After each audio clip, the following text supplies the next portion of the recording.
case. We're at day 80, folks. Come on in. Nanos is supposed to possibly speak at the Board of Supervisors meeting scheduled for 9 a.m. Arizona time, coming up within the next hour. Possibly not. Maybe he gives his documents. As you might or might not know, Sheriff Christopher Nanos, the Pima County Sheriff, will put him up on the stage. Oop, wrong one. Whoop, wrong one. Whoop. There you go. Got a lot of photos up here.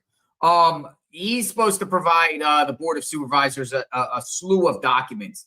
A lot of documents consisted, basically on his resume from when he was working with the El Paso Police Department. That's in Texas, border town in Texas on the northwest corner.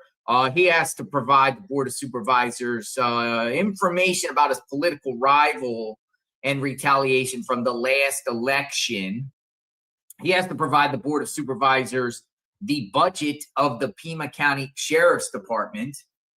And he has to provide the Board of Supervisors all communications that he's had with ICE since 2021. And he can do this in writing, in person, either or. I looked. The deadline appears to be today, according to the time frame when they said that they were his deadline, more or less, of when he has to provide these documentations or oral. And it says the Pima County Board of Supervisors gave Chris Nanos 10 business days from April 7th, 2026 to provide a written or verbal response to questions regarding his past employment, office operations. This deadline set during a meeting regarding allegations against him requires him to address topics including his previous work history and budget practice. 10 business days from April 7th is approximately April 21st, 2026. Look on your calendars, folks. What is today? Today is April 21st, 2026.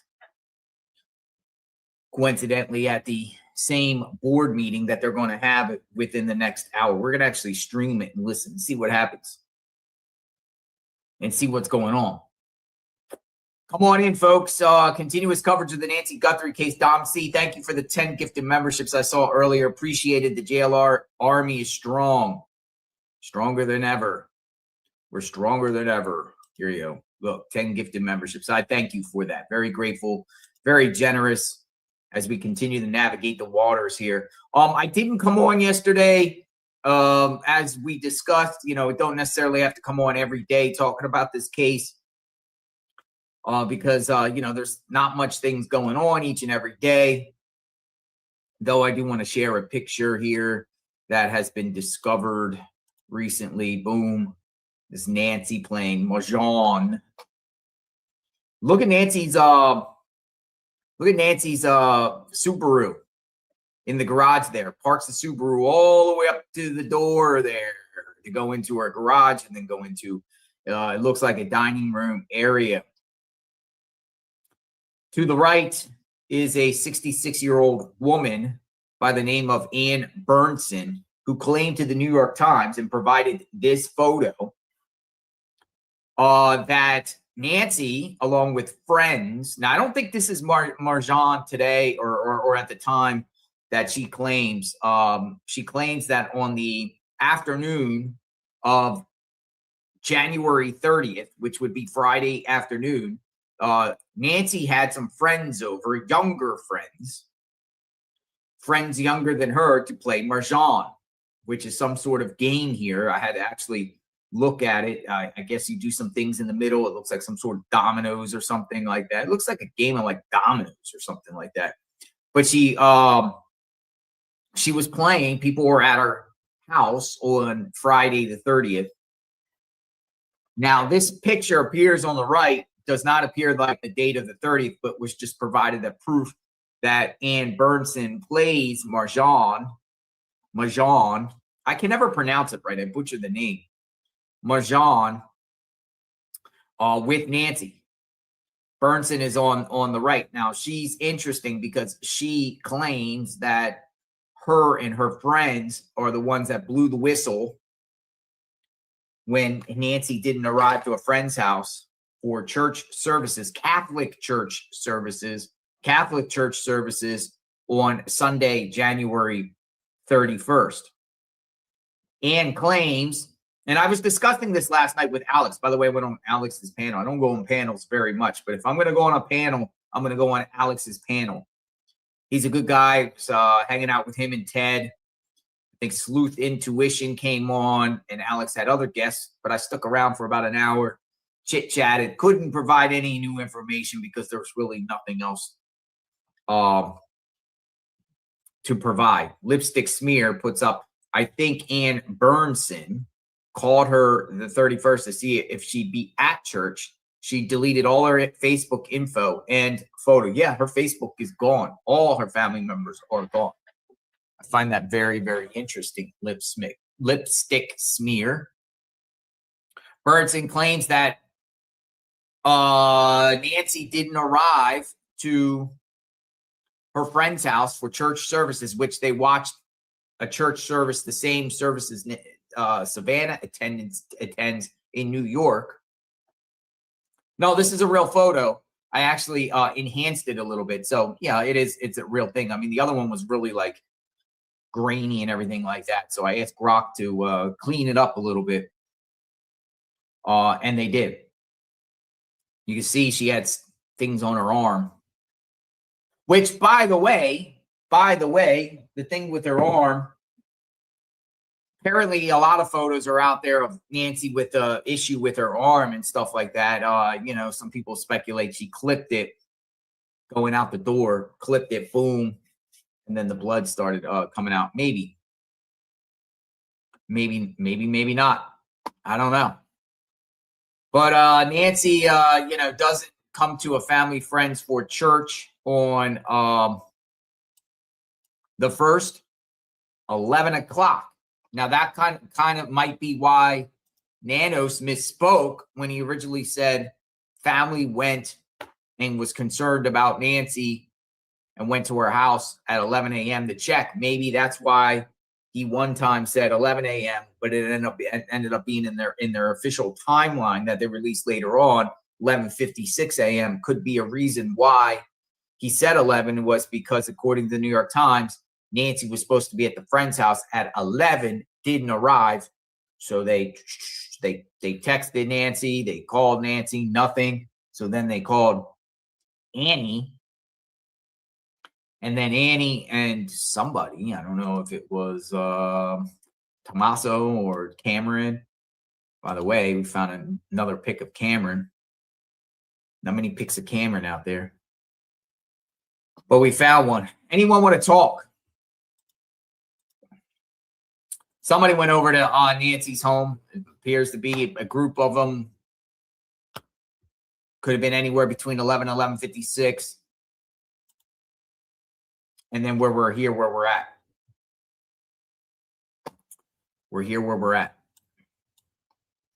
The line is open for anyone to speak. Not many people have been asking to speak lately. I don't know if the case is dying down. I still see a lot of people in the chat. I still see 5,000 people still wondering. We're waiting for a 12 p.m. Board of Supervisors meeting so we can talk about this case more and talk. There's some people that are starting to send me requests for links. Are we at a cold case scenario? I'm going to put up my, I want to put up this.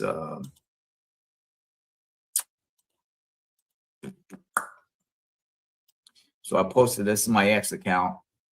Please subscribe if you haven't, because if I'm not posting on YouTube, I'm on X at JLR Investigates. And here we are. We're live. Wave. Hi, we're live. We're live. I thought this was interesting. We never really talked about this. This has since been deleted, but it's a post Annie made on her profile. back in 2021. And she titled it Flies and the Lords and Their Lords. And she attached a photo of one of her children, and I blurred out the face. Now, this is a photo that, she put. I found that interesting because I'm like, Lord of the Flies. Annie Guthrie compares her son to Lord of the Flies in a 2021 Facebook post. And I thought that was interesting because Lords of the Flies, as you know, kind of like, I don't know, man, that was a strange movie. They start plucking each other off. Kids rebel against other kids. Now, I don't know if she deleted it, but she made her entire Facebook post private about a week after this all came out. And keep in mind, she still has a Facebook, Annie Guthrie, and posts nothing about Nancy. She don't post anything about Nancy at all. She has a Facebook profile. There's a clouds of suspicion running around Annie, Tommaso, sometimes Cameron. Yet she has a platform, but doesn't utilize her platform to, find Nancy or advocate for Nancy or say anything about, Nancy. Oh, we got somebody in the chat here that wants to chat. Let's put up the pic here. We'll get Linda. Linda, welcome aboard. Hello. Hi, JLR. Can you hear me? I can hear you. Good morning. Oh, my goodness. Good morning from Brandon. From Brandon, Florida. Yes. Nice. It's not Florida. Yeah, it's pretty close to me. I remember you. Remember, we're still going to have to do Lucky Dill on US 19. Lucky Dill, right? Lucky Dill. All right. So what's going on? Okay. My question, and then I'm going to get off and let everybody else get on, is going to be about Cameron. Originally, I had not figured that Cameron would be in any way involved, etc. But then when I went to 857's videos that he just put out, and that car, Cameron's car, sitting there, even before the detectives or the Ellie's white pickup truck was there. Correct.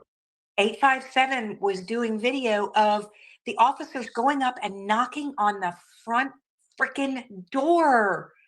I was like on the edge of my seat. I'm like, what in the world are you doing? And that car was there. So I feel as though Cameron was there. And now I'm rethinking everything to where I'm wondering, in my opinion, mind you, if Cameron was involved and all of this was staged for something having to do with, I don't know, maybe Savannah and politics, or I don't know that part of it because I didn't watch the Today Show. I don't know anything about that. But what are your thoughts on that? My thoughts is the crime. This is a aerial footage by the media, and Tucson 857 Tucson got his footage. There was a white vehicle in the driveway there on February 2nd, parked in the back there next to the guest house. The house was not secured by law enforcement. Right. Law enforcement was there. And makes me wonder, and this is the same white car Cameron was seen 2 days later, or in second, third, fourth, on the 4th, with Annie driving the same white car. Right. So the question is, why is law enforcement was there in this aerial footage, but also the white vehicle? Why is that white vehicle there? Right. Now, if you go back to more footage from 857, there were that white pickup truck was not there. So there weren't any vehicles there except that white car. The way I saw it, now I could be wrong,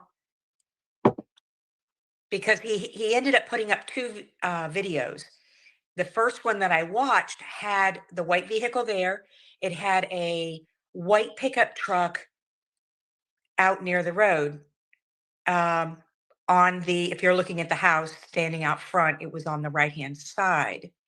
Yeah, I'm gonna look for that photo here. I got it in the pipeline. Let me get it up. Yeah, I know. So you're saying that the white vehicle was there without law enforcement there. Right. That's the way I saw it. And, all of your viewers, everybody, go ahead and debunk that. Now, there's the white vehicle, okay, the white pickup truck. But he had one, before that, it was almost as if he was there. There were no white vehicles there except the white car in the back. I'm sorry. That white pickup truck was not there.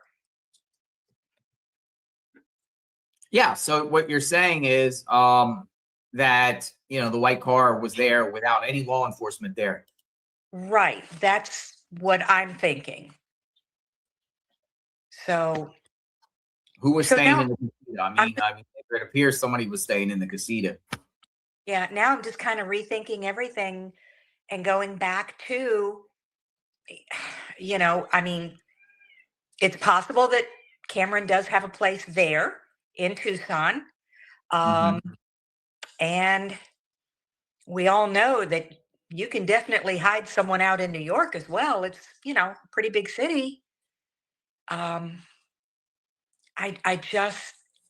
have to look at that white car of Cameron's and kind of change things around a little bit, that maybe it was staged.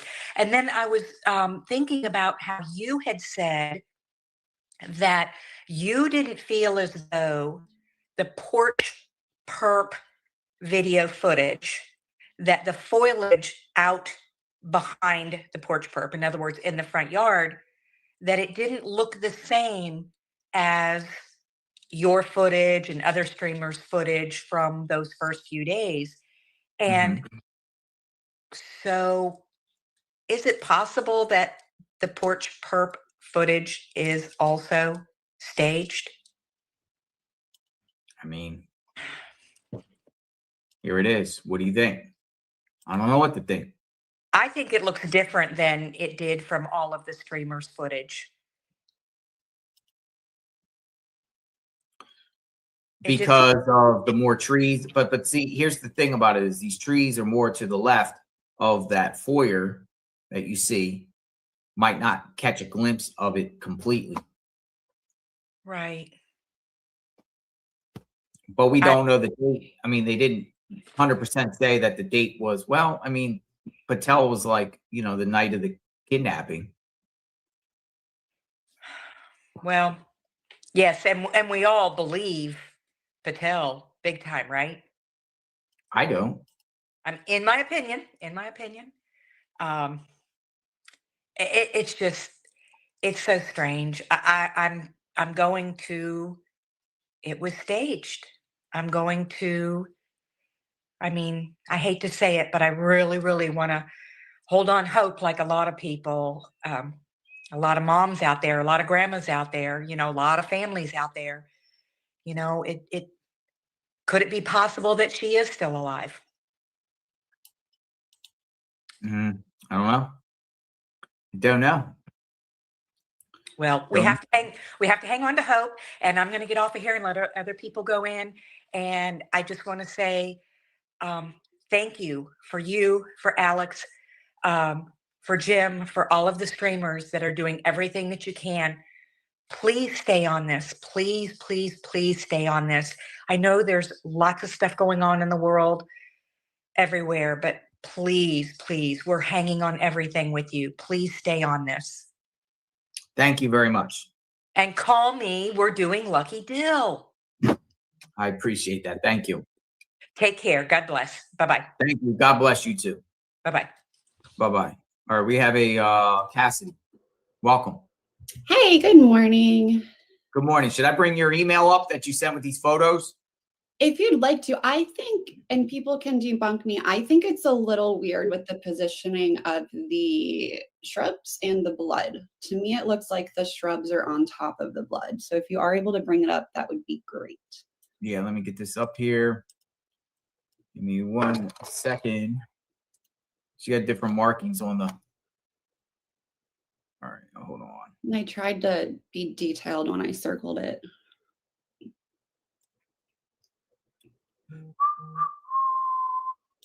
Gotta put a new screen up.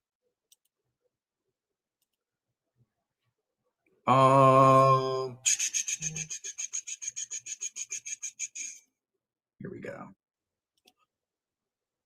All right, so what do we got here? Thank you. Yeah, so to me, in this circle, it looks like the piece of shrub is on top of the blood. And that would go along with what people think about the video being staged. I personally don't think the blood was there from that night. I do think the video was staged. That's an interest. Look at that, folks. That is interesting. There's a little piece of kernel of the shrub on top of the blood. That was what stuck out at me at first, because it doesn't look, I feel like if she were to have been dragged out after the shrubs were there, it would have been pretty buried. That looks like it's pretty much legitimately in the blood, as if the blood was there first. And then there's another small piece as well. If you zoom it in, it just looks like the shrubs were placed after the blood was placed on the ground. Yeah, that's interesting. It is interesting there, because I will, based off this, Yeah, I will concur. yeah, and that was something. Unless people are saying wind blew it. That is possible. And the scene was contaminated, which I think Nanos did on purpose. But it is possible, but it's just the positioning of it. I don't see any shrubs that are underneath blood. Everything I see is on top of it. Or you don't see any shrubs with blood on it, do you? I have zoomed into multiple photos in case like the New York Post or someone edited it, but all of them look pretty much either no blood or they're on top of the blood. There's another piece, I think, on the side as well, and it looks like it's on top of the blood. What is this right here? Yeah, it's another piece of shrub, and it looks like it's on top of the blood there as well. No, it's very, very interesting. So what is everyone thinking when they see this? Because the whole mystery of this is basically was the blood there before or afterwards? Some people say it was staged. Some people say the blood incident happened, before this February 1st allegedly incident. Or it all came together and happened on the 1st. I mean, I don't know. I don't know what to think of this. Yeah, after I saw that, then wasn't there a sprinkler broken kind of by the front door? There was. To me, I think something, maybe a gardener or someone tripped over the sprinkler, maybe Nancy did, fell, bled, and then the video. I agree with the first caller. I do think the video was staged, and this, to me, the photos make me lean towards staged. Staged, but why? I think. I didn't stage blood though.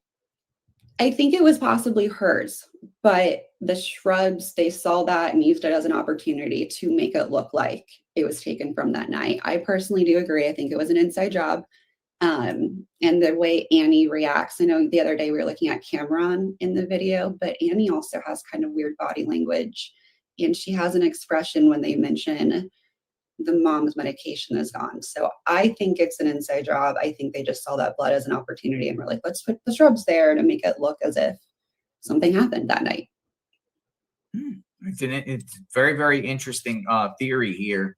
That really hasn't been presented before with the shrubs on top of the blood. Exactly. Yeah, I've heard no one talk about it. I'm open to being debunked with that, but as soon as I saw that, I was like, that just looks a little weird. There's people that have two theories that are debunking it. They're saying wind could have blew it on, or they're saying it could have got kicked onto there. Exactly. Yeah, and with Nanos clearing the crime scene, that is a possibility. To me, it looks sketchy, and it's going along with. I think it's staged, but I just thought it was an interesting observation in general because I've heard no one really talk about that. Yeah, no, it's interesting for sure. Well, I appreciate your insight on. Absolutely. Great. Thank you, JLR.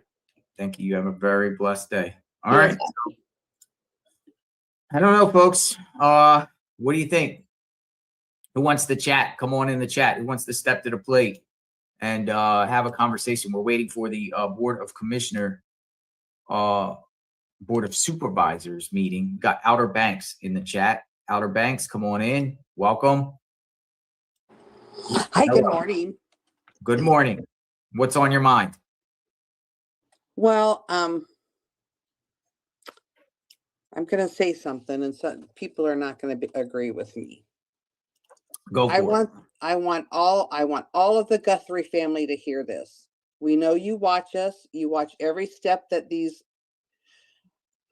YouTubers are doing. You're hiding something from us. I hope you're hearing and watching us, because we are not giving up on this case. We know you and the sheriff are hiding something, and we are not going to stop until we get to the bottom of it. So you might as well come clean, because somebody is going to find out what happened to Nancy Guthrie. How would you do anything like this to a family member, let alone hide it? Wipe all your social media from your from the internet. Wipe all of your personal information from the internet. That is a little bit suspicious, and we're not the only ones that are going to sit by and let it happen. So I hope you all are watching us. This is ridiculous. Okay. If the Guthrie family's listening, we have Outer Banks with a message. And that porch purpose stage, that is not for us.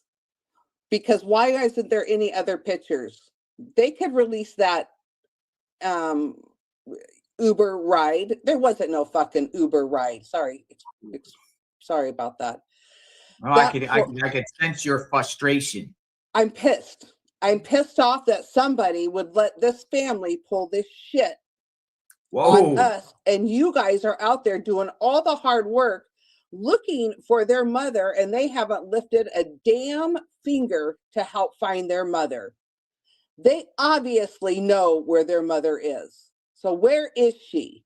Stop wasting people's time out there, endangering their lives looking for your mother. That's ridiculous. If they know, tell us so we can all stop looking for your mother that you should be looking for.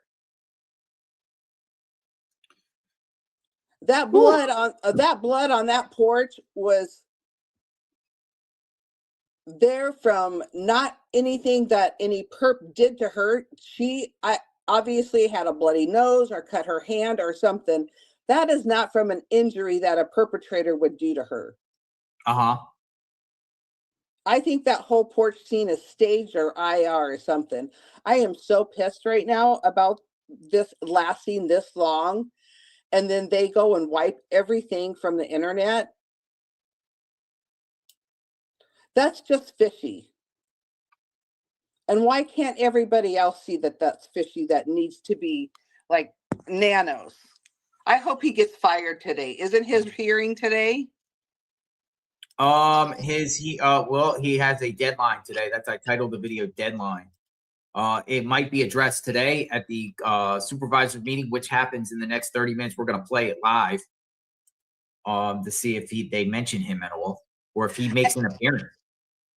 And how in the hell did he not get arrested trying to board an airplane with loaded guns in his bag? If you did that, you'd be arrested and in jail. Why did he get away with it? Why did he get away with it? Make sure you have no guns before you get into that line of the TSA. Why did he get away with it? Because he's the sheriff. Woo. It doesn't matter. We all should be treated the same, right? You would think. I'm going to load my gun on, and I'm going to try to load on board and use him as an example. Why did he get let go? Did he forget the loaded guns were in his carry-on? Oh, my golly. Listen, I offered many people to come into this chat to show support for Nanos, or, feel he's going. There's not many people that take that bait and take me up on that offer.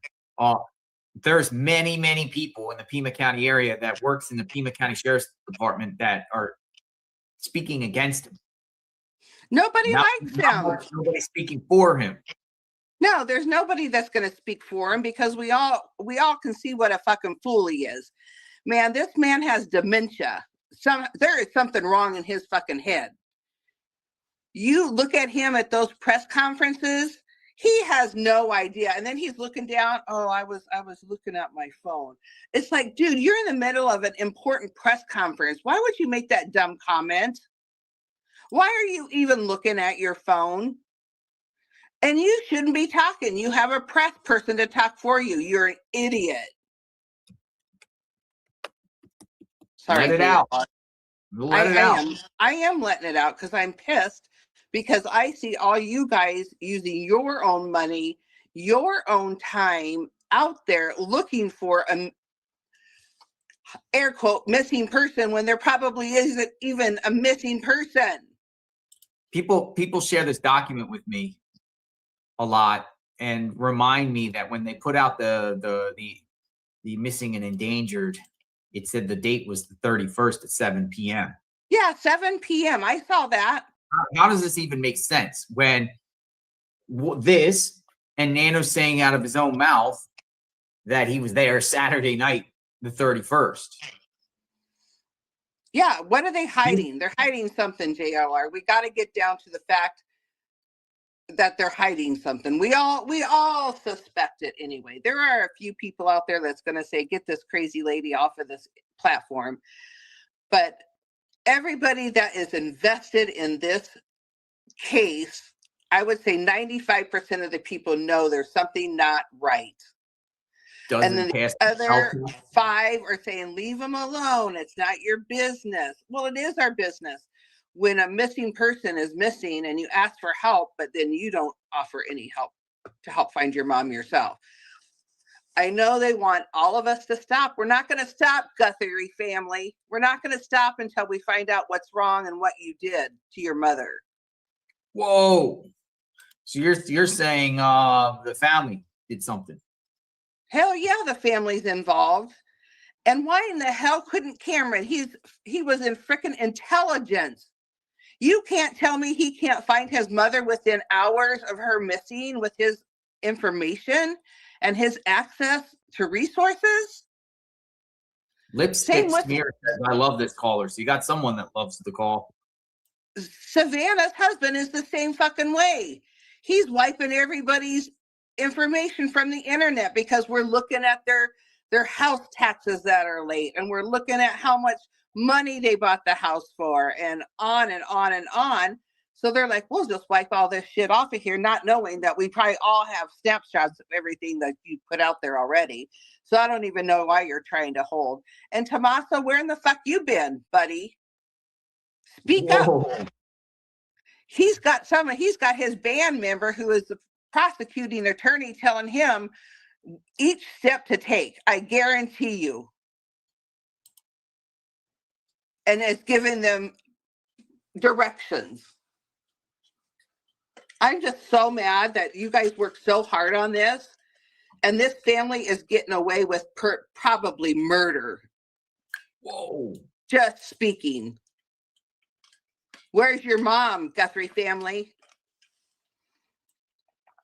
Maybe this is why the Guthrie family doesn't like YouTube. Come forward, Cameron. Come forward, Tommaso. Come forward, Annie. Bunch of fucking cowards.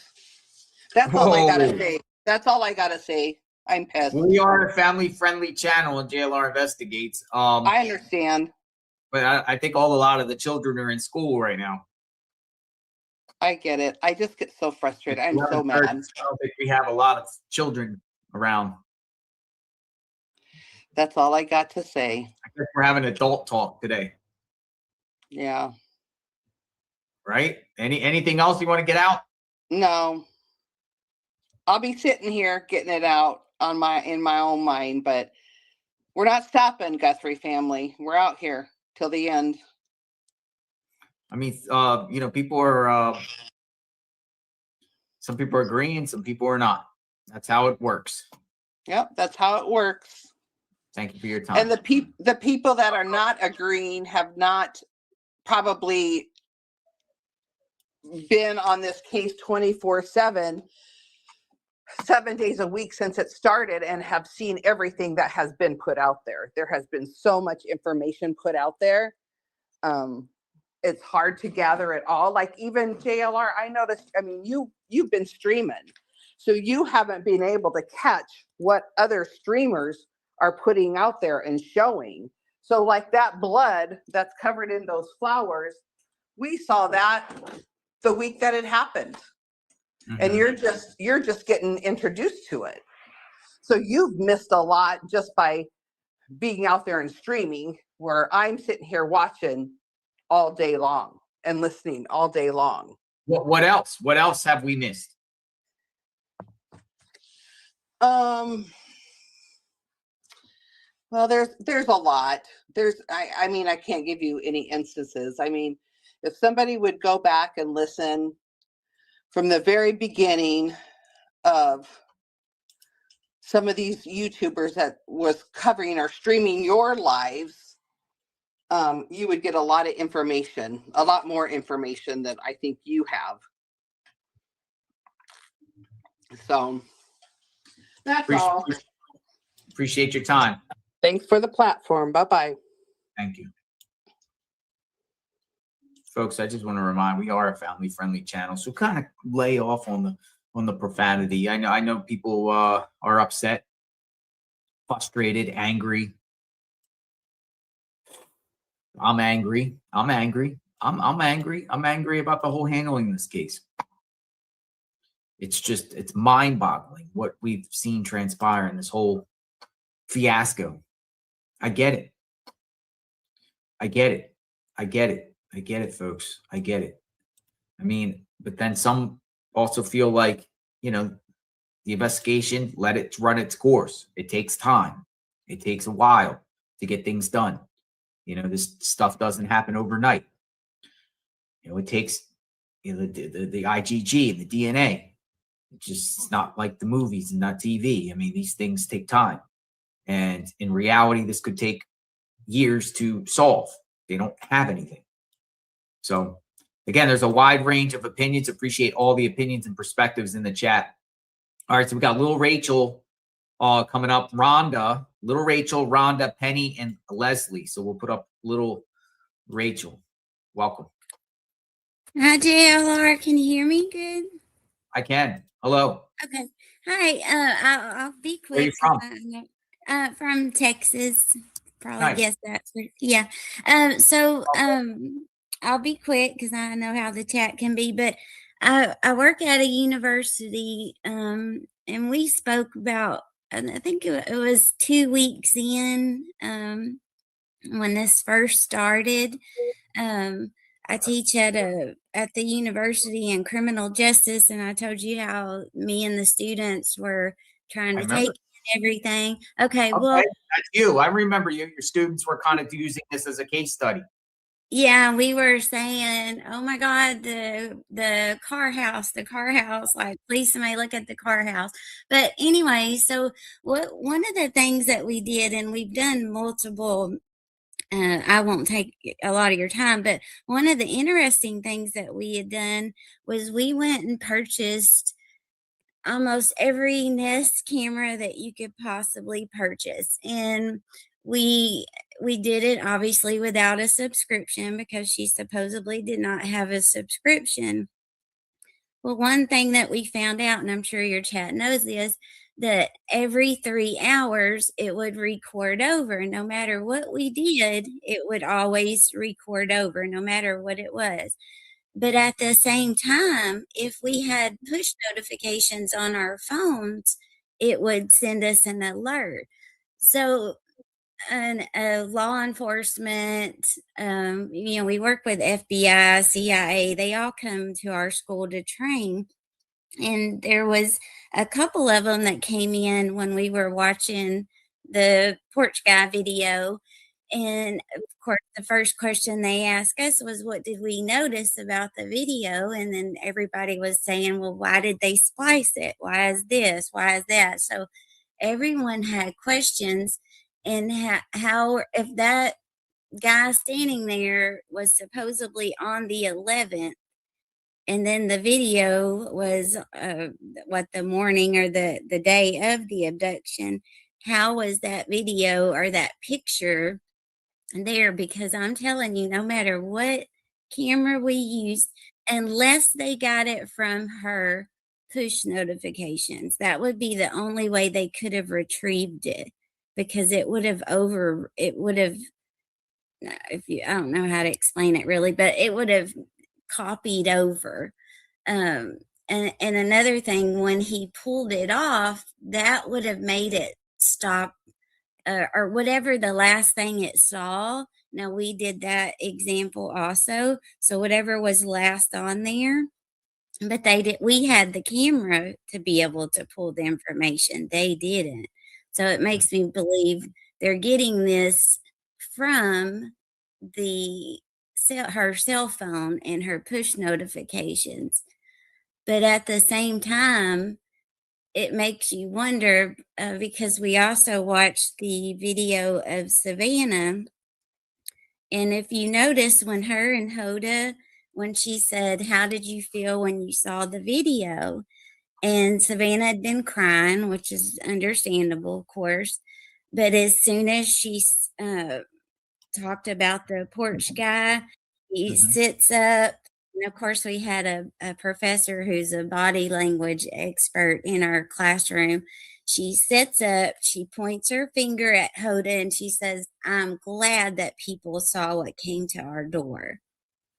So then, of course, 40% of the class is saying, "That's staged. That's not a real video. Why did they splice it?" So my point is, there's just so many, and I know you all feel this, that it's just so many weird things. Why did they cut it off when he does this, and then the next time we see him, he's on the porch? Why did they stop us from seeing him come back to the porch? Great. Why did the need to cut that off?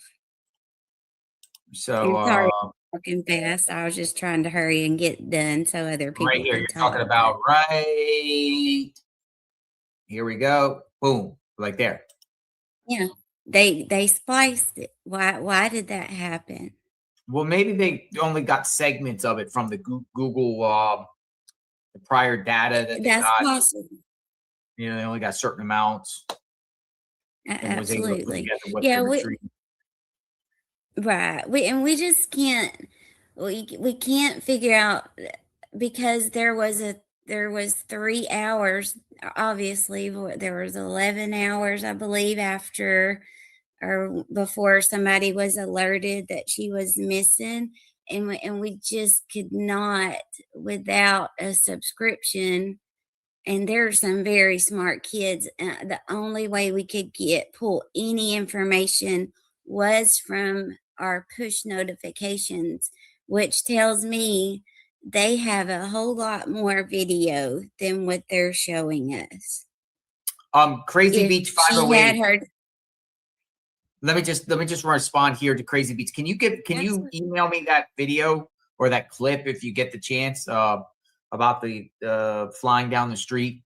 Because I remember that, but I don't have the clip. If you could clip that, send it to me, Crazy Beach 508. I would appreciate that, so I can show it what you're talking about there. But I'm sorry. no, that's okay. I'll let you go. I wanted to share that with you guys. So what are the students thinking here? What are the students thinking here? You know, at first it was a 60-40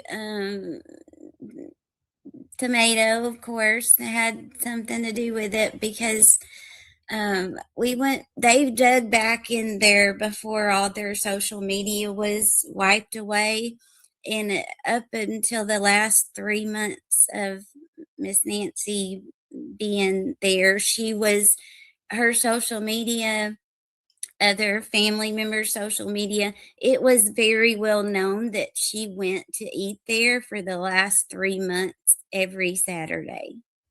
So it was well documented, but only up until the last 3 months before she went missing.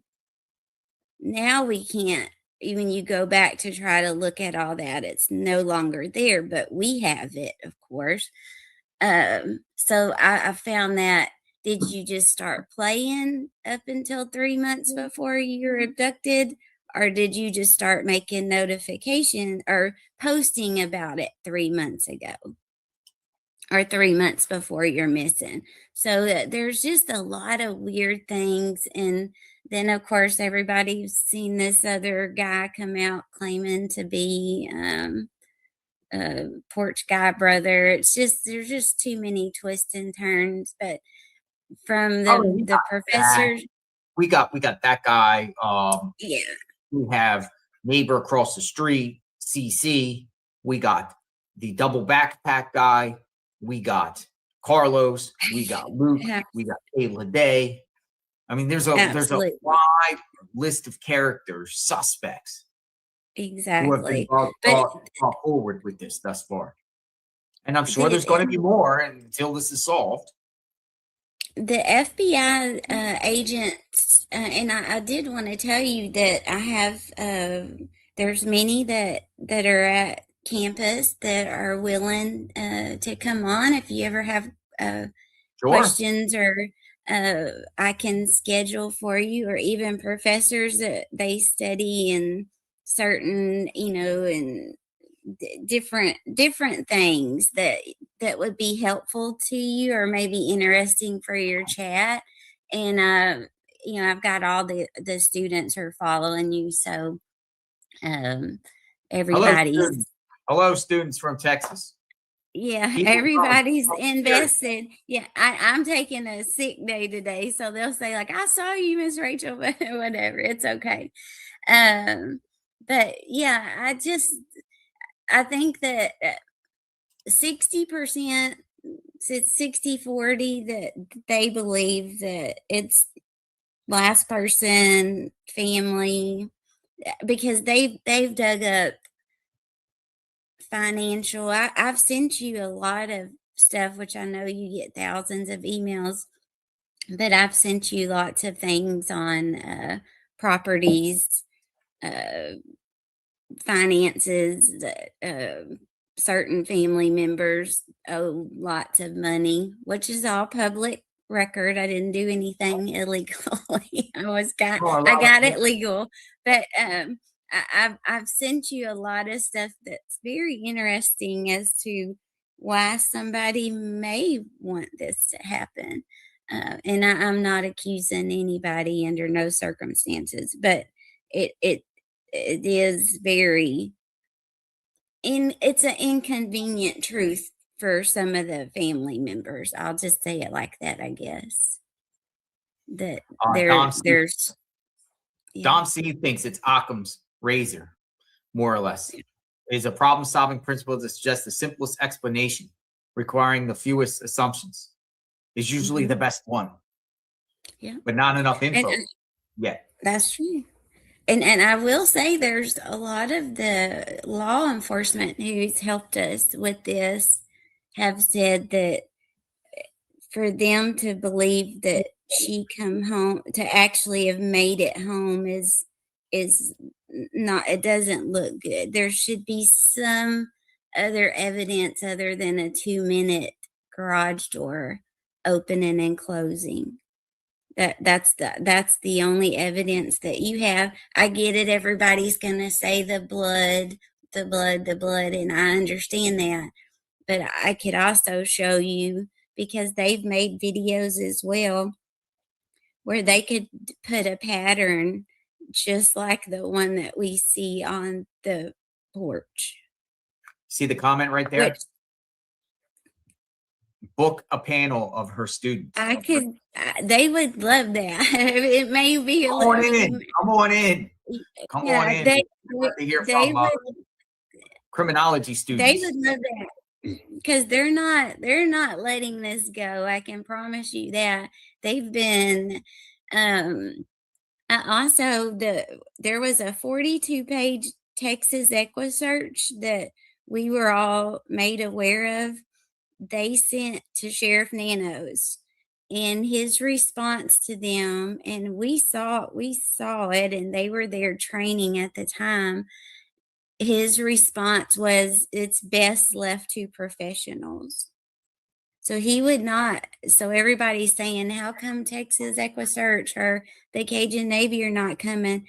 they're not coming because he won't allow them to come. He don't want And anyone.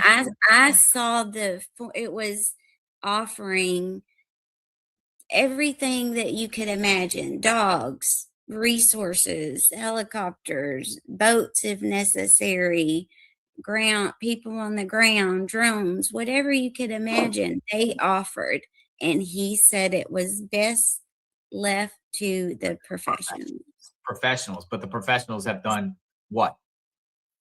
Yes, Since the time they made that found post. No, absolutely. I haven't seen any. So that's not a rumor. It is that is a fact that happened. Yeah. So Appreciate the time, Rachel. Thank you. Yeah, I appreciate it, and I'll send you an email and then let you know when would be a good time, because it would be interesting. Get them all in. Y'all can come in, and we can get probably 10 in at once. Yeah, our classroom's like a courtroom, so it'd be kind of So I cool. want you in there, and just pick 5 of them. Or if they're all in a big room, I mean, that's cool. But if they want to all come in, yeah, it's an auditorium. It looks like a courtroom. I'll just have to have them, behave and which they are, and they'll raise their hands, but you can ask them questions, and they'll give their own opinion. But yeah, I think that'd be great, and it'd help. It'd be good for my students too. But thank you, JLR, and sorry, chat. I talked a little longer than I planned to, but y'all have a great day, and thank you for what you do. You take care. Thank you. Uh-huh. All right, our Scottish sleuth. This is our Scottish sleuth right here. She's good. Follow her on X, Adrian F, because she's like posting about this case like 24/7, 365. She's one of the few dedicated to this case on X, like every day. There's a lot of people, but she's clipping everything. Said from day one, where's the evidence of Nancy coming home? Where's the evidence of Nancy coming home? Nanos relied on info from Annie and Tommaso, and he said himself, we assume Nancy was home. We assume Nancy was home. Only based on the garage door. Who said this was Nancy? It's a great question. It's a great question. Nanos just takes the position, it seems like, of what the family told him. Even though evidence shows, hey, garage door opens and closes 9:48, 9:50. But he also said before 9:30, 9:45. So riddle me this, folks. All right, so we got Rhonda, Penny, Tina, and Leslie. Thanks for your patience, Rhonda. Hello, Rhonda. Hello. Hi. Hi. Where are you from? Ohio. Welcome. Thank you. Been to Florida many times. Love the place, but don't want to live there. Don't like hurricanes. You didn't get none last year. Hopefully we get this year. No doubt. If we do, I chase them. I chase them. I know. I saw you. I watched you on the one down in Texas. Yeah. Well, yeah. Burrow was my most scariest moment ever in my life. That was the most scariest thing I've ever done in my life. Hurricane Burrow in south of Houston. That's the scariest thing I've ever done in my life. I was terrified.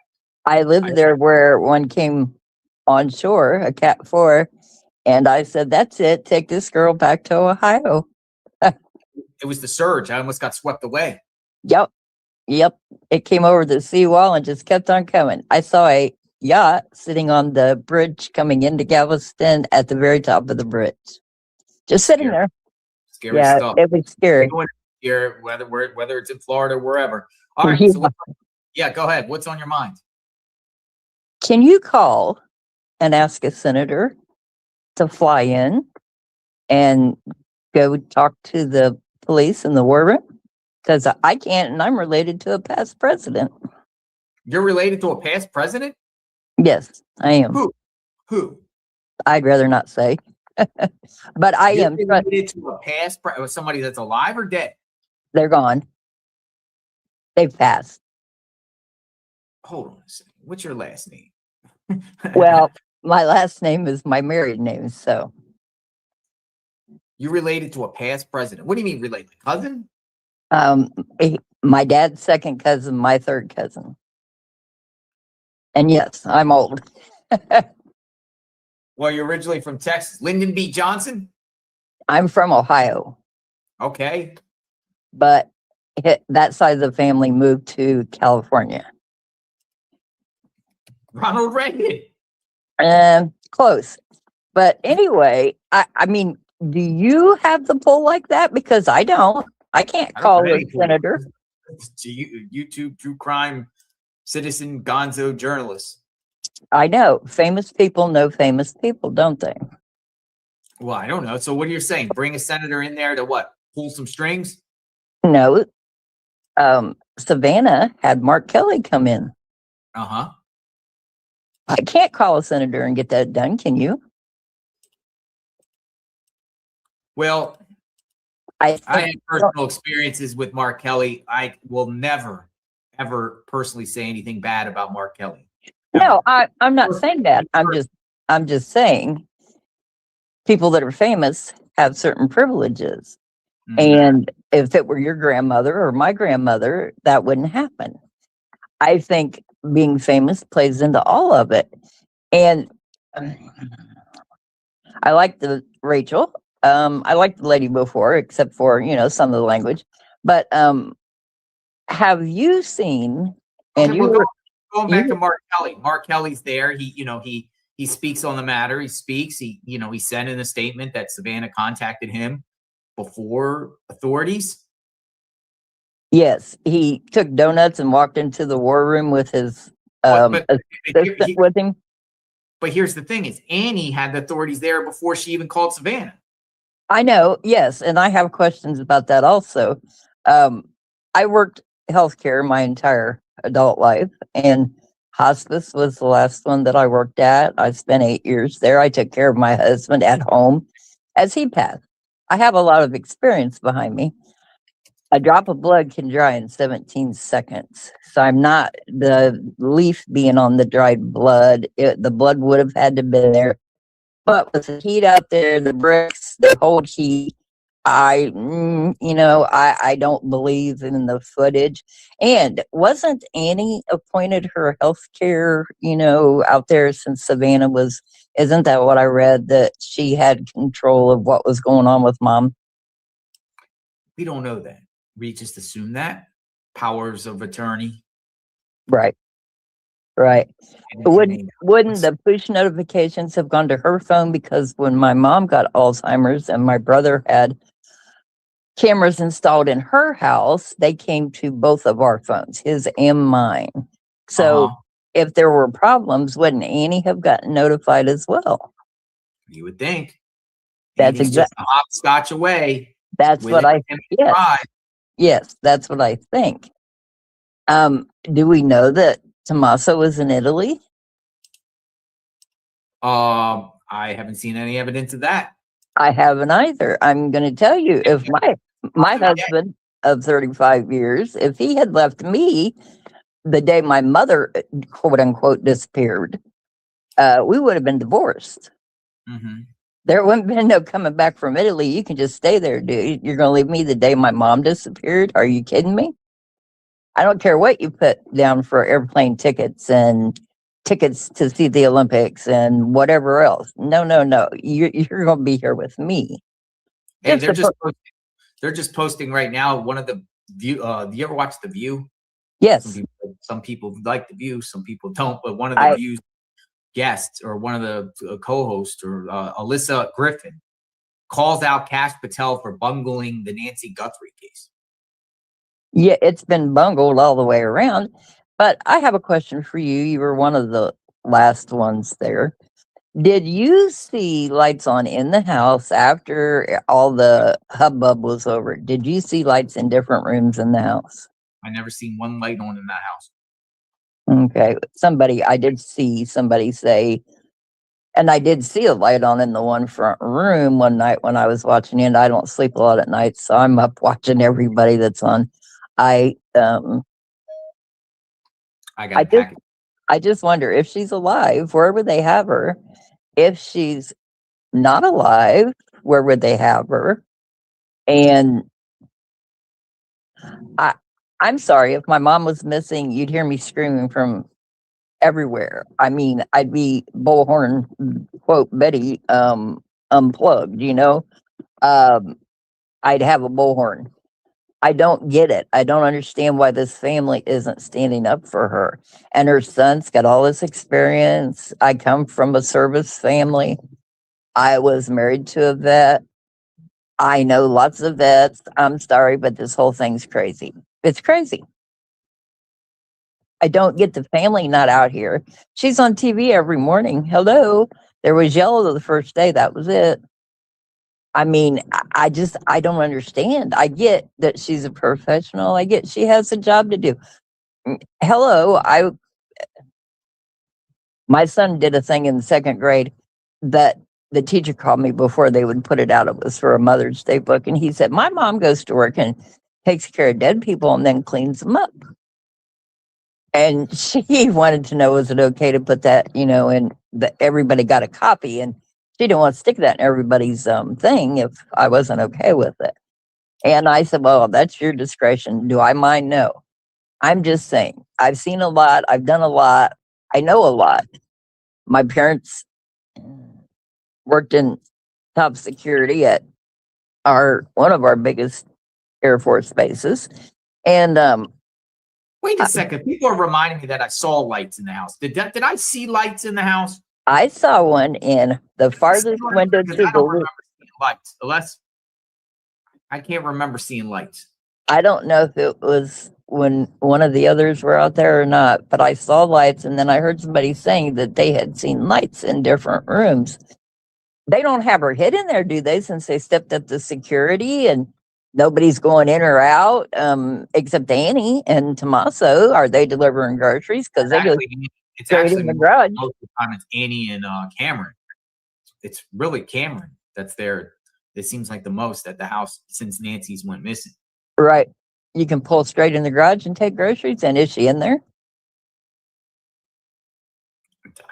I doubt it. I mean, I don't think she's in there.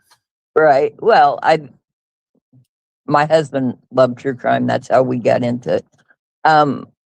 Hiding in plain sight sometimes is the best place to hide. I'm going to look at this Board of Commissioner meeting. Anything else? Well, I have to let you go. No, it's But okay. Nana needs Can to you go. just share who your presidential family is? Well, let's say he didn't do anything different than anybody else did, and he left on a peace sign. Oh, Nixon. Yeah. You're related to Nixon. Yes, I am. He gave the peace sign, didn't he? All right. Yeah, people were saying in the chat, Nixon. Yep. Nixon. Why don't you get the Nixons on this? I'm telling you, who do I call? He's gone. She's gone. I mean, you know, it ended there. Appreciate your So, time. Thank you. thank you. You have a good Good day. work. You too. All right. So we got some people waiting in the pipeline here. We got some, looks like a very busy Board of Commissioner. Where's Nanos? Do we see Nanos? We got a lot. We got more seats filled in this Board of Commissioner meeting than we ever have. The volume is not on. In the meantime, I'm just going to kind of mute it down, and we'll wait. We'll put in Penny. Hi, Penny. Hey, how are you doing? Doing great. Look at this. This is a live look. Oh my God. Board of Commissioner, Board of Supervisors. Some states call it Board of Commissioners, Board of Supervisors, Board. I don't know, man. They're supposed to, I got to get if anyone can email me the agenda here. When do they talk about, Nanos is supposed to provide documents to the board or stand in front of the board. Poor guy. He's I'm just in going to do for it. Hold on. I don't know why I put this back. I want to put, I don't know why this, hold on, I get this back up. I think it's important. There you go. So this is a meeting here. So I don't know. No volume on it yet. What's on your mind? I was just wanting to say that I know it's interesting hearing everyone's view of what they think happened, but who the hell cares? I mean, I don't care what happened. I care that nobody's out there but people that keep getting torn down. Like they talk smack on the pizza that was delivered. So what? Brian Enton walked directly up into the blood. I mean, come on. And he's one of the worst ones that talk about the pizza. You know, that was a minor thing, all those DoorDash drivers. The most important thing was that they had all these deputies sitting out there doing nothing and people were still walking up there. Mm-hmm. You know, so that kind of aggravated me within the time you guys are like sweating bullets out there in that heat. And another thing is that I love freaking Alex. Alex is so true to himself, you know, and he don't care what people think about it. And it made me think about him when the lady came on cussing like a sailor. Because I mean, yeah, it's frustrating for all of us, but I think the most important thing is right now, think about like we have Alex, we have Tucson 857, we have Ted, Map guy from God knows where coming over and looking. Jim keeps going back and forth. You keep going back and forth. Dad Gone Live keeps going back and forth. I'm just in awe of how much dedication there is from everyone, but the freaking family. I mean, my mom was hardcore. And if those people had perpetrated against my mother when she was 84, she'd have left them crying. I mean, they'd have paid us to come get her. Yeah, but you guys are relentless in hanging on and wanting to see this woman. And I've literally cried because I thought if that was my mom, as hardcore as she was when we were growing up and literally mean because she wanted us all to amount to something, and she would have gave them heck, you know, she would have really given them a run for their money. And she was just as crippled and uh, on just as much medication, so many problems, just like Nancy. And I thought, man, you know, how can you be voiceless when your mom, you know, You see, hold on a second. You see Nanos? Nanos. Anybody see Nanos? Nanos. It's like spot. Where's Nanos? Do we see Nanos? This is one side.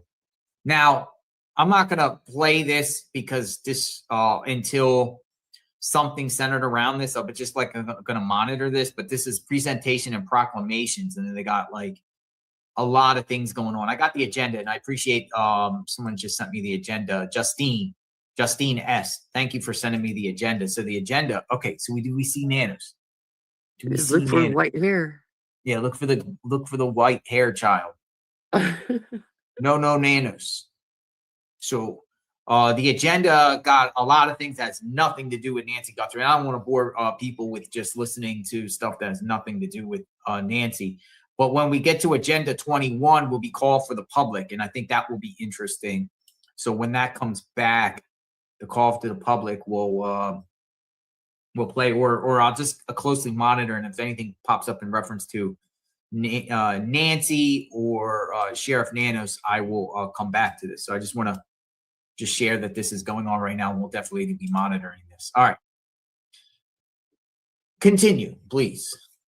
My main thing is that I'm just in awe of you guys that just do not give up. And because if it were my mom, I would have loved all of you guys to just park right in front of my house.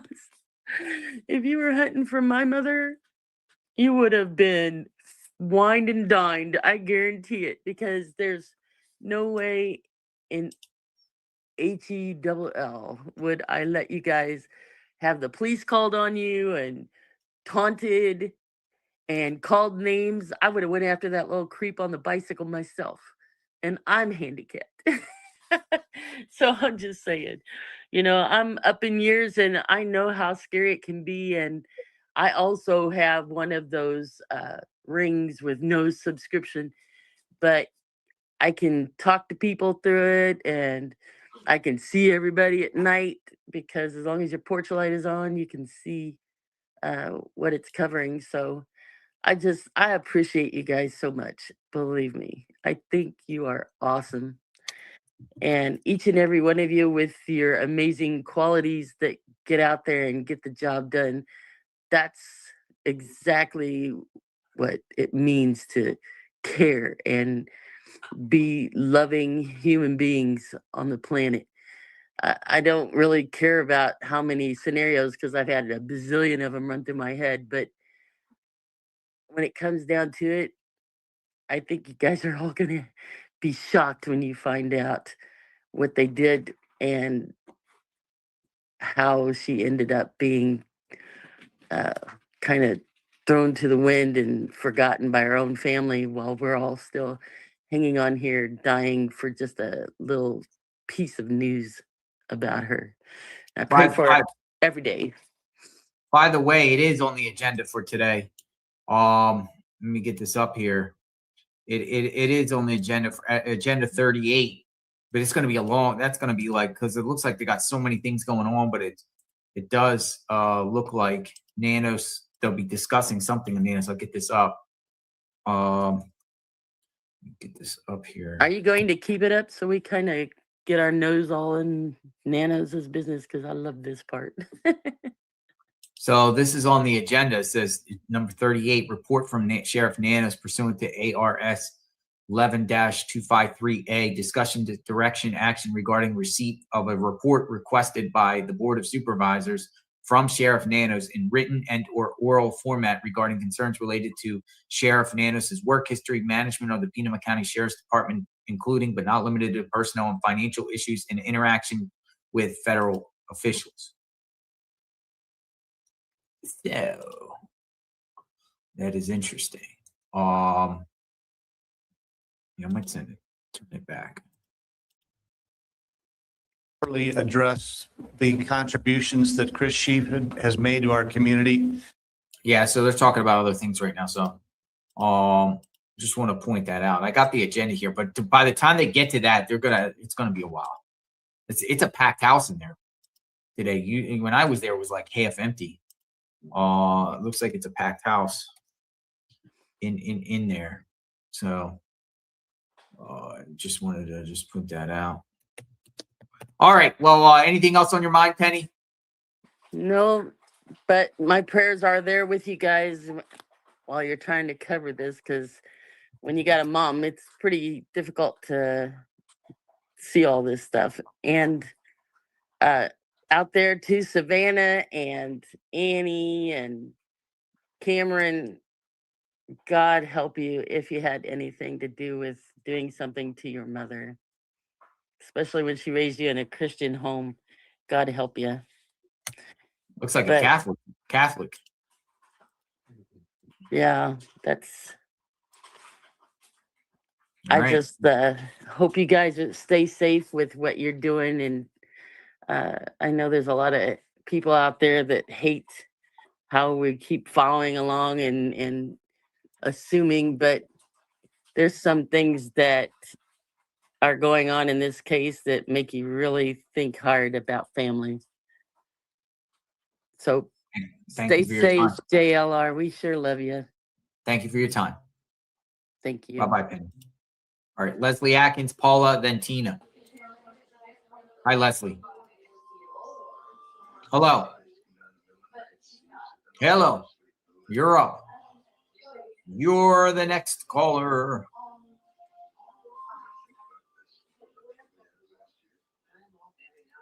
Are you there?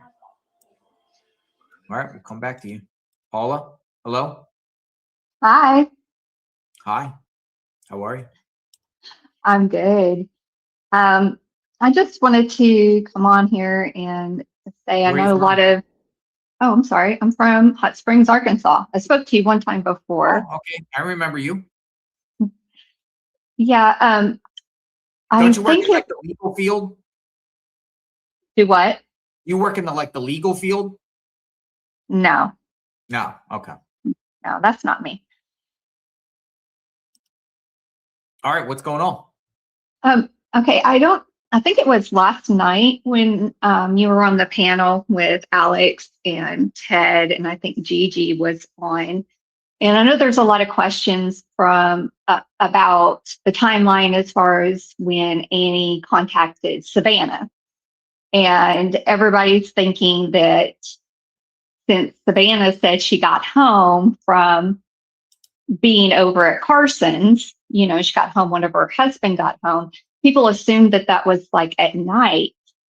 But if you go back to her full interview with Hoda, and I looked at the transcript on that, and she actually says, yes, that she came back from Coalition for Sonoran Carson, Desert and Protection. her husband was there, and Annie called her and blah, blah, blah. And she said that was like 2:00. So I'm assuming it's 2:00 in the afternoon on Sunday. So it means she spent the night over at Carson's. Her and her kids spent the night over at Carson's and got back Sunday. And her husband had been gone for the weekend, so he got back Sunday. And that's when she got the call from Annie.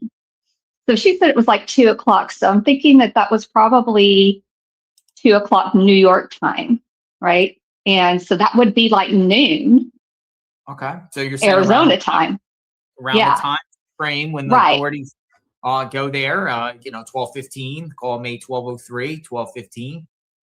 Yeah. So to me, that's not, that's not a gap in time. So, I mean, it's kind of confusing the way Savannah says it, but if you go back and look at the whole interview, not just like the pieces, that were shown, and look at the transcript, or even, Google the transcript, you can read it and she says it on there.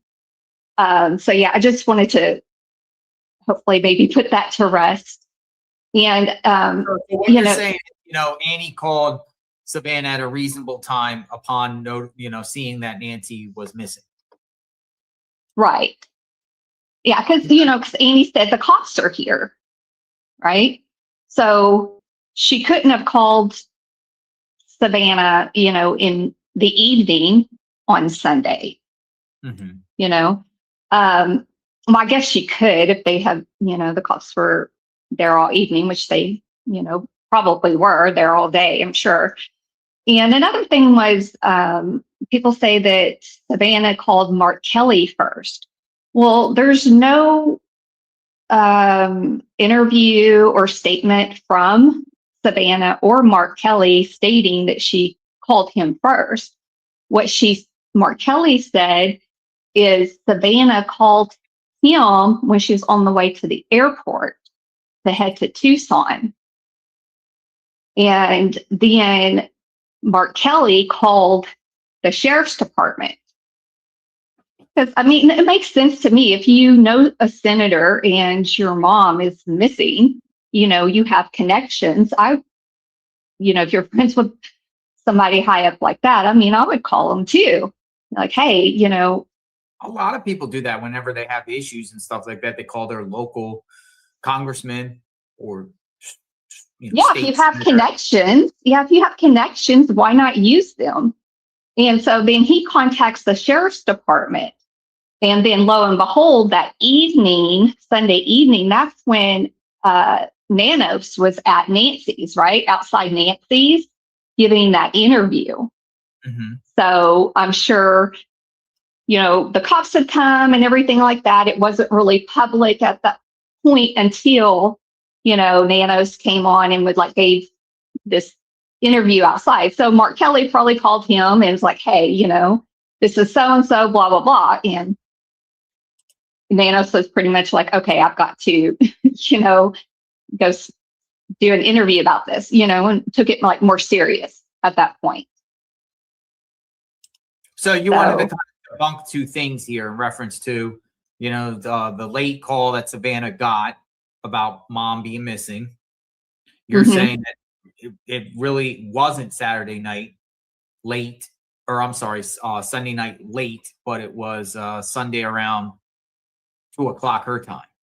Yeah, because anybody can just Google the Savannah interview with Hoda transcript, and you will find a link that will take you, and you can just read, and she says it in there. So, and then she started booking a flight to Arizona, and she called Mark Kelly, and she didn't get to Arizona until late, Sunday night, or I'm sorry, I guess it was, Sunday night. As far as, Cameron being there, I mean, I don't know. I do think it's possible that he could have gotten there before Savannah, if he was on the East Coast as well. Just because, she probably has to make arrangements. She's got kids and she's got, work stuff. She probably had to, make a bunch of phone calls, and he might not have, and so he might have connections to where he got a private flight out to Tucson and made it there before her, or he could have already been there, like you said. I'm putting him up, picture of him up again, with Tommaso. Well, I haven't seen any photos. Yeah, this missing and endangered, what you have up on the screen, I really just think that's a mistake with Pima County sheriffs. I mean, just of all the mistakes that have been made with, that sheriff's office. Probably why he doesn't speak anymore. Yeah, because he just messes up everything, right? He says the wrong things. He gives misinformation. He goes back on information. So it's not surprising. Doesn't necessarily mean there's a cover up or anything like that on his part, right? Or he's involved because of the weird stuff he said. Yeah, I mean, it doesn't necessarily mean that. I just think he's a screw up. I mean, honestly, people say he has this background and everything in law enforcement, but he got elected as sheriff. So it's not like he was promoted to sheriff. He was elected, and he lied about his record, in law enforcement. So the guy really just seems like a screw up. So anything with that sheriff's office, like the January 31st, saying missing and endangered on January 31st, I just think that was misspoken, whoever put that in. Because, I mean, she was last seen that night, right? From Amy Tommaso, supposedly. She was last seen that Saturday night. So maybe they used that date, like she was last seen then, so they considered her missing since then, and they just had the timestamp as like 7 p.m. or whatever that was. Oh, gotcha. I'm not sure that that's really a big conspiracy. I mean, that's just my opinion. And as far as, somebody called earlier about the blood and how the foliage was on top of the blood, I think that could have been wind. I know a lot of people in the chat were saying wind, especially if they were taking Nancy out the front, that the blood was dropping and they were moving around a lot. That foliage got scattered. I mean, I think it's possible that some of it just flew on top of it. Possibly, yeah. Wind. Yeah. Someone's foot hit it, moved it right over it. I mean, blood, people say it's seconds when blood dries. Yeah, or even the doors opening, right? If you open your door and you got stuff outside your door like leaves or dirt, you could kind of just scatter, just from that. Yeah. But this Porch guy, I don't think all this was staged. I think the back doors were propped open, leaving it for this cleanup crew, whether or not it was him by himself or somebody else. I do think it was somebody else. And they were supposed to go through the back and take her through the back. But when they got there, they decided it would be easier to take her off the front. And so that's why he went around. And I think that was the only mistake that was kind of made out of this whole thing. is he was not supposed to go to that front door because of the camera. Because he really does look surprised by the camera. He looks like he's about to knock for the other person to let him in. And all theories about, what this guy's agenda was, what he was doing, why he was doing it, how he was doing it, what's his plan. yeah. And, or not. Yeah, I mean, I do think the family's involved, just like a lot of people. It just only thing that kind of makes sense to me, and just based on all the facts that we do have, points to them. And I know they said Tommaso brought her home that evening. Well, he could have staged everything. I mean, he teaches biology, and some people are saying he has some criminology education as well. Mm-hmm. And it's possible he was in there and he set up everything just kind of perfect. And the cleanup crew just was there to take her out. But they were supposed to take her out the back, and they took her out of the front. And I don't think she was alive. I think that was just, they didn't have her wrapped good enough. And they struggled getting her through that wooden door and the big iron screen door. And some blood just dripped out. Yeah, people have been sending me, and I got a comment here from Lacey Alexander 1292, and people have been sending me some sort of recently deceased death certificate but I'm trying to get the source of the origin. It's folks, I don't know where the source is coming from on this, but people are sending me, like, let me just give you an example here. I'm going to get this up here in a minute.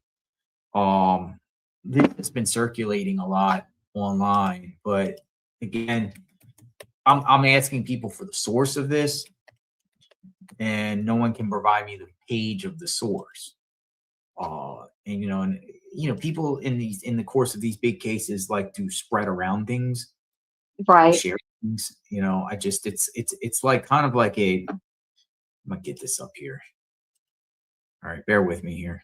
I'm gonna I gotta take a photo off. I'll take this one off and I'll put this up. People are sending me stuff like this, and it continues to get sent to me. But once it hits the net, and people circulate these type of things in the room and are in the chat rooms and Facebook groups and everything. I don't know anything about this. No. I asked two of the people that sent this to me, send me the source and the link to the source, and no one can provide me that. No one can. So I'm just this is being circulated, folks. People have sent me this thing, multiple different people, things like this, saying I guess a death kind of, but anyone can create these things online. Someone created one on me once, said I died, and you go, and I remember that. findafuneral.com or different things. Again, I just wanted to address this because people have been bringing this to my attention. I don't know the validity of this. I mean, if someone can send me the source, I'll take a look at it, but no one can give me the source to this. So just wanted to. Yeah, everybody's looking for this. Yeah, everybody's looking for Nancy. So it makes no sense that this would be credible. There's just no way can provide a source. They're just providing a screenshot. Yeah, or you'll have I'm sure you get so many of that. You have people come on and they say, "Oh, I heard," just like the did he go to Italy for the Olympics? I don't know where that came from. I've never heard any credible source verify, that information. All right. Well, I appreciate the chat. Anything else you want to add? No, just I appreciate everything you're doing, and I really like seeing you kind of sleuth around and really digging for answers, and I hope you keep it up. And I've been looking for yeah, just the Marjan. I don't even know how do you say this Marjan? Marjan? mahjong, Marjan. mahjong, I Sean's guess. friends, church friends, and I've been trying to dig on this, but I'm like getting Oh stumped. yeah, None of them are yeah, coming out of the woodwork. yeah. I mean, if that would be great if somebody could actually talk to one of her friends, either the church friends or the mahjong friends, and try to get some information, even off the record, of course. Mahjong. I think that would put a lot of things to rest as far as like, okay, she played, because they said that Friday night she had people over to play that game. And also the plans to go to church, I think that would just really clear a lot of that up. If anybody could even get a hold of any of her friends. By the way, if anything is, I have this on my other screen here, but I'm not going to play it because it's just talking about Pima County stuff unrelated to this case. But if anything is discussed with this, someone shoot me an email here and say, hey, they're talking about this, about Nanos or talking about Nancy Guthrie. We will listen to the people speak in the public forum because I'm sure some will share about Nanos because they did it the last time. But I'm just going to have this on standby here. So if anything is popping off in reference to this that is like about this subject matter or anything about Nanos, shoot me a message and I'll review and we'll put it up. All right. I appreciate your time, Paula. I appreciate yours. Thank you so much. Have a good day. You take care. Thank you. All right. Try Leslie again. Leslie, are you there? Out a lot of your, like, hi, Leslie. Are you there? Independence where you can't just get up and do what you want to do. Yeah. So having some other things. Leslie. Tina, welcome.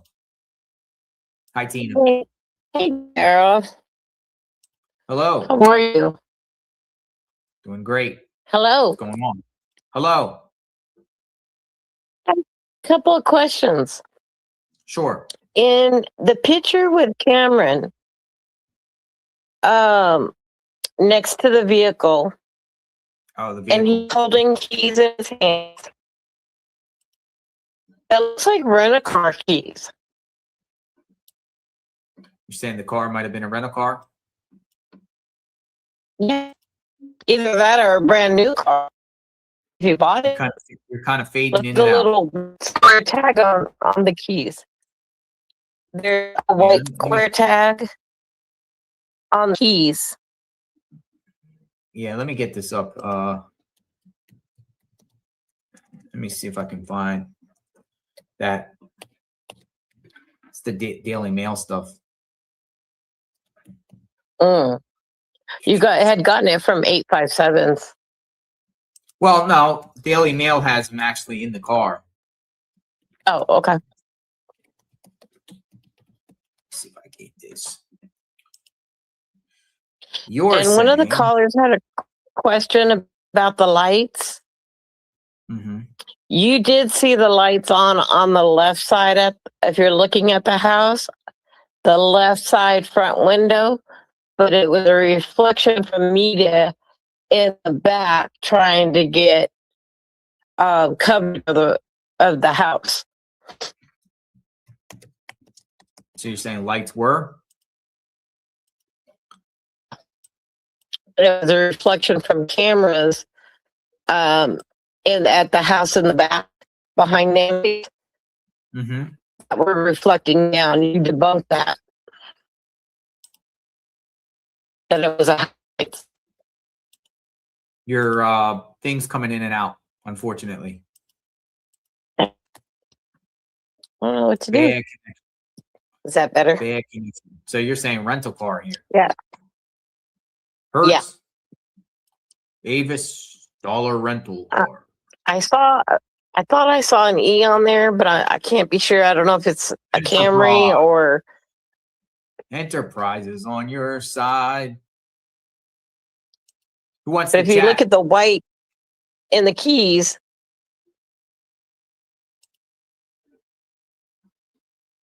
it could either be a rental car.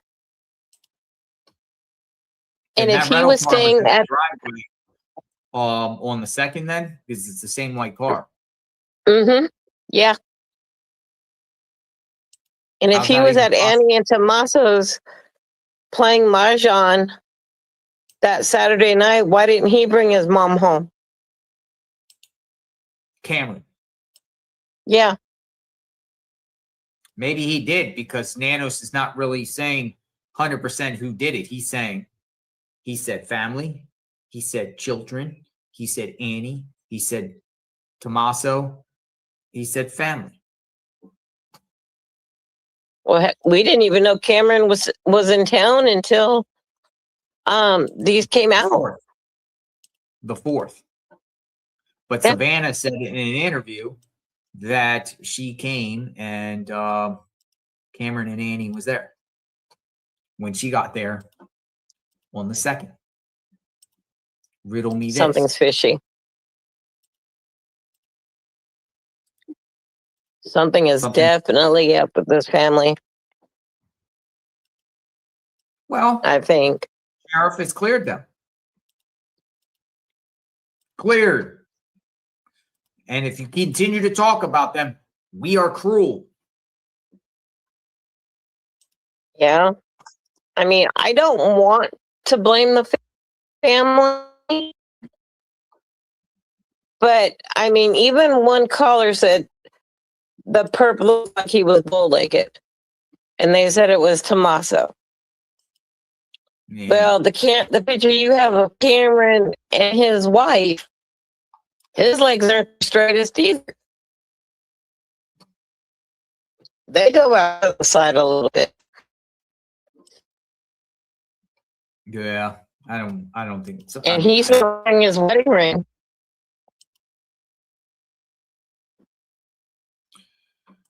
I mean, it's just, it brings up more theories. Like what? And it's like, I mean, could it be Cameron? Could Cameron and Annie have something to do with this now? You know, Cameron was at the house, obviously, staying there. Why didn't he go to his condo? I don't think he has a condo. Why was it? I think they're going down the wrong rabbit hole, and I think I did too. People were insisting that there was a condo in Cameron, but his name is not Cameron. I mean, that's a middle name. He got another. Okay. And the other person with the condo is actually Cameron. Cameron. He's known as Cameron. Follow Isn't me? that how he spells his name? No, he Yeah. doesn't spell his name like a Cameron, but a Cameron. Okay. Gotcha. I mean, if it's wrong, I apologize. Well, again, how did he get from Vermont to Tucson before Savannah did? Unless And he was if he was supposedly at Tommaso and the fourth person to launch on Saturday night. I don't know. Here's the thing. Here's the thing that bugs me about this. Nanos has said children brought Nancy home. And children saw Nancy go inside the house. It's what Nanos said. Children. Now, we all know, technically in technical terms, Tommaso is not a child of Nancy. Correct. And he didn't say child in one person. He said children, plural.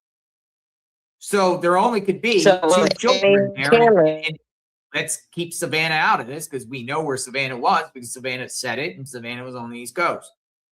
Who would the children be? Children. Cameron and Annie. Children. Mm-hmm. Unless Nanos is talking about Tommaso being a child, the son-in-law. But is that really technically a child? Or her child? Or Nancy's child? No. Children to me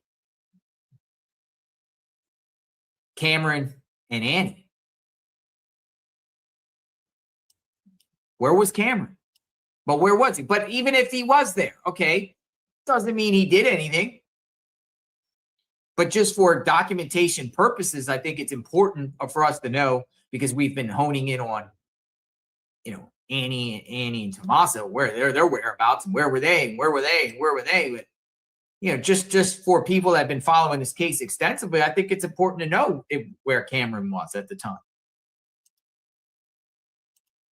Not because he's suspicious in our eyes. I mean, some people think he's suspicious. I personally don't. I'm just curious to know where he was at. And would it change your thinking if, in fact, it is revealed that Cameron was there in Tucson at the time? She dropped out. All right, Leslie, you're up again. I don't necessarily think it's a lack of fiber. I think you're just not moving. Yeah. I don't have anybody in the pipeline, so if anyone wants to step up and keep the conversation going. Movements, definitely not being able to move around like you need to. We have hello. We have a Binky Files. Hey, can you hear me all right? I can. Good afternoon. Hey, good afternoon. Where are you from? I live right behind Disney World. Oh, do you? Like Mount Dora area? No, behind Disney World and like Winter Garden, Lake Buena Vista area. Wow. Nice. Like you could see Disney World from your house? Well, we could see the fireworks from my porch. Oh, that's pretty cool. Yeah. People go to Disney and spend tens of thousands of dollars to watch the fireworks go over the parks, and you can see it for free. That's true. That's true. We hear them every night. We hear them every night. We're so used to it. It's just a part of our evening. Yeah. I hate driving through I-4 right at that area in Disney. Oh my goodness. They got to fix that. Well, now we have the 429, and that helps us get around a lot better around here. So nice. What's on your mind? What's on my mind is today I'm just so curious what chat and what you think Nanos is going to do today. Is he going to provide a written statement? Is he going to show up? I'm just so curious about that. It's a great question. I mean, I don't know. I personally, my take is he's going to ask for extension of time or challenge that request with a lawyer or find a way to stall a legal loophole, a legal way. That's my prediction. I feel like he's going to say, I'm sure if someone requests documents, you could quash that or try to find a way to take it to the courts. Yeah. Or maybe he won't. Maybe he provided something in there. I mean, the way I read it was like, let me get this back up here. Agenda 38. Nanos. What do you think he's going to do? Well, I was thinking about this. I went for a walk today, and I was thinking just about his ego, and I was thinking about is he going to listen to people if they say, "Hey, you don't need to go there and speak for yourself. You need someone. You need a lawyer on your behalf." And because I think what we've learned is, if he does not agree with whatever you're telling him or what criticisms you have of him, or he does not take too kindly to that, because he's very egocentric individual, in my opinion. He doesn't look like it to me, though. Like, no, he doesn't. That's the thing. But I think he does have than actual actions. What's that? Looks are, somebody could look like something and be totally different. Sure. I absolutely. I don't know. I'm leaning toward written statement, since they did allow him to write a written statement. So like, but none of it is like really have anything to do with Nancy, though. It's like all his own, like, No, but it does to me because I feel I'm concerned that it's going to take a change in law enforcement for this case to get solved. So you think if Nanos goes and they can boot Nanos out of there, get him removed or him resign, he's going fresh eyes, a fresh law enforcement sheriff in town, a new sheriff in town could restart this thing again and maybe get the ball moving. Yeah, fresh eyes, egos checked at the door maybe this time around.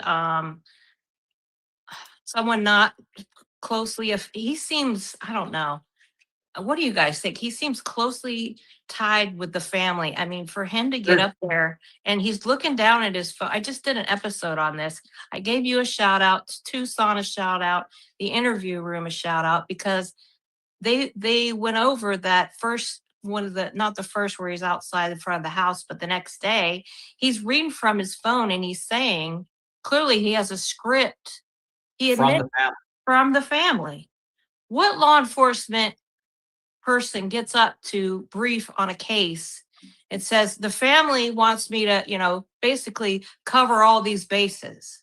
No, they don't. And then go back and have to investigate the family. To me, exactly. there's a word for that, and I'll and- say the word. Go ahead. Conflict of interest. Absolutely. Conflict of interest. And then February 2nd, there's Cameron's car in the driveway. And I did a side-by-side comparison of him getting out of the car where there's Annie sitting in the passenger seat. And it's the same car. It's definitely Cameron's rental car or whatever he had.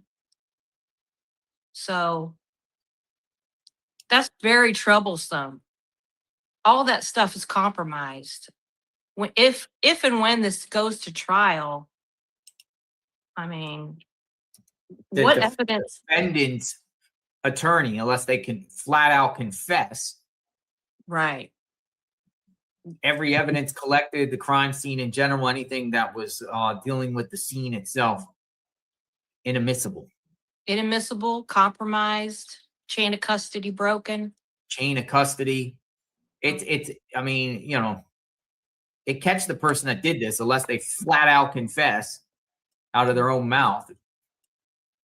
Right. Which is rare. It's problematic. It happens.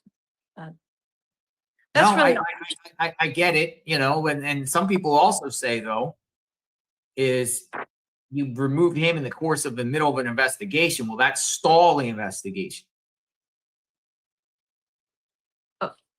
Well, I think it's already kind of stalled.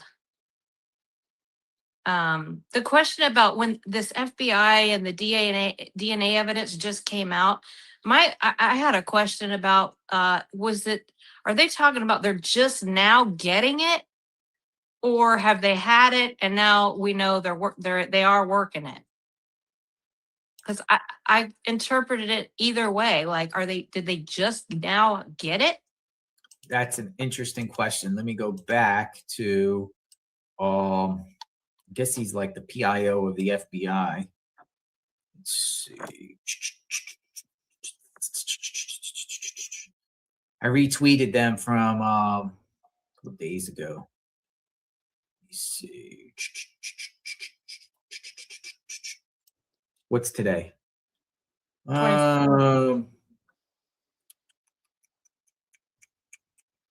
Somewhere out there.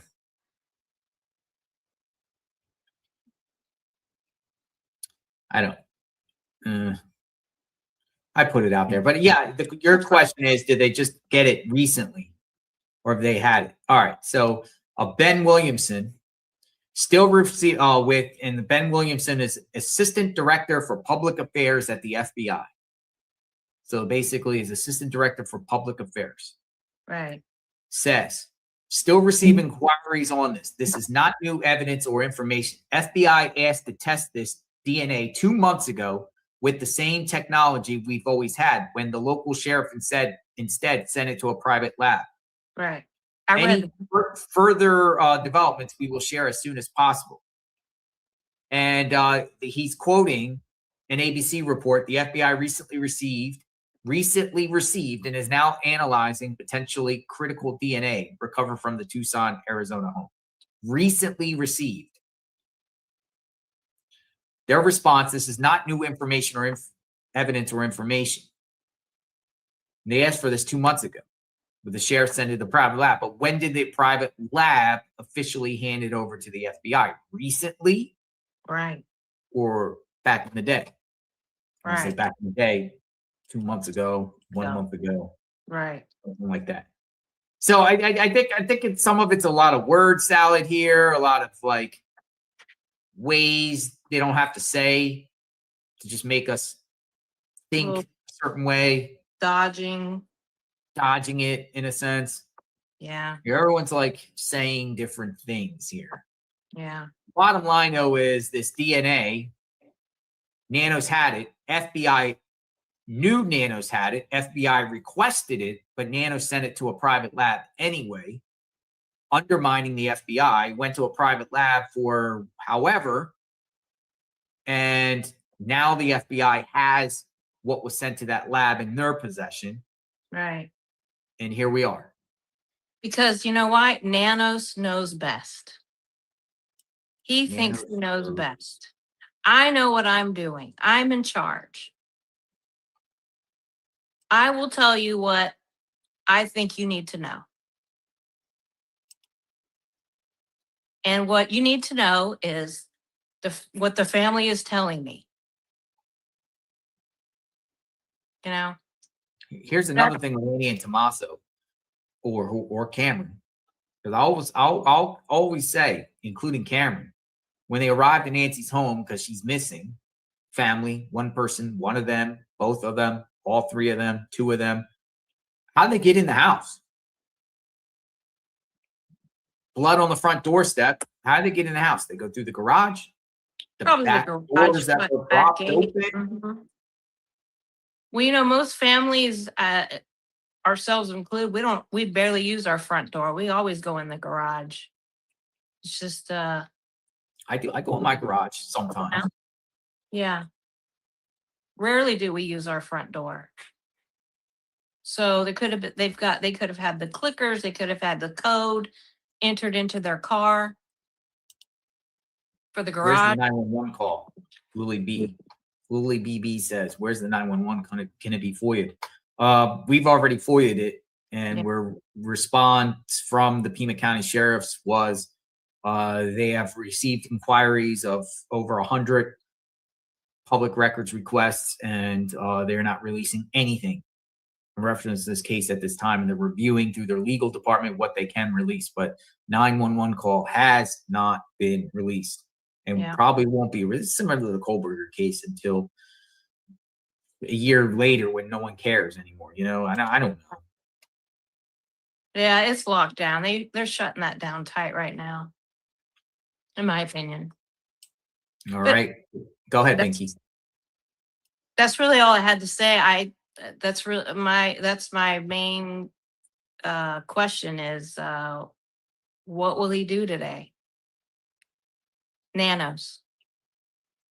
Appreciate your time. Thanks. What will Appreciate he you. do today? Thank you. Thank you. Bye-bye. Bye-bye. All right, we got Christine, and then we got Doug from East Tennessee. Christine, welcome. Hey, how you doing, JLR? Great. Thanks for shooting me the link. I know I've been bugging you with emails. I was on last night, and I just think it was very interesting about the white car, but I just want to talk real quick about the DNA, right? That there's a hold that on the white car, but there's a process with the DNA, right? You have to get it off of whatever evidence item that it's on, or the swab, the Q-tip, so to speak.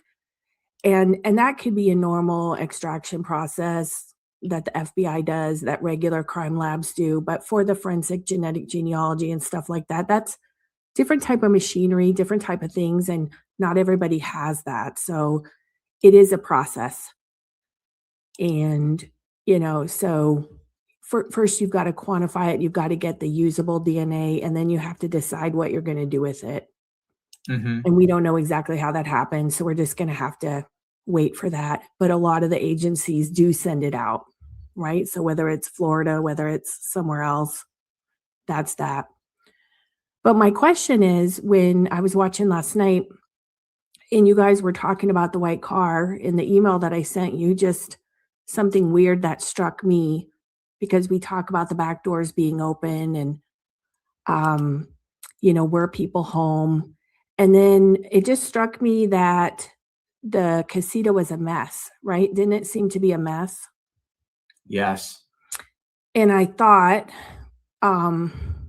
was the back door open because something happened in the casita? I don't know if you saw that email, and I apologize. I don't know if you talked about it this morning. I'm on the West Coast, so I missed part of the stream. But did something happen in the casita? Was somebody in the casita, and that's why the door was open? And do we have any video of when the white car appeared? I know everybody's trying to say whose car was it? Was it the rental car or whatever? I'm going back to the casita. I'm going to get that photo that Fox News was able to capture about the inside of the casita, the sliding glass door open. So, yeah, I'm looking for it right now so I can put it back up on the screen here. Okay. Yeah. But you're saying maybe a crime occurred in the casita. Well, maybe whatever happened, right? Because, and we've heard so much different stuff, and we're really not going to know. And we have to let the police do their job, right? I'm retired. We have to let them do their job. But at the same time, we law want to enforcement? know. Excuse me? Your former law enforcement? Yes. Okay, nice. In addition to what I do. And that's why I do what I do. But yeah, so I want to respect that. But at the same time, we want to help, and we want to get something done. And a lot of times folks can see that. And so it didn't hit me at first, but then as we started talking, the white car kind of triggered something with the why would the back doors be propped open, and then the mess in the casita, and then was somebody staying in the casita? And then I just thought, what if part of whatever happened was in the casita, because we keep hearing the house was clean. So I don't know. That's just where I am today. That's why I was sending you the emails. Yeah, I'm looking for, I wish I had that.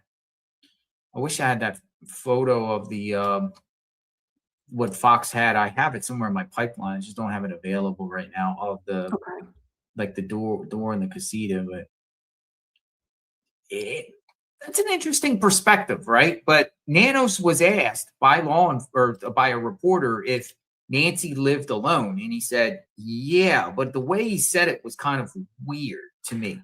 Well, what if talking about like the main house, staying? not the casita? Obviously, people have stayed in the casita before. Well, what if a guest was staying in the casita? I didn't realize that it was her birthday weekend. Was it her birthday? Yeah, her birthday was on Tuesday, right? The 27th, 28th, Wednesday, 29th, 30th, Friday. Yeah, Tuesday, the 27th was her birthday. Yeah, so I didn't know that, right? I didn't realize that. I'm coming into it, and things just, how your mind works. Your mind works in the background, and it starts connecting things. And so, what if somebody was staying in the casita, right? We have the discrepancy, or the confusion about family brought her home. Somebody brought her home. Why did she take the Uber? Why was the casita, if Nancy's house was so clean and immaculate, what was going on in the casita? Man, I wish I could find that casita pic. I have it somewhere in the pipeline. Yeah, that's okay. That could be for later. I just thought, what if somebody was staying in the casita?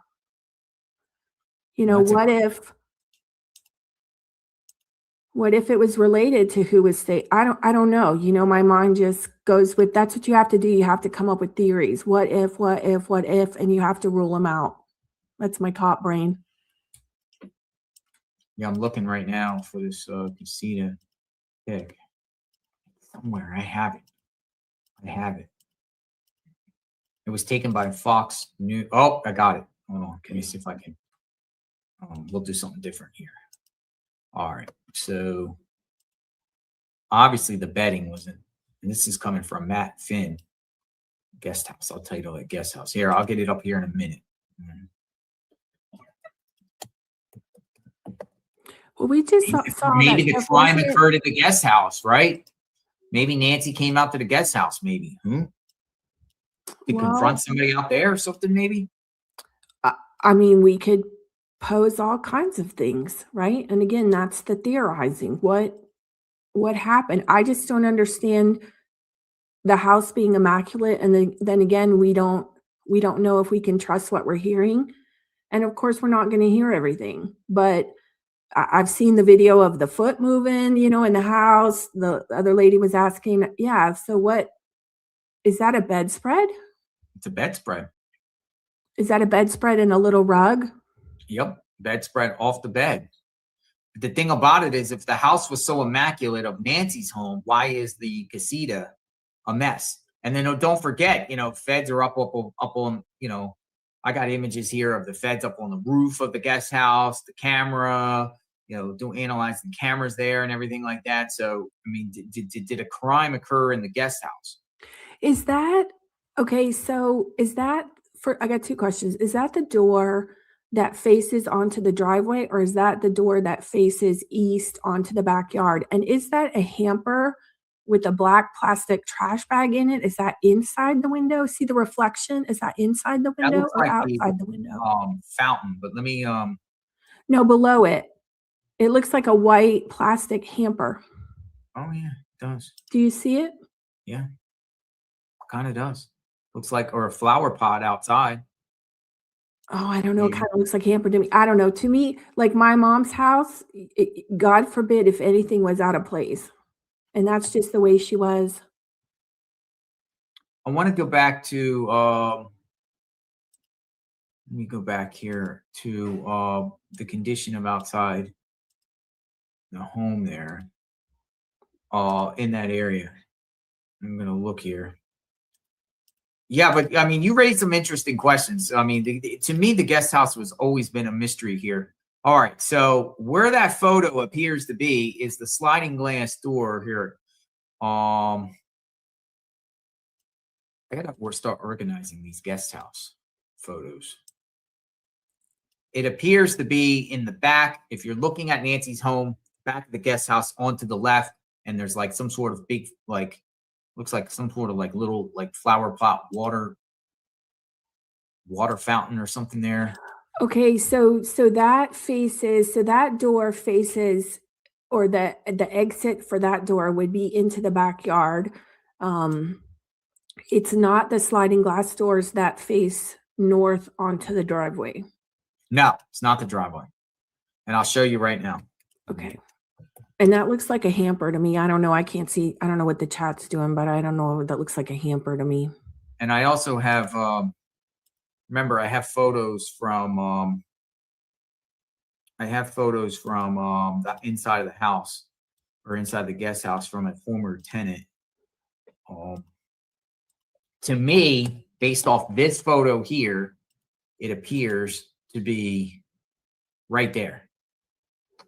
Okay. Reason being, because if you look on the you can see the reflection of that. See that in the left corner there, that green Yeah, I flower see pot the fountain, but I don't see. Is there anything that looks right there? That would be right there in the circle there. See that circle within my I circled it. Yeah, is there? So do we think that's a hamper? So would that be? Well, the hamper could be there too, but that flower vase thing in the center there, you can see in the reflection there on the left side. I see that. I'm looking at the white thing that appears to be inside the door. Yeah, that could be a hamper. It could be a trash can. I think it's a hamper.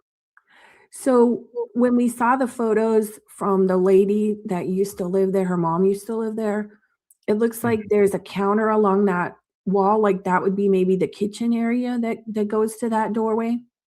Yeah, let me go. Okay, stay with me. It's a good conversation, by the way. It's a good conversation. I'm gonna go back to these photos that she sent me.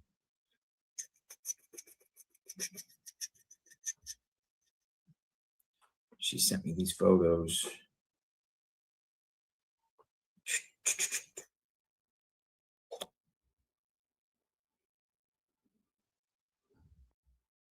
see. Guest house. I have to go back to our text. I'm thinking maybe the bedroom is on the north sliders. If that's north, I might have my directions messed up. Okay, this is what we're looking at. Hold on. I'm gonna put it in the pipeline here. Got it right here. Matter of fact, I'll just blow myself up and just show you. All right, so what we're seeing when we're seeing this, right? We are seeing this right here.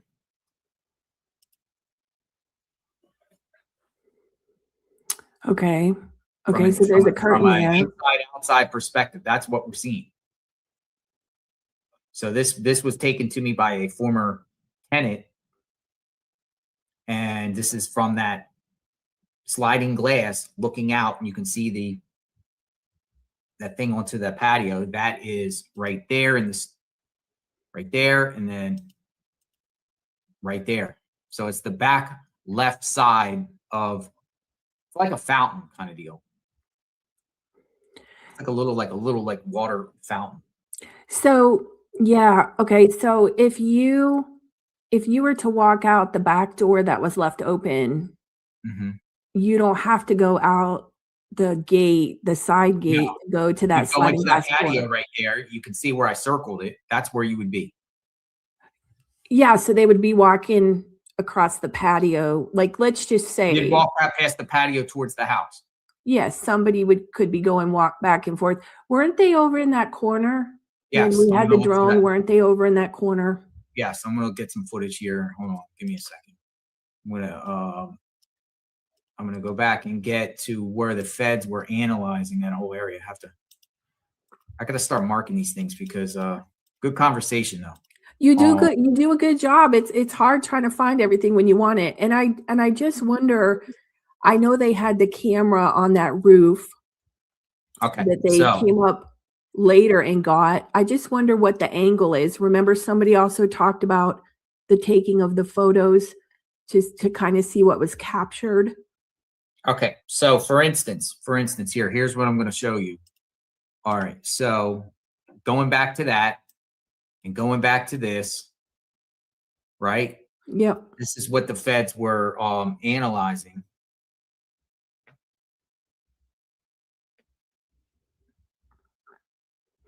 Right. That's that camera, right? That's that camera. So you see below there's that little fountain there, and there's the way to get in there.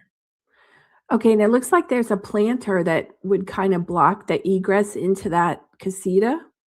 Kind of, like, yeah. That's what it seems like. So you have to walk, out a little bit and then to the left towards the house. Okay. Interesting. And weren't they checking over that fence? They were. I don't know. It just triggered my mind. So let me go.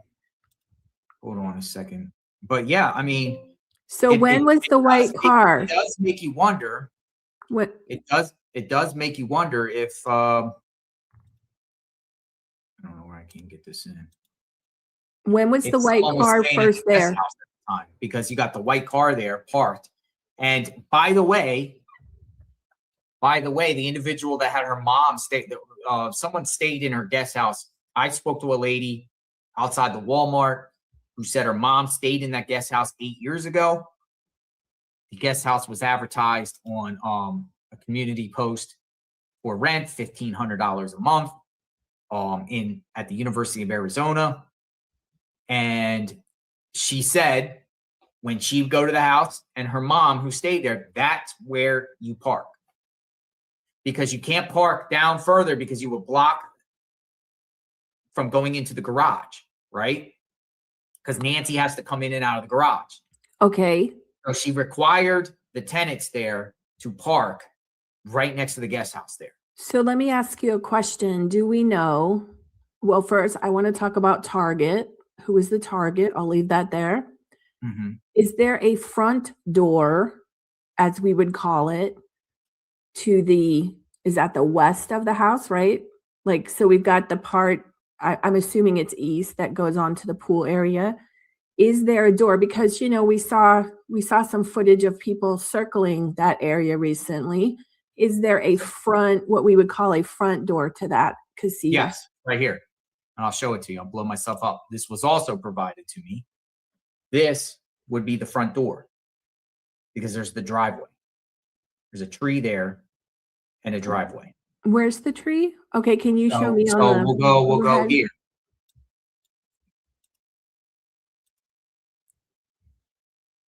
Supposed to be right there, though, but maybe at the time. Well, okay. Sorry. These photos were taken 8 years ago, so it's possible that she had a tree there and she cut it down. Now, do you see in front of? Do you see the white car? Do you see that tree right there in front of the door there? By the hood, by the between her garage and the door, the sliding glass door facing us. Right, I see a planter. I'm sorry? I see a planter. Yeah, a planter. Well, remember, these photos here are like ancient photos from like. Yeah. I just wonder if there's a tree. So this is the front. That is her driveway right there. And you can see the shrubs there. That is, you know, from the road, you can't see her garage because there's these like shrubs there. But I guess she had a tree there at one point. Maybe she cut it down. Okay. So somebody, you know, I'll mention the word Target again. I'll mention, you know, we've heard this stuff too about, I don't know, this phone call, not this phone call. We've had the question, why was the back door open? What was the purpose? I want to go back to this one more time and just show you something else too. The front sliding glass to her driveway that takes you out to the road is, so at the time in 2018, she had a tree there. Oh, that's the view where the counter is. Okay. So she had that's facing the driveway. That's the driveway. Okay. And the driveway, if you go to the right, you go into her garage. She had a tree there at one time, it appears. But the tree's not there anymore. So she probably cut it down, looked like an old like oak tree or something. So that's the kitchen. So the northmost part of the casita is a kitchen. No. The north part, and the south left side where is the bedroom. Is the bedroom. Where the bedspread is. Correct. So it might be just like some sort of like one big giant open. I'll text her. One big giant open. It looks like a room there and another room, like a room in a room. Like what do you call that when they call it a studio? Yeah. Well, yeah. So that's it. That's all I had to say. I don't know if you have other people that want to chat, but no, but I like the theory, the possibility, due to the fact that this bedding was messed up.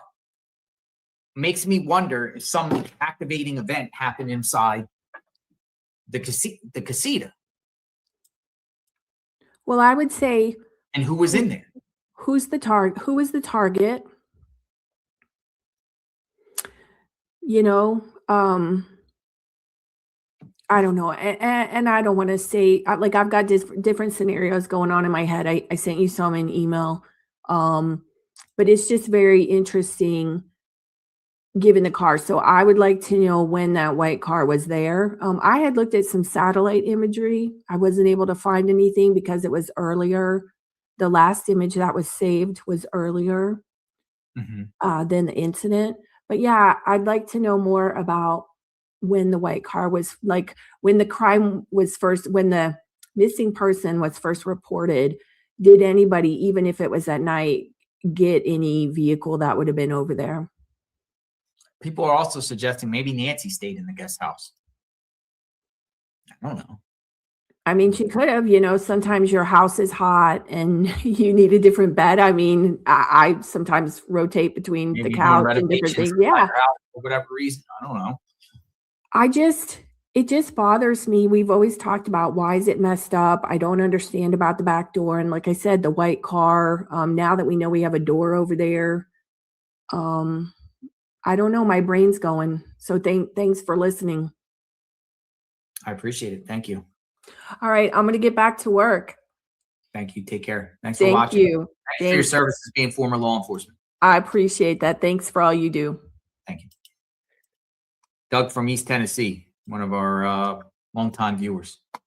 Hello, JR. Hi, Doug. How are you? How you doing? I'm doing good. How you doing? We're grinding along. Day 80. Well, there's three things. Sorry. Nanos on the hot seat today, possibly. We're waiting to see. There's three things I want to bring up real quick, and I'll try to go through them real quick. Sure. At her front door, out in the driveway, there's two marks, ain't you? Like some from a, like maybe from a buggy or something. Uh-huh. Well, me and a friend was talking about that, and it does make sense. What about they put her in a body bag, and the perp got her by, underneath her arms, drug her out, and then marks came from where her heels was digging into the driveway. I mean, yeah. I mean, that's a possibility. Well, that's one thing. Interesting scenario. And there's a new theory that I came up with, and I told Ted the other night about it. He loved the idea, the theory. There's two things in this world, JR, will make a man do things that he wouldn't normally do. And two things is money and for another woman. Maybe, I'm just going to throw this out, maybe Tommaso was having a fire with another woman. And he's pretty well in Nancy's will, or Annie is. Maybe Nancy caught him with another woman back there in that pool house, and he thought, well, I gotta get rid of her, because if she tells Annie, I'm gonna be kicked out of the wheel, I'm gonna lose all this money. Mm-hmm.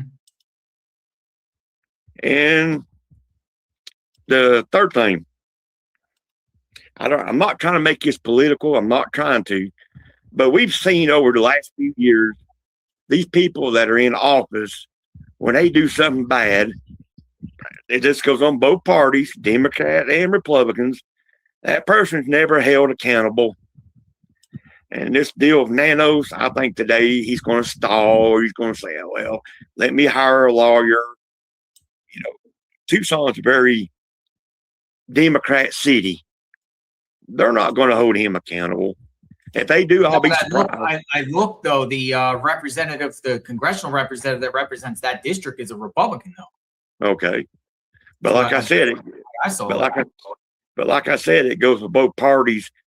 When somebody in office does something bad, they don't hold them accountable. They just give them a little slap on the wrist and say, don't do that again. I don't think they're going to hold him accountable. I'll be surprised if they do. I'm not so sure. I think there is I think the supervisors are starting to think some of them he's a liability. He's a bad light to what's going on. And I do think that some want him gone. I mean, I hope they do. I hope they do hold him accountable. I don't know how they can hold him accountable, but they're really what's the word I'm looking for? Causing him problems by making him produce documents. Who knows? They might ask for another slew of documents next. After that, they might ask for more inquiries. Might just put him under, put the pressure on him to keep asking. And also, there could be other forces here that tell the commissioner or the supervisors to back off too. Yeah. Or he might say, let me hire me a lawyer. This could be a dog and pony show too. Yeah. This case is, it's been weird from day one, but I got thinking about that, maybe Nancy caught Tommaso with another woman, and he thought, oh gosh, I don't want him to tell Annie because I'll be kicked out of the wheel. I mean, I'm pretty sure it's been done before. Well, sometimes when couples been together for extended period of times, infidelity doesn't necessarily break a relationship. You get some therapy and it's wrong, but you get therapy and you work your problems and everything like that. Is that enough for someone to kill over catching somebody with another person? I guess it's according to how much the money he was supposed to get from her, from her deceased. I mean, money talks. Wasn't people benefiting financially from Nancy, but Nancy's renting out her casita.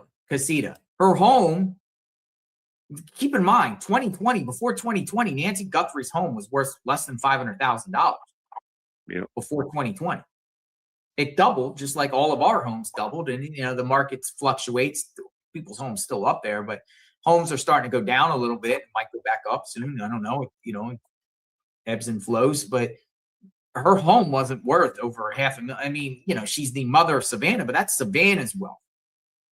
She resorts to being in her 70s, at least while she's in her 70s, renting her casita out to other people. I just don't understand why families not doing extra company. I just don't understand why the family ain't doing more than what they're, you know. I just don't understand why the family ain't doing more than what they're doing. It don't make no sense. Now Savannah got a lot of money. I was looking at some of these top media personalities. Some of them make like $30 million a year. Yep. 15 million, 10 million contracts with some of these people you see on the big screen. But I just want to throw it out there. Money and a woman can make a man do some crazy things. A lot of things can make people do crazy things. Well, JR, if you ever come back to East Tennessee, look me up and I'll take you out for an anchovy pizza. I don't like anchovies, Doug. You don't like anchovies? Oh, Lord, I love anchovies. I like mushrooms. Well, I'll take you out for a mushroom pizza then. I like meats, lots of meats. I do eat meat. I like pepperoni. Yeah. How about I take you out for a pizza?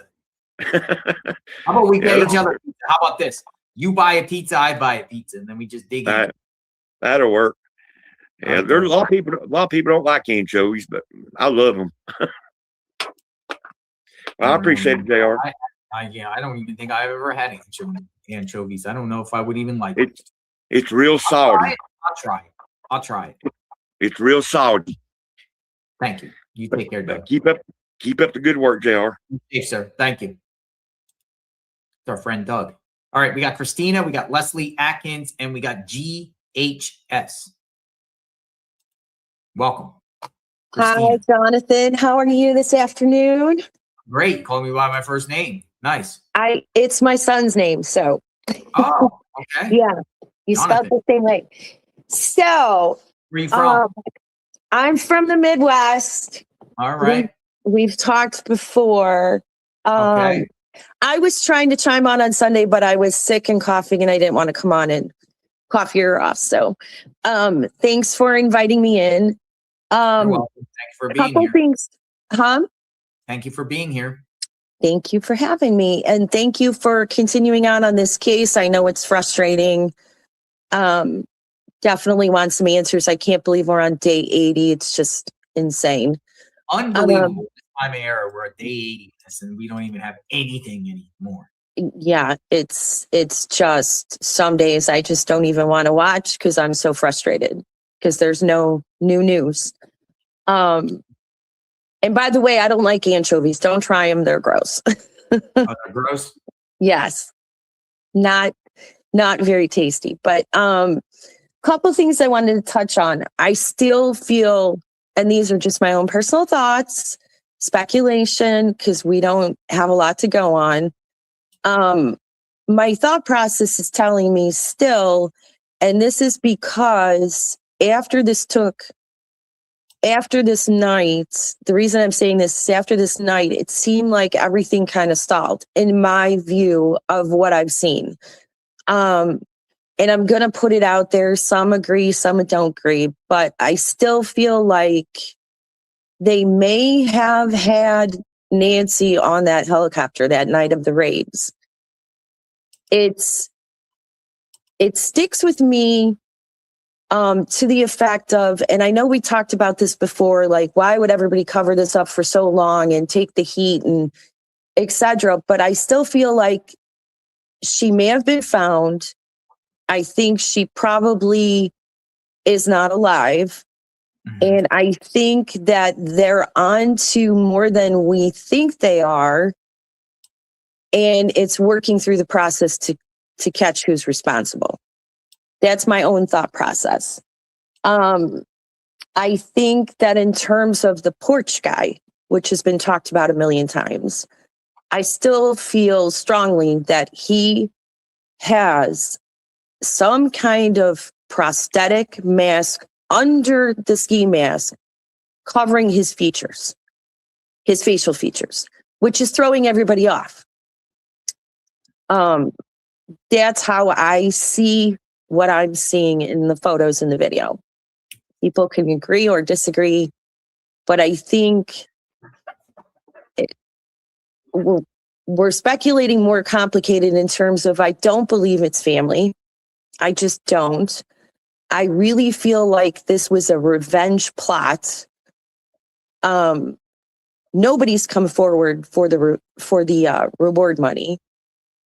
And I think it was a revenge deal. How that wraps around in terms of why or who, still can't quite figure that one out. Revenge, but like 84 years old. I can't see somebody like she has to be collateral damage or to get her for someone else. Yes. Not like a personal grudge with an 84-year-old woman sounds crazy. It is crazy, and it's very heartbreaking and sad when you think about it. She's an 84-year-old woman. She's got medical issues. You know, her mobility is limited. Like, someone that can do this is very sick in the head. I'm sorry. Sick in the head. Who would do this to an innocent elderly woman? It's heartbreaking. I'm monitoring the Pima County commissioner meeting, nothing, just holding plaques and giving her rewards. Oh God, this Nanos, he needs to go. Hey, ho, ho. Sheriff Nanos got to go. He got to go. Now, I believed in him. I prayed each and every day out there in the field. I'm just, enough is enough. I looked at it. I agree. I looked at it as he's been in law enforcement for his entire career. So, but from a standpoint of how this has all been handled,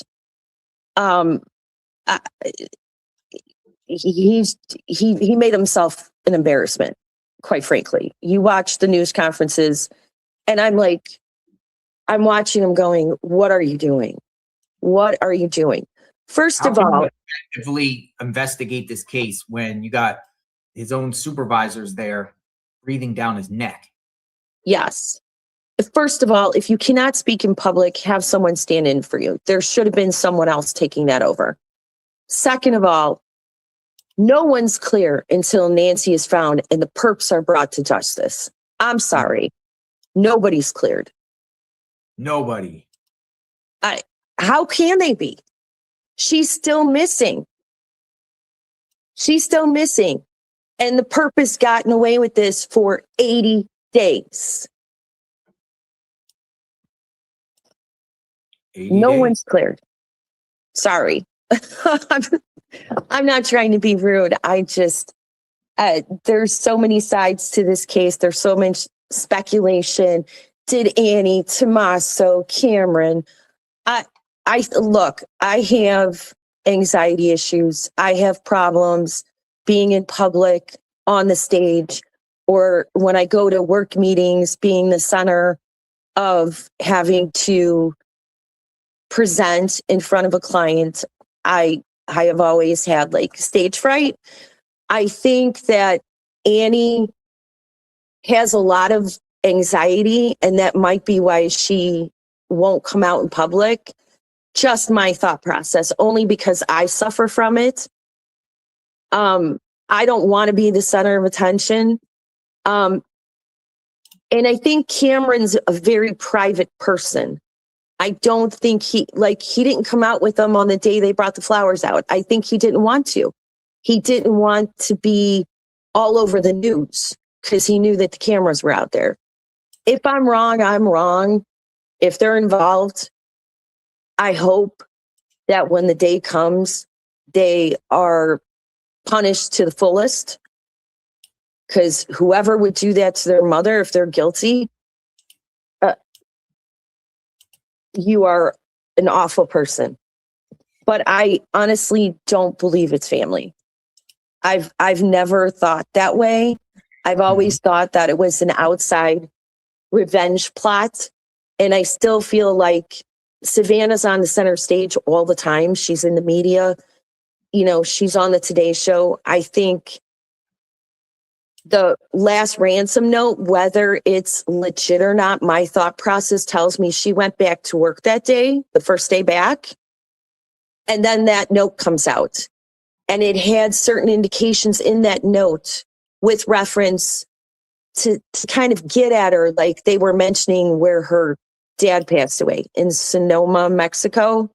Like there were little things in there that led me to bio, though. I'm sorry? That's information you can do by a basic Google search. Yes, you can. And in some tokens, I think it's real, in some I don't. But it's ironic how the day she went back to work, they were trying to upset her again, if that makes sense. You kind of got to look at certain things within rather than just what's on the surface. Do you think they're trying to needle Savannah and torture her mentally? In some tokens, I do think so. I do think so. And this has everything to do with Savannah then. I think that when you think in terms of a person, first of all, that would harm an elderly woman and not have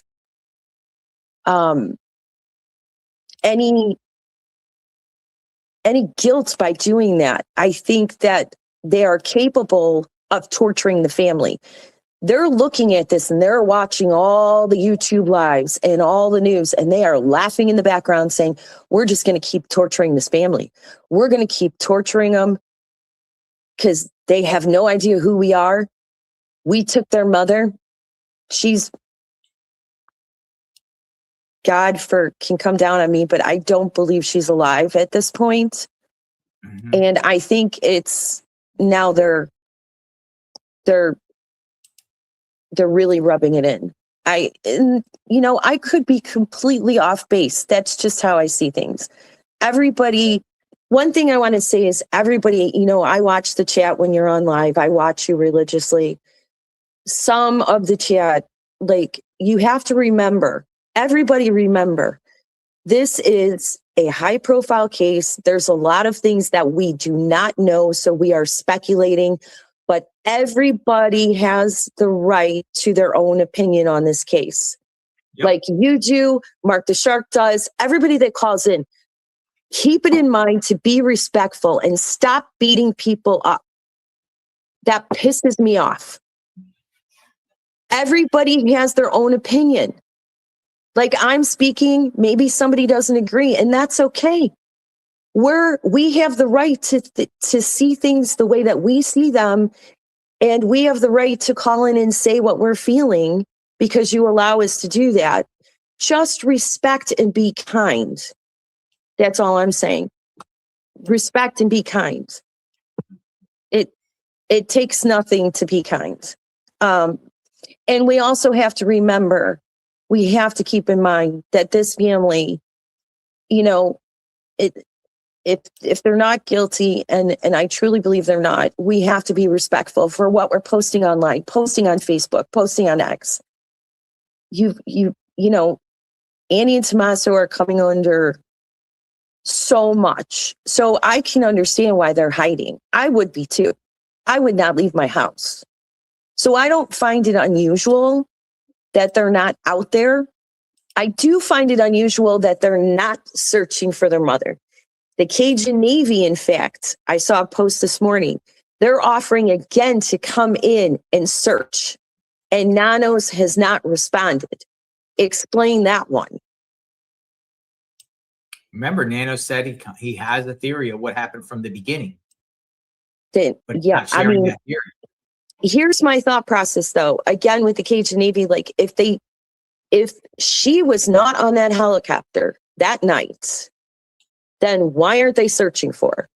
Now, my theory is they're not allowing searching to be done because she was found. And they are trying to put it all together, waiting for the DNA to come back.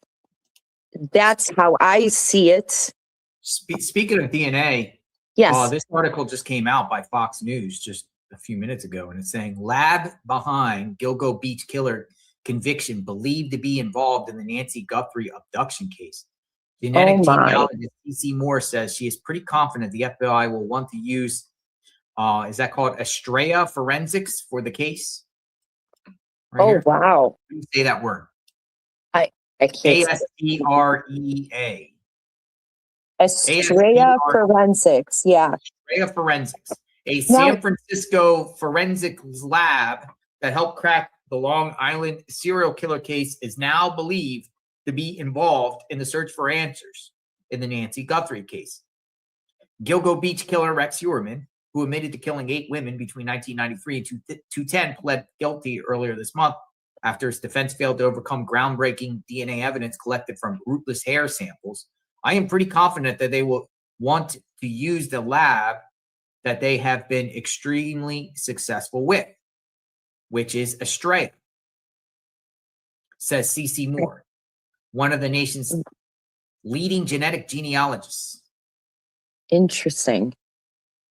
So she's speculating that they would want to use this lab.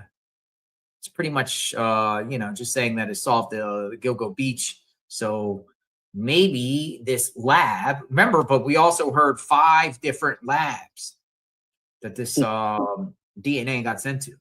Yeah. Interesting. So that just came out. I just wanted to share that. Thank you. The other thing that I wanted to mention, I know you're not on board with this, but every time I watch something on Sleuth Intuition, so when he had that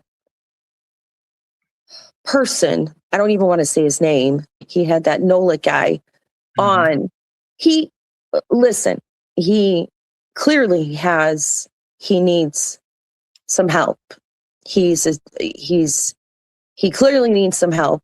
He could be completely fabricating and making up stuff.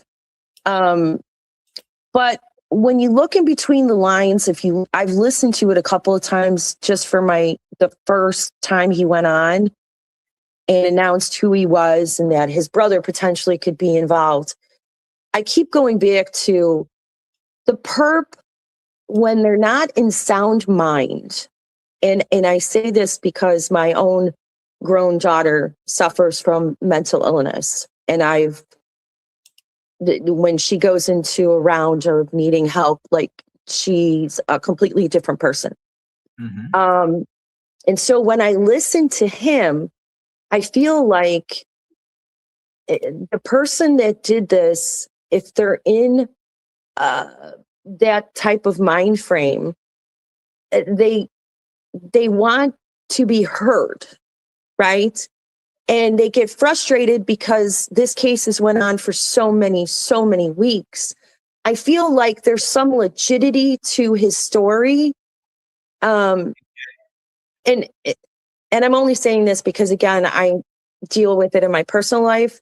So I see I'm hearing different things as he's talking. Whether or not it's true, who knows? I definitely think the FBI definitely need to bring him in and do their job and, clear that up. But it's scary to listen. I don't know if you listen to Sleuth's feeds with him, but very disturbing. Very disturbing. I mean, at this point, his name is out. Yes. These individuals are out. The N people, call them the N people. Yeah. If there's anything to it, then someone's going to get cuffed. Yeah, definitely. You know, in another token, I feel like he's infatuated with Sleuth because, you know, Sleuth went to do his thing at the Rose Canyon Lake and he swears he thought he saw Richard there in the car. So that's pretty scary. Like, and again, what he did backing off, saying that he's not going to communicate with him anymore, good idea, because again, if you're dealing with a person with going through mental episodes, as they call it, like, you want to be careful for him and his family. But I just, it makes me wonder if there's some validity behind that he wants the attention and he's sick of being not brought up and he decided to do it himself. Is it possible? Of course it is. Nothing's impossible at this point, right? Because we don't have a whole lot to go on. I have this View clip from The View. The View has been sounding off, and they've been saying some stuff about the Guthrie case today. Interesting. Yeah, I don't watch them. Putting it back at they're putting it back at Kash Patel. Putting it back at Kash Patel. Let me see here. Let me see this. I'm gonna play this, and we'll just listen real quick on this. She's saying just Charlie Kirk and and Nancy Guthrie case. It's the incompetence of the FBI.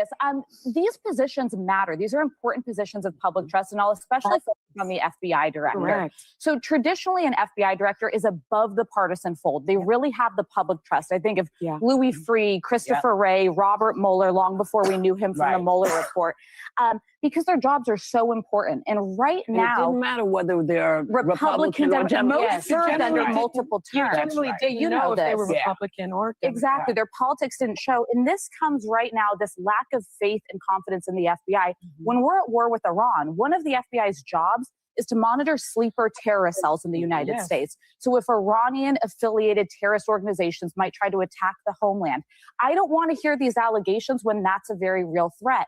I'd also say public trust in the FBI is low. I think of two very high-profile cases. Charlie Kirk's assassination, it wasn't the FBI that solved it. Eventually, he was turned over by his own family. It was local law enforcement. And in fact, they put out inaccurate information early on. And then I think all of us are still praying over Nancy Guthrie, just hoping that she is going to be found. Like, I'm starting to lose faith in our federal law enforcement, and I've never felt like that in my lifetime. So regardless of who you vote for, who's in the White House, you want good people there. And I don't know if we have them right now. What do you think? I don't know. That has been put out. In some tokens, I agree with what she said. But at the same token, I keep thinking back to, FBI is not going to announce every move they make and every lead they have. I mean, they got the Brown University shooter. They got the January 6th pipe bomber guy. I think they're sleuthing. I think they're doing their thing. I'm praying that a break in this case comes soon, and that they're on to something. Again, they're not going to announce to us everything. I think, too, there's two things. So one thing that was being talked about earlier is her garage door. We don't use our front door because we have a kind of a similar door like Nancy. We keep it locked for security. We always use our garage door. We've never used our front door. Like, I don't even carry my keys with me. My mom, who used a walker for assistance before she passed away, she lived in a townhouse. She would fight me every time I dropped her off at her house. No, you go home. Don't walk me in. I had the clicker. I had one of hers, would open the door. I would wait there, make sure she got in the door, and then the lights went on and whatever. So it's not unusual that people use their garage doors. That's all I'm saying. That's what I wanted to point out. There was something else, and I apologize. I'm just going to read this comment real quick by Lily B. Did Nanos ever publicly rule on what the suspicious circumstances actually were made to make him call homicide detectives in? This was from day one. And the active crime scene. Exactly, because Lily B. Here's why it just makes zero sense, right? Because Nanos is talking about homicide detectives there from circumstances, right? But at the same time, there's reports where they thought that she just wandered off originally. And then even when by having homicide detectives there, then why the heck did you clear the crime scene a day later in a white vehicle seen in the driveway on the 2nd? No crime scene. It makes no sense. Nope. No, It makes no sense. If you think Nope. a homicide occurred there, which he said out of his own mouth, he said it. Listen to the first press conference when he's out there at night speaking, the very first night. They have circumstances that make them feel like maybe a homicide occurred in that sense. Yeah. Hey, then you steal up the property. I think that Casita, when you were talking with the former law enforcement before our call, I think when I saw those pictures originally, I thought maybe that they were waiting in there until Nancy got home that night, and they used sheets or something from that bed in that casita once she got home and they made their move. That could explain it. That rug in that walkway of the casita, I don't know and it might just be I need new glasses, but it looks like on the end of it where the bedspread is, it looks like could be blood. Or am I crazy? No, I mean, yeah. It's kind of hard to see. It might just be a shadow of the rug design. But I've always thought it looked like there might be blood on there. Again, it's hard to tell. Well, I mean, will Nancy just have a guest house that looks like that with no one staying in there? All with things, unless authorities mess that all up by searching around for evidence. It could be. We just, I think they have a lot more video from her cameras, and I still feel like if you think back to when Nanos and even Savannah said she was taken from her bed, here's my thought process on that, looking in between the lines of what they're saying, and I could be totally off. I think, we have cameras in our house we have dogs, we foster dogs. So if we have to leave the house, we're always watching them. I think she had cameras within her house. And the reason I say that is because I think they somehow got footage of the perps in the house taking her from the bed. From inside the house. Where's this footage? Well, that's what I'm saying. They haven't released it. I mean, but why? Why don't you release it? That's the whole thing. You're going to protect the integrity of the investigation. Look what they have done already. What harm does it do? What harm does it do to release any footage they have? I agree. Where's the Uber footage? Where's the footage from Annie's house that Nancy arrived there in the Uber? Where's the footage of Nancy coming home with Tommaso? Why can't we see Nancy walking? Where's the 911 call? Where's the 911 call? I mean, how does this hurt the public? It would help. Any and all information could help. There could be a clue within anything that they release if they have it. Yeah, that is odd to me. Why can't they release the footage of the Uber picking her up or from her in the Uber? Why can't they release Annie and Tommaso's house footage? They've got it of her arriving there. What's the big deal? Show us that she arrived there. Maybe then people wouldn't be so up Annie and Tommaso thinking they did it. But I don't think that Nancy it was the wealth. It wasn't a money thing. And Nancy, I don't think she had all the money that people think she did. She's got a nice house and everything, but Savannah's the one with the wealth. Yeah, I don't think Nancy has like that. I really don't. Unless something's going on with Savannah kicking back money to Nancy that we don't know about. It could be, and we don't know. We don't know the details of her trust or how that was set up. We don't know her financial statuses. We don't know Annie and Tommaso's financial status, quite frankly. Everybody's speculating, but we don't know shit. Sorry, don't mean to swear. But there's so many things that we don't know. And I feel at this point, it's been 2 months since the news conference. Authorities need to say something. There are so many people, so many YouTube folks like you and Mark the Shark and Sleuth and all those, and Jim going out there searching on a new bike he got. I mean, God bless the guy. You named the bike Nancy. Where's the thank yous for all of the YouTubers that have spent endless amounts of money and time? I'm not. That's the least of my concern personally. No, I'm just saying. I can care less about any thank yous, pats on the backs, or anything from the Guthrie family.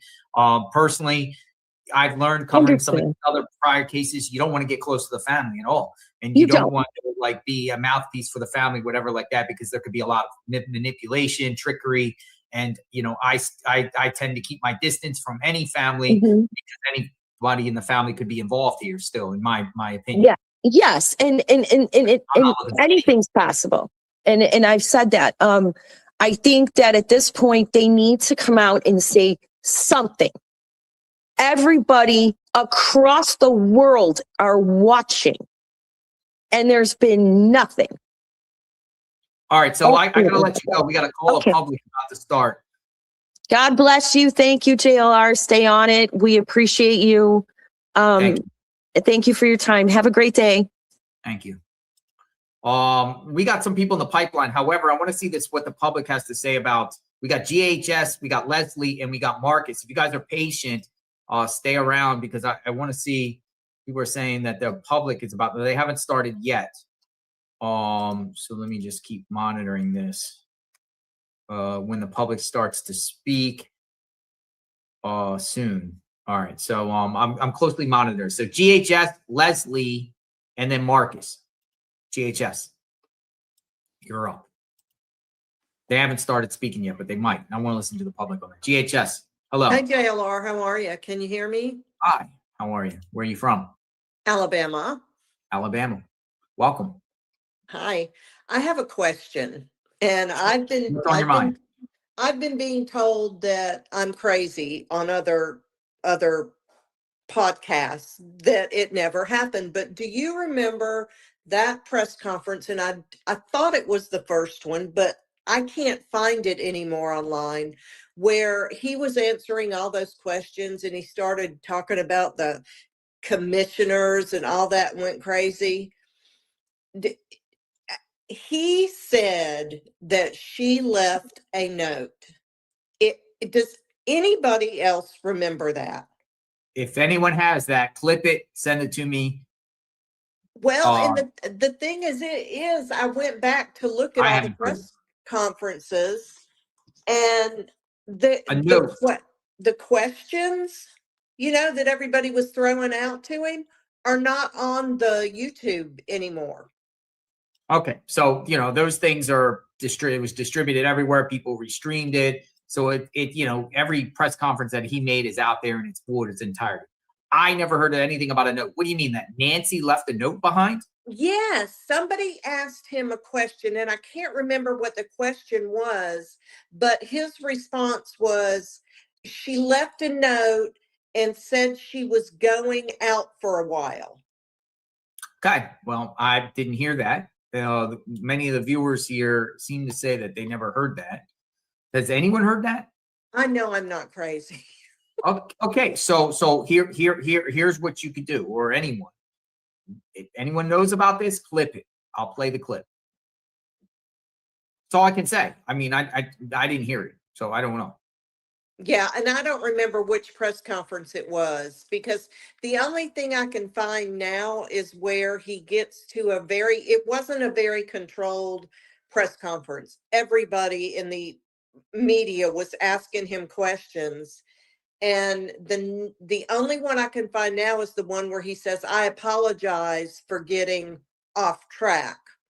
Okay, so yeah, that seems like that could be the second one. Yeah, I can't find it anywhere either. Remember, he doesn't speak all like that. So this wouldn't be hard to get. His press conferences are not that long. I know he was engaging back and forth. So if anyone knows about what you're talking about, GHS, please share. It's the best we can do. Gotcha. I know I heard it. I just. All right. can't I'll be find it. on the lookout for it. Thank you. Thank you. Have a good day. You too. Dom C says, unfortunately, the public is not entitled to view evidence in an active case. I wish we had more info, but that's the professional way to handle this. All speculations are very interesting and plausible. Such a sad case. And you do have a point there, you know, might not get any. It's an open active case. Open and active case. Valerie Vendia. Thank you very much, Valerie. Thank you. What do we else we got? Rebecca. Remember, they were able to pull search. They looked up Savannah's net worth. That's a great point. Remember, back in the early talks was by media outlets that they were inquiring about on the 11th of January. These Google Trends were talking about Savannah and her wealth. And about Savannah. Remember that? We keep forgetting about that. The media reports were coming out that, you know, the Google Trends were saying that, you know, they were inquiring about Savannah and inquiring about Nancy, according to Google Trends around January 11th. Net worth. What is Savannah's net worth? Thank you for reminding me, reminding us that, Rebecca. Lily BB. Could it be one of the interviews he gave to individual reporters? So we're going back to Nanos about, you know, what the last caller said about what about this note. I'd like to know about the note. Did he say that? And if he said that, should we even believe that? All right, so we got two people. We also got Ted Investigates. Ted, I'm going to bring you in here and you can hang out with us because Ted is at the airport. Hey, what's good? Hello, where you at? Hey, what's going on? I just landed in Boston. I'm waiting on an Uber, but I just wanted to say, hey, what's up? Excited about the coverage today. What time is the Nanos hearing here? Well, it's going on right now. We're waiting for a public comment. I'm listening to it now. When the public comment comes up, and then agenda number 38 should address this. So agenda 38 will address this, and maybe he makes a debut. Yeah. Okay. Well, that'll be really interesting to see. I just wanted to say hi real quick. I'll definitely stop back on when I, get to my Uber and stuff. Sorry, I'm just running around. Hey, looking sharp, man. What are you doing up there? Well, I want to go check out a few cold cases, and then I have a little bit of work to do as well. Nice. You're always on the move, Ted. Ted Investigates. You vanished, Ted. Ted, you're always having technical difficulties. Yep, he vanished. Love you, Ted. We got Leslie Atkins, and then we got Marcus. Stand by, Marcus. Hi, Leslie. Hi. Oh, by the way, Blue Eyes just says, wow, chat is extremely rude. People sharing their opinion. Just be kind to people about their opinions, folks, because we are all welcoming on the chat. We're all welcoming in reference to people with theories, speculations, and everything. And some are far-fetched and some are legit. I'm cool. I just like to hear people out and everything like that. So, I don't want this to discourage people from not coming in and sharing their opinions and stuff like that, because we welcome all opinions. We welcome everybody from all walks of life. A lot of viewers from around the world are watching this case. Your opinions, your speculations, and your theories are appreciated on the channel. Hello. Hi, how are you? Great. How are you? Where are you from? Tennessee. Tennessee. Welcome. A lot of Tennessee callers. Thank you. You're welcome. I have a few things that I would like to point out that I have not heard mentioned. Go for it. In all 80 plus days of this. 80 days. Today is day 80. Okay. So let's look at the family. Savannah, Annie, and Cameron. Okay. Okay. I feel like you can remove Savannah. But just to put this out there, Savannah's husband came to Arizona to be there to support her. Tommaso left. Where was Cameron's wife and children? You've heard zero from them.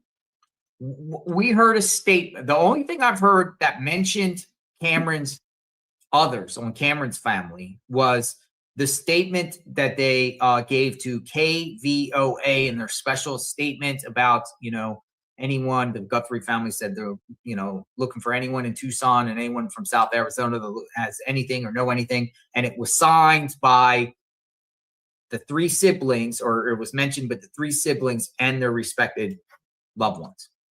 Right. But his family Mm-hmm. is not there supporting him.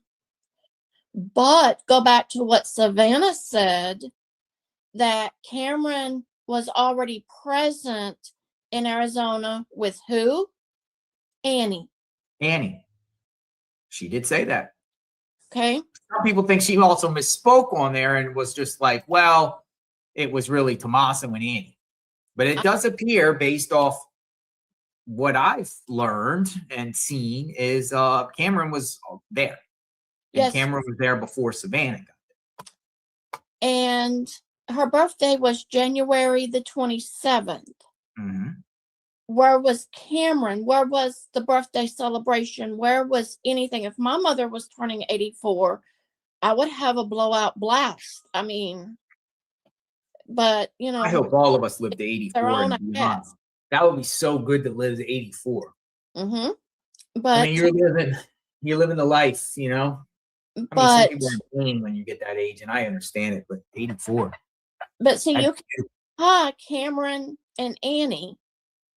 Tommaso supposedly was later in the picture that night, but suddenly he's not there a few days after, or the next day thereafter. She's missing. Tommaso. Right. So to me, it seems like it would go back more to Cameron and Annie, because once again, you got to look at the inner circle in all homicides. The victim knew the killer.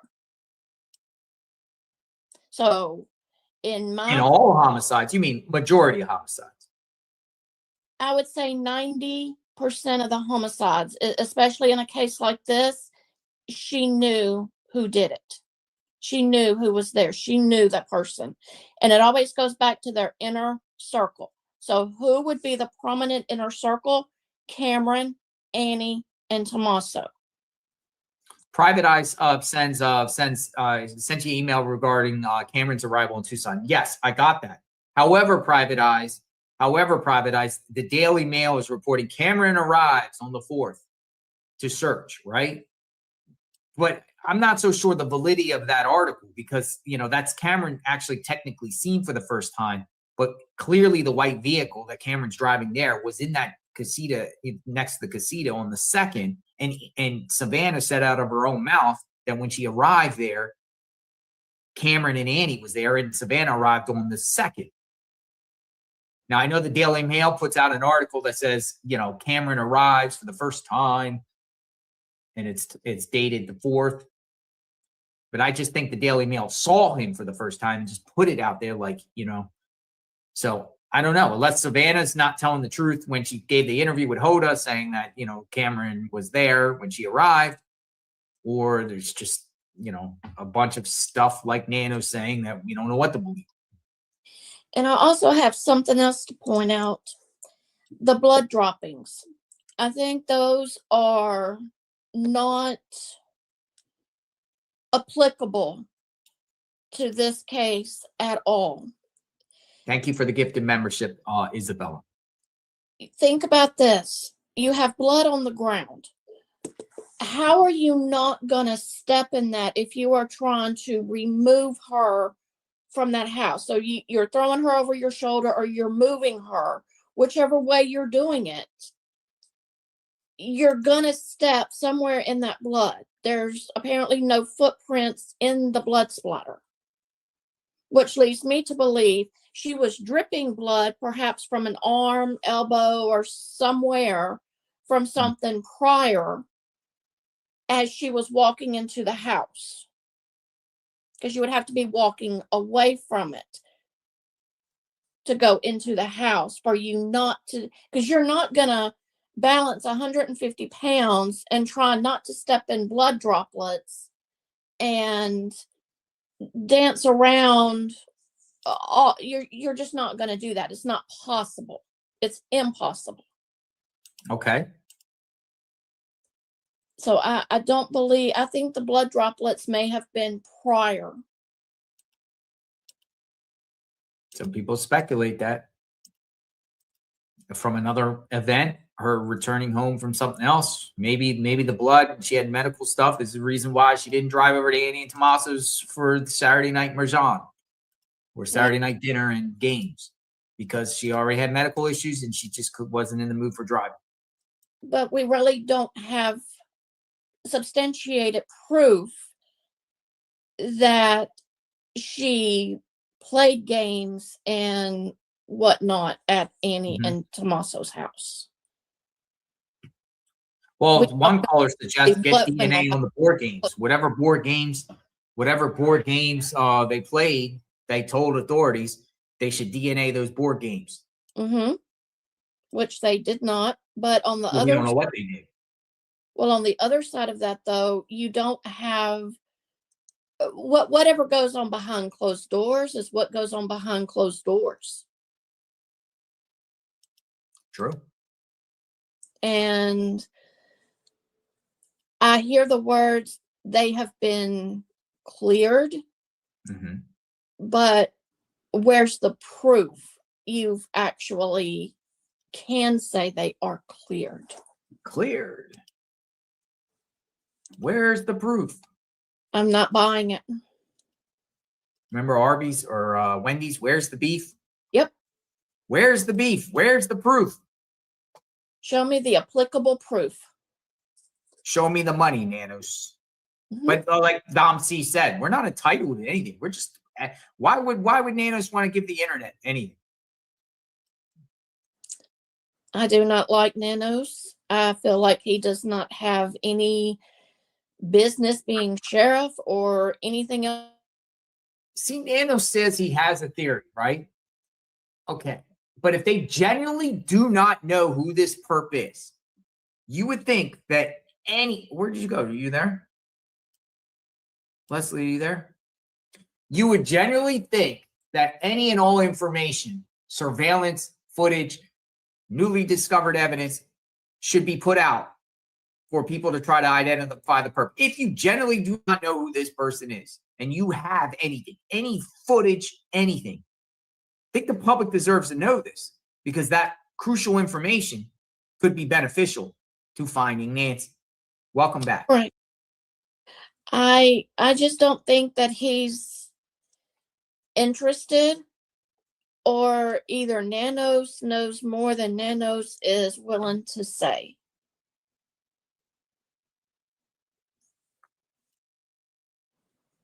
Hold on a second.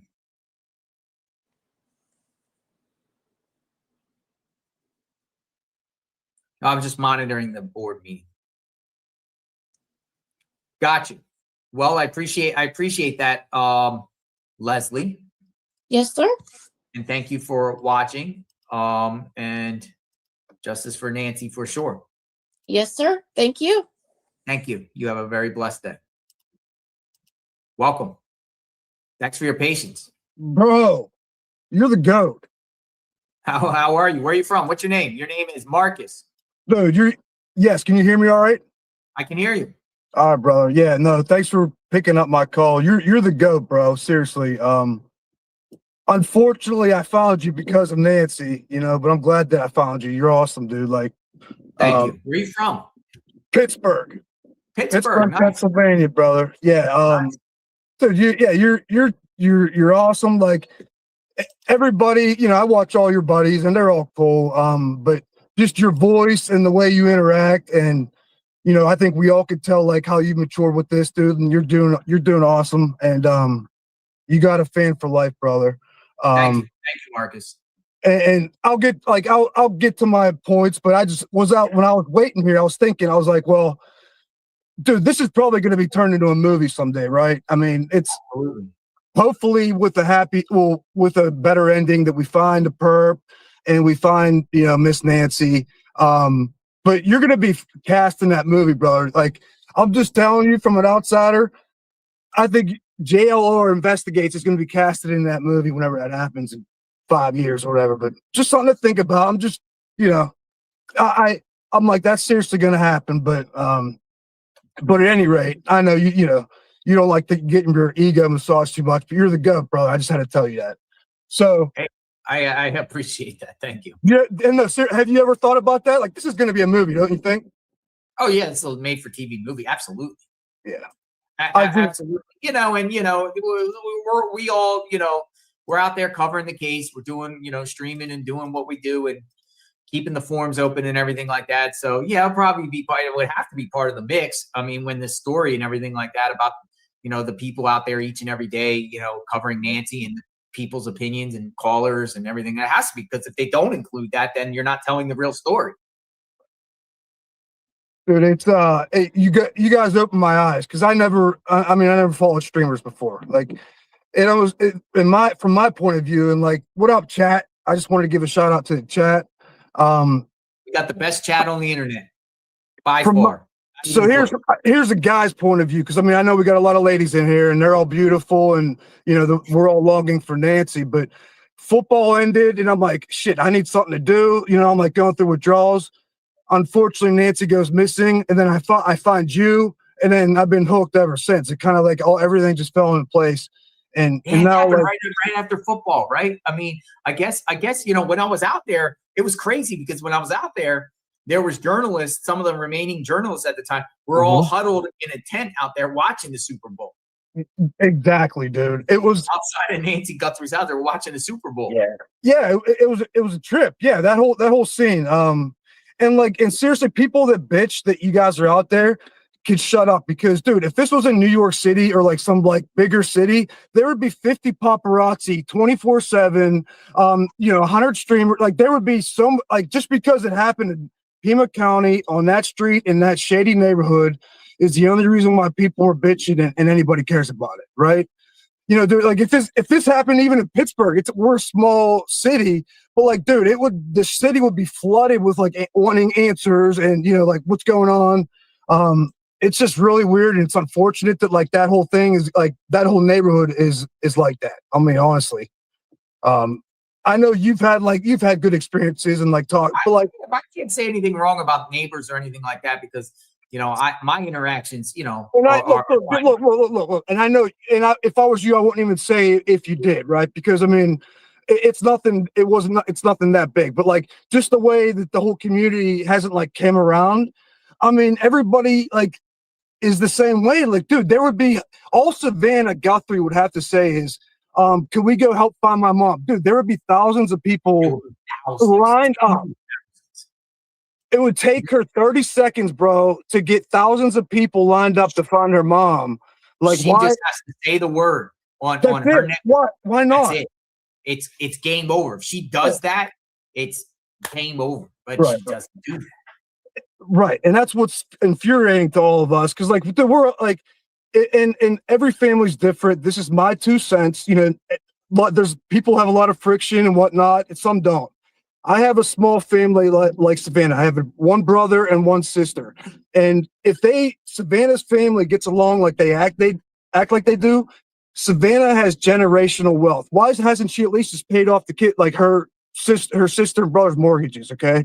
Like, she has generational wealth. Life is so short. My siblings, their houses will be paid off. Their kids' college will be paid off. They would have brand new cars. Even if you don't get along, and you would have security. Like, if they get along like they say they would, Savannah's mother and Annie would have like some sort of security, better than like a Ring doorbell without a subscription. Okay. Like, if you're worth $50 million, you would think at least NBC would reach out to like, let's get a team in here to like make sure our high profile family members, have security. Like, why won't you do that if you're that close? So that's why I don't think Savannah has anything to do with it. I think she's just naive as hell. I feel terrible for her, but all she has to do is say, like, can we get some help? Dude, people would be like lined up down the streets. I'm sorry, I'm rambling, but I'm like, you're good. Go ahead. Yeah, because like, this is frustrating, and like, it gets to a point whenever I'm calling you, That's how like pissed off I am. They like everything could be done so differently, more efficiently.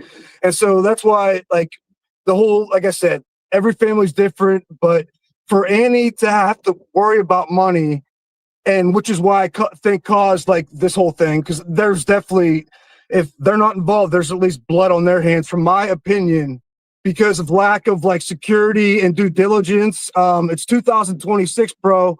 Like teachers get arrested for pedo and they got like reporters down the street. Obviously you got a high profile newscaster. Let's make sure the mom and the sister have like some sort of security. I don't know, my 2 cents. And Nancy's 84 years old. Like, come on, bro. Like, can we not do something to help her a little bit? Like, that's what I think is frustrating most of us. And it's like the elephant in the room. All this should have been avoided from the get-go. Okay, so thanks for letting me get on that soapbox. Are we still good? Am I still sounding okay? No, you're good. You're good. We got the callers. We got the callers starting to call in the Pima County. I wanted to throw that up here. But yeah, go ahead. You got a couple more minutes. Go for it. Thanks, bro. Thanks, brother. I'll get to my last points here. First, like side note, George Anthony and Nanos look like twins to me for some reason. Even their mannerisms, and just George the way Anthony? they talk. George Anthony. What's his face is that murderer's father.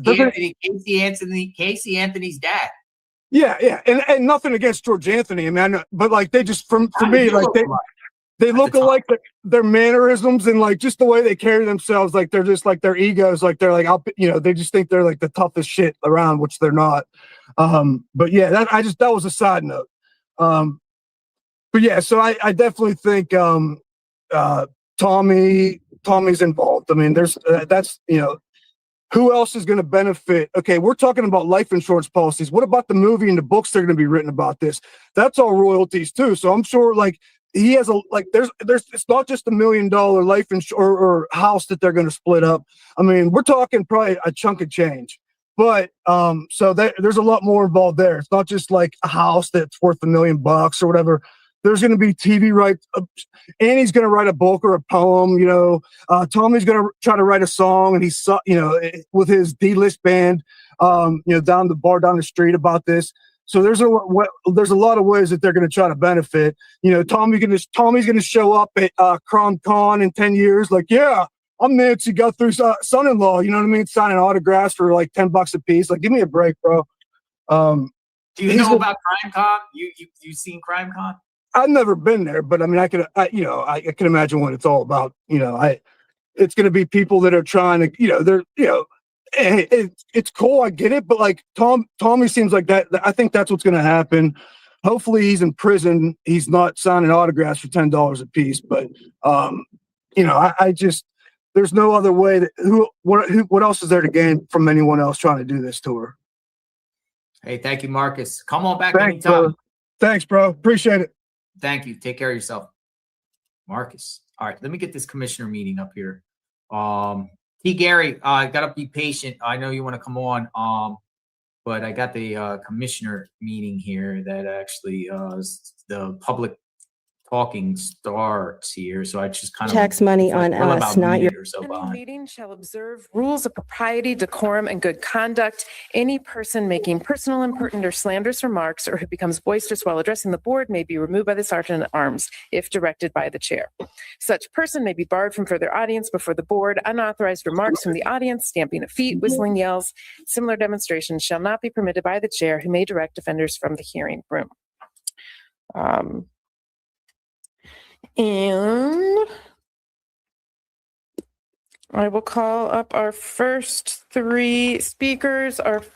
Madam Chair. Oh, how many speakers do we have? Oh, there are 8. So they each have 3 minutes? Indeed, that is true. Yep. So our first 3 speakers, first will be Trista DiGenova, who'll be joining us telephonically, followed by Lori Moore, followed by Corey Stevens. So, Ms. Trista DiGenova, are you on the line? Yes, I'm here. Great. You have 3 minutes. Okay, I am here today because my District 7 supervisor has failed to respond to more than a half a dozen formal requests for assistance in securing the return of my service dog, Dr. Baker, who was cruelly, unlawfully, and unconstitutionally seized by PAC and the Sheriff's Department over 2 years ago now. Due to this lack of response, I'm formally putting this board on notice that you will be included in my civil action for failure to intervene in documented misconduct by county employees, and again, doing your job for you. Submitting a ready-made motion for the board to do its job in my case. You can send me the check. By the way, just filed an emergency motion in my appeal for a safe return of my service dog. Would this board please support? It's the least you could do. What happened to me should concern every resident of this county because it could happen to you. Home invasion, disappearance into the prison system, taking away your freedom, your family, livelihood, your everything, with impunity. Just think about all the other people rotting in jail or psych facilities right now. But for the grace of God, go I. Maybe this board should give me an award for surviving all this. I will speak at every meeting until the heads of these three agencies involved are removed, and I volunteer to be interim head of PAC, PCSD, and the attorney's office. And of course, I will speak up for the voiceless. My poor animals who were seized unnecessarily and cruelly in order to carry out this bizarre, grotesque public humiliation of me is called a civil conspiracy, a targeted smear campaign that was enabled by Sheriff Nanos, possible election interference. And I'm suing these agencies and officials out of their jobs, hopefully, through civil and federal remedies. Nanos, of course, told me through his deputy to stop contacting him for assistance or intervention in my case, which makes him liable for criminal negligence under the legal doctrine of respondeat superior. I'm asking the public to pressure PAC to immediately and safely return my service dog and the remainder of my entire flock with a public apology and minimum $200K in restitution for the theft of my livestock. On August 30, 2023, more than 60 officers from Pima County Sheriff's Department and PAC executed a blanket search warrant obtained without probable cause or evidence of a crime, which is unconstitutional if you did not know, violation of due process and unreasonable search and seizure. So I was assaulted, arrested, my animals were seized, my rights were violated, false arrest, false imprisonment. I was tortured in Pima County Jail, which has 4 times more jail deaths than Rikers Island, if you did not know. Yet another reason to shut it down and remove Nanos as incompetent. Then publicly humiliated with a mugshot and abuse charges in order to destroy my erstwhile sterling reputation.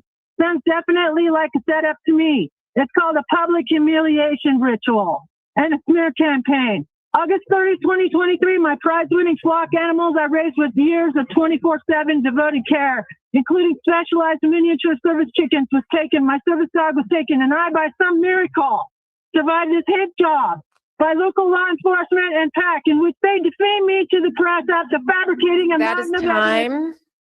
Thank you. Our next speaker will be Lori Moore. Whoa. What was that? Good morning. My name is Laurie Moore, white biological female, because Democrats like to put people in categories. I remember when Barack Obama came out with that catchy phrase, share the wealth. I thought he was going to sell his beach house on Martha's Vineyard and buy a row house to model equity, but he was just talking the talk and not about to walk the walk. And that is going on wherever Democrats are in charge, like this board. The average income in Pima County is $73,000 annually. Half of Pima County makes a lot less than that. Is that of any concern to you? This board gave 600,000 total strangers with no allegiance to this country. They let them illegally enter with help from Mexico, and then they showered them with unbelievable wealth. $5,000 cash cards for every man, woman, and child, the likes of which no man, woman, or child in Pima County has ever seen. Has this board ever helped any residents here as much as you have helped the illegals who breached our border? The answer is no. I am looking at a board of so-called Democrat socialists, yet some are multimillionaire capitalists. I have been told, Supervisor Hines, you have 4 jobs. You are a doctor, you own a tequila bar, a medical transcription company, and you are on this board. Another member makes over $400,000 a year, and you give yourselves raises.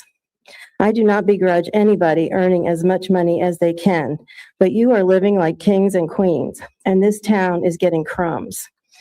Spend our tax money on us, not your pet projects.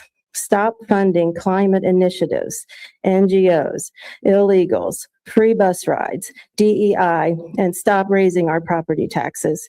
Start funding the police, get the homeless off the sidewalks, jail the criminals, and bring jobs into Pima County. Congressman Eli Crane said, "We know Republicans are not the solution to all your problems, but Democrats are pretty much the cause of all your problems." Thank you.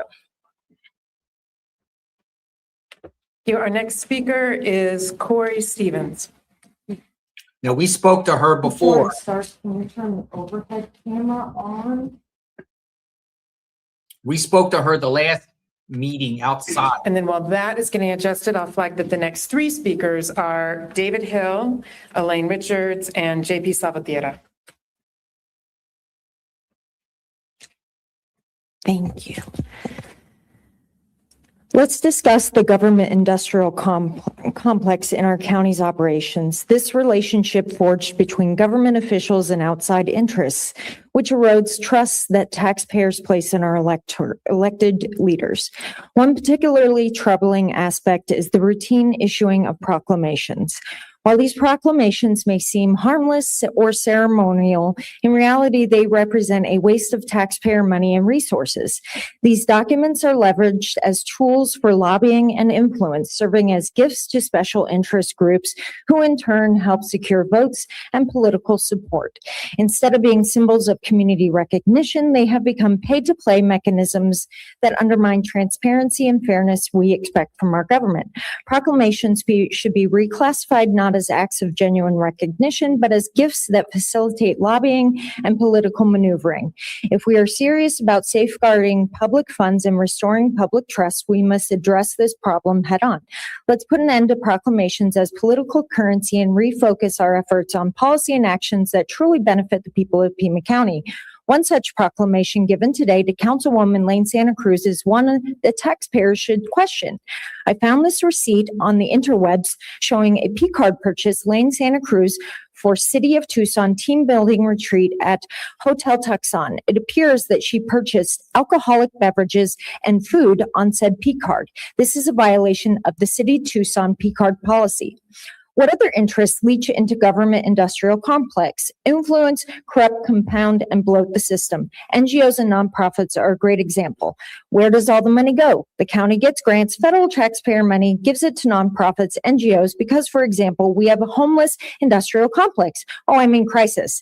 But that nonprofit had 8 board members with pricey pronouns and high salaries, and they are at a net operating loss, but have huge donors. But where does the money go? But the pie chart says 45% distribution to salaries and lobbying. But it's okay. They're going to get out the message. And that message is vote for you.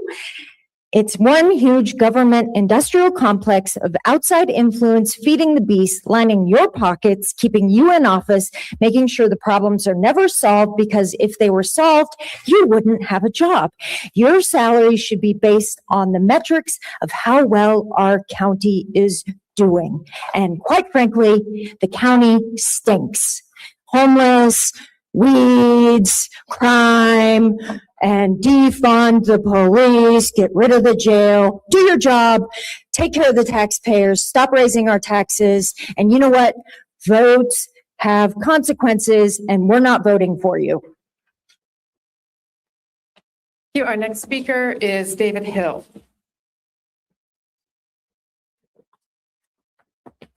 A couple of weeks ago, I sent an email to Mr. Scott's office, and about a week later, I received an email from the Director of Transportation and a phone call from Lieutenant Commander Carpenter, who's the head guy of the Sheriff's Department in my neighborhood.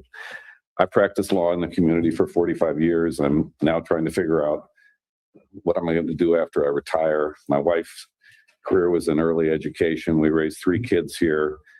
We put them behind the wheel of a car over a period of 3 years. And I am just so concerned now about what is happening on the roadways in this community. Every day whenever I'm driving a car, I'm encountered by someone driving recklessly.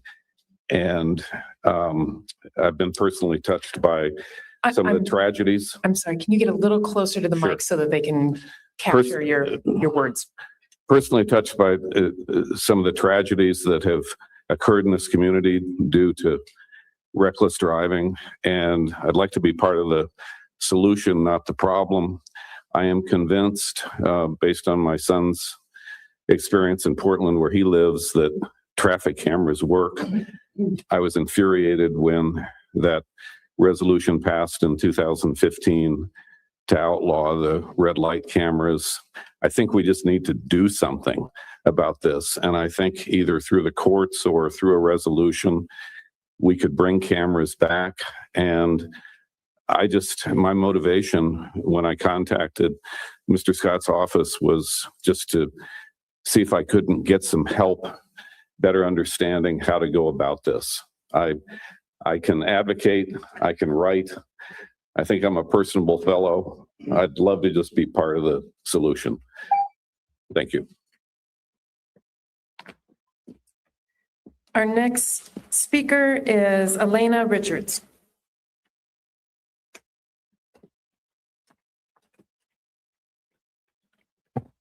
Hello, I don't know if it's more or less intimidating that the crowd is gone now, but my name is Elena Richards and I'm a member of the Transit for All Coalition. I'm speaking as a resident of Tucson, born here, but raised in unincorporated District 1, and now a resident of District 5. I got my master's in public health last year at the U of A, and I worked as an unpaid intern for almost a year at the county health department. My official title was Bike and Pedestrian Program Intern with the Racial and Ethnic Approaches to Community Health Program, which miraculously wasn't cut despite being funded by the CDC. I'm also here to urge you to support transportation safety. It's emotional. Tucson residents are literally paying more into our region's mobility and connectivity than we will get out of it. There have been over 30 deaths in this metro area or accidents that have resulted in injuries in our metro area alone. We are currently looking at triple the fatalities on our roads compared to last year around this time. The design of our environment influences our behavior and actions. This is true of the RTA-funded Broadway expansion through the city. If it looks like a racetrack and zooms like a racetrack, people are going to treat it like a racetrack, especially young drivers like me, who, because of lack of transit, grew up seeing cars as the highest freedom. The safest vehicle to be in on Tucson roads, and any road, is the bus. The RTA Next plan does not require transit for all the significant number of children, disabled people, and older adults in Pima County who can't and shouldn't be driving. County taxpayers whose most guaranteed ride is an ambulance are often in optional or no Sunvan or dial-a-ride service areas. What amount of overbuilt, sprawling infrastructure specifically for people aging out of driving will us young folks have to reckon with in 20 years when we're at the height of our careers? Due to the county's lack of complete streets plans to address traffic deaths and lack of safety on our roads. I'm trying, I promise. The RTA-funded intersection widening at Sabino Canyon and Tinker Verde is a backdrop to both my upbringing here and my education on transportation and health. That intersection still regularly has congested traffic, and biking on it is terrifying. Where I grew up, a driver's license meant freedom because of lack of other options, but it also meant the most dangerous, risk-taking part of my life was between the ages of 15 and 20 when I was regularly in vehicles with the people who are most likely to commit these traffic accidents. The risk of violence is baked into our road infrastructure and is a public health crisis. I am currently living without a car, and yet the death data shows that the biggest risk to my life as a 26-year-old, as long as I avoid drug addiction, is vehicle accidents. If you want to pull people out of generational poverty to prevent this accidental injury with engineering solutions that are proven to work, I ask you to take more direct action with the health department and transportation to match Tucson's commitment to a complete streets policy. Thank you. Thank you. Our next speaker is JP Salvatierra, and then after Mr. Salvatierra is Dave Smith and Joel Stravola. My name is Jonathan Salvatierra. I'm a native Tucsonan. Chair Allen, supervisors. I come to you today with a very sad disappointment in the actions of this board in regard to the canvass of the 2026 RTA Next. Took all of about 73 seconds without questioning, without oversight, without any due diligence. In my mind, I think it was something close to a malfeasant act. You have a duty, you have a responsibility. You don't get to put down your Hippocratic oath at this board. Our consciences and our due diligence to the public are very critical and important in maintaining election integrity. Free speech follows with the right to vote. Our election integrity is critical. Now, I'm going to outline a point that identifies the pot calling the kettle black. Here we have Nancy Guthrie. We haven't put her to bed yet. She's still alive in my mind. We should pair all effort to identify and to correct any challenges that intervene to find and resolve this crisis in our community. If it was my mother, I would be vehemently upset that the board, right in the middle of this investigation, decides to jump on Sheriff Nanos over something that without correcting anything to the merit of the action, it could be held back until something important is achieved with Nancy Guthrie. This looks more like a political action than an actual effort to resolve some issue. That's defending the public, our right to vote, the integrity of your canvass. I honestly feel that this canvass needs to be opened up, and the right to vote is a blessing to all of us. The act of voting is private. The tabulation is public. And to avoid that or discourage any merit to that, by John Brakey, in one of the last meetings, came before you and made you aware of some inaccuracies that were not reviewed with any due diligence. That's horrid. I apologize. I feel really distressed over this. Thank you. Our next speaker is Dave Smith. Hey, good morning, supervisors, both elected and not elected, appointed. That brings up an issue here. Of course, all of you have stood before the crucible of the public to get elected. And that's a difficult thing, the election process, having been involved in it rather intensely. And the thing is that I keep thinking back, and I've had a burr under my saddle ever since I was yelled at by one of your supervisors regarding that he felt that we had somehow disrespected an elected county official. And his job, he said, was that's not his job to protect them. And he chided one of your supervisors as well, an elected supervisor, I might add. It is, in fact, your job to keep track of all elected officials. That's why we've been desperately hoping you will hold the sheriff accountable, because it is, if you're really concerned about the Nancy Guthrie investigation, then you should be desperately hoping that they will investigate what's wrong with our sheriff, because I was knee deep in the middle of it, speaking as an expert on several networks and spending quite a time at the sheriff's department. And talk about FUBAR, talk about a mess, as we would say in the Navy, And that's the problem. You have a lot of things before you. And as elected officials, you've said the oath of office, which is, for instance, you'll enforce the laws of Arizona. As an unelected official, you took the same oath. And that's what's so important. We have an attorney here at the end, and he can tell you that 1051 says that you cannot in any way interfere with immigration. That's an Arizona statute, ARS 11-1051. So your job is to enforce those laws. Meanwhile, we toy around with ordinances to interfere with the immigration laws of this country. And that's something you shouldn't be doing. But I ask you to challenge yourself to keep track of your elected and unelected county people. And I also ask that you, in your futures, think about professionalizing what we have. I see in your agenda, you're talking about requiring a certification for constables and sheriffs, or lobbying for that. Quite honestly, till I was involved in the election of constables, I was shocked and stunned as a former law enforcement professional here in Arizona that Arizona Post is not required to certify, and they're not required to have such certification. I would consider that that's a high school diploma, so to speak, for that job. So I would ask you to ask your lobbyists to get involved in that, require a post certification, because that is a key professional standard. And I appreciate that you supported the small business. Thank you. Thank you. Our next speaker is Joel Strala.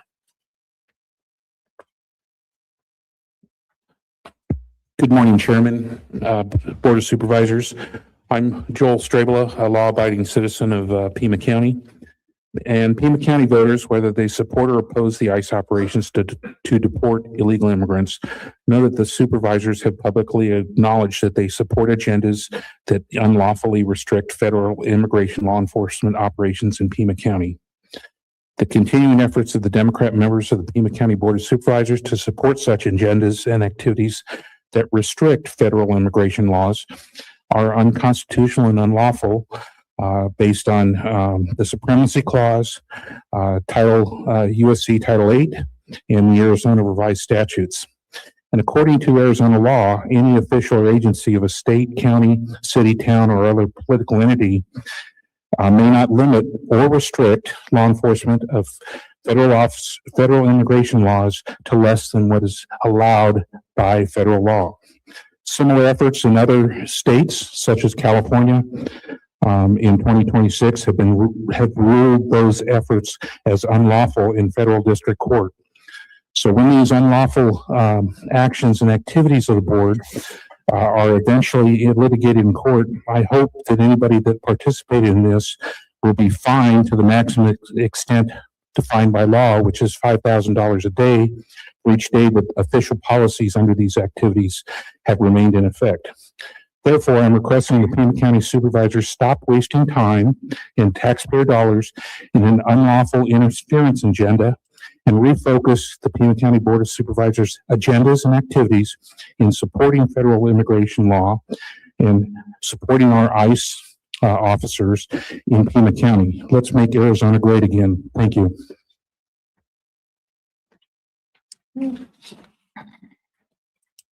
So that concludes our speakers who signed cards. Is there anyone else that did not fill out a card wishes to speak? Okay. So I am closing call to the public. Would any board members like to do any of the following? Request staff to follow up with any matter from call. All right. So only two things like relevant. The other one, a lot of politics involved and whatnot. I just wanted to hear what they had to say. We will stick with this because Agenda 38 coming up with nanos. I don't know if that's going to be behind closed doors or what. Some people are sending me some information that this might be like behind closed doors on this or something like that. So let me just get the AI overview. Based on the latest reports, Pima County Sheriff Nanos is not holding a public meeting today, but rather is under a deadline to respond to a list of questions from the Pima County Board of Supervisors regarding its work history. But it could be behind the scenes, but we'll wait for the Agenda 38 to come up. So we got two people in the pipeline. We got T. Gary and Susan. I'll put T. Gary up. Thank you so much for your patience. Hey, how are Hey, I you? wanted to listen to the board, see what was going on there. You never know what. Yeah, that was a good thing. That was a good thing. Wild stuff, right? Yes. How are you? Where you good morning again. Where you from? Memphis, Tennessee. Memphis. Welcome, Memphis. Yes. So I'm sticking with my thoughts. I mean, when I spoke to you a couple of weeks ago, whatever, but I just want to kind of go down some things that are in plain sight. and you can't deny, and they won't go away. First of all, there was that TV show that they had going on before this ever came about. So that's one thing in itself. And I do remember, if I'm not mistaken, I think I really heard Nano say that it would not be part of this, that this happening, this incident would not be part of that show. Yeah, the reality TV show. Right, that reality TV show. So having said that, to me says that it was an ongoing thing at the time. So he mentioned that, right? But who's to say that this wasn't put into play for that show to begin with? Another thing came out of his mouth for certain is he usually does not get involved in kidnappings. He said the sheriff does not usually get involved with kidnappings. It's usually handled by local police. Okay, that's another given. Another given is he said he did not know that Nancy was Savannah's mother until about 7 o'clock that night. So why was he there at 12 o'clock, at 1 o'clock after it first happened, when it was first reported? Why did he show up in police business and he's the sheriff? That's another, just a whole given to me.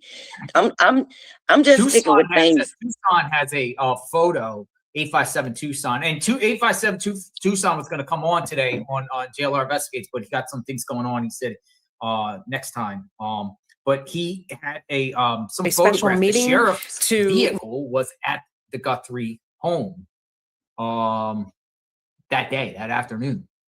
It appears. Yes. So, and then even he's messed up and said it was Sunday night or something, whereas it was actually Monday night. Or he had his day a whole 24 hours at one point off as well. Whether that meant something or not, I don't know. But just the things that are in concrete, so to speak, to me. And that is another one of them. And I believe it's 1000% an inside job. And whoever was responsible for the subscription on that camera, and that's who knew that the camera did not have a subscription. Who else knew that camera didn't have a subscription other than the person that was supposed to be paying for it? Or the household of the person who was supposed to pay for it. And I know Nancy wasn't paying her own bills at 84 years old. I mean, how can she? Because things are happening now. Somebody's paying the bills. Someone's doing things. Exactly. Somebody's keeping the show running. Whoever was running it anyway. The brother saying that to Savannah, it was a kidnapping for ransom right away. Why would he think that? It's weird. Why would he state it so emphatically? That was the #1 red flag that stuck out to me, T. Gary. Yes. #1 red flag that stood up to me. As soon as I heard Savannah said that, my antenna went, woo. Yes. She talks about scenarios and thinking and everything like that. You're just going to come up with the theory before ransom notes. Oh, it doesn't look good, Savannah. This looks like a kidnapping for ransom. Yep. Savannah asking her sister when she heard from her, is something wrong?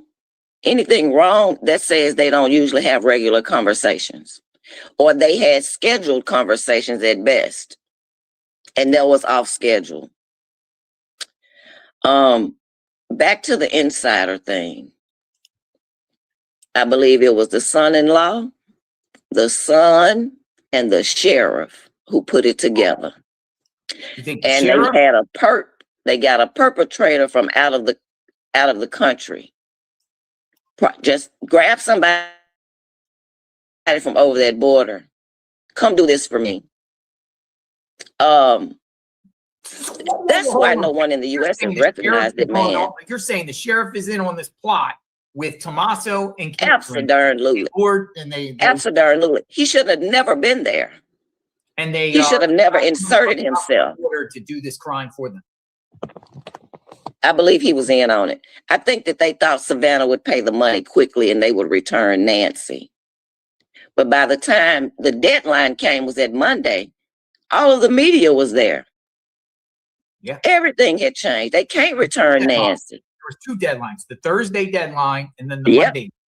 But by that Monday, it was too many people to return her, even if they paid the ransom. The whole block was full with media. They didn't expect. That's why they didn't broadcast it so widely, I think, because they didn't want the word to get out.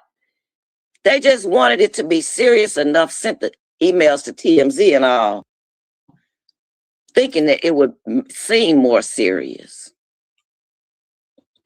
They probably killed the man already who did the kidnapping, the perpetrator. He's probably gone. But I believe he was just a friend from across the way. See, Cameron's connections are too broad. Years in the military puts him in contact with hundreds of people. He did counterterrorism too. Okay. And Savannah talks about how smart he is in IT and all that. Well, it takes some really smart people to scramble them darn emails to where the FBI can't find them. Somebody sent me a clip. Somebody sent me a clip yesterday of Cameron on NBC. He took Savannah up in the plane and flew her around. You seen that? I've seen that before. Yeah, I've seen that before. But his reach and his level of knowing and smarts and things, that comes into play, in my opinion. Mm-hmm. Another thing is, I think the emails, even though Savannah says she tended to think the first ones were real, I think they're connected, because what two different people randomly know how to send scrambled emails to where the FBI can't find them? You got to be very, FBI is finding everything. Like, you can't mask your IP anymore. It's impossible. They'll find something. You must have to have knowledge, because we haven't heard anything about these ransoms being sent electronically. They would have been traced. They're connected. Those ransoms are definitely connected. They went from 4 million to 6 million down to 100,000 to 60,000 to 30,000. It's like, let me have something. They were just trying. Savannah says she's going to pay, and the Bitcoin, nothing. There's nothing. They have an account. The FBI used the account as a tester to put a little money in there. Nothing. Is your mother not, if you're really worth millions and millions, is your mother not worth $30,000 just to see if this is real at this point? 33K, right? When you're worth 40 million, 33K is a drop in the bucket. Her money could put billboards everywhere, across the border and everywhere. The 500,000 donated to the National Center for Missing and Exploited Children, not adults, children. That 500,000 used. That was so. Billboards, advertisements, flyers, airtime on the media. Why was it used there for that? It doesn't make sense. It just doesn't make sense. Annie and Tommaso's house being searched 1,000 times does not make sense. They searched those people's homes more than they searched Nancy's home. Yes, they seized Annie and Tommaso's vehicle before they seized Nancy's Subaru. Yes. The Subaru got pulled out of there Friday morning out of the garage because I was en route there and I missed it. They were in Tommaso and Annie's house constantly, down to the taking of the photos at nighttime. Clearly, that's luminol. The digital forensic people coming out with these boxes and everything like that, canvassing the neighborhood I mean, completely. What does Annie and Tommaso's neighborhood have anything to do with Nancy going missing in Nancy's neighborhood 4 miles away on another side of a major road? It's not even the same neighborhood. So what's the deal?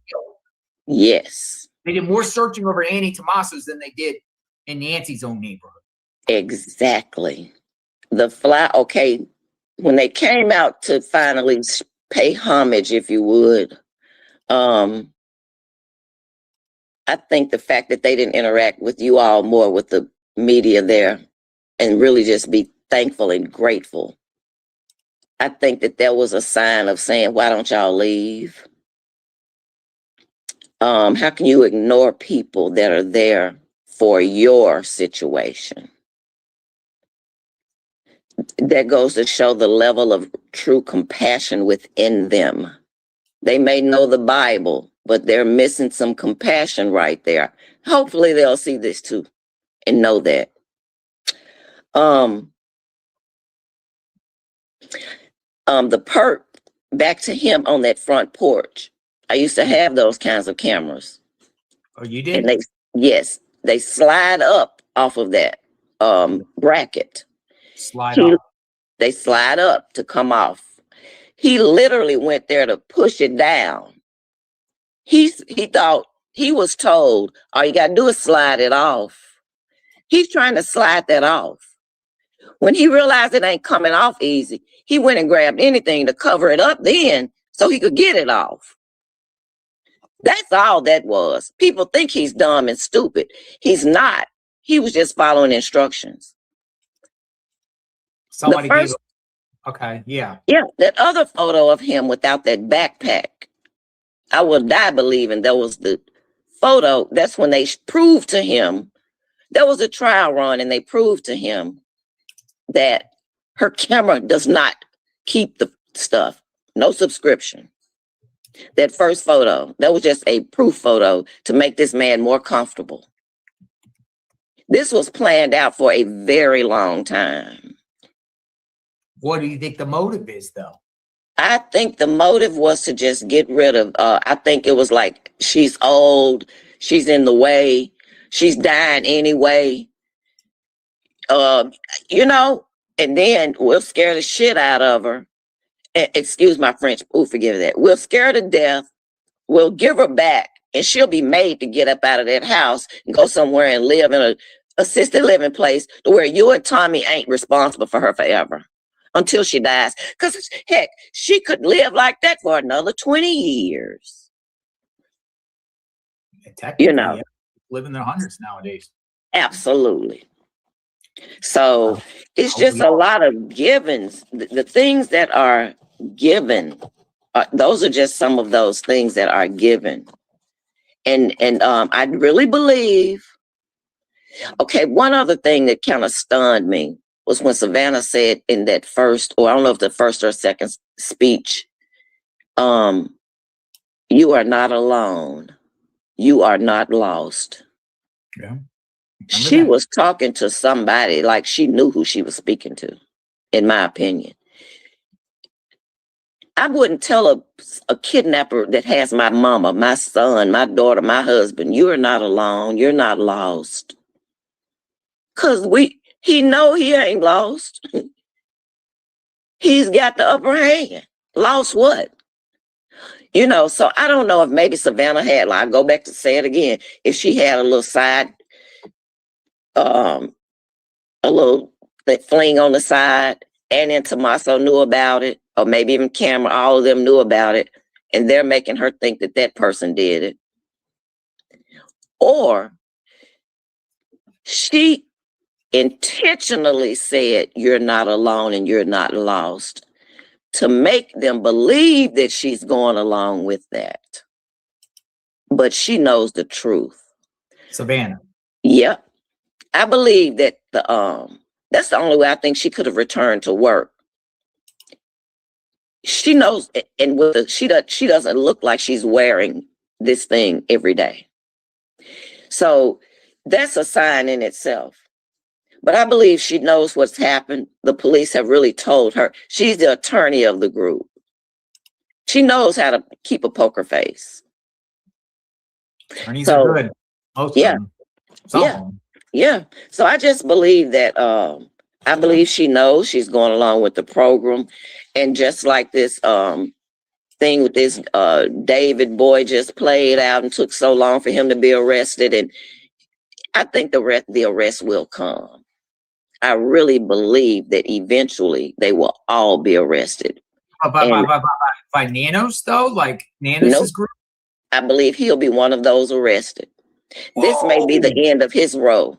This may be what the universe has used to bring him to his end. Because he almost made it to the end of retirement without anything, without being uncovered, without his things being discovered, right? So if you made it that far, your arrogance is off the chart. It's interesting that the supervisors are, you know, demanding all these records from him in the midst of this giant investigation. You know what I mean? It's clearly sending a message that they're not competent in this guy, or this guy has something going on. Yes. This is like the beginning of his end. And this is just what it took. It's what, you know, how the universe allowed it to play out. That's what I really believe. And chances are he'll be caught. He may end up in jail himself. He may end up being called in on other investigations and other things and cover-ups. So it's just going back to one, the TV show and the sheriff involvement before he knew it was a famous person's mother. That's a lie. He knew, he already knew. So that's my spiel. And 90% of what I think can't be changed. The only thing that'll change it is if the investigation changes it. Oh, the other thing that was that no one has honed in on, that is of utter importance, I think, is who vandalized those flowers after they visited. Cavalier, I'm gonna tell you, I watched you pick it up. I watched you. Animals, if the animals did it once, the animals would have done it again. We got to go with logic now. And those flowers were kicked out in the street. They weren't trampled over by javelina. They were vandalized. Only one time that happened, and it ain't happened again in all this time. Come on now. That's no coincidence. That's just not a coincidence. So whoever that was somebody comfortable enough to come back to the area around that time. And remember, by then, they done made y'all leave too. Nobody was there overnight. That was a night or two after everybody left overnight.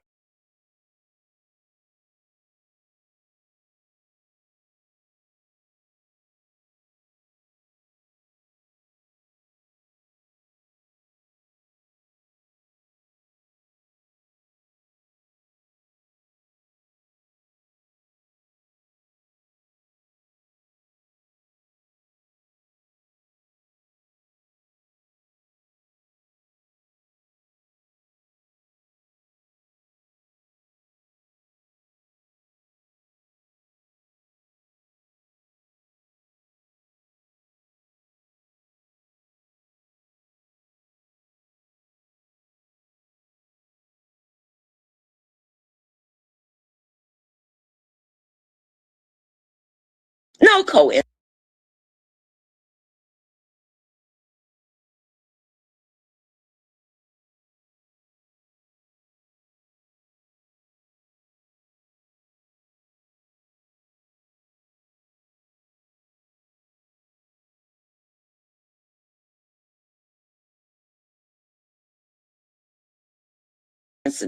It's no coincidences in this case, period. It's no coincidences. So I mean, you're Was I not on stage that whole time? Shit. Thank you. I was talking that whole time. I didn't have myself up on stage. So let me repeat that. Do I remember? So I paused this. I've texted Ted to say, does he want to come in and call in or come and chat? Or we can watch the rest of this, because what happens is this meeting, they took a 4.5 hour break last time and they They came back to talk nanos at the very end, right before dinner, the very end of it. After 4.5 hours, they took a lunch break and they did some mayor meeting. This time they're doing an executive meeting behind closed doors, but they're going to come back at the end of the day here, and they might talk nanos then. I'm not sure. So I did have it muted, so forget that. So we're listening to JLR now. I texted Ted to see if he wants to call in here or come and chat, or also we have an option. Ted was on, Ted and JLR called Alex's show last night, late last night, from 10 to like 1 a.m. So 10 to midnight. So a lot of people missed it. We can replay that, or we can just watch the rest of this with JLR. I'm texting Ted. Let me know what you guys would like to do. Because Ted called in on this show too to JLR, but it was only like a quick, barely 3 minutes. So let me know what you guys want to do. I'll keep this up here for now, and we'll just play the rest of JLR until I find out what you guys want to do or Ted wants to do. Okay. Yeah, I definitely had it muted. I wasn't on stage. It wasn't muted. I didn't have myself up on stage. So I'm guessing you can hear me now, right? If you didn't hear that, I will flip out. And I can just check my other computer. It wasn't muted. I just didn't have my, oh yeah, I can hear myself. So don't worry. I hear myself. I just didn't put myself up on the stage. So let me know what you guys want to do. With family, you're sticking with Cameron, brother-in-law, Tommaso, and Sheriff. The sheriff. Absolutely. Sheriff Nanos. Absolutely. Hey, Kimberly Picotto. Nice to see you. Yeah. All right. Well, I interesting perspective, and I appreciate you coming on. Enjoyed the conversation. Gary, you're more than welcome to come back. You know, because I mean, I've been watching like everybody else since day one, you know, all day long. And yeah, from what I've seen, the interaction with the deputies, I mean, I think they've been great, you know. Mm-hmm. And then about earlier, the lady who called, the very angry lady. Yes, the angry lady. Mm-hmm. Yes, I think she was spot on with what she said. Okay. The good and the bad, what she said, I agree with her 100%. Yep. All right. I So mean, the angry lady, you know, she's using some profanity, and I understand, you know, and but she's going off on the Guthrie family, saying they're not doing anything to find Nancy. Right. And you know, maybe they are. We don't know what goes on behind closed doors, but you would think we would see something. Mm-hmm. You know, that they're doing something other than hiding their faces, you know, and ignoring the people who are out there helping. I mean, you guys come in, you use your funds to drive back and forth or fly back and forth. Jim, he's out there in the heat and going like crazy trying to find Nancy. Breaking news. Oh my gosh, breaking news. Ted is going to come on this show. Ted is going to come on. I've sent him links. Ted is coming on in 5 minutes, getting to his hotel room. Oh my God, I was just about to type in that we'll watch this some more and we'll do that. I texted him a while ago. Ted is coming in 5 minutes. I know Alex was on, but we're going to watch this until Ted pops up backstage. Ted is calling in 5 minutes. Oh my gosh. You know, it's just. So I'll pause this or whatever. And when Ted comes in, we'll put it up, or I'll mute it. Well, I don't know. Let's do this. Ted's calling in 2 minutes, 5 minutes. He's checking into a hotel. So I'll be right back. Okay. It's just sad. It's sad that the family won't recognize. I mean, and I know you guys don't expect to be recognized, but it's the right thing for the family to do. You know, if total strangers love what you guys are doing, that family needs to step up. And then earlier, what could they really do to step up though at this point, 80 days into this? They could recognize you guys. You know, you guys are out there doing all the work.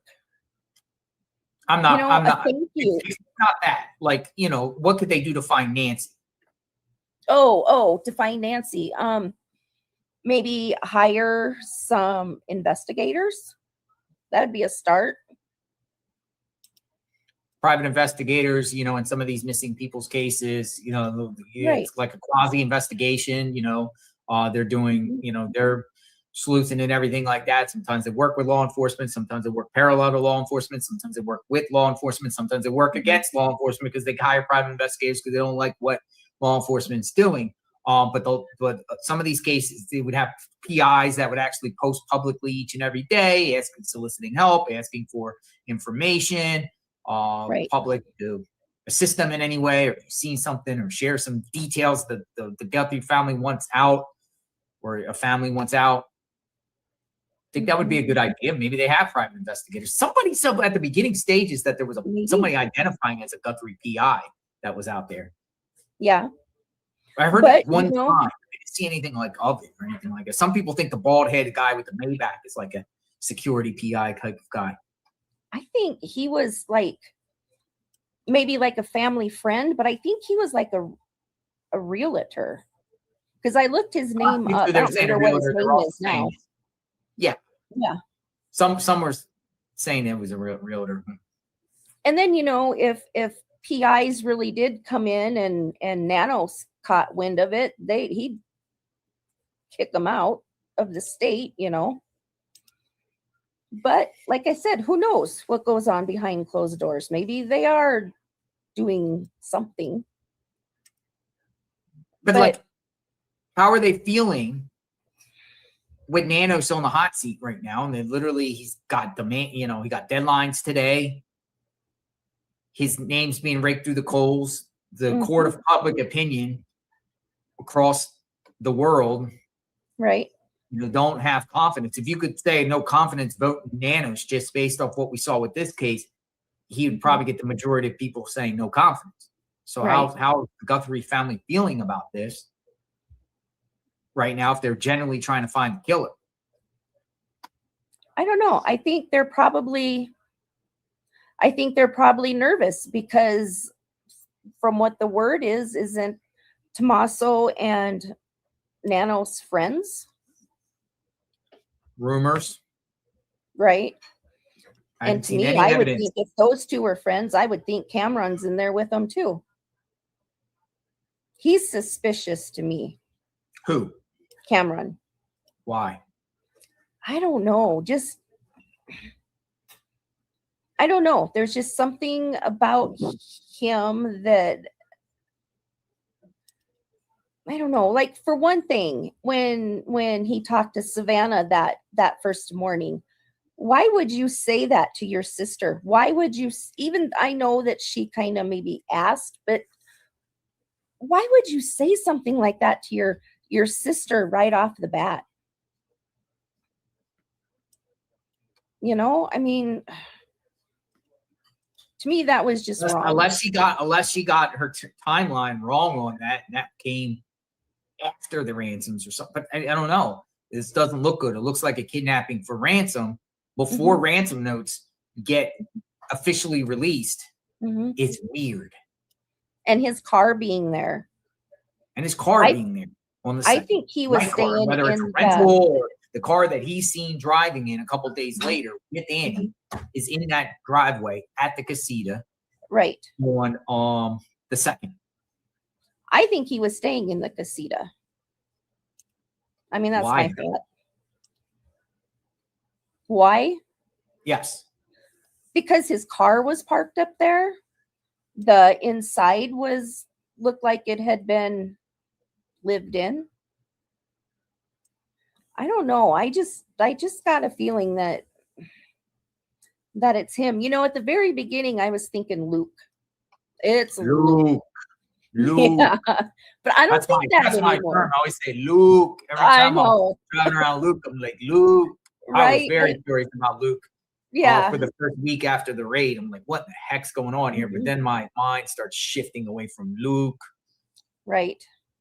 So I don't know. Then I kind of changed my mind and went just thinking, you know, Tommaso and thinking about being a full moon and the things that they're into, you know, kind of that dark stuff. We're talking about Wiccan. Wiccan. Yeah, or whatever it's called.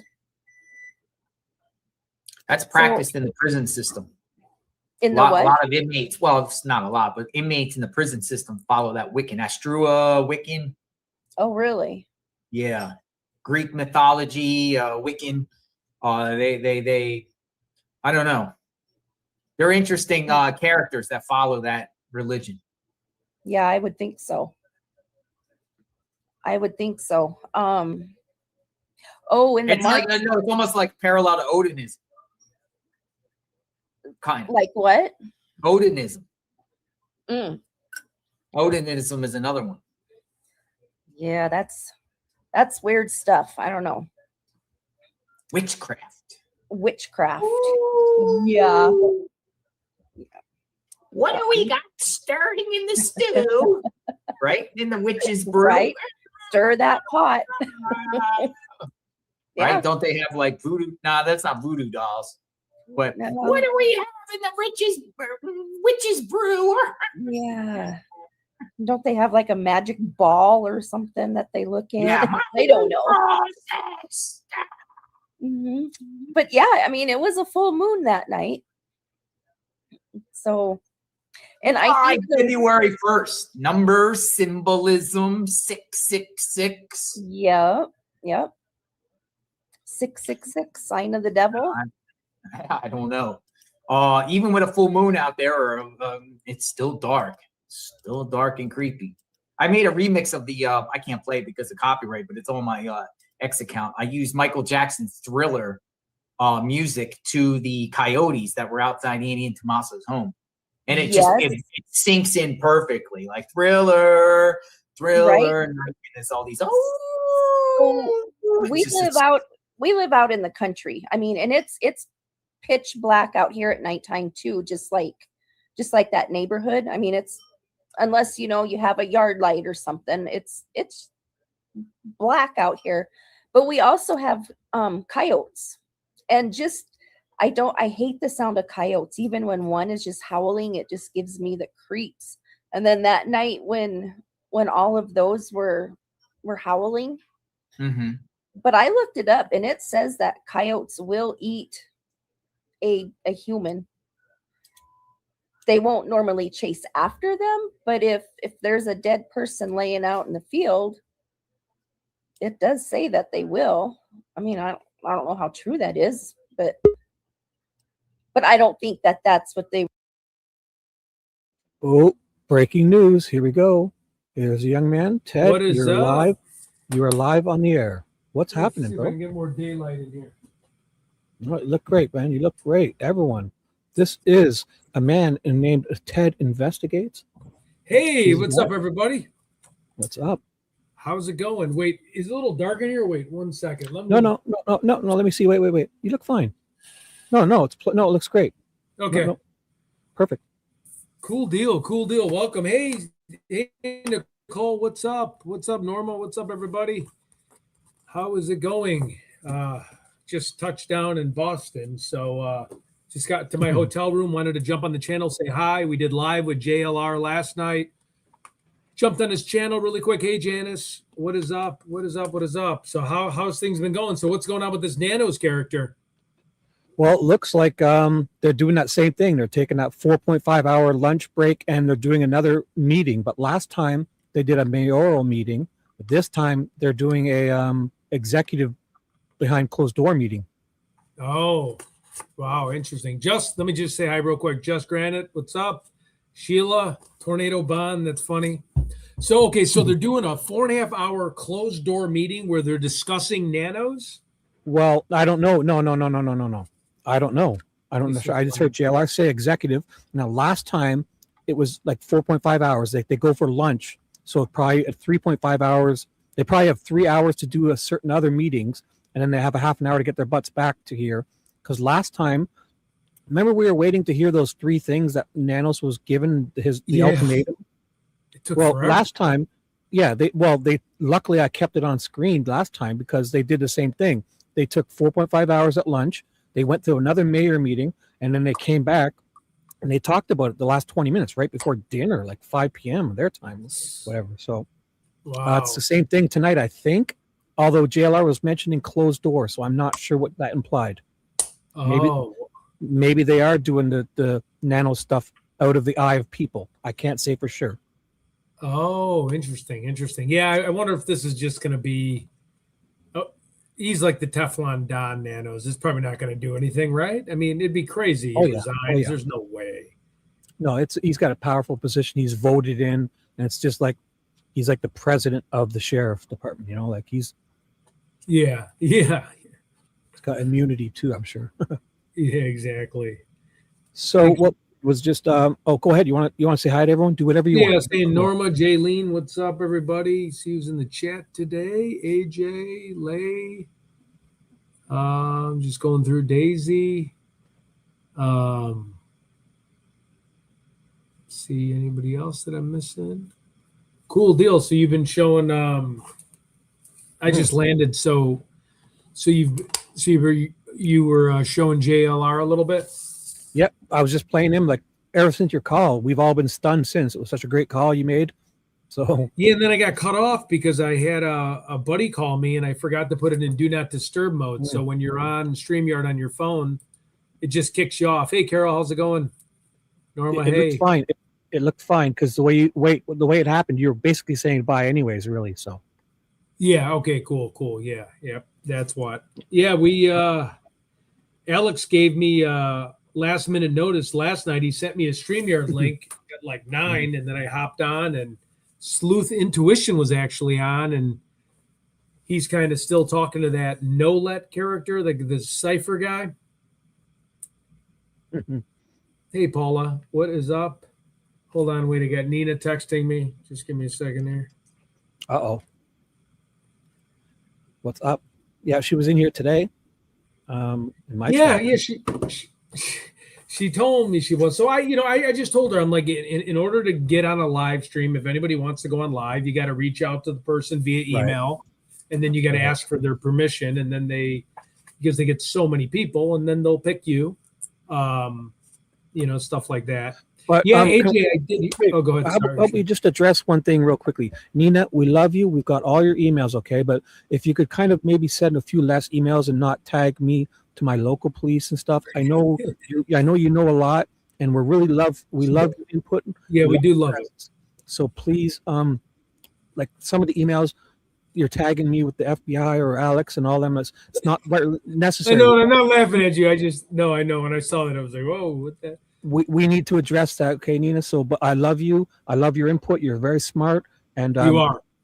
She's got photos next to law enforcement officers. She's really cool. So go Cubbies, so AJ. You noticed the hat? I picked that up at O'Hare. Now you got to go on. But yeah. So is there any new updates? I haven't even checked here. Let's see. Anything besides this Nanos thing on Nancy? What are we on day 80 now? Well, it looked, it's day 80, and it looked like that meeting was going to be exciting because before there was like the place was crowded. So I assumed the buzz in the air was all about the same as last time, like to come get Nanos. Then all of a sudden they handed a bunch of awards, did some stuff, and everything else unrelated to Nanos. And then the place cleared out for some reason.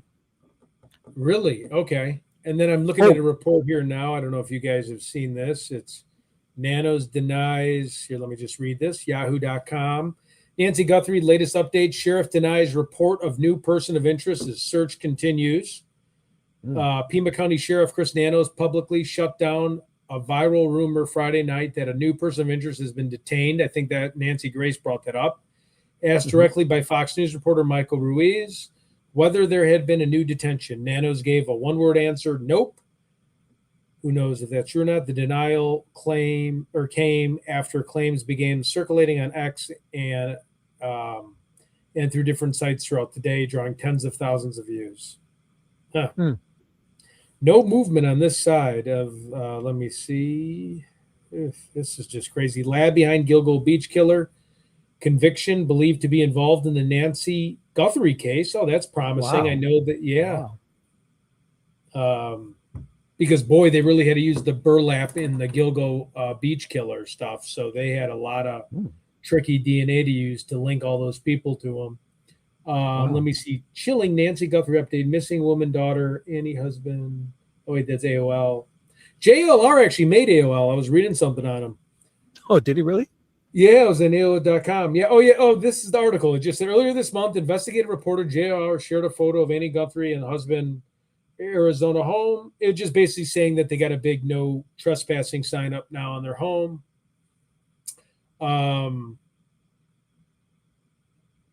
That's pretty cool to see him in the news.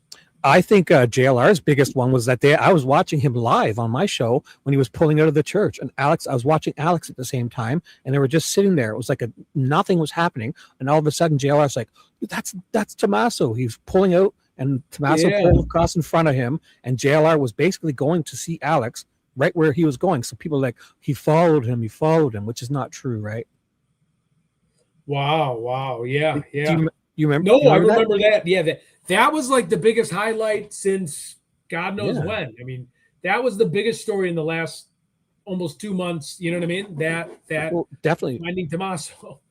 Definitely with him walking out of the back there. I mean, yeah, it was only 5-10 minutes because he walked in. The cop showed up. JLR was behind him. JLR stops to talk to Alex. A black Escalade, all blacked out, was behind them.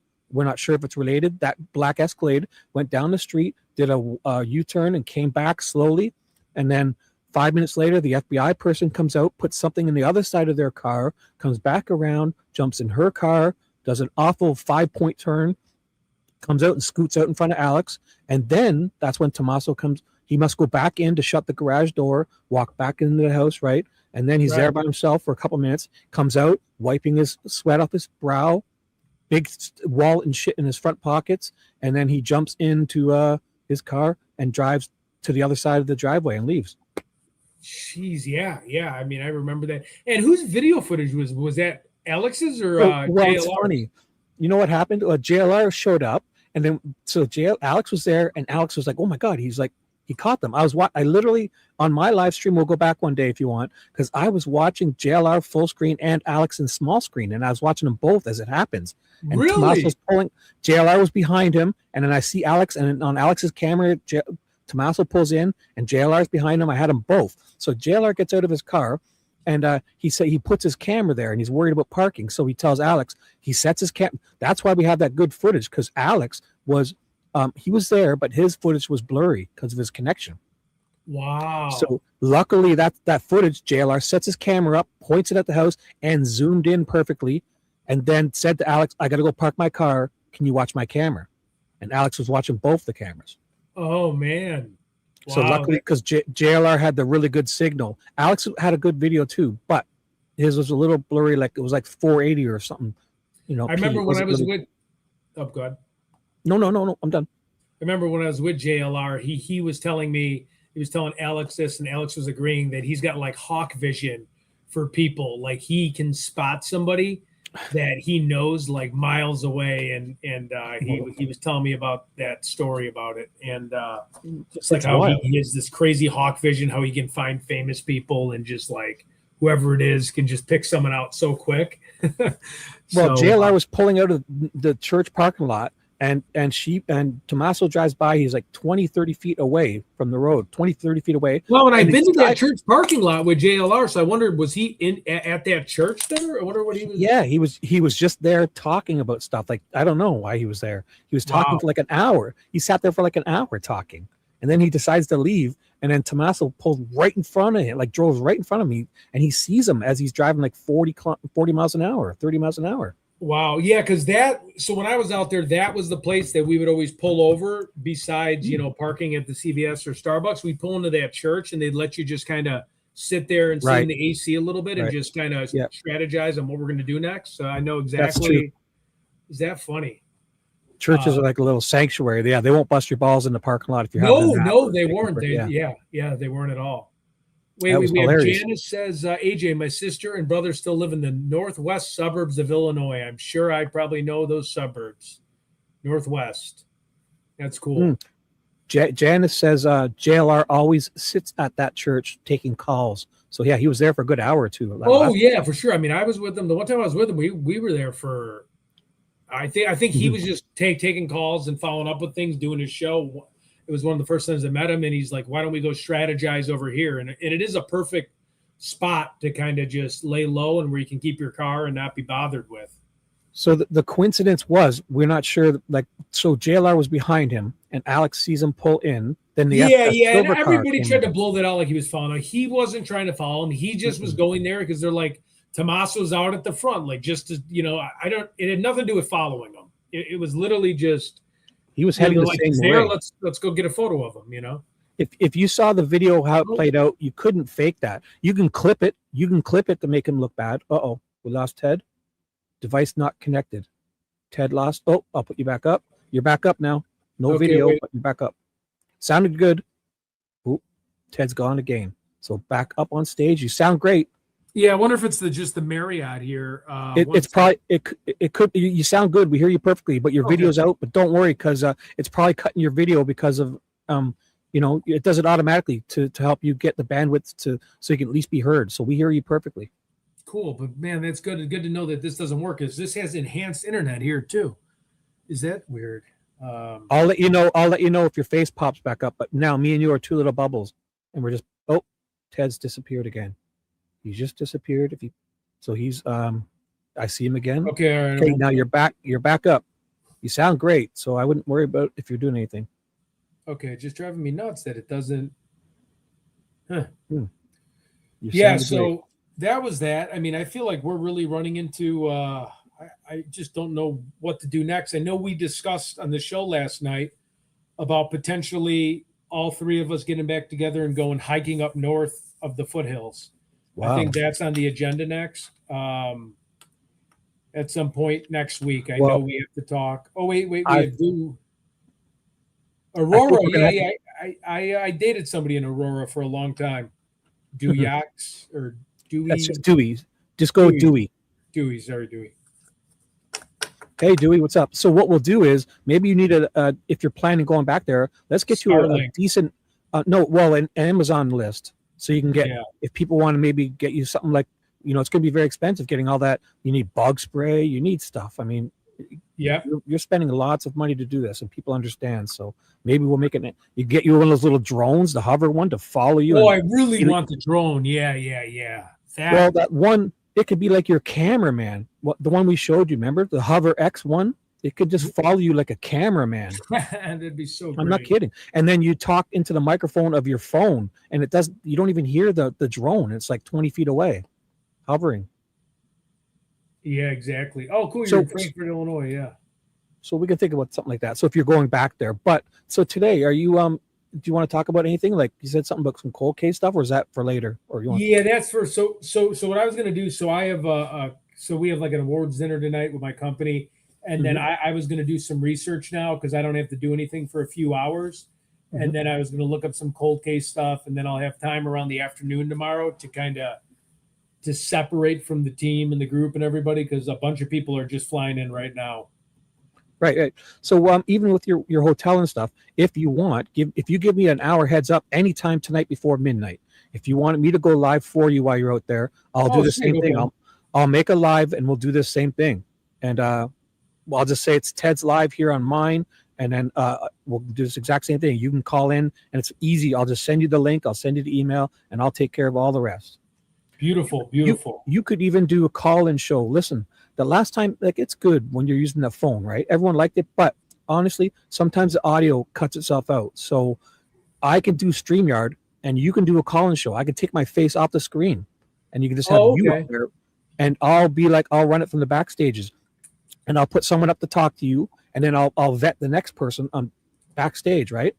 Yep. The StreamYard link. Well, like I'll email people the StreamYard link and all that. And then when that person's done, we'll get rid of them. I'll boot them and I'll put the next person up for you, and you can just have a good call-in show.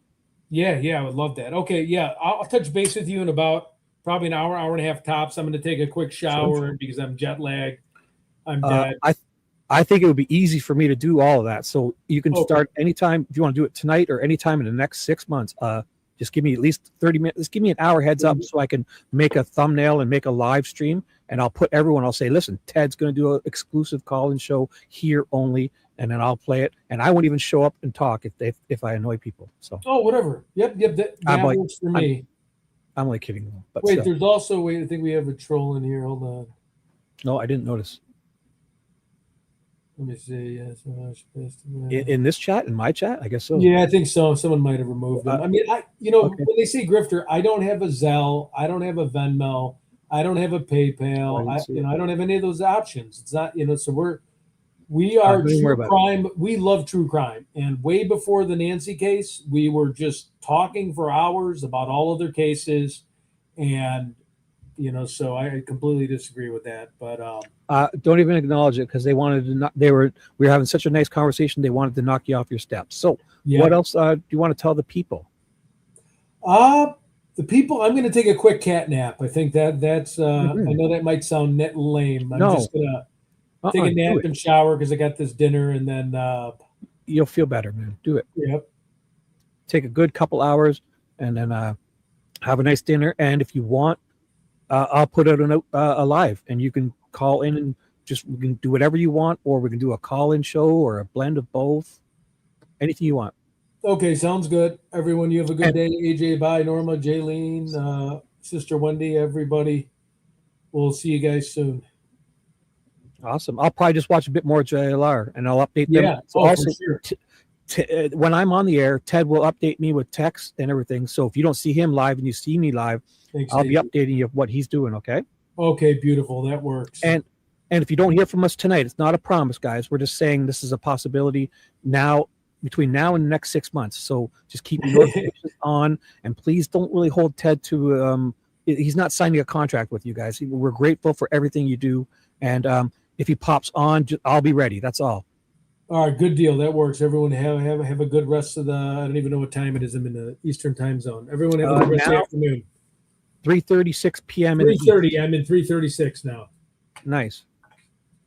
Yep, I'm in your time zone. So. Okay, I'm actually pretty near you, actually, because I'm in Boston, right? If you go, well, I guess you're more like Michigan. I'm Toronto. Yeah, like north and so straight. Just go straight up. Yeah, pretty much. I'm kind of by Montreal, I think, right? Isn't Boston kind of by Montreal? Oh yeah. It's more east for sure. Yeah. All right, cool deal. I will talk to you guys soon. Good to see everyone. Awesome. We're just going to watch a bit of this. If you want to come back and say hi in the chat. Oh, yeah, for sure. I'll come back and say hi. I'm just going to take a quick cat nap and get in these hotel covers for a minute. Yeah, awesome. All right. Thanks very much. You're awesome. Later. Wow. Did you see that, guys? The exclusive, the scoop. Oh, my gosh. I'll get rid of this weird-looking guy. Where's oh, my gosh. That was great, guys. So I'll even put myself completely behind. So how about this? I'll type in chat and update you, and we'll continue on where I paused here, okay? And I'll tell you what we're going to do. All righty. Thanks for being here. I'll continue this for a bit. I don't even know if JLR's ended because we've been paused this whole time. And here we go. We're doing that night. Meeting. I don't think that was Nancy that they were after. It's just weird that the authorities are at the house, in the driveway, searching the Annie and Tomasa's home, and you got coyotes screaming in background at night. Just it all sunk together in sync. Almost like it's Anonymous. Unbelievable that happened, Yeah. And Well, I guess I appreciate the call-in. I appreciate a lot of people in the pipeline now. Susan, thanks for watching. You're welcome. Thank you for South all Dakota. that you do. Yep. We love our South Dakota watchers out there. Hopefully there's more North and South Dakota. Yeah. All right. Well, thanks, JLR.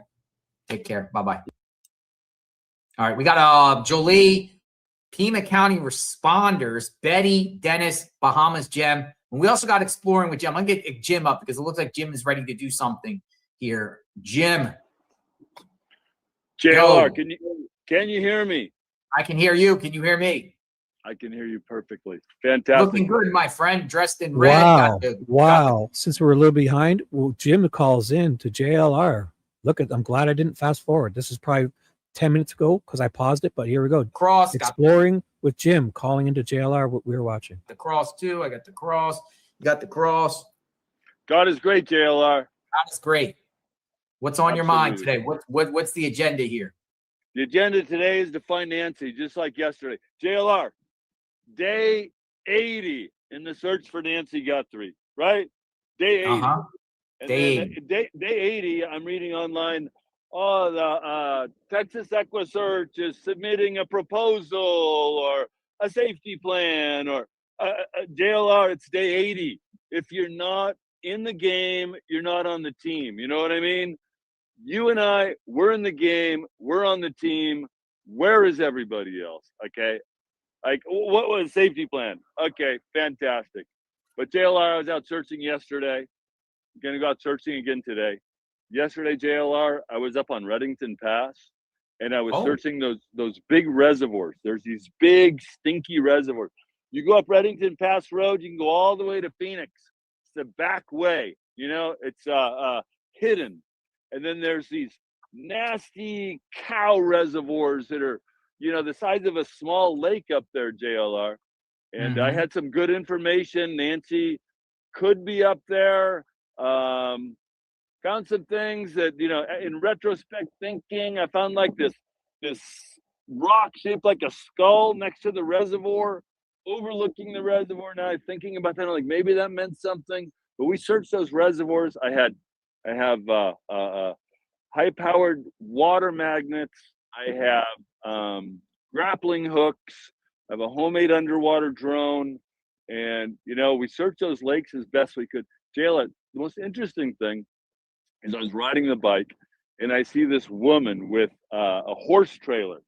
And I pulled over, I told her, I give her a flyer, and I talked to her. I says, yeah, can you help us search for Nancy Guthrie? She's like, who?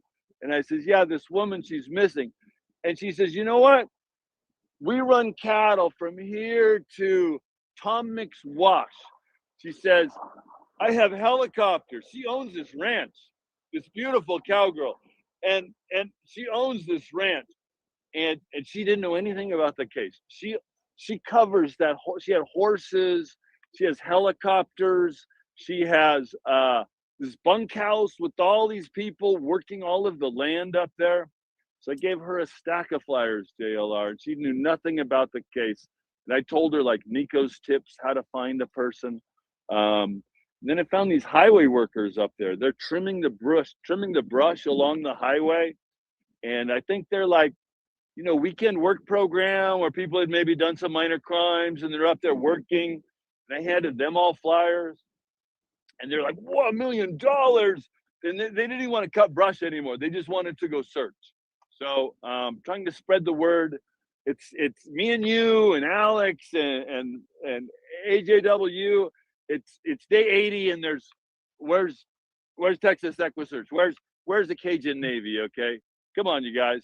You're welcome to come out here and join. You don't need Nanos' permission. Nanos is going to resign. Come on out and help us. So, you think he's going to resign? I don't know. I really don't keep up with that sort of stuff. You know, honestly, I just like who's the latest suspect or whose theory is about what. I just get out here and I just search. You get on your bike, which you named after Nancy. Where's Nancy at? She's right behind us right now. I don't want to move the camera. I got everything. There's a wind and it's weighted. But Nancy is ready to be unloaded, and she can't wait to go find her namesake, JLR. So, yeah, Absolutely. That's what I'm doing. And again, your strength and what you do and what your operation is to search and show the terrain, talk about the case while searching, and you're out there, you know, checking different nooks and crannies and crevices and canyons and valleys and streams and washes and dirt roads. And you've been all the way down to the southern border, 3 Points. You said Reddington Pass. You go out in the desert. You go in that area. You've been many places, and you continue to look. And then I keep up on the latest news. I watch your channel, and I keep up on the latest news. You know, I can never be as smart as 10,000 people in the chat or all these callers. You know, you guys doing a lot more research. So I try to keep up that way. You know, if there's a different direction I need to go in the search for Nancy Guthrie. Yeah, so that's my plan for today. Get out there, search for Nancy Guthrie, bring her home. And yeah, just one thing I did want to mention. I was in your stream here the other day, and Ted was in the stream, and I feel so terrible. like Ted was asking me questions. I could not hear Ted. And then it seemed like I was ignoring him because I watched it afterward and I'm like, oh man, I hope Ted doesn't think I was ignoring him. You know, I just don't want any bad feelings. Oh my God. You guys got to, I'm going to tell Ted to watch this. Oh my God. He's apologizing to Ted for, because maybe he, oh my God, I'm sorry to interrupt. I got to write this down. We're all together on this. And if you happen to see Ted, let him know. Exploring with Jim. Dude, I will tell him. I'm going to show him this video, young man. Don't you worry. He loves you. I just couldn't hear him. It wasn't that I was ignoring him. So absolutely, I'm sure he doesn't take it personally. He has some sort of technical difficulties with his equipment. Okay. A lot. But Sometimes I wonder if it's me, but I think it actually is him. Yeah. On the playback, I could hear him on your playback, but I couldn't hear him while I was on. So I just want to clear that up with Ted. You know. So how long are you there? You know, I'm going to take a 0 day tomorrow, JLR. I need to take care of some things. And I do want to invite, I am starting, I'm not giving up on Nancy. I'm still searching today. I'll search tomorrow, probably offline, but I'm going to start sort of a new program, JLR. It's going to be on for a short period of time. I'm inviting all of your viewers, if they like. What I'm going to do, I'm going to announce it here the first time. It's coming on JLR. I haven't announced this to anybody. So what I'm going to do, I'm using Nancy, and I'm going to live stream from Texas to California. It's the 100th anniversary of Route 66, okay? And Route 66, I don't know if you know about Route 66. It's the mother road across America, and it's the 100th year anniversary. There's all sorts of Americana celebrations on Route 66. So I'm going to take a short break from my search for Nancy Guthrie, and I'm going to live stream. What I want to do is I want to document every original abandoned building, every section of original road. I'm not just driving and looking at the glitz and glamour of like the neon signs. I'm going to get down in the trenches and see what's left after 100 years of Route 66. And I'm going to do it all live. Utilize the bike, utilize the Starlink. And then, but if there's something comes up in this case, I'll be back here like a shot. You know me, right? I'll be here. But I invite your viewers to come along with me on Route 66, exploring with Jim. And also, I've been on Route 66. Remember the song, "You Get Your Kicks on Route 66. It winds from St. Louis, Joplin, Missouri. Oklahoma City is mighty pretty. See Amarillo. So yeah, I love that song. So there's a cool town in northern Arizona you should check out and take your viewers there. I've been there. I believe it's in Seligman or Ashford. There's a little town there. There's a little town with the mom and pop hotels and the old jail, and there's chickens and roosters all over the place. It's all Route 60. It's actually pretty cool. I invite people to join me in Seligman, Arizona on Thursday, the last Thursday of April. So you are going there. It's Bike Week. Seligman, Arizona, it's going to be Bike Week. There's going to be bikers, Route 66 celebration of the Mother Road, the road that made America. So, so I'll be there in Bike Week. I'll be the only person live streaming from a motorcycle, which nobody else is doing this. And Seligman. It's funny you mentioned that because that is the main destination. So, dude, it's a totally cool town. Here, I want to let me just get this photo up here. So this is an exclusive. I've been giving my exclusive to you, JLR. This is the announcement of the Exploring with Jim YouTube TV show, Route 66 100 years. So hold on, let me get this up. Seligman. No, that's not Seligman. That's kidding. Right there. Yes, that's it. There you go. Yeah, so it's all these it's really cool. I made a video there, I think. I actually went there. But right, I'll be documenting every old building in Seligman. So I'm going to take my time going across. But if something breaks, I'll be back here. And you know what, JLR? I'm going to find Nancy today. I've got some search areas closer into town. And I'm going to do a surprise visit. You know our surprise visits. You've done them with me before. And I'll do a little bit of a surprise visit, and then hopefully we'll catch something. And then, yeah. By the way, there's a missing there was a missing girl from Seligman named Chelsea Grimm. I actually, Really? that's why I was there. There it is. See what I'm saying? Wow. Yeah. And it's a pretty You've cool been everywhere. town. Yeah, I go everywhere. I've been Where everywhere. haven't you been? That's the question. But here's Seligman. This is like the coolest thing, man. This was the coolest town I've ever literally seen. Like, it's like, I'll be there. I'll be there. It's going to be bike week. There's going to be 1 million Harleys and really? Yeah. It's bike week in Seligman. And it's going to be celebrating the 100th anniversary of Route 66. So yeah, all my grandparents came across on Route 66. My grandmother, as a 14-year-old orphan, she got a ride to go to California. All her family died in the Spanish flu, and then she went Route 66 as a 14-year-old orphan. And then so I'd sort of like in honor of her, I'm gonna see what she saw on Route 66. But I don't want to get too far off Nancy, because this is what I'm here for today. Is like, we got to find Nancy, but I just want to give you the exclusive on the Exploring with Jim YouTube TV show. And Yes. it's not going to go on forever. It's going to be, I'm going to ride from Texas, and then all the way to California on the original roadway where the highway has demolished the roadway. I'm just going to skip. I want history. I want what's left. There's abandoned cemeteries. I want to document on YouTube, so people in the future can say, gee, what was left of Route 66 after 100 years? Because it's decaying and it's disappearing, and people are vandalizing and they're stealing. Mine is just to document, so people can say, wow, that was the name on that grave, or that's what that building looked like before it fell down. So I think it's a good idea. And if people want to join in, that's great. Otherwise, I'm just gonna document it myself. So all right, Jim. That's the You're doing great work. exclusive. Exploring with Jim, YouTube. Everyone sub up to his channel.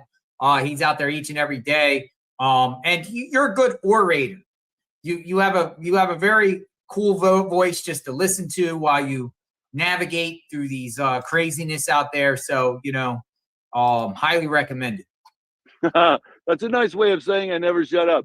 But thank you so much, JLF, for the compliment. Thank you. Safe travels, and hopefully you find some answers or something, and be safe out there. Happy riding. Yeah, God bless you and your viewers.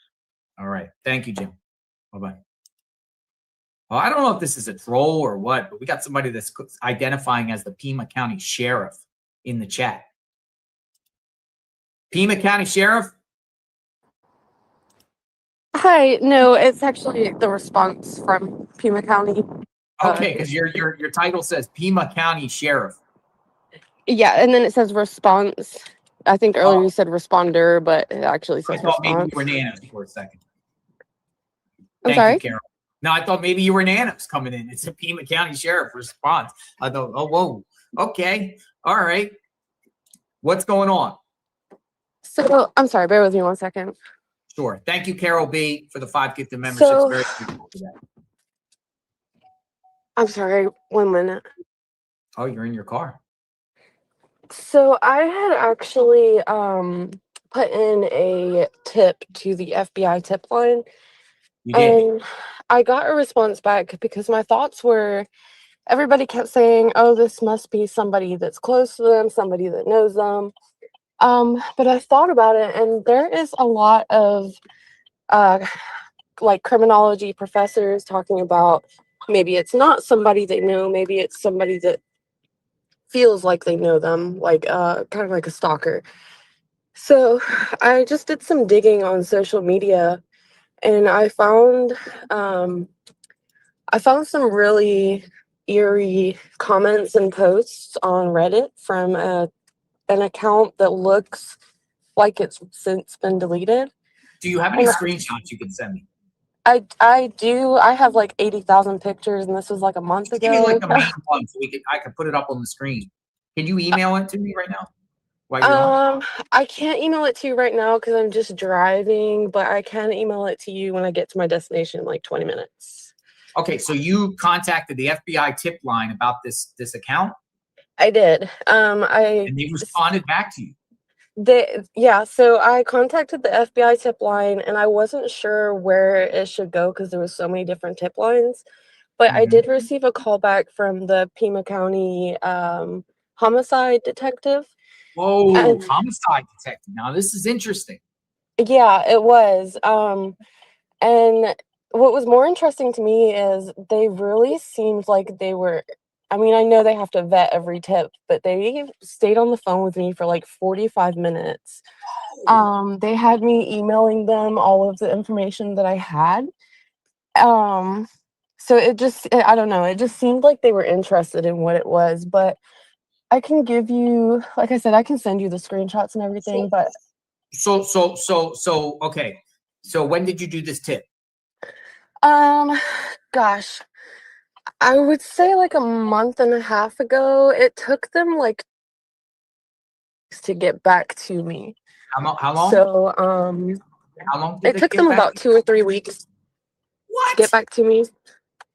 Yeah, it did. It took them about 2 or 3 weeks, but the posts that I was seeing were like scary. I don't know what I can say on your channel without getting you in trouble. So It's account on, you're saying it's on Reddit? yes, it was on Reddit. It was an account. And in this account, it's someone claiming what? Don't get So into graphic details, for censorship or whatever, but like, yeah, so the first ones that I found were talking about Savannah inappropriately, I guess you could say. like sexually? Yes. Sexually? Yes. Talking Like about what? The guy was like without deep, like, I know we're kind of like, so some of them were like, I would love to F her in her tights and I'd love to okay. pull, like stuff like that. This guy was saying what he wanted to do to Savannah. Yes. Yes. Okay. But then one of them also said, I'd love to take her on camera and let the camera audience watch. Whoa. Yeah, and there's more, like I can't remember off the top of my head. I have bad memory, but there was a lot What more was the to name it. of the account? Do you remember the name of the account? So it was weird because I could see, like on Reddit, if you delete an account, you can see posts and comments that have been made, but if you click on the actual username, it'll say that it's been deleted. Gotcha. But there's people responding to that account. No. This was yeah, he had made a couple of posts, but for the most part it was underneath pictures. Like there is groups on Reddit that are for people that have obsessions with TV reporters, and I think one of your guests had actually mentioned something That would be along like those lines before. Dr. Q of like a parasocial. Right, yeah. Okay. So there was a huge group that was for that, and there's another reporter and Savannah, and they were like the main focus of the group. And then that's how I actually found the account, was because I looked underneath the comments and was like, okay, let me see who's commenting, what they're commenting. And so I did that, and that's how I found the account. But like I said, it was difficult. What was the name of the group? Gosh, I would have to send it to you. I can't remember off the top of my head. But I know there was like Savannah was part of it, and then gosh, what was the other girl's name? Savannah was part of this group? No. She was like the main focus of the group. Okay. All right. Yeah, there was 2 news reporters, and she was one of the main focuses of the group.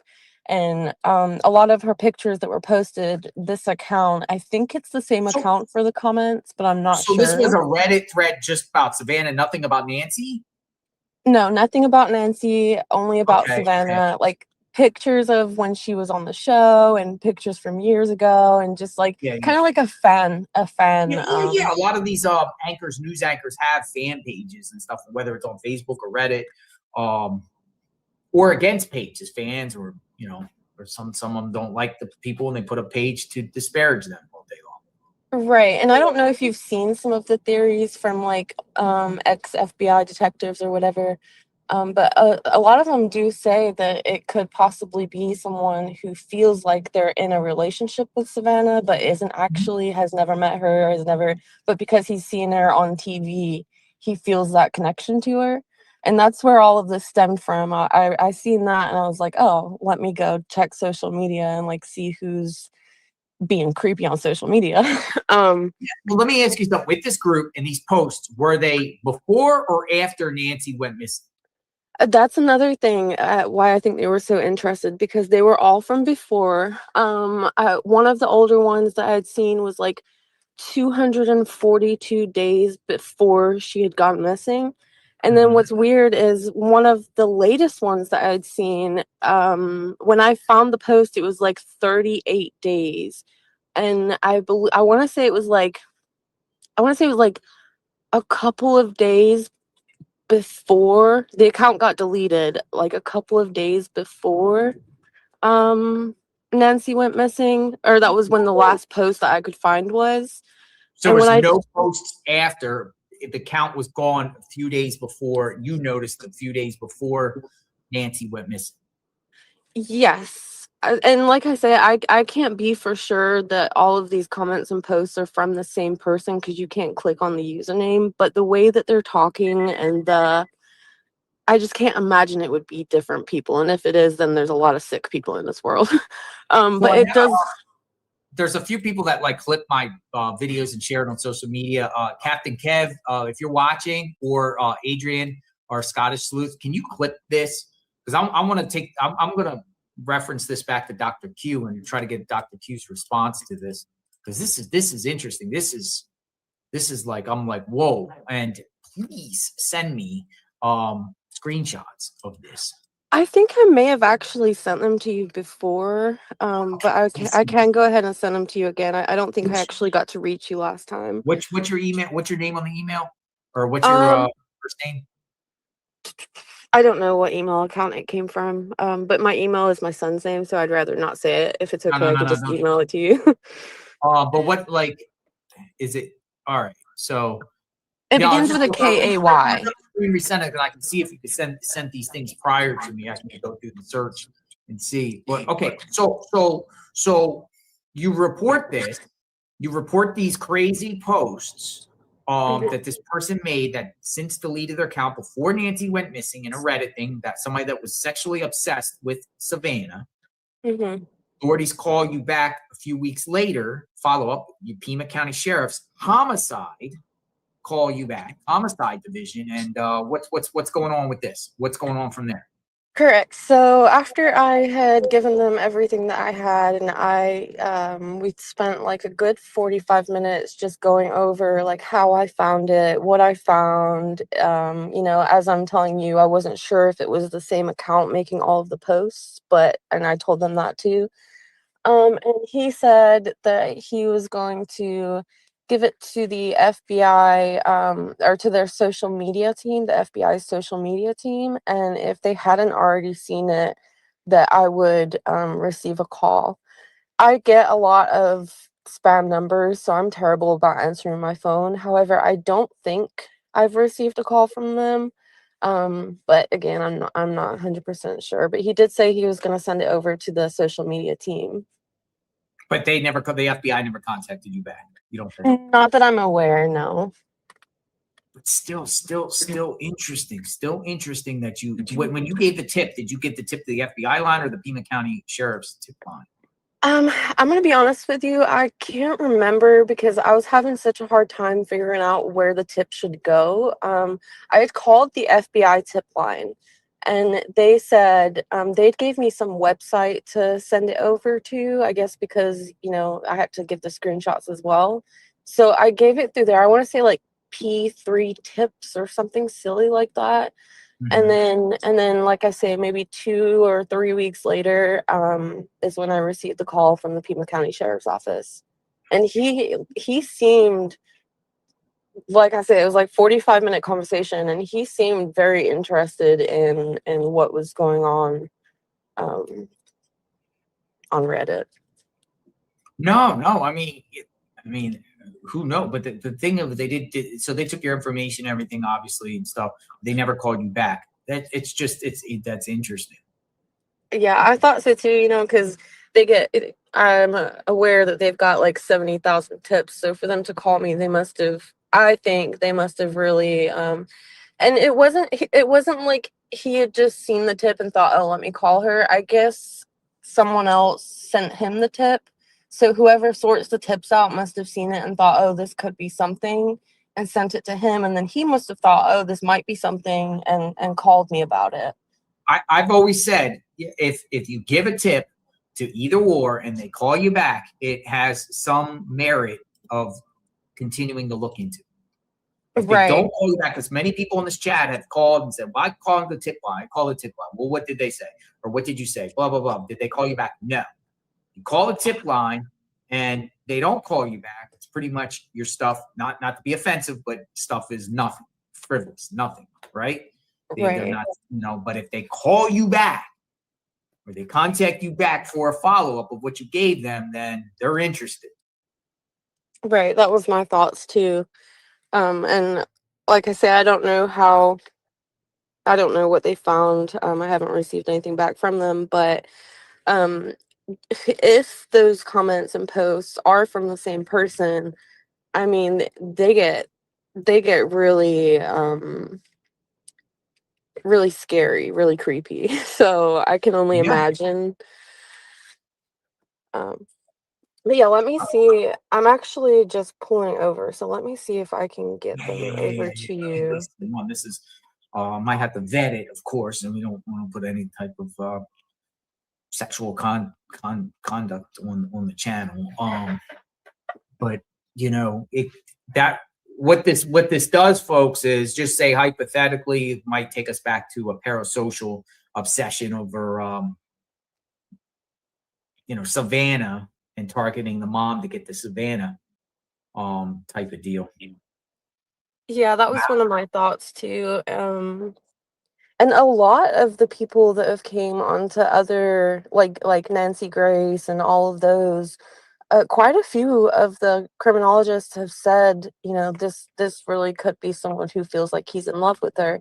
And some of the posts do feel that way. Like one of them was like bashing Savannah, and if it's the same person, he was like, don't talk about my girl, that's my girl. Like, there's just a lot of stuff there that I think could be something. Let me go to Reddit and see if there's an actual Savannah Guthrie thread just centered around. Yeah. Let me see. Like a Savannah Guthrie thread.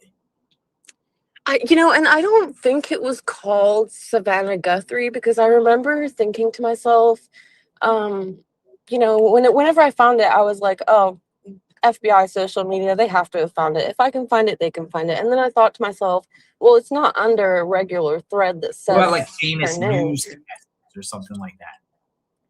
Yeah.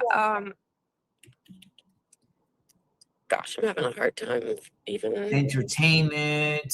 I'm looking for like certain threads here. So if you type in, can we stop the hate against Savannah Guthrie? There's one post that is called that. I don't know if you can find that. I'm just trying to get to a safe spot so I can find it for you. No, safety first, of course. Be safe while you're driving. Can we stop the hate against Savannah? 5 years ago, rant. It's at r/rant. Can we stop the hate against Savannah Guthrie? People are very rude towards her. This was 5 years ago. Calling her name, saying she needs to leave the show, saying all sorts of shit. I don't care that it's free speech. What they're doing is very rude. It's very rude and very upsetting. These Savannah haters can go F themselves. And it's a whole thread about bashing Savannah. Yeah, so that is where my that's where originally took you. Right, that was kind of where my little backside investigation started. And then from there it just spiraled and spiraled, and I called my dad and I was like, I feel so silly calling the FBI tip line, like I'm just a random girl on the other side of the world, you know what I mean? And he was like I think you should call him, and so I did. And now obviously I'm glad that I did. But yeah, I mean, but also Pima County homicide people called you. Yeah, and if you go, like I'm looking at a screenshot of what I just said to you, so I don't know what is still on there. But if you click on one of those deleted, you know, where it says deleted OP, Yeah. if you click on that, you'll see you can't go nowhere. It won't take you to a username because it's been deleted. So that's kind of how the rest of them were, except those ones were more derogatory, more concerning. Yeah, just email me anything you have on this. Because Perfect. maybe I just went down the rabbit hole. Yeah, I'm telling you, I was stuck on that rabbit hole for like a month straight, and then when they finally, or you know, I was stuck on it for a couple weeks, and then when they finally called me, I was like, oh.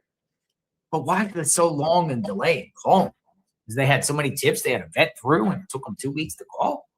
Well, it was right around the time that I'd heard they had like 70,000 tips. So that was my thoughts was, you know, they have all these tips that they have to vet and it has to go through multiple people because the first people that are looking into the tips, you know, it's got to go down the chain to the person who actually needs it. So that was my thought on why it took so long. But I mean, I don't know. I think the count was deleted because of terms of service violating like sexual graphic by violating TOS. I don't know.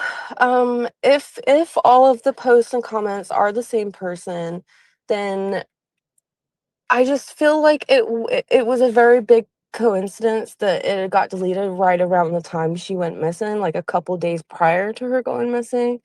I feel like if it was something where you know, it was got deleted or banned for its own doing, then I feel like I don't know. I just feel like the timing was really significant. Yeah, I'm trying to go down the rabbit hole here in some of these accounts, but not really finding anything offhand. But this is something I'm definitely like. Yeah, Somebody you had know- 15 years ago. They got a Reddit thread. Does anyone feel like Savannah Guthrie is the village idiot of the Today Show? So they got actually like things about Savannah besides Yeah. this case, like things going back, Reddit threads about her. Yeah, and like I said, these ones were from whenever I had found it, it said like 242 days. And that was one of the questions they asked. They were like, well, That's less than a year ago, though. yeah, yeah. And that was one of the questions they asked was, how long has this been going on? Because I don't know if they thought maybe it was just some crazy after the case blew up or what. And when I told them the date, he was like, oh, wow. You know, and that's when I was like, oh, he's really interested in this. And Where are then you when I from? told him, I'm sorry, Where are you from? I'm from England, but I live in Florida. Okay. All right. Yeah. Interesting. And I'm just trying to find it in my pictures, but I've got so many pictures, it's hard to find. But then that was another one of the things that I had noticed. So after I had that conversation with Pima County Sheriff's Office, I'd gone back to see if I could screenshot more of them. Send me And something right now in the email, just something with this. okay. Just send it right now so I can put it up on the screen. Anything, like anything.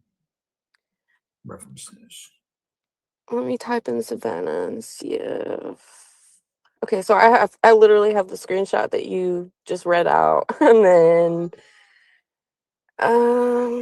and don't get me wrong, there is more creepy posts than just that one. Like the one that I'm about to show you right now is actually a completely different account, but the way that they're talking is, you know, it was down the same rabbit hole. But what is your email address again? Tips here, it's on the screen. It's tips.jlrinvestigates@gmail.com. Okay, so I just sent you that one, but that's not really the one that I want to send to you. Okay, so it was screenshotted. Okay, so my dates were totally off. I actually screenshot it February 25th. Okay, so I see what you're saying. Okay, so this comes from that account r.rants. February. Just example. If you want to know Savannah, I need her off the Today Show. I need her into my bed. stuff like that?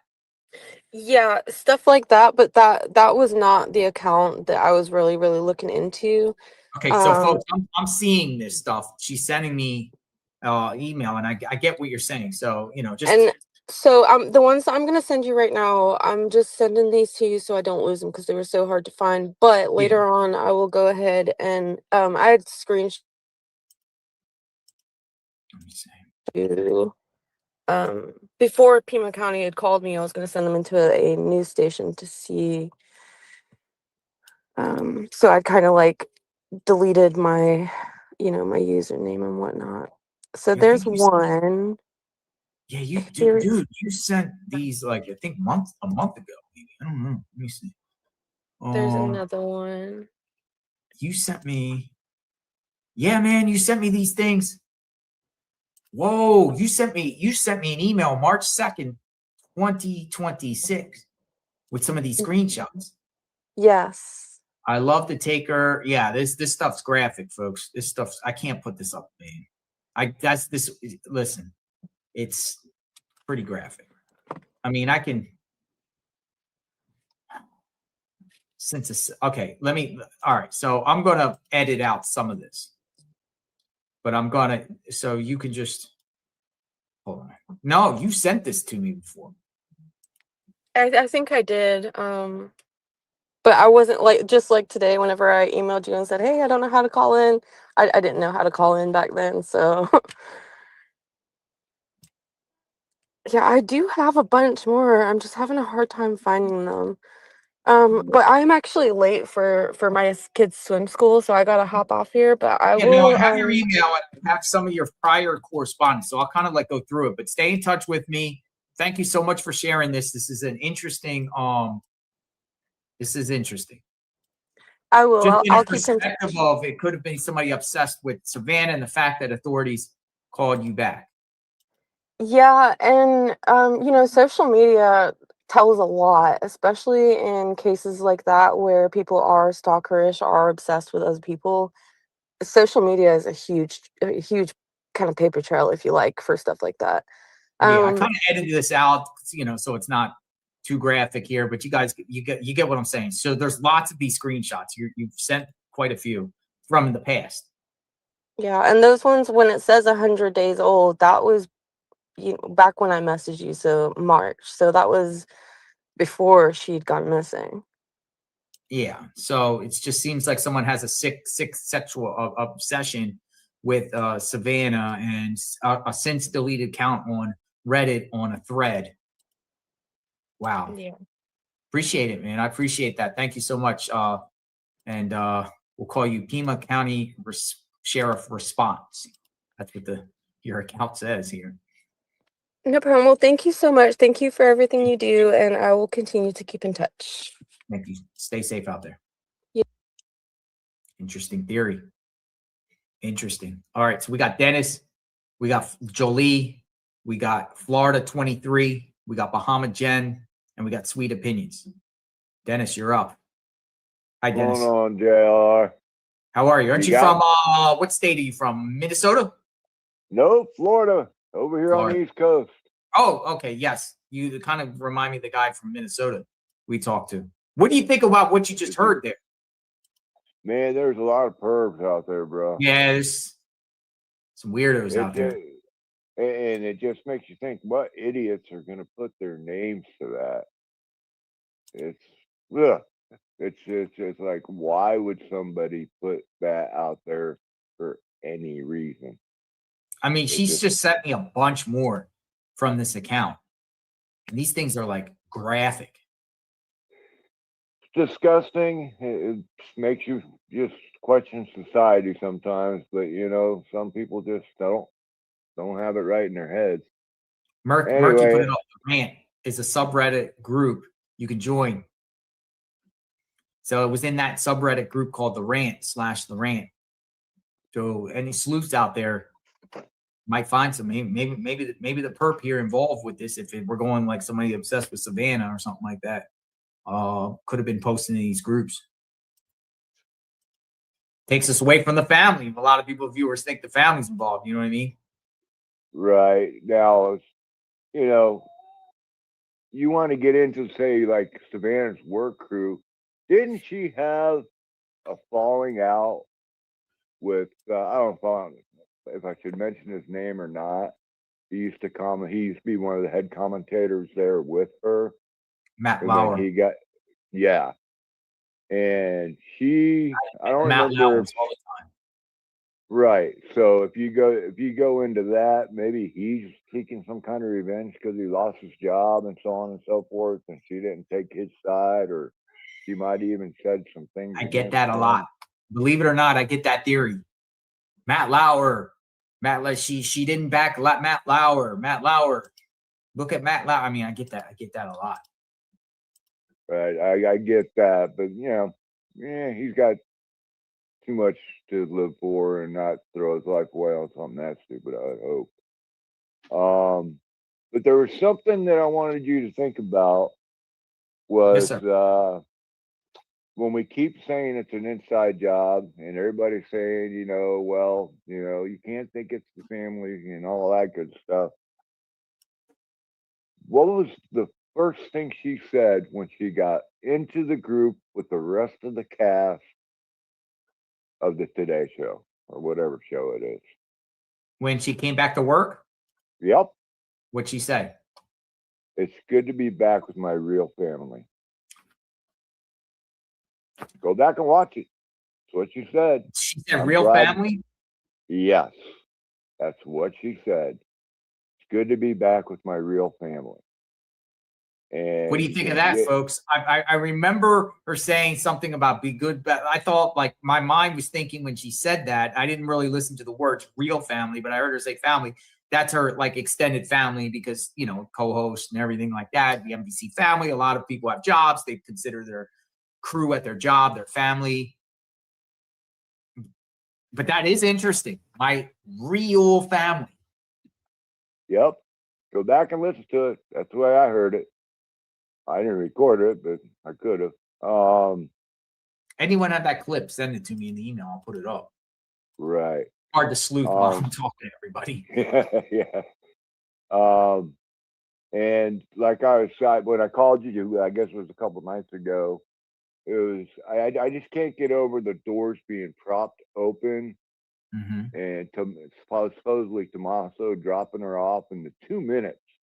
That's just enough time to go in, get out of the car, help her into the house, and while he's walking her up in through the garage door, slap that door shut key, and I can just time that out in my head. Or she doesn't even have to be all the way out of the vehicle. Then he could have just got out, opened the door, got her walker, and then went and hit the button. And then there's 2 minutes or whatever. 2 minutes, 2 seconds, whatever time it really is. And then him being in forensics and actually being so knowledgeable about all the crime lab stuff and all that, and had plenty of time to do whatever you could want to do, clean it up, or have someone else go in there, do it, tell them how to clean it up, come in, make sure everything was done right, then go back home, leave that manual door, leave it on manual because you can do that. It's a fire code issue if you don't. And then, oh my God, she didn't go to church the next morning. Let's go. And then the play begins. What do you think about all that? Possibility. So with that being said, I mean, you're leaning towards family inside job, something to do with the family. I just can't get out of it. She's been so sick. I don't know what the finances are with the immediate family there. Maybe some jealousy that they're stuck taking care of mom while Savannah lives the high life. Cameron, I don't know. Cameron looks like he wants to kill whoever did this, so I don't think he's involved. I think I think when he said what he said about it being what it looked like, I think he was probably hinting a little more towards some family members being involved too. And I think that maybe Savannah's just playing the game with him just to keep them, on a leash. And until they get whatever evidence they're going to get. And then, boy, is it going to be one heck of a thing when it all comes out. If it all comes out. And as far as Nanos is concerned, he dug his own grave. You lie once, you lie twice, you're done. Especially when you're Fool me once, shame on you. Fool me again. What's the fool me once? Fool me fool twice. me once, shame on you. Fool me twice, shame on me. That's it. That's what it is. You believe somebody twice, that's your own fault. Nana's been doing a lot of the fooling. He ain't fooling our viewers, though. A lot of you, he's not fooling. No, it's in his eyes. Look at him. That guy, just look. I'm looking at the picture on right now, man. That guy he's got evil in his eyes. And I don't know why. You're supposed to be a public protected and servant. You look like you're disgusted that you're even being called out to answer any questions. Look at that look. That look right there look like, why are you bothering me? But anyway, it is. It's interesting as can be, man. That he's done for. I guarantee you, it might be today. He's got to resign. The only way he can save face. Well, I appreciate your time. Thanks for stopping by, Dennis. I'll call you again probably a week or so. I'll come up with some other theory or something, or give you something to add to my current. But thanks for what you do. Keep doing a good job. And like they say, man, you're your go to this stuff. And we'll talk at you later. Peace. Thank you. Bye-bye. All right. Well, Lipstick Smear saying, just got the comment saying she didn't she didn't say, she said it's good to be home. It's good to be home. It's good to be home and not family. It's good to be home. It's good to be home. And she didn't say real family. If anyone got that clip, I'd like to see it. Someone tips at jlrinvestigates@gmail.com. Hey, Shauna Lee, Pacific Northwest. Enjoyed those lemonades when we were out in the field. Shanna sent us lemonades. Remember that. Very grateful for the lemonades. Shanna Lee, I remember. Remember he said we wanted the PIN number when we got the lemonades. Oh my God, those lemonades are refreshing out there in front of Nancy's home when it's 100 degrees. Lemonades. Sent some screenshots. Hard time finding the Savannah post that I saw previously, though. There are a ton of her coworker, Dylan Dreyer. Any other discussion? All right. Take a look at it. Take a look at it. All right. So we got some people. We got Jolie. We got Florida 23, another Florida. Bahamas Jen and Sweet Opinions. Welcome. Spoke to you before. Yes. Hello. Hi. Hi. Where are you from, Julie? Florida. I'm your neighbor. And all right. We got more Florida. I think we got back to Florida, man. We got all the Florida folks. All right. And I was back. I remind you, I told you that I remembered when you walked through that field with Summer Wells. This is the first time I saw you, and I was so nervous. I don't know if you remember that. I'm sure you do. Brandon with the gun. Yep. Oh, yeah. Brandon with the gun. Shirtless with a gun. Yes. Well, here's my thinking. I had mentioned before to you that I can't get it out of my head that Nancy had mortgaged that home 3 or 4 times. Okay, so that's where you're at. That's where I'm at. And then this is what went through my brain today. Suppose she never went home. Suppose she was having dinner. Somebody needed the money. She said, not this time. No, I'm not going to mortgage. I'm not going to put myself through that again. I'm not going to give you anything. And it happened there in that house. That's why the FBI may be looking so long at that house. And the other, those people on the porch, the back door, that was staged afterwards to look like she had actually gotten home and somebody tried to go in and get her from the house. Let me just pause you for a second because I want to. I think the last caller has been debunked. Dun, dun, dun, dun.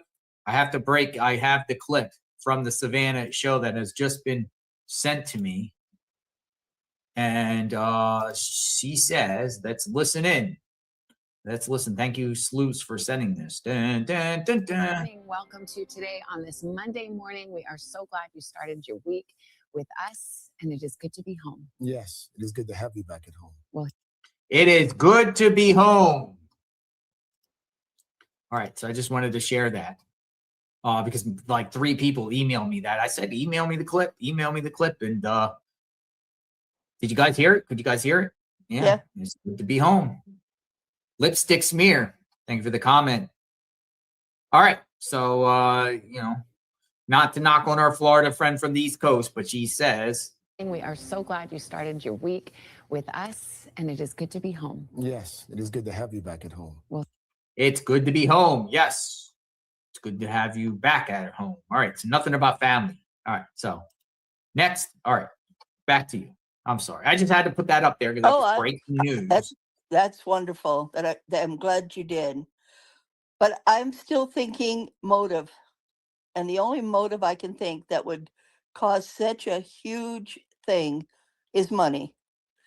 And yes, they're there taking care of her, but what if she never got home?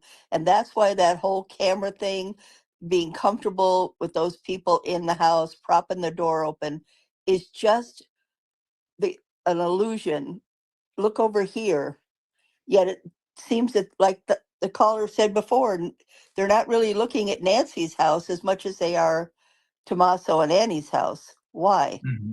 Why are they doing luminol there? Why? I always ask that. Why luminol at Annie and Tommaso's home? Because maybe that's where the problem started. The crime occurred. The story Were they is doing that she went luminol at home. Nancy's home? Did they do luminol at Nancy's home? Not that I've seen. Not that I don't know. We weren't there the first day until that crime scene technically got released. But how does a crime scene get released less than 24 hours later when you have homicide, Pima County homicide involved? Because maybe smart people saw that the crime wasn't there. Maybe the homicide occurred somewhere else. Right. So that looked like, oh, a break-in. Oh, we're pulling her out. And, oh, you've all said over and over, you can't get someone that old, my age, by the way, out of the house easily.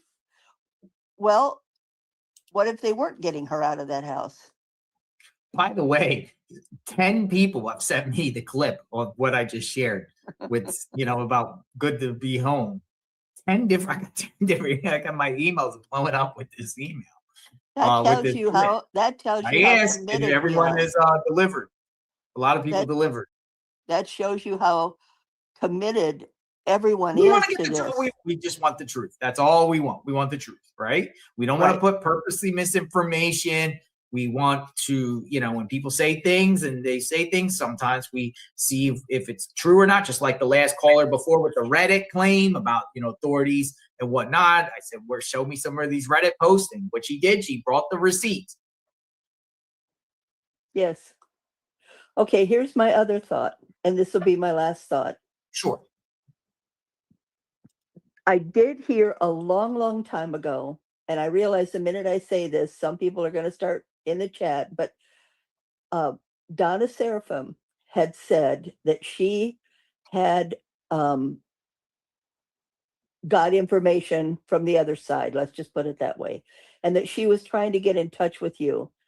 And what she said differs from anything that anyone else has said.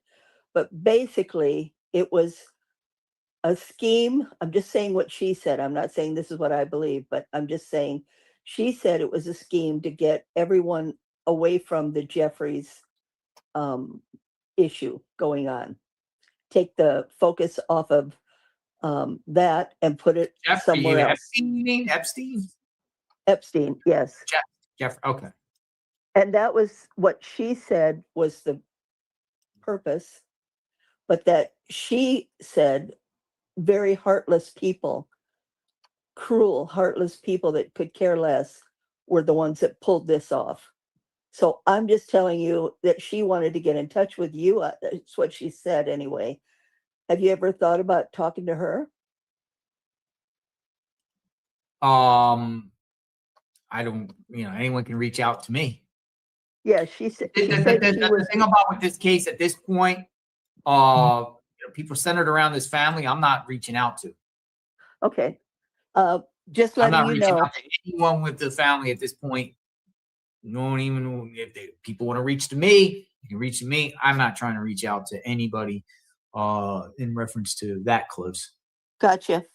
Only Okay, for well, reasons why, because they could just make claims. Oh yeah, you're bugging them, or whatever like that, or whatever like that. At this point, we're 80 days in. These people sent around this case know who we are. They want to reach to us, they can reach to us. I will tell you that you're flawless in your integrity and your reputation is great. That's not your reason, and you could care less about that. I'm aware of that, but I see the thinking and the logic behind that. Just keep what I said about money in mind as you're processing in that brain of yours. There's got to be some motive. It can't be somebody doesn't like somebody. This is too big of a deal and too difficult to pull off with her age. It has to be some huge motive. Huge. It's too difficult to kidnap somebody at 84 years old. It's just too difficult. And why would you? Why would you? Anyone do that? Why would, not because they care so much about an elderly lady, but the difficulty they have to go through to do it.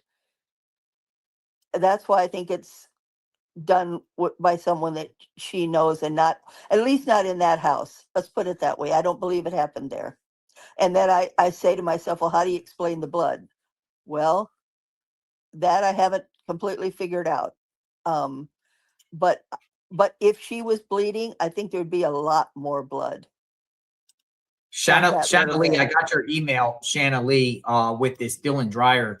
I'll go through that. We'll probably do that on the next live. I have to vet through these things and crop these things and edit out, redact, because there's just so graphic stuff out there, man, about Savannah on the Reddit threads. Well, that's all I had to tell you. And I just keep you in prayer. And thank and you, pray Lee for all from of Florida. us. What part of Florida are you from? Riverview. Oh, okay. You're a little north of me. A little bit.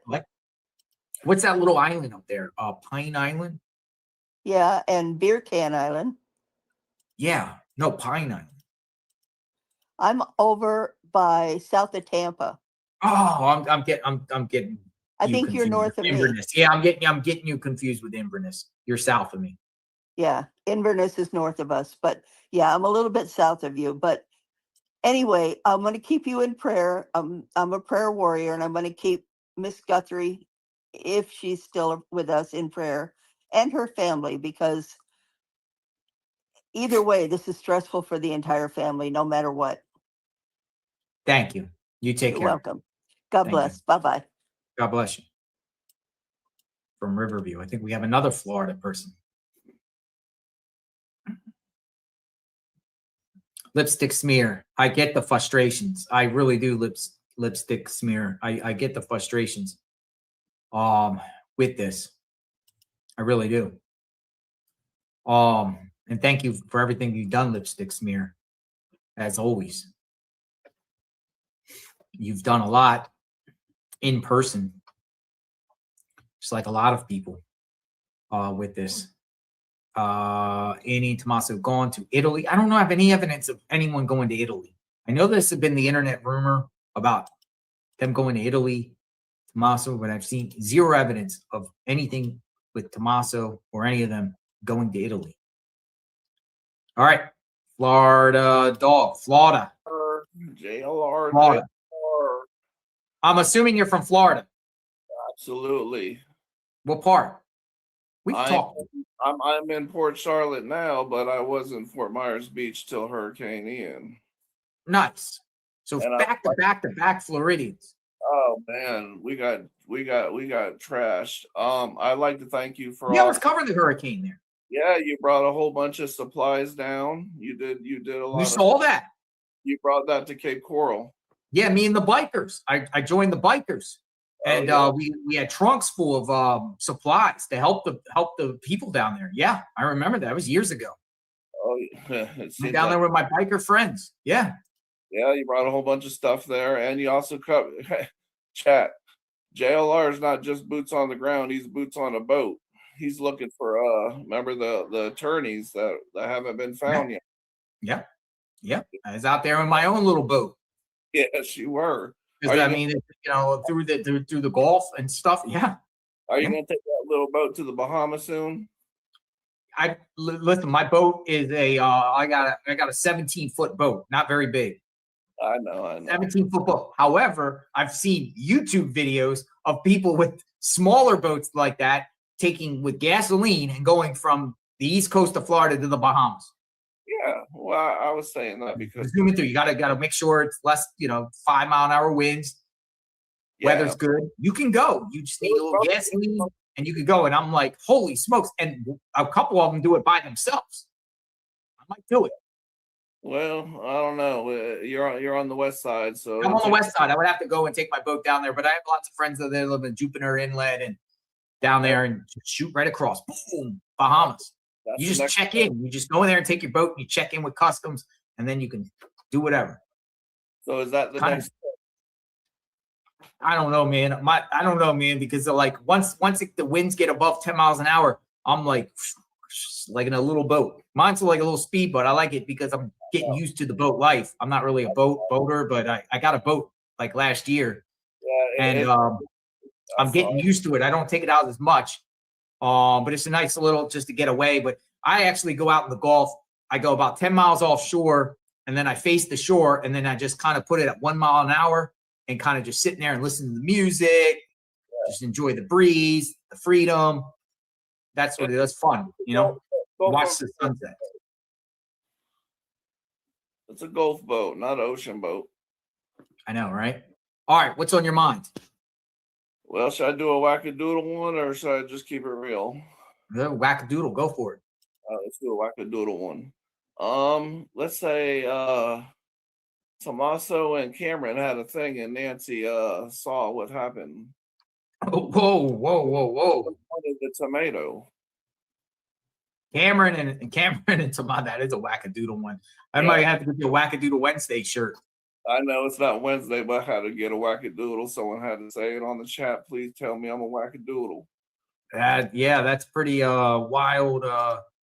So you say Tommaso and Cameron had a thing, and Nancy saw. Oh boy, the tomato wanted the cucumber. Dude, that stuff can be ironed out, though, can it? Oh no. Let's get to you're not gonna kill somebody because you caught somebody having something with somebody else. All right.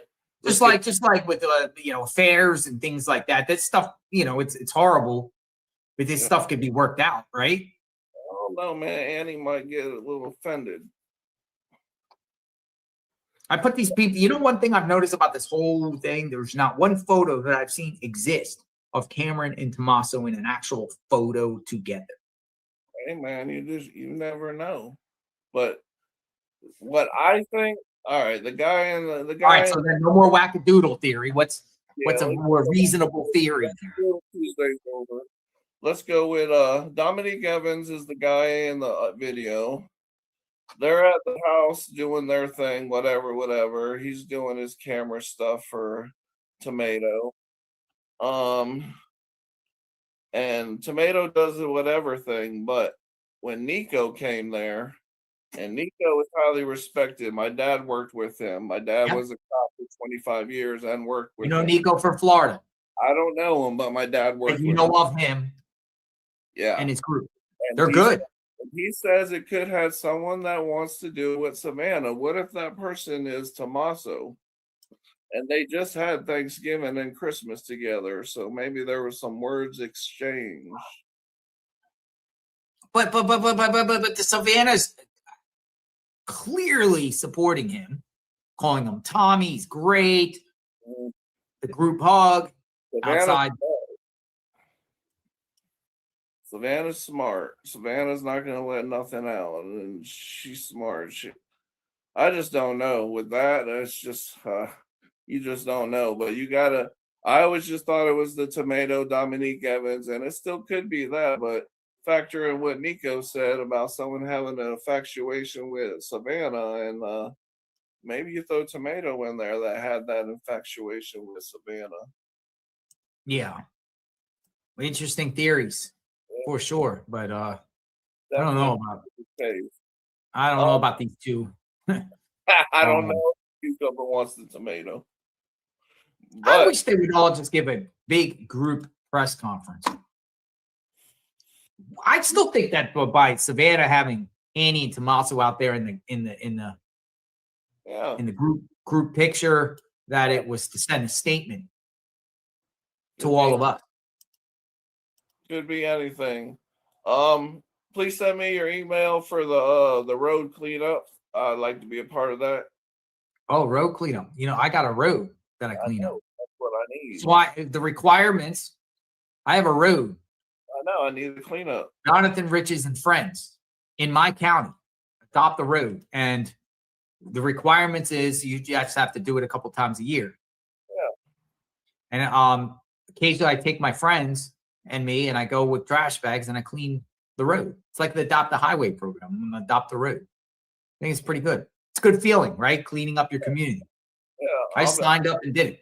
Send me the info and when the next one is, and I'll surely be there for I will do that. Down here. Thank you for all you have the email right here. Stay in touch. Yeah. And I'll shoot you my number. And you're more than welcome to join us. No problem. Sounds good. Hopefully you head to the Bahamas and get that case going. People want me to go to the Bahamas. Well, he's in the States now, but still. Where is he? In Michigan right now? I think Michigan or Minnesota. I don't know. But the Bahamas is something to look at. And then you always got people at Arizona. What a shit show! What a shit show that is in Arizona with all the sheriff problems. You never get that in Florida. We got the commissioner meeting, the board of supervisor meeting back. I'm kind of like looking if it's anything related to Nanos or Nancy Guthrie. I was surprised to hear Nanos' name twice today. Yeah, they mentioned him in the public comment. Yeah, it's a shame people have to do that. Absolutely. All right. Appreciate it, my friend. Thank you. Okay. Thank you. You have a good day, sir. 3 Floridas in a row. But guess what? He was recommending going to the Bahamas. Bahamas Jen. Speaking of Bahamas. Hi. Hello. How are you? I am good. How are you? Fine. What's going on in the Bahamas? You know about that case in the Bahamas? I know about the case. I do. Is that near you? No, that's in one of the islands in Abaco. Okay. Yeah. But my uncle, I was saying, because I was watching the Nancy Gray show about that. And, she had callers calling, and my uncle, he used to drive the ferry from the main Marsh Harbor to the key where this incident happened. And I was like, I wish he would call and give his experience and, on how it works. Because when the husband said, the story he told just doesn't line up. And how it's situated is just not, for me, it's not factual because of how it's set up. And if something has happened and he tried to reach out while they were in distress, someone would have seen them. So that doesn't line up. I've traveled that area numerous of times on the ferry boat with my uncle. So I can speak from experience that his story is not lining up. All right. Maybe we go to the Bahamas. Yeah. So I was listening earlier and we were talking about the house, and in the beginning when they said the unexperienced deputy, I think I remember, said she wandered off. Then Sheriff Nano said it looks like a homicide. Then the brother called Savannah and said it looks like a ransom, and because of her, they took her because of her. That's three different stories from three different people. Exactly. All within the first 12 hours. Right. Exactly. And so it was just so odd. And that's why I'm going to stick to it, that it has to be, the family has to be involved in some way, because all of them basically, the story, no stories kind of lined up with anything, you know? And I was like, I wanted to know, when you guys got out there, the YouTubers and the news and whomever, I don't recall them ever, and I could be wrong, I don't recall them ever asking for public help in search. Did they ever do that? No, he stopped searches. Nanos stopped searches Monday morning. Isn't that so? At the press conference, he told all the searchers to go home. Why? There's an 84-year-old woman missing. And he put it in his press conference. He sent them all home. Exactly, and also bragging about how good they are. Okay, but then that's the thing. So even though the family did not even try to push it to say we're going to have our own search, our own search crew, to our search committee to go ahead and look out. They didn't even do that. Even up to the time when Savannah, when she went back home, I haven't heard her even thank any of you guys in general of assisting with helping to find her mom. It's just so strange. The media didn't officially start camping out at the house to that first Saturday. Mm-hmm. They were there witnessing different things. They were probably there hanging out and lurking. But as far as the tents and all that stuff, because I got there on Friday and I drove around Nancy's home on Friday, navigated the area, and there was nobody out there. Nobody. Right. So Saturday, a whole different tune. They started piling in.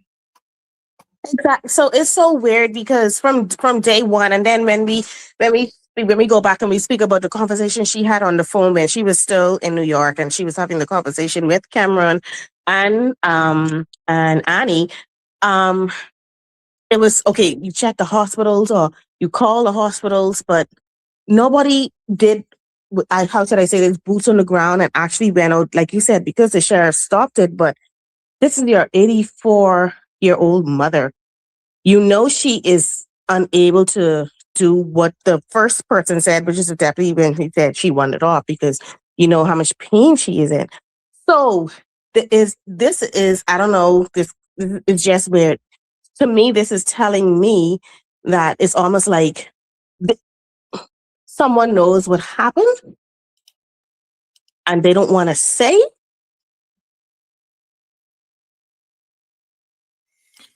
Here's the thing about it is, the very first day, apparently Sunday, they're looking. Mm-hmm. Media didn't get wind of what was really going on until Monday, the 2nd. Occasional reporters were out there. I think 857 Tucson was out there filming. Mm-hmm. Tuesday, Wednesday, Thursday, they, at one point, I believe they blocked off the road at one point, pushed everyone back, mm-hmm. blocked away. There wasn't much stuff. So we don't know. We don't know the extent of what they really did those first 4 days. All like that. So and there was no crime scene tape literally at that house. Mm-hmm. None. And there hadn't been any crime scene put up since. Right. And so and what has me, what stood out to me, it reminded me of something that happened home last year. There was this young lady. She was an expecting mother, and she was at work and she disappeared. And her family knew that she was expecting. She was very expectant, and it was almost time for to deliver. And she disappeared. And the family, the family themselves, apart from the police, the family themselves went out and searched every possible place they could think of, whom, until they found her. They did that. And, they questioned whomever the person was who was said that she was last seen with and all of that. And they did not stop. And ironically, one of the areas that they searched, the police searched as well. However, that's where her body was found. But they stopped the family at one point because I guess the family was getting close, and you don't want the family to, I guess, to find in that type of position or in that way. And so the police also found as well. But I'm just saying how close with the family searching, how close they were to finding her.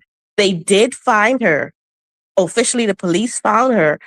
And I just say that to say they did not stop looking. They looked. They said things that was brought to the police attention to go and look and to do some more research. I'm just saying they did not stop looking until they found her, knowing she's an expecting mother. So I say all that to say you have an 84-year-old woman who can hardly walk, According and to she's Savannah. missing, and you don't go out and look at all. Not as police, no, as family, as the children, as as friends, you don't go looking at all for yourself. Come on. But you got Savannah giving a interview saying she had a bad back and she could hardly walk, but yet their people thought that she originally wandered off. Right. That makes no sense. That's what I'm saying. So I got this too. I got this. I just want to read this. This is from an email from Ron Watt, who's trying to come in the chat, but couldn't come in. The police were at Nancy's home on February 2nd between like 9 a.m. and left around 2 p.m. So the white car was not there before the cops. So he actually was there at a totally normal time considering the situation. This time frame was given on 857 Tucson that he did of that day. If you take the time to watch the video all the way through, Tucson said they got there around 4 p.m. that day. He also claimed cops were there around 9 a.m., left around 2 p.m. So all these people in your chat making a big deal on why was he there with the white car before cops. He was not there before the cops. Per what Tucson says on his video, cops were already there, did their thing, including the sniffer dogs. They left around 2 p.m. And then I think he gave a subsequent press conference, Nanos. This is talking about the white vehicle. Okay. So I just wanted to point, he just wanted to come in the chat and try to, quell the rumors out there that the white car was there before. Okay. Yeah. Yeah. So, I mean, it's just it's so weird. And like everybody, almost callers say, she's very vulnerable. And so it just stands out that does someone know something? It just went too quiet too fast, because for a loved one, you don't stop looking. When we see, even right now, we see persons are missing. We see, stuff posted all over the internet, all over on boards, all over on everywhere. You see persons are missing, and you see family members crying out for help and to bring their loved ones home. This situation is just so weird. For an 84-year-old woman that can hardly walk and has back issues, it is just so weird. And I do believe, and I think I said this before, that it was staged. It was staged. You think the blood was staged? I think the blood was staged, yeah. And that's why I said, when I called, I think it was last week or the week before, when we were talking about when they put the tent on the front of when the FBI came and they put the tent on the front, I believe they were basically scanning that entire area for whatever DNA or whatever evidence they can gather from the porch itself, because they can't take the whole porch with them. And so that may be a way they went to gather evidence and I guess and DNA for whatever is possible. Possibly, what could ever possibly be there? I don't know. What did you see the viewer at the beginning of the broadcast today with the kind of like the flower, the little things on the flowers like over the blood? No, I didn't. I missed that one. I missed that part. Implying that the blood was there beforehand. It could have from the shrubs being pulled, whatever, the blood was already there, and there were some markings on the shrubs, like above the blood. Yeah, that's what I'm saying. It could have been planned. And like they said in that video, what we saying with the perp, that could have been him basically. This could have been, because we don't, there's no time frame on that. So that could have been him setting up after they have already taken her. She could have already been gone if that was the case. And then back to the part where they said the home was immaculate, and then we go to the little housing in the back. That in third hand. I mean, the guy could be lying, but he was in the live when he called. He didn't record it or anything. He said, I did call the school and this is what they said. And then when I talked to you, you're like, it's hearsay. So when he was back in the live yesterday or the day before, I said, TJ, did you really call the school? He said, absolutely, I did call the school. So I don't think he has any reason to lie about that, you know? Mm-hmm. But that's just another one of my theories. Tommaso got in trouble with the students at school. That's why he hasn't been working there. But I wonder where he's working if he's not teaching. Maybe he works at the college. Maybe he works at the college. Hold on, I'm going to get this email up from Cassidy. Let's go back to the people say staged. There you go. So this is the blood. What Cassidy has pointed out. See, that's not there when he turns around. You can see that part of the mat. But you can clearly see a kernel of. I mean, the wind, I guess, could have blown on it. I mean, it's sitting right there, but. Could have blown. I mean, that's just my observation. It's not in the first, in that video, and now it's there with the flowers or whatever he took from that. This was put, this footage here with the blood was days later. And if they're smart, they would know that they can't use a vine to a plant to get a door ring off. You have a little key, like the end of a paperclip key that you have to push on to pull that off. Mm-hmm. You can't just pull it off. It locks on there. If they would have, I mean, if they were smart, like we all think they're smart, he wouldn't have tried to get that off with a plant vine. If anything, I think he was just trying to hide himself. But anyway, yeah. I don't think it's real. So those are just my two well, thank you for the call. I'm winding down. I'm getting hungry. I got to get dinner. Thank you. Oh, I'm going to jump down because I can't hear you. Thanks for letting me talk. Bye. Got one more person here. Somebody, Lewis. Hello? Hi. Hi, who's this? This is Lois. Hi, Lois. Hi. I'm calling. I've been watching this thing from the beginning.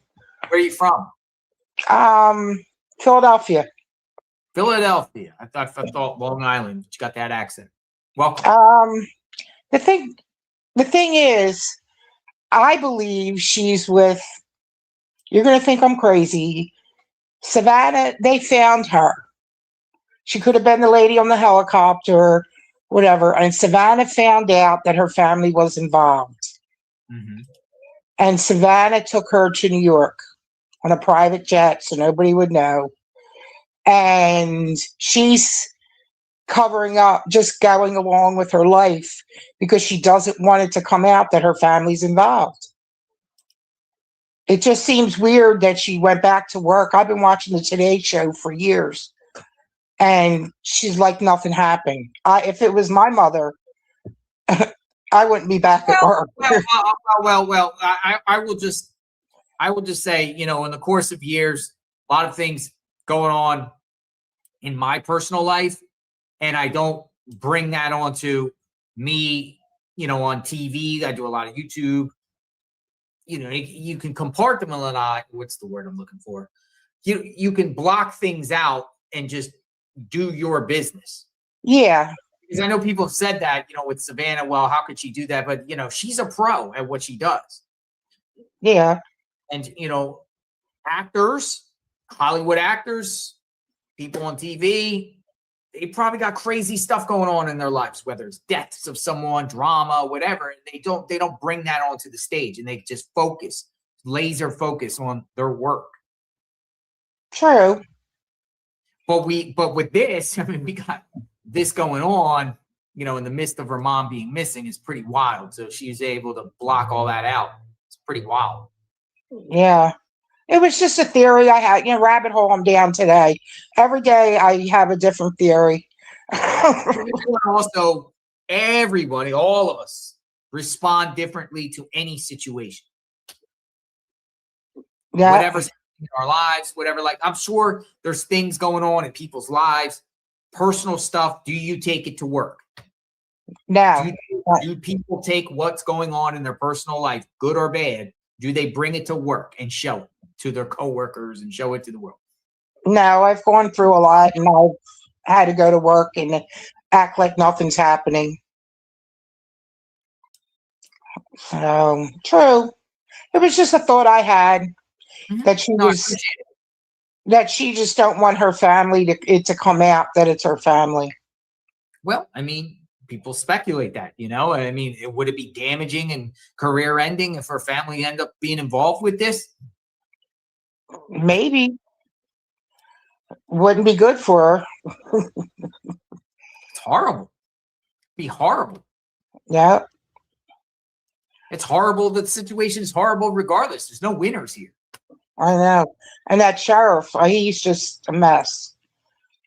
Well, He's I'm monitoring the meeting now and seeing if they're discussing them, but I haven't heard nothing yet. Mm-hmm. So I had another question for you. You grew up in Pennsylvania. Yeah, Did you ever live in Devon? Devon? Close. Because this is crazy, but when I graduated college, and it would be the same age as you, I had a kid in my class named JL. And I was just wondering if it was you, because you could pass for him. It was Jolly Day. It was a daycare. No. You were little. No. Well, if it was you, it was what year? 79. No, not me. Not you? Okay. Just thought maybe.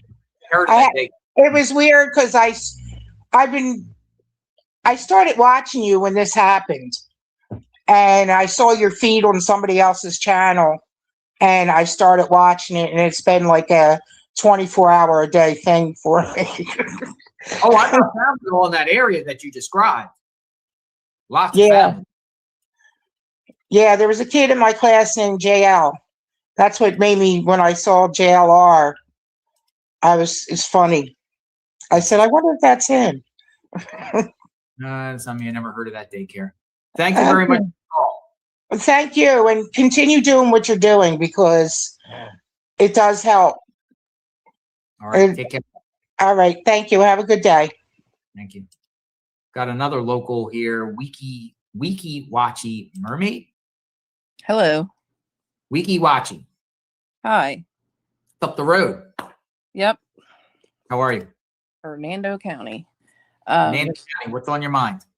I have a couple of thoughts. About the blood on the porch. I don't know if anybody's ever said this before, but I've often wondered if maybe she went out to check the mail or to look at her plants and maybe caught her arm on one of those sharp looking plants in the yard, and maybe she didn't realize it until she got into the house.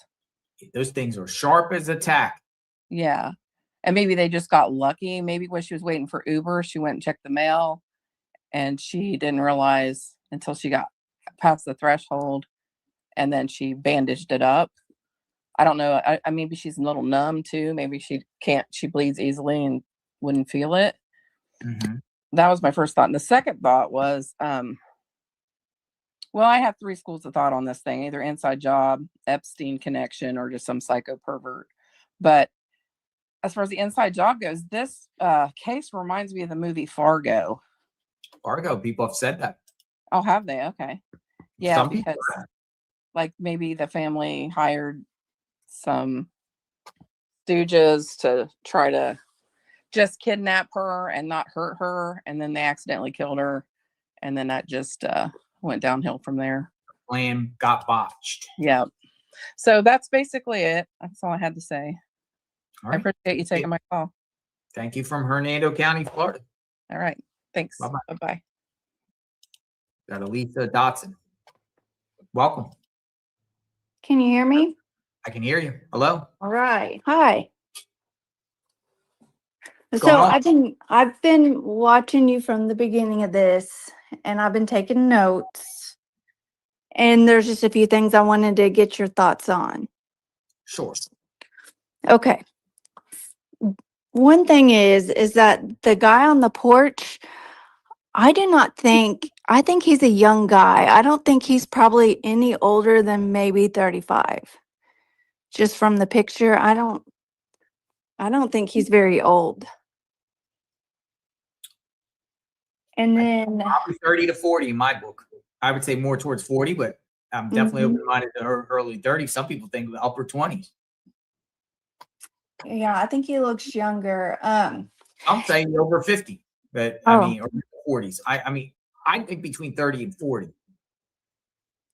Yeah, that could be. But I also think the guy might have a double chin. I don't know. I know. I wish we could see more. We need more. Give us a bone, Nanos. And then I don't think that she locked her doors. And I thought this before Savannah said it, because one of the neighbors were saying that they don't lock their doors. And just some people that I know that they don't lock their doors at night. And I was thinking, well, Nancy's lived there for over 40 years. That was probably her safe space. I don't really think she probably locked her doors. Many people, I have to remind people to lock their doors because people just grew up in an era where you didn't have to lock your doors. And we live in a whole different era. Right.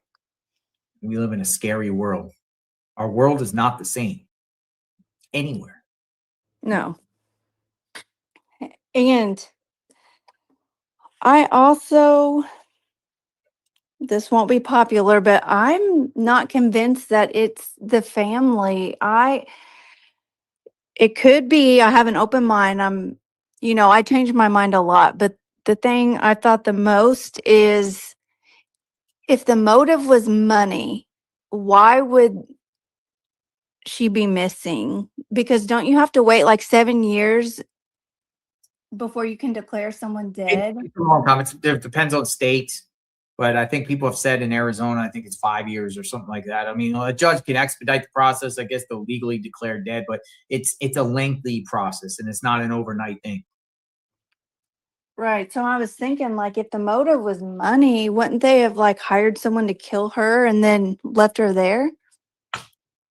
Then she's declared dead. Then you get the goods in the pot of gold and the house and the assets and all the artwork and the fancy plants and the car and everything. You get everything. Right. If it's a body dead, but it's a body missing, it takes a long time.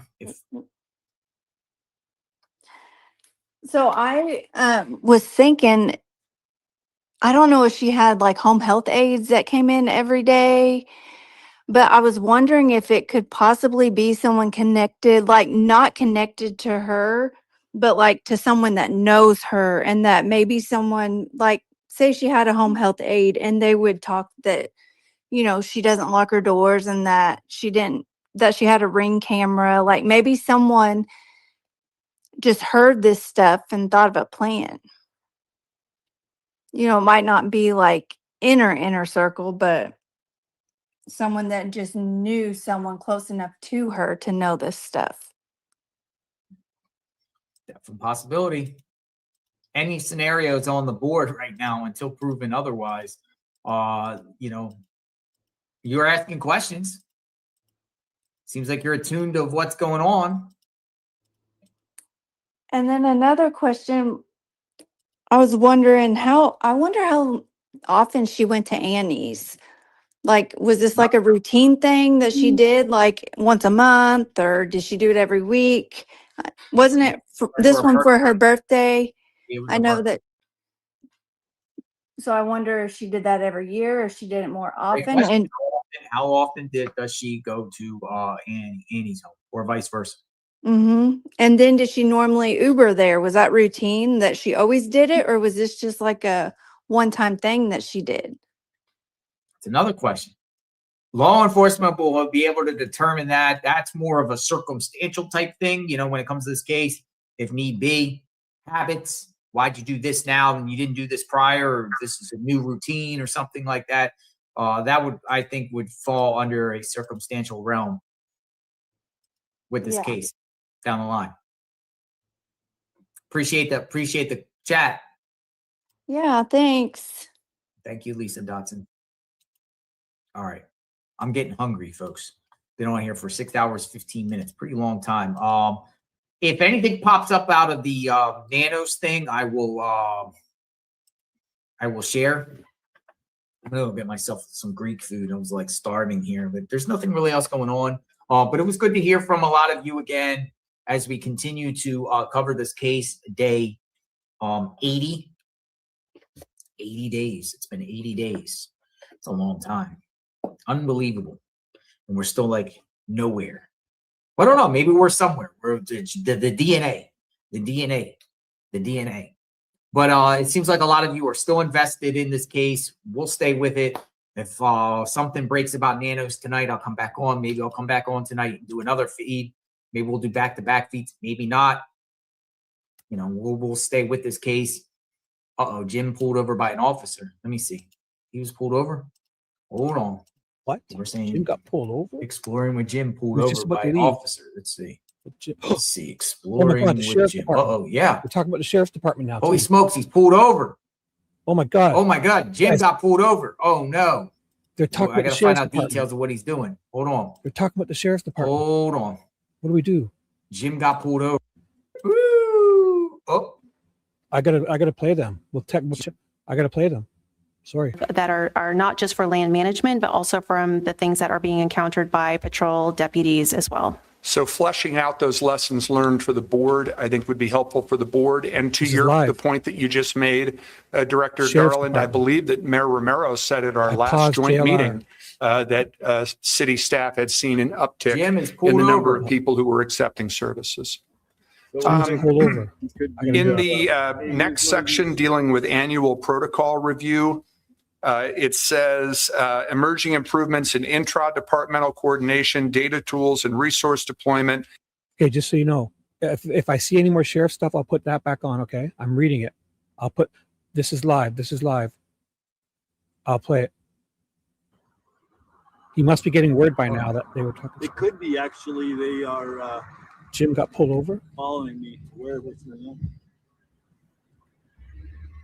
I've muted the meeting until I see more. All right, I'll be right back. But Jim got pulled over.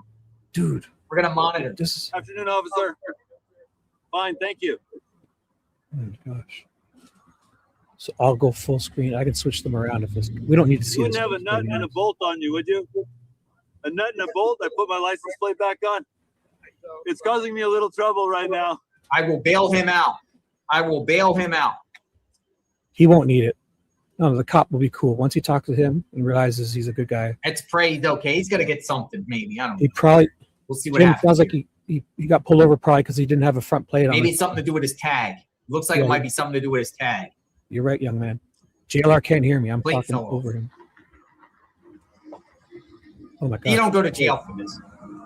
No, Jim's too nice. I have proof of insurance. I have a motorcycle license. He got it all. Don't worry. I'm sure this guy wouldn't be leaving without all his papers I and try stuff. to put that on with just the one bolt. I think he'll Until I let go to you. a hardware store. Doesn't matter. Just tape it on. Doesn't matter. He won't care. Cop will be nice. Zip tie it, whatever. He's probably got zip ties or something.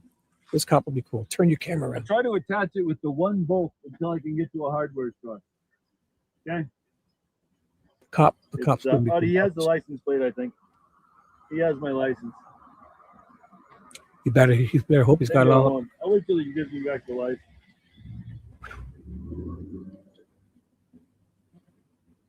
So is there anything going on up here? I'm trying to read this too, okay, guys?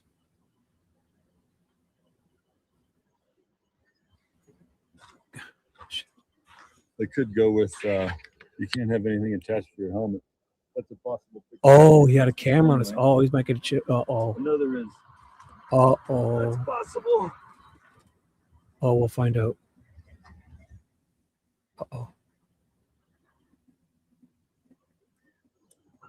You guys cool? You guys cool?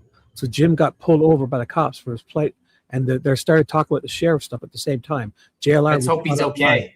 He's spending quite a while in the car. He's looking at everything. Oh, I'm sure he does, Back and guys. forth.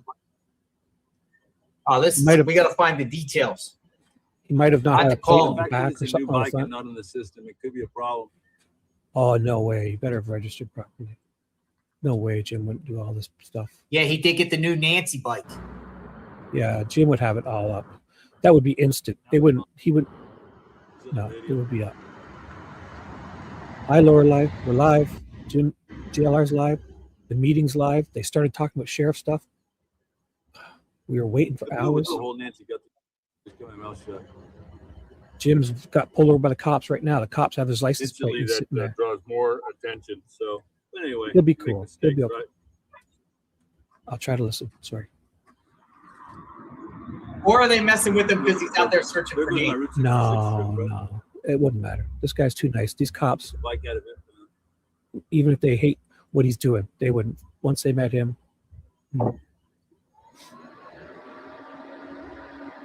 maybe a younger guy, but not Jim. They'll like him. Doesn't matter. Let's see what happens here. I bet they'll just let him leave, and they tell him to put his plate on. He might get in trouble for having a camera on his helmet. If he's farting around with his phones and that too, he's got to be careful not to play with that stuff while he's driving. He's got 2 phones on his handlebars and a camera. My on his opinion, helmet. based off the preliminary assessment, we're speculating it's probably something to do with his plate. It's definitely his plate because the cop. Jim said the cops got his plate in his hand. The cop took the plate back to the car. He's holding it. Also, we mentioned there's a camera on his. Oh, he's writing something down. Oh, you're getting a ticket. Maybe. I have to know what the ticket it is first. Hopefully it's Probably a going to be. Could be a warning, right, Jim? They write warnings. I've got a ticket in 30 years. Like- Oh man. Sometimes they give you a warning, and if you don't, in 15 days, if you go and show them you fixed it, they'll throw it out. They'll rip it up. If you go and show them That's fine. proof that you fixed it, you can get Have to see what for. 2 weeks. They'll give you or something like that. Up here, get a warning, get it straightened out, and then go show them, register it properly, and do whatever. Let's see. What do you guys think? I'll read you guys. Was he trespassing? We don't know yet, Jaylene. No. Somebody's going to tell him about the I got a meeting. phone call, officer. I take my phone call. I got a phone call. Cop sounds cool.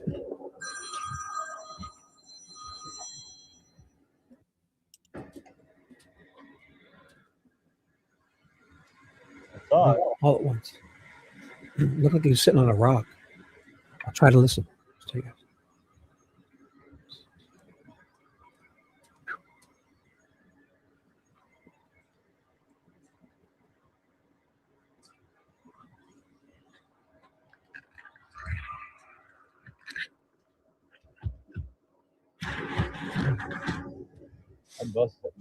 Yeah, it was a rock. Between a rock and a motorcycle. The whole squad. Between a rock and a cactus tree. That's it. Jim's stuck between a rock and a cactus tree. Phone's still ringing. How do we see? Oh my God. Good. He turned it around. They'll be cool with him. No way. Is it the sheriff or the cops? No. Sheriff? It says Yes. sheriff. Uh-oh. Hello? They might be pissed at all these YouTubers. You're right. Oh, they can pull you over for anything. Especially when you got all these cameras all over the place. They can easily find probable. Cops will never pull you over without the tiniest probable cause to fall back on. They always do that. You know what I'm saying? It's not a bad idea. Like, as soon as they see that they've got no plate on the front or Okay. something like that, Okay, thanks. or the cameras, they can use that as an excuse. And then if everything checks out, they'll let you off. If they don't like you and they don't find something bigger, they can always fall back on something. They always have probable cause. They always find something probable cause. Tiniest little light out, anything. And if you're a jerk, they'll fucking nail you. If you're cool, they'll let you go. If they don't find bigger stuff, they use the probable cause to poke around and find things, like your insurance. If everything checks out, then they'll just give you a warning for the tiny light bulb or the Let's see what it's for. camera. I guarantee you that's what's going on. And if you were a dick to them, they would just fucking start giving you tickets for sure. They always have probable cause. They wouldn't initiate a stop without something good. And it could be the smallest thing. Those cameras all over the place, 2 phones. If he was just to touch that phone once and they saw it, he might be able to get in trouble in certain states too. But if you're cool, they don't care. They really don't care, you know.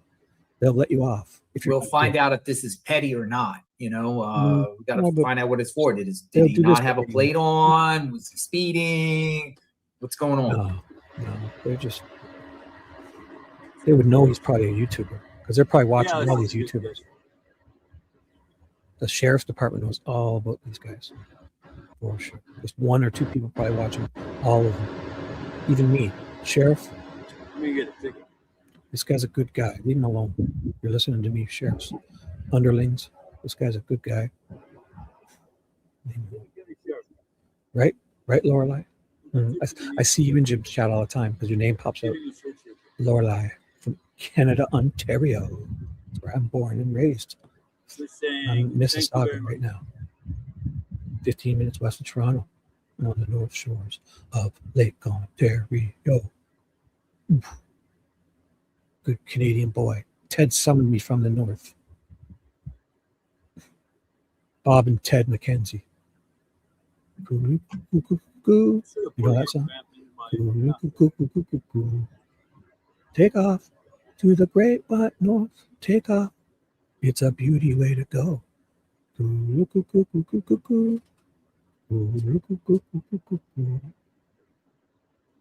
Take off to the great north. Or 12 Days of Christmas. You know the Bob and Doug McKenzie? Barf Center. Cover my phone. The phone's going to overheat sitting in the sun. 40s? You probably heard Bob and Doug's McKenzie's The Christmas album. Oh, it's amazing. Find Bob and Doug McKenzie's Christmas album and listen to it. 12 Days of Christmas. For 12 days of Christmas, my true love to me. A case of some back bacon and a case of beer. So, and the third day of Christmas, my true love to me. 3 packs of cigarettes. No, it was like 8 packs of cigarettes. 7 pieces of bacon. 6 golden beers. Make sure he doesn't get locked up. It's all part of the investigation. Wow. Everything all at once. Cool, guys. Yes. 2 turtle doves. And 2-4 of beer. Something like that. Because we call our beers 2-4s. Up here in Canada, we get 2-4s. It's like 24 beers. My guess On the is 2-4. someone's watching the stream. That's my guess. And those 2-4s are a perfect square size rectangle. They fit between it. When you have those handlebars on your 10-speed bike and you flip them up, my cousins all did that when we were kids. Great. Their 10-speed bars upwards, and they would put the 2-4 beer in the middle of it, and they'd drive around because they Hear what he just said? His guess is someone was watching his stream, probably reported. Crazy. Sure, these people guys out are there, watching. man. If true. For sure. Remember the old 10-speed bikes? My cousins would all flip their handlebars upwards, so it was pointing upwards, and they would put a 2-4 beer in between, so they didn't have to drive their cars around. Fits perfectly between the handlebars. I'll show you pictures of it. It's fucking hilarious. You could drink and drive back then, but I mean, I didn't want to because these guys, my cousins, or something else.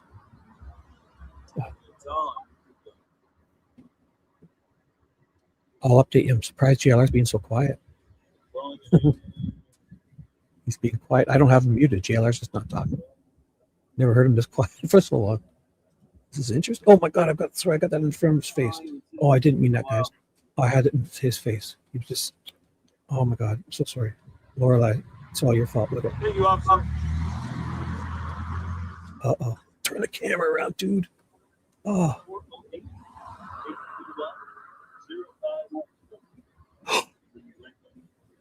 Tell him not to fucking dox himself. Oh my God, he's got to be careful because I almost hurt him. Does somebody know him? Get him a message not to dox himself. Because I can hear him. Uh-oh. I'll mute it. You got a warning. I think he got a warning. Oh yeah, that's it. 2 turtlenecks and a beer. And a tree. Yeah, 2 turtlenecks. Right? That's funny.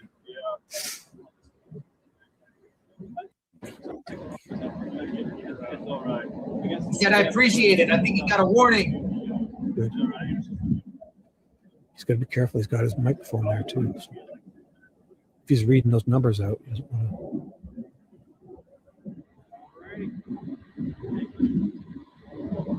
to. So after this, we'll go back because remember when JLR stopped, when we went to You got a warning. We'll go back because he's asking for the copy of the warning. You got a warning. They were talking sheriff stuff here. We went to Jim. Sheriff stuff. So if there's no more, we'll go back to that. We'll see what JLR does. He must be getting updates from his fans. Okay. We're live. Everything's up to date. We're fresh. Don't you dare show this, Jim. Stop. Yay, a warning. You can't put your fucking good job up like that, dude. Take the warning any day. Stop that. That's not. Why is JLR not noticing that? Come on. You can't. He's out there looking for Nancy. They should give him. There they go. Why would you give somebody a ticket that's out there searching for it? Nancy Guthrie, you get somebody a ticket. You got a warning. You can't do that, Jim. His fucking license number. He got the warning. Address. Oh my God. All beyond that. He's got to not do that. He just gave me a warning. He says, hey, you know what? There's a hardware store up the street. Just go up there and then put it on up at the hardware store. Tell him. No problem. He says it took so long and everything in his hand because your dealer hasn't put your motorcycle information into the DMV system. Who knows him? Who knows him? I got $1 million insurance. Get a message to them. Up-to-date registration card. Oh, excuse me. You should go and find that out. If there was, I didn't really look. Yeah, very interesting. I'm assuming I think what we'll do is we'll go straight to the hardware store, you guys. Shit. I don't know how I'm going to buy a Bolt with all of this stuff. Or you can maybe blur it out. Today's my lucky day. You don't the want to search is back on. You should know. You see how he remains optimistic about everything? He's always smiling and everything. That's good. I'm glad he got a warning. I'm a little surprised JLR didn't notice that. I'm glad he got a warning. So it's something to do with his plate on his new Nancy bike. Imagine if they gave him a ticket while he's searching for Nancy. Yeah, but you got to have your plates on, though, dude. You can't just sit there and say, you know, this is Pima County. Why are they messing with them? I mean, if you're a sheriff and you're running around, someone's running around without a plate on their bike, I mean, you're most likely going to get pulled over. I mean, in some jurisdictions I've seen in cities, they don't even care. People running around at street bikes and motorbikes. No, he won't. Nanos up next, 38. Oh, Murky says 38. Oh, wow. Yeah, let's get the agenda up. So if you guys want to go check out Exploring with Jim, go check him out. He's out there just driving around doing his thing. God Jim, bless you, Jim. Perfect timing, Jim. Pima County Commissioners. Everything's good. Or Supervisor. I keep saying commissioners. Yeah. It's 5:33 here. It's exactly he's live. He's got to do more. He's got to be more careful. He's a good dude. And you know, there's gonna be like 1 or 2 trolls watching that, like when Alex and DGL went to Red Lobster. You know, 1 or 2 people are try to ruin it and call in and stuff. 234, it said his phone. Oh, so he's gone to it. So I'll get rid of this. Website in an effort to continue our reporting and accessibility to our climate initiatives for the public. This will be an overall map that. So this is, according to Murky, this might be agenda 37 and 38 will be nanos next. So Let's just Janice. stick on here because that's kind of what we came on today to find out what's going on here. So I want Jim to was just talking to himself. He was just. Let's just listen in. This is 37 to 38. Like the projects before, I wanted to highlight an example of data-driven action and alignment across several of county priorities. And Director Jarland highlighted this in her One Pima initiative update. But I want to underscore the Silver Lake Mission neighborhood, which is identified squarely in One Pima as an investment zone opportunity area to continue to bolster the services and accessible resources in that area. The Silver Lake Mission neighborhood is in District 5, identified in One Pima, and is the number. All right. So yeah, according to the agenda, this is 37 right now. This is agenda 37 right now that they're talking about. Pima County Climate Action Update, discussion direction regarding an update on Pima County's climate action. And then 38 will be nanos. So nanos is next. We'll listen in. This effort works at the neighborhood level to distribute resources on identification and prevention of heat emergencies. The resources available for respite, home repair assistance, utility assistance, and bolstering social cohesion across neighborhood level community supports. This underscores the Red Cross's Know Your Neighbor model in disaster preparedness. This year, the vulnerability map ensured neighborhoods were canvassed that had a higher rate of heat-related illness and death. Volunteers included Red Cross volunteers, University of Arizona and Northern Arizona nursing students, elected officials, county and city staff, among others. And to date this year, the team used the heat vulnerability map to conduct several neighborhood-level heat canvassing efforts, reaching over 1,000 community members before heat season started. Pictured here is the Silver Lake Mission neighborhood canvas. In addition to be identified, it has a cross-section of justice-involved individuals, high density of manufactured homes, and higher heat-related emergencies. This walk included the Pima County District 5 office, staff from Pima County, and City of Tucson, and demonstrates several ways in which the county's priorities coexist and co-benefit the community. Next slide, and last slide. Okay. I won't be here until June, and so I wanted to give the board an update on all the things that are going to be occurring in May. Importantly, our Regional Flood Control District is going to be having a grand opening for the Julia Keene Stormwater Park on May 2nd, which is really exciting, and we hope everyone can make it. It's a beautiful location.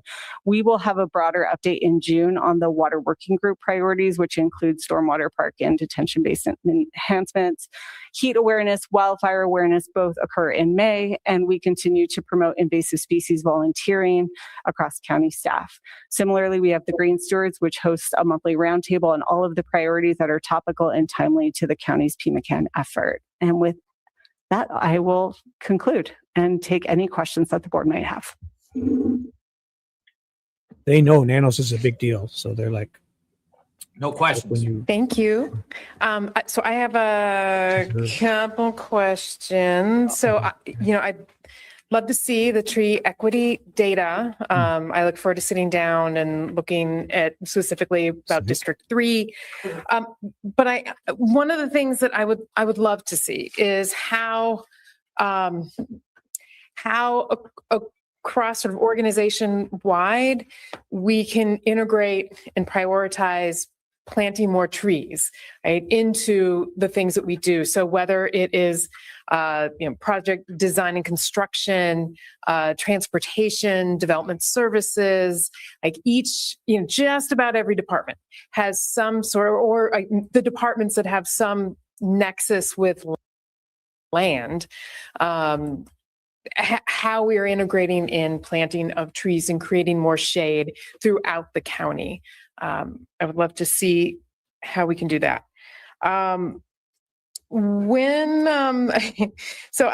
It's great to see the solar installations at Abrams. What's next? Not that it's done, but what's on the horizon? nanos. Chair Allen, members of the board. We are thinking through our next solar installations now that the heat vulnerability map is complete. We really wanted to use that map to underscore because we can add GIS layers for county parcels and facilities. We have a couple of ideas. We are going to look at the energy assessment. Our goal is to have that complete across county departments and potentially working with procurement to identify a partner agency that might support us on our overall assessment to strategically pick priorities that will net the most energy efficiency benefit and also meet our vulnerability kind of nexus there to see what we should prioritize in the upcoming fiscal year. There is an investment slated in the integrated infrastructure plan for, and I believe the fiscal 27 budget for solar. And so we're going to use that vulnerability data to identify but we have a couple in mind. But I would be remiss if I didn't say we needed just a little bit more time for assessment on our next solar installation. That's fair. Thanks. Thank you. Yep. All right. Well, thank you very much. We are going to move to item 38. This is the item that was put on essentially as a placeholder, right? In case Sheriff Nanos responded to our request for a report in saying that he was going to come in person. However, we understood that he was going to submit something in writing.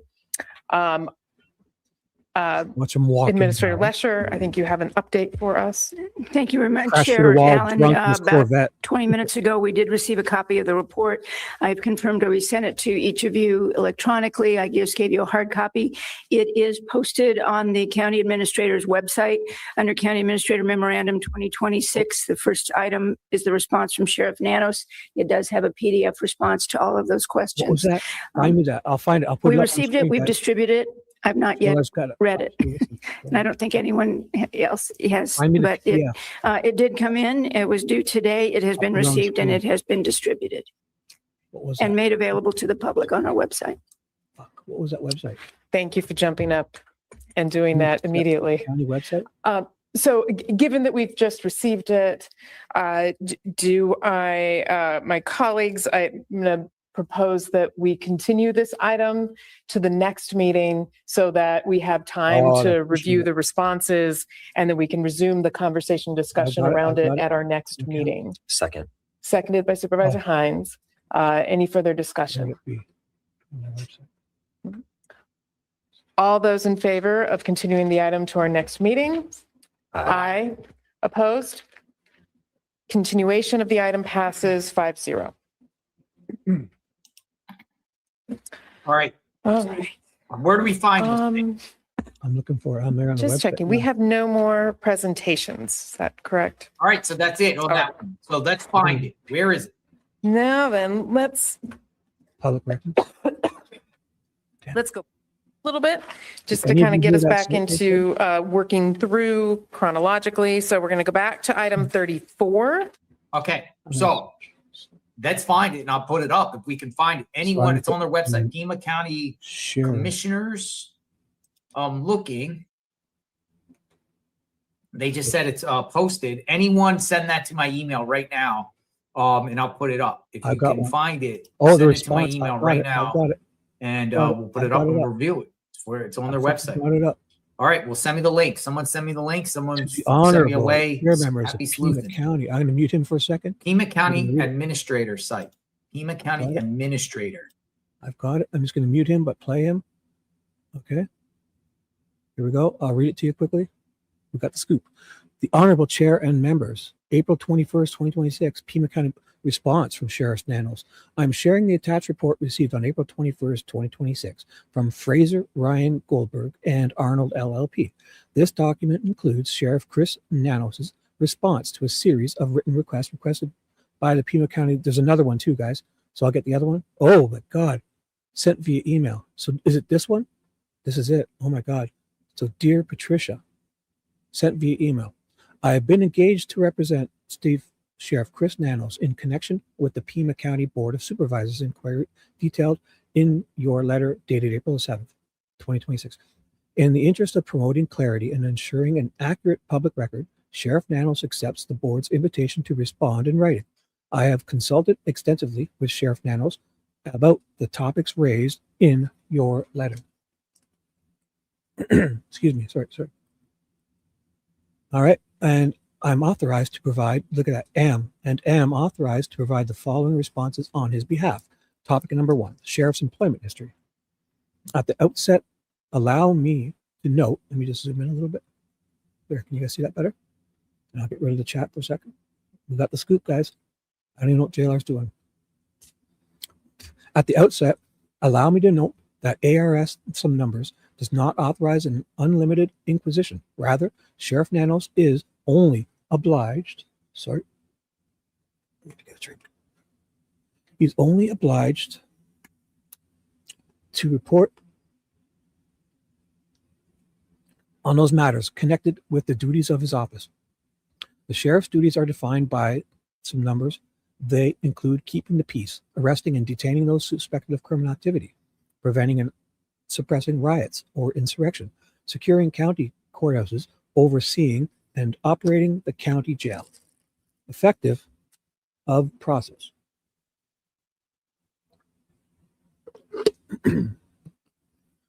Excuse me. Should you have muted? Sorry.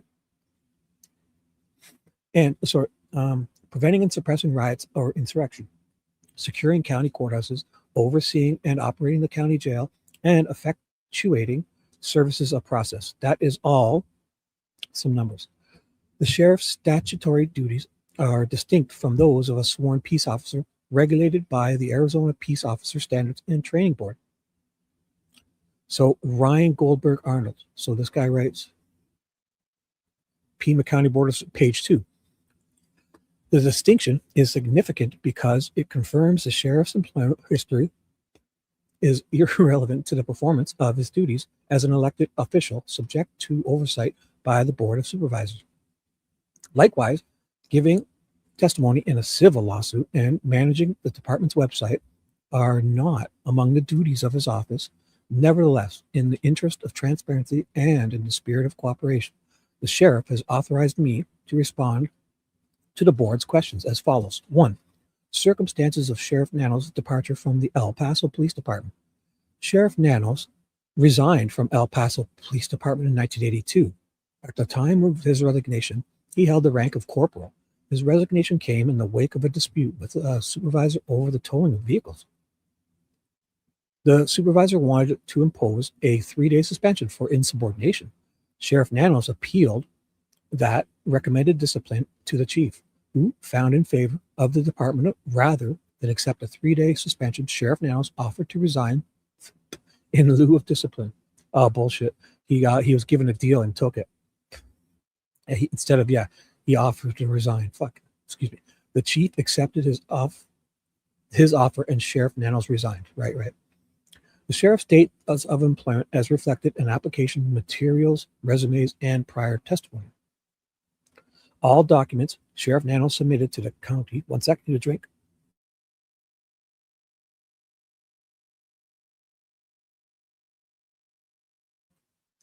So all documents Sheriff Nanos submitted to the county when he applied show his dates of employment with the El Paso Police Department were from 76 to 82, which is accurate.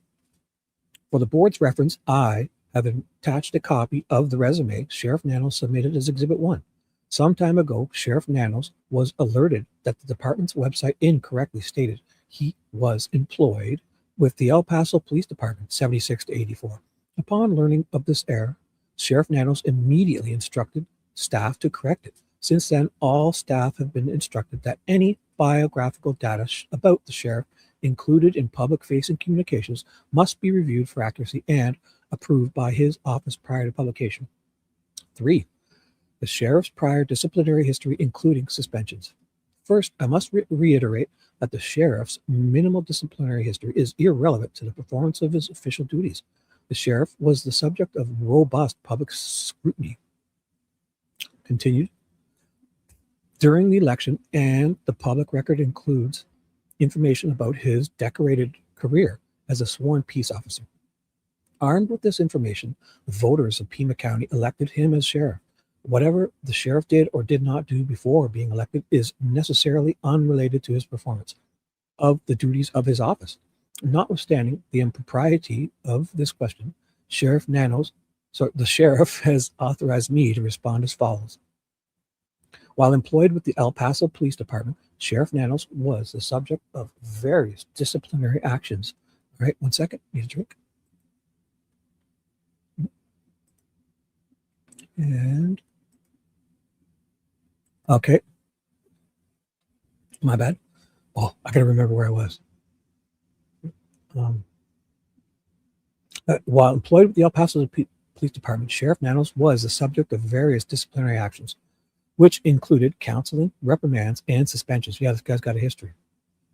That discipline and the actions that gave rise to it happened more than 4 decades ago. The sheriff has little specific recollection of those events. However, the sheriff notes that when he applied with the county in 1984, he was subject to a standard background check, which included completion of the county job application, interviews of his past employers, and personal references, an oral interview, a psychological evaluation, and polygraph test. Moreover, before he became a certified peace officer in Arizona, his fitness to serve and employment history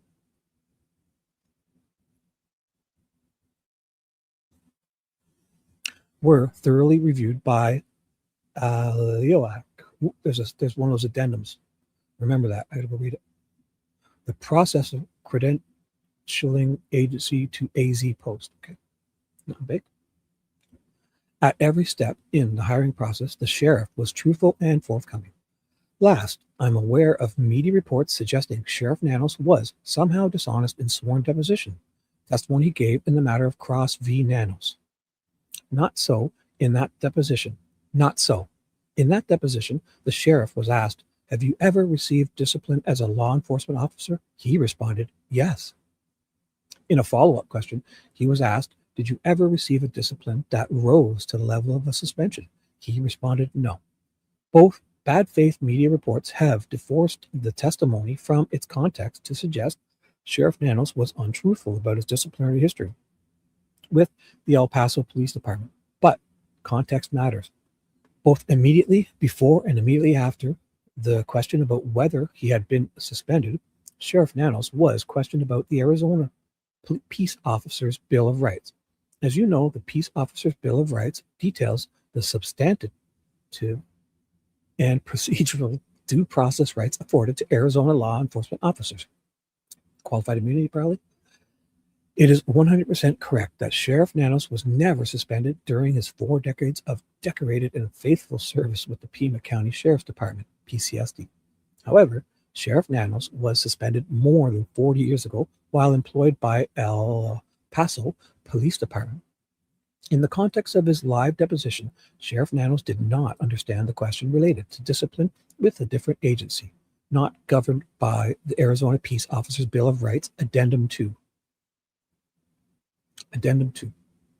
The sheriff's confusion is more than understandable since the cross-litigation centers on a disciplinary process begun in 2024 that was governed by Arizona's Peace Officers Bill of Rights. So it is difficult to understand what possible relevance the sheriff's own personal experience with a disciplinary process 40 years ago in a different state could have to cross claims.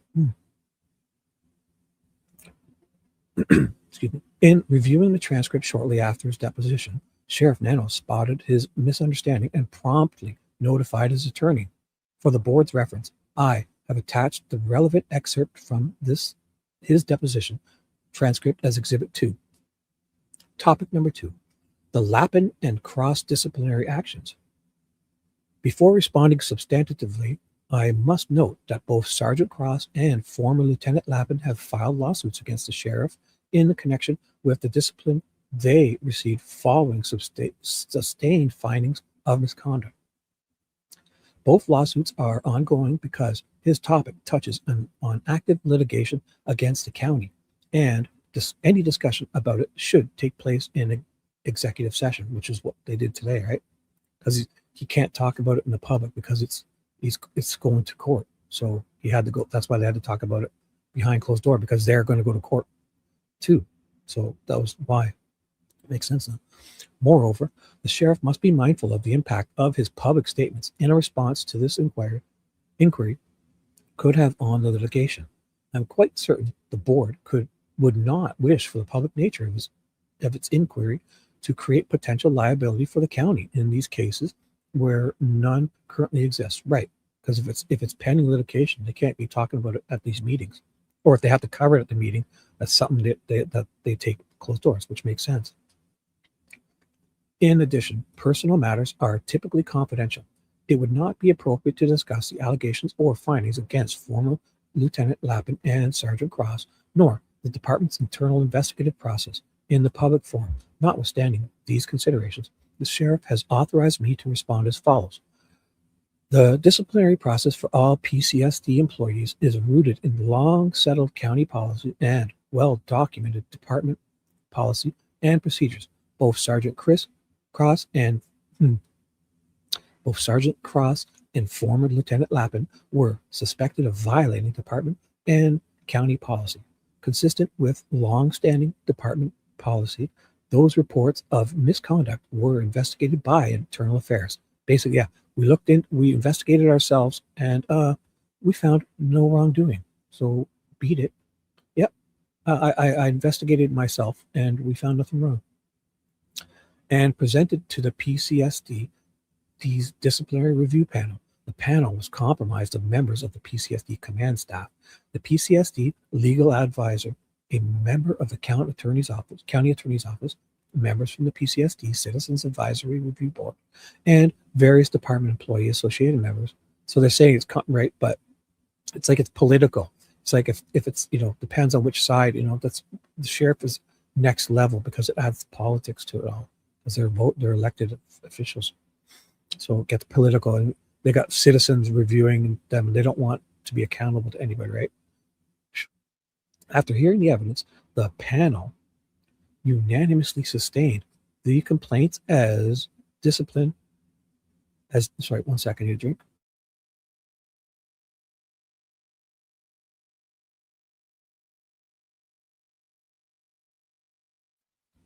As discipline, the panel recommended a letter of reprimand for former Lieutenant Lappin and termination for Sergeant Cross. Because the panel's recommended discipline for Sergeant Cross involved termination, it was reviewed by Sheriff Nanos per policy. During that review process, Sergeant Cross provided a statement admitting he had violated policy as found by the panel and requested leniency. Specifically, Sergeant Cross asked the sheriff to issue a formal letter of reprimand in lieu of termination.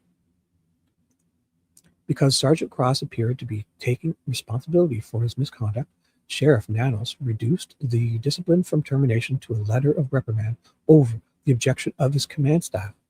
Despite getting exactly what he wanted, and heedless of his own admissions, Sergeant Cross immediately grieved the lenient discipline he received. Former Lieutenant Lappin likewise appealed. The twin grievances were submitted to County Human Resource Director Kathy Boland, and the grievance committee conducted an independent investigation of both disciplinary decision. Following that independent investigation, the grievance committee recommended the county administrator uphold the discipline. The county administrator adopted the recommendation and denied both grievances. The implication that the discipline given to Sergeant Cross was somehow retaliatory or uneven is absurd and unfair. Sergeant Cross was disciplined as a result of the sustained finding that he violated the Hatch Act. Indeed, before any discipline was ever contemplated, Sergeant Cross was notified that his off-duty behavior violated department policy and federal law, and was informally counseled on how to continue his protected speech activity without violating policy. Sergeant Cross ignored that advice and continued to break federal law in violation of department policy. Ooh, they're airing this out for these guys. These are the guys. His conduct was reviewed by a diverse panel of independent fact finders who unanimously concluded he had violated the Hatch Act. Those independent adjudicators recommended he be terminated. In an abundance of generosity, and the good faith belief Sergeant Cross had accepted responsibility for his actions, Sheriff Nanos granted Sergeant Cross's request for leniency and reduced his termination to a mere letter of reprimand. In response, Sergeant Cross immediately reversed course, recanted his acceptance of responsibility, and grieved the discipline he requested. Even before the committee rejected his grievance, Sergeant Cross filed a lawsuit. Any suggestions that Sheriff Nanos retaliated against Sergeant Cross by sparing him from termination, as his peers recommended, blinks at reality.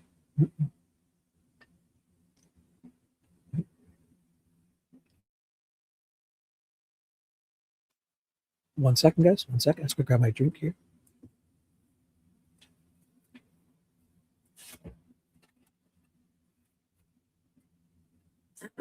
Grab a fresh bottle of water. 1 second. Was not expecting to have to read stuff. And we're back. Oh, perfect. Oh my gosh. Fresh water. Where was I? I'm just going to go again. Likewise, any suggestion of impropriety or an uneven application of departmental policy in connection with former Lieutenant Lappin's disciplinary process lacks a basis in fact. Former Lieutenant Lappin was suspected of multiple violations of PCSD policy based on credible evidence. That evidence merited investigations. So, in an abundance of caution and in keeping with department policy, former Lieutenant Lappin was placed on administrative leave with pay pending completion of his investigations. While on paid leave, former Lieutenant Lappin was subject to precisely the same policies and requirements as any other department employee on administrative leave. Too far. Although she was required, now you see the big blue thing? Trust me, the white thing disappears when you do this. So I have to keep it here to scroll because I read these documents all the time. Although she was required to remain available during her normal working hours, her freedom of movement was not restricted. Subject only to long-standing departmental requirements governing paid administrative leave. Likewise, although she was ordered not to discuss the ongoing investigation consistent with department policy, she was free to engage in all other protected speech activity, including continuing to campaign against Sheriff Nanos. 1 second. Sorry. At the conclusion of the department's investigation, former Lieutenant Lappin was given a letter of reprimand, the exact punishment the discipline review panel recommended. That discipline was upheld at the review when County HR denied her grievance. Addendum 3. In November of 2024, the Board of Supervisors referred concerns about former Lieutenant Lappin's treatment by Sheriff Nanos to the United States Department of Justice. Oh my gosh. In response, the DOJ looked into the matter and determined there was no federal predicate for a criminal investigation into the allegations against Sheriff Nanos. A copy of the DOJ's letter confirming this finding is attached as Exhibit 3. To be clear, the allegations made by former Lieutenant Lappin have been extensively litigated in both federal court and the Court of Public Opinion. Former Lieutenant Lappin grieved her discipline, and that grievance was denied. Former Lieutenant Lappin filed a lawsuit that has not resulted in any finding of wrongdoing by Sheriff Nanos or the PCSD. The DOJ conducted a review and determined there was no evidence to support an investigation. Moreover, these allegations were reported on by local media exhaustively in the run-up to the 2024 election and were rejected by Pima County voters. Despite all this unrelenting scrutiny, there has never been a sustained finding critical of the department's discipline of former Lieutenant Lappin. That is no accident. 1 second, I'm gonna grab a drink.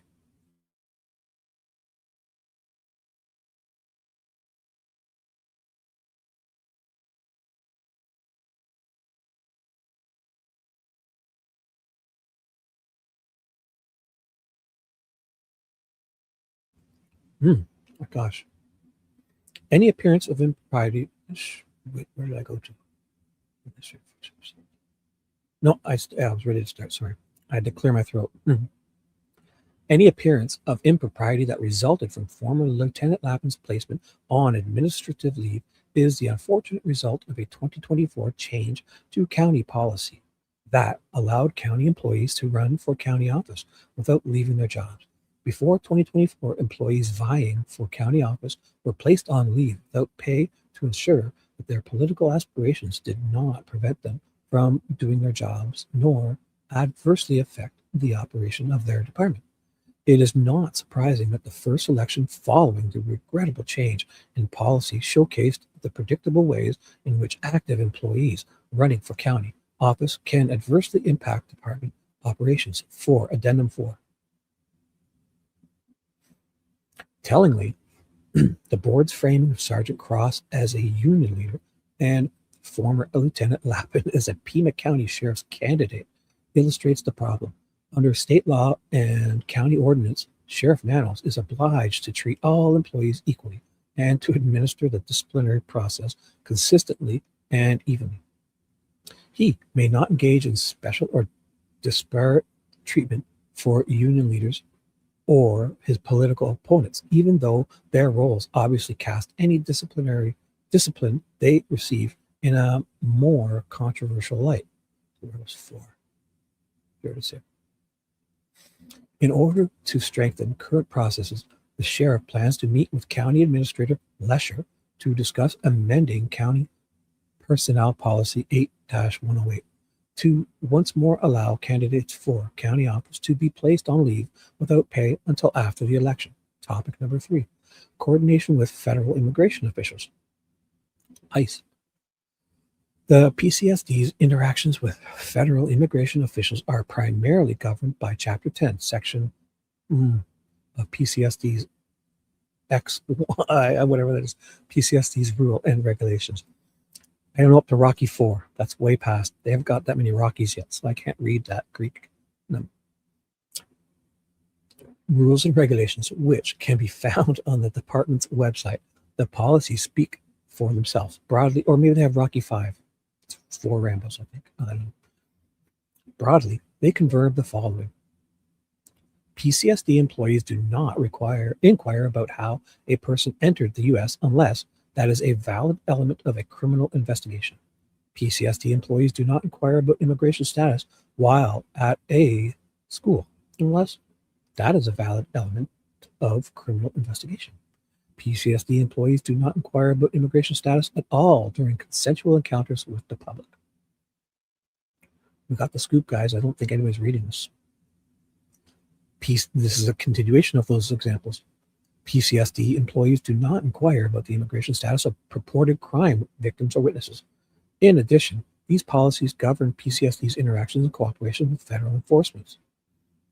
PCSD employees cooperate with federal law enforcement officials when necessary to ensure public safety or law enforcement officer safety. So the next bunch of ones I read, this is going to be the first thing you hear. PCSD employees cooperate with federal law enforcement officials when, oh, sorry, I'll have to read, so forget I just said that. PCSD employees do not participate in immigration checkpoints except when necessary to enforce a state or local law. PCSD employees, will comply with international treaties inasmuch, is that one word, inasmuch? Maybe we saw it together. Inasmuch as such, what? That sounds weird. Inasmuch as such treaties require notification of a detention be given to a foreign consulate.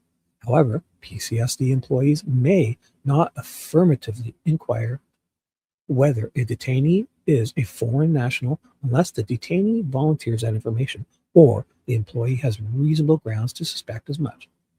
Consistent with these policies, PCSD no longer allows ICE to assign agents to the Pima County Adult Detention Center, the jail. The jail also no longer accepts ICE detainers nor administrative warrants from ICE. In general, Sheriff Nanos has promulgated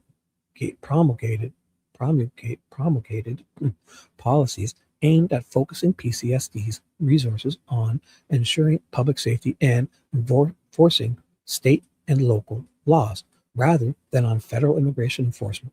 Nevertheless, PCSD remains committed to supporting its federal law enforcement partners when they may require assistance not directly related to immigration enforcement. such as in situations involving public safety, for example, search and rescue missions, or officer safety. Regarding communications with federal law enforcement agencies like ICE or USBP, it bears noting that PCSD operates a public safety answering point, PSAP, and regularly receives calls from members of the public, including undocumented immigrants, that implicate possible violations of state or local law and or public safety concerns. Whenever the PSAP receives calls that involve immigration enforcement per policy, those calls are routed to ICE, HSI, or USBP, as may be appropriate. This is consistent with Sheriff Nanos' policy of leaving immigration and border enforcement to federal law enforcement. Given Pima County's close proximity to the southern border, the volume of calls received at the PSAP, but immediately transferred to federal counterparts is significant, perhaps more than 5,000. 1 second, come take a drink.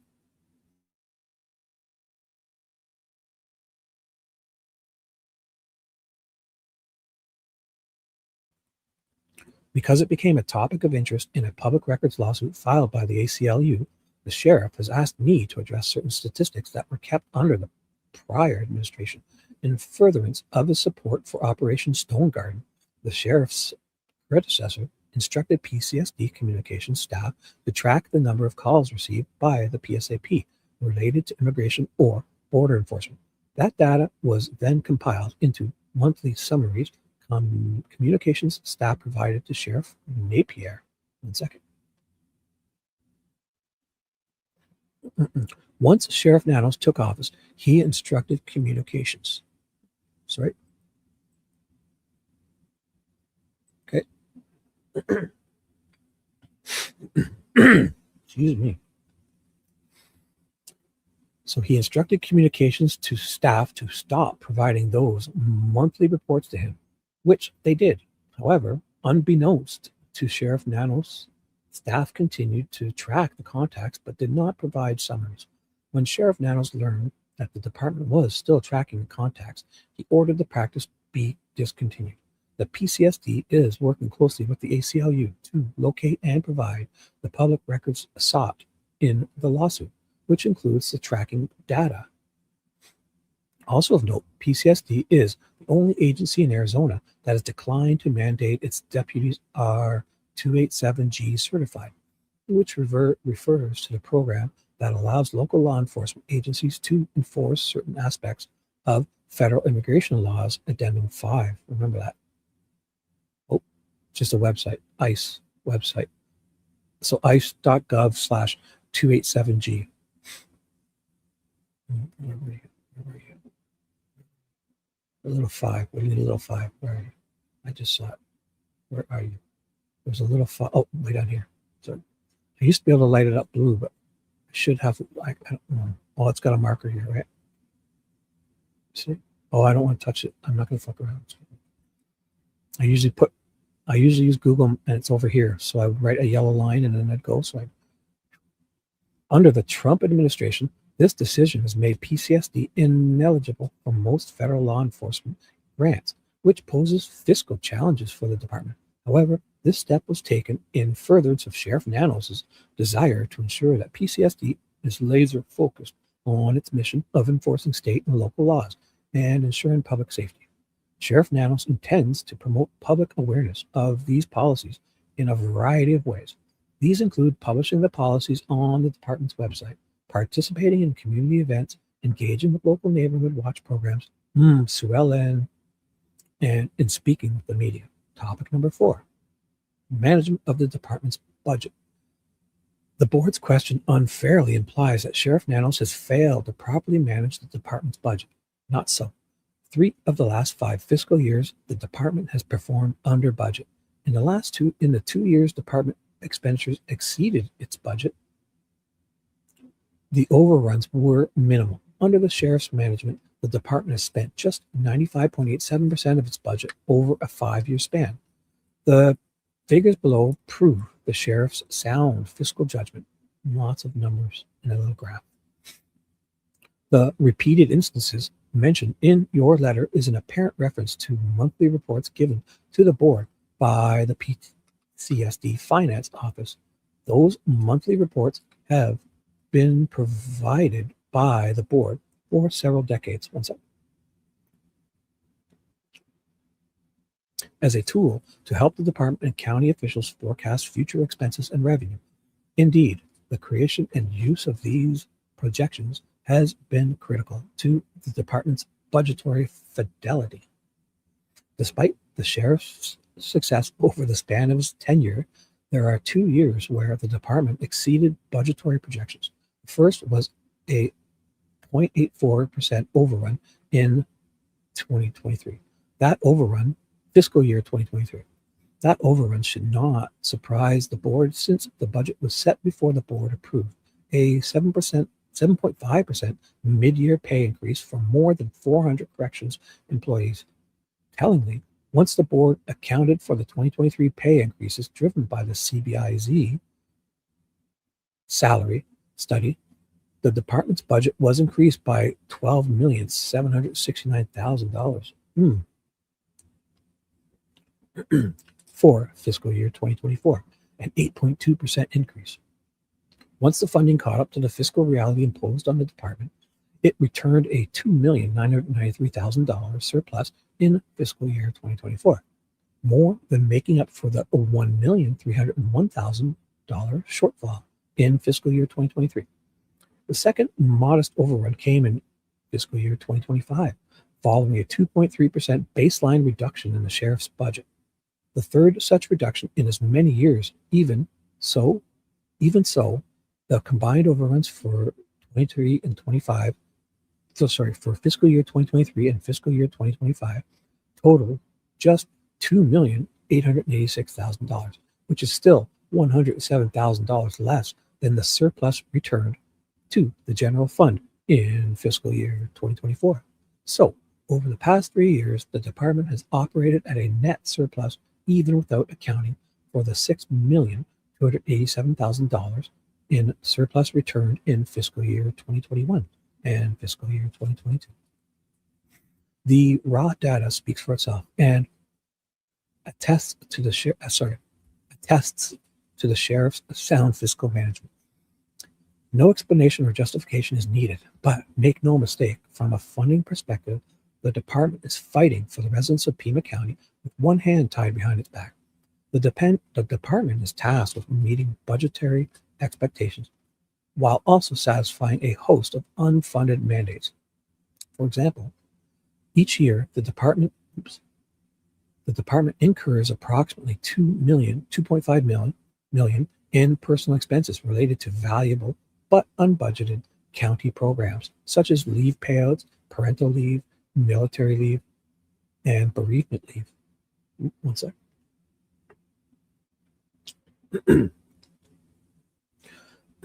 These leave programs reduce available personnel and necessitate costly overtime expenditures by the department to prevent interruptions in service and to maintain public safety.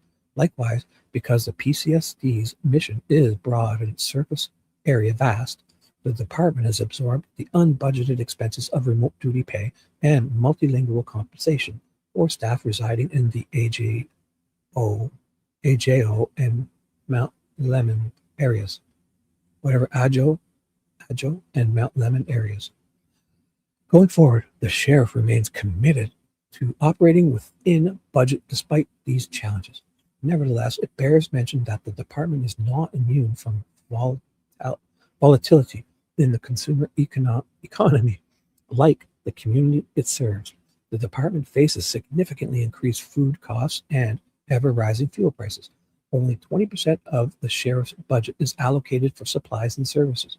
Those funds must be used to provide more than 1.86 million meals each year for detainees in the jail. As food costs have steadily risen over the past year, so has the cost of feeding detainees. These funds must also maintain the department's motor pool, which is comprised of more than 650 vehicles that require constant maintenance and run on gas, which now costs an average of $4.46 a gallon unleaded and $5.85 a gallon diesel in Tucson. The historic spike in fuel price was not something the board could have foreseen, and as a result, this operational cost increase is not reflected in the department's budget for fiscal year 2026. Last, but critically important, comparing the department's expenditures with its budget is a fundamentally flawed and unfair analysis because it fails to consider the department's net fund impact. Since Sheriff Nanos took office, the department has generated revenues of more than $40 million, which is returned to the general fund, and it's unaccounted for in this budget analysis. The $8 million in revenue for the department generates each year easily offsets the two modest shortfalls in fiscal year 2023 and fiscal year 2025. If you include the $40 million in department revenue, the PCSD has returned a $46.4 million surplus under Sheriff Nanos' stewardship. The performance is the result of hard decisions, which include delaying or deferring valuable deputy or corrections training academies, imposing hiring freezes, and limiting purchases to those deemed mission critical and essential to ensuring public and officer safety. Yet, despite myriad and unprecedented challenges, PCSD's finance office currently projects a balanced expenditure budget and surplus in revenue for fiscal year 2026. Excuse me.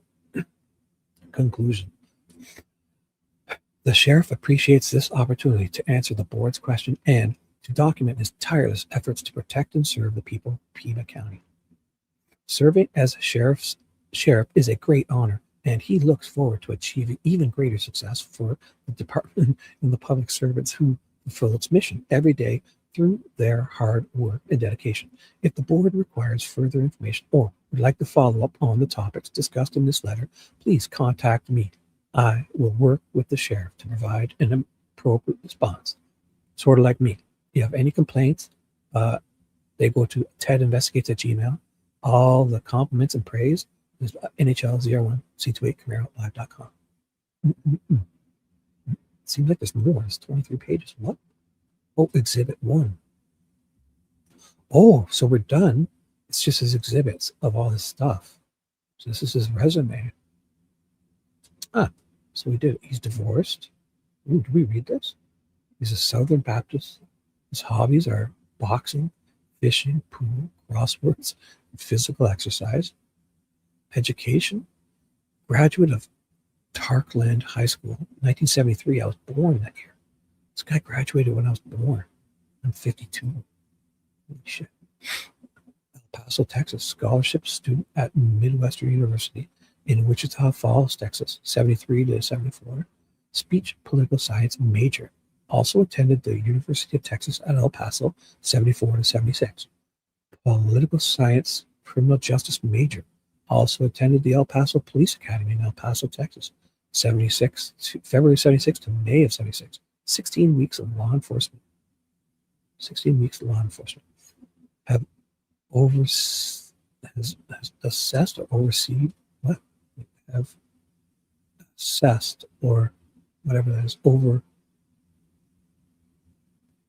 I can't read it because it's like over 800 hours of in-service law enforcement training, accredited by the Texas Commission on Law Enforcement Officer Standards and Education, and most recently attended the Pima County Sheriff's Department Corrections Officer Academy, January 84 to most recently, January 84 to February 84, 5 weeks, Tucson, Arizona. Licenses.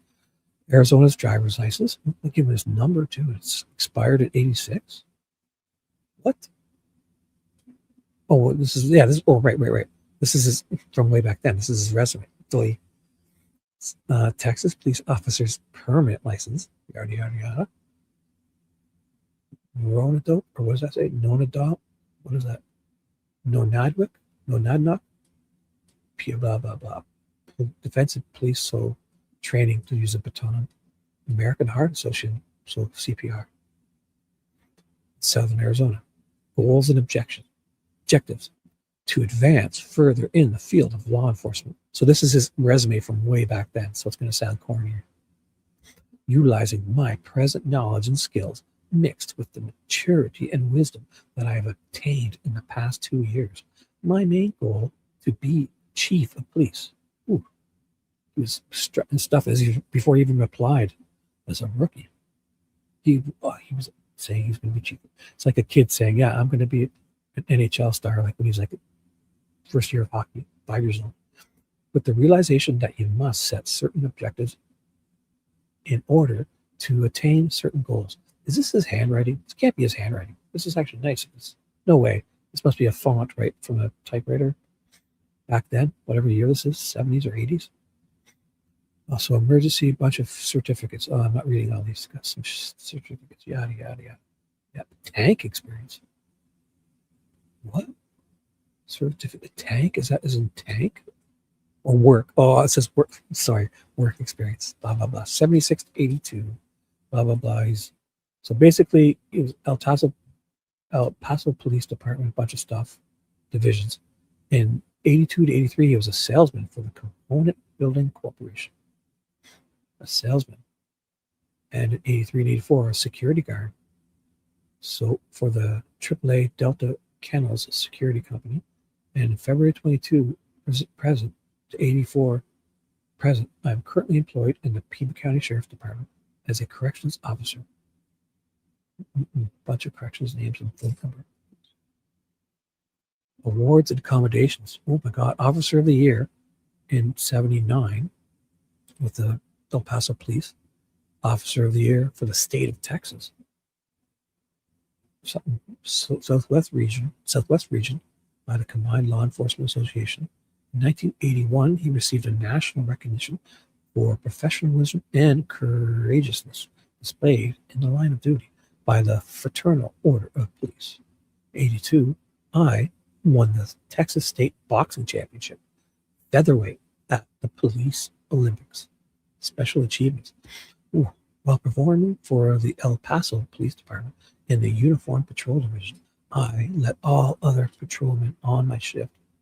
I led them in every statistical category I ever kept. So he outdid everyone. He had better numbers.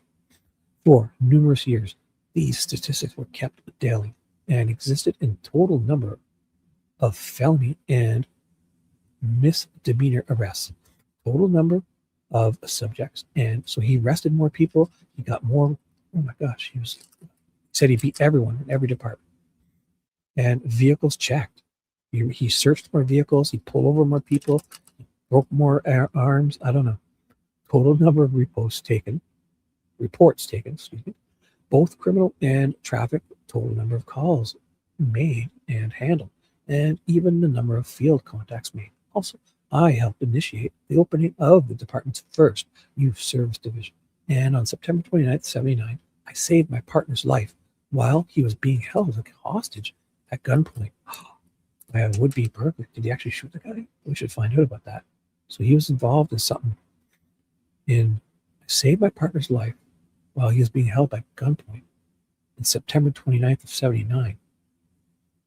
During my 6.5-year tenure with the El Paso Police Department, I also received over 30 letters of commendations ranging from, the G part's missing, so ranging from such people as the mayor, the chief of police, other police departments, supervisors, and the general public as well. In fact, that many letters in that short of time is likely avenging a letter of commendation. Letter of commendation once every 2 months. And yet in my first 2 months on the floor at the Pima County Adult Detention Center, I've already received a letter of commendation for professionalism and efficiency while in the performance of my duties. I also graduated from the Pima County Sheriff's Department Corrections Officers Academy with a 93.2% GPA and taught in the class in physical fitness and defensive tactics. That's it. Oh, Exhibit 2. What is this? Oh my goodness, we got more. This is the actual court docs. It's deposition. Oh my God. Oh my gosh, I'm going to read this. It's deposition. This will be juicy. Oh my God. You guys down? How long have I been doing this? 7 hours? Oh, it's deposition. Oh my God, this is great. I did not expect this. Wow. So how would how does this work here? I'm going to make sure I get this right. So this is page 6. So each one of these is a page 6. So I'll zoom in and then I'll go back up. Okay. So each one is a page number in the top corner. So these are 4 pages worth of stuff here. So this is page 6, which is the first one. So I didn't miss anything, right? So that's the very first one. Starts here, cross first nanos. This is his deposition. Oh my God, this is going to be good. Page 6, question 1. So what I usually do is for questions, I will be a nice voice and answers will be nanos. So I'll give him a shitty voice, okay? So I don't have to keep saying question, answer, okay? So the question will be my nice voice. And when you hear me go, yes, or something dumb like that, that'll be nanos, okay? Just so I don't have to distinguish. Then you have a drink. Oh, this is going to be exciting. Later, if you guys need to go, check back. Sorry, I've been ignoring chat because I want to get this through. But so next, so every time I read a normal question with my normal voice, and all the answers will be a gruff, ucky nanos. Next is, as you know, there's no judge here. So your attorney may lodge objections. So who's saying this, first of all? Deposition of Chris Nanos. Did they tell us who's doing this?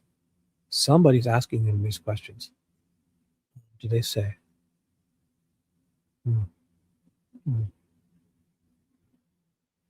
So it'll be somebody here, like the prosecutor or the defense or something. I'll have to find out later. Doesn't matter.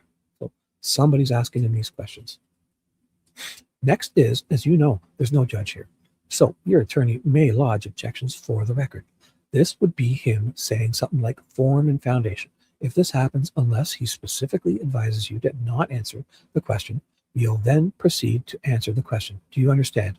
Yes. So you just pause. Let him make whatever objection he needs to make, and then we'll move on after that. Okay, that's nanos. Next, you can ask for a break at any time, but if a question is pending, I will ask that you answer the question prior to taking a break. Is that fair? It's fair. Also, I provide this courtesy, and that voice is subject to change. It'll be ucky no matter what. Also, I provide this courtesy to every agency head we depose. Normally, we ask that people's cell phones are off, or that if there's an interruption, that doesn't happen. I understand your role and responsibility is unique. If there's something like a shooting or anything else like that, I'm perfectly fine with an emergency taking a break. I just glance at it, hopefully not too long. So he gets to keep his phone on, basically, because he's an important guy. And that's fine. So this is the lawyer, most likely the defense lawyer or something, questioning. And that's fine. And if something does come up, even if there's a question pending, as long as you promise me that you are not going to be talking about the deposition or the question based off your role and responsibilities, I'm perfectly fine taking an immediate break, okay? Thanks. So, next, what did you do to prepare for also the other thing about the conversations with your attorneys? There may be times where I would ask you questions that would potentially elicit a response about a communication that you had with your attorney. If I do that, please don't tell me the content of your communication with the attorney. You can say, I spoke about this with my attorney. I may ask you when you spoke about it, the duration of the conversations, or any documents that you reviewed. But I will not be asking you, and please do not provide me with any information, no matter the question, about something that was a conversation with counsel. Do we have that understanding? I'll do the best I can. Question. Sorry. What did you do to prepare for this? So you have to go over, and up to page 8. So this is page 8. See, to prepare for this deposition, I spoke with my attorney and went over some various documents.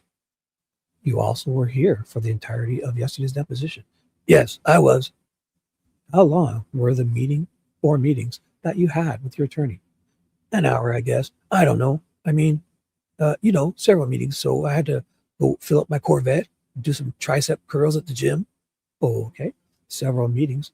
Or maybe it didn't say that. I might have added that last part. Ignore that. Okay.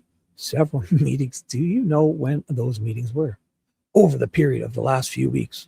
And the total amount of time, you said, was about an hour? Yeah, probably. And I think you said that you reviewed some documents. Do you remember what documents you reviewed? What do you guys call it? A draft of some sort? Shit? I don't know, some shit.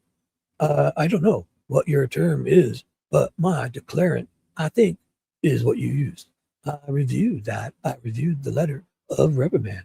I reviewed pretty much. That's pretty much it. I mean, I've seen some of the investigative reports, but been quite some time. So it would be fair to say that you saw the investigative reports essentially at the time of the discipline, maybe months ago, but you didn't review them specifically to prepare for this deposition. Is that fair? No, I did not. I do want to get some background in your history as a law enforcement officer. When were you certified as a peace officer? I started my career in January of 1976. Was that with Pima County? No, that was in El Paso as a police officer in El Paso, Texas. 9 years later, I moved to Tucson and joined the Pima County Sheriff's Department. That was fall of 83. Yeah. And then started, he literally says, yeah. And then started as a corrections officer. And then about fall of 84, I transferred over to deputy. See, the funny thing about these court documents is they have to include every single word. So it seems weird because when they throw in little things, but they have to verbatim, it has to be written down, even if the person makes no sense or whatever. So, or if they say like all the time and stuff, it's always every word has to be literally written down verbatim. And then I know there's probably a ton, but what positions did you hold as a sworn member of the Pima County Sheriff's Department? Just about all of them. There's a shit ton. I worked patrol for a little over 10 years. Worked criminal investigations. So now, let's go over here. I don't know how many pages there are. So we start back. Now we just finished page 9. So page 10. For sex crimes, homicide, narcotics special investigations, internal affairs, probably a little over 20 years in investigations. And then, of course, started moving up in rank command positions as the lieutenant for just various district stations. Criminal investigations, division commander, internal affairs commander, jail, pretty much every goddamn corner of this department I've worked in. I'm always specifically interested in people's experience in internal affairs. So if you can give me some more information on what positions you held in internal affairs. Excuse me. In internal affairs, I was the commander in charge of all the investigative efforts that were done. That was from 2003 to about 2005, I think, maybe 6, right in that time frame. And I don't want to make this a memory contest, so I think I'm asking a fair question here. When you were in internal affairs, that predated the Peace Officers Bill of Rights, is that correct? Yeah, I'm pretty sure it did. I'm pretty sure it did too, but it wasn't meant to be. I don't know that, but yeah, I would agree with that. And then when did you become the sheriff? Oh man, 2015, I was appointed sheriff by the Board of Supervisors. And then in 2016, I lost an election. I lost my election. 2022, I came back and I won an election. And he says election, I'm sorry. And then, so really from January 2021 to today, I've been the sheriff. With some prior experience before that, yes, sir. What did you do in the interim? Were you still with the sheriff's department? No, I did a shit ton of nonprofit stuff. Have you ever received discipline as a law enforcement officer? Yeah. What is the nature or extent of the discipline that you received? Primarily, it would have been like, I'm not a very good driver. Okay. So I had a lot of car accidents. So, oh my gosh, letter for this or documented verbal for that. He just admitted he's not a good driver. Wow. So wow. So as an officer, you got in a lot of accidents because he wasn't a good driver. So he was top of his class in everything except driving, right? So the question was, what is the nature, extent of your discipline you received? Like, primarily, it would have been like, I'm not a very good driver. Okay. So I had a lot of car accidents. So, letter for this or documented verbal for that. Did you ever receive a discipline that rose to the level of suspension? Nope. So he's a shitty driver. Yet he's at top of his class in everything else. And he's driving around that Corvette.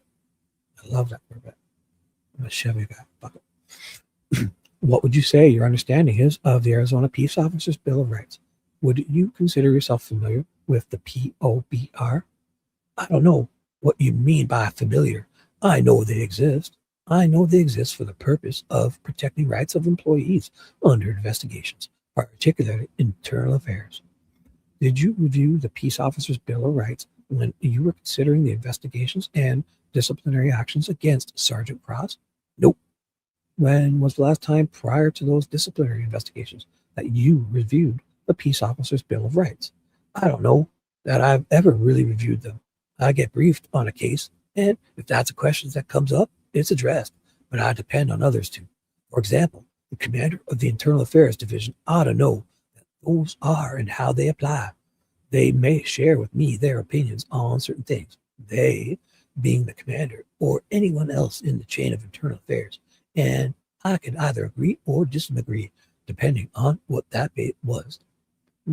I have a question to ask, and I promise you that I'm not intending to at all to be offensive with this question. There's just some interesting deposition testimony in a sister county in Maricopa back in the day with Sheriff Arpaio. Is it Arpaio? So that's kind of what prompts this question. So please don't think that this is insulting. Oh my gosh, she's fucking gonna get defensive here. One second.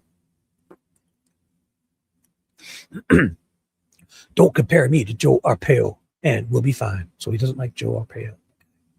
Well, I'm not going to. And I think you may be very different than him in this. But that's the basis for the question. Why I'm asking this question. Do you consider yourself to be still in control of the day-to-day operations of the sheriff's department? Absolutely. It's not like you delegated your control to your chief deputy. Nope. You're still nope.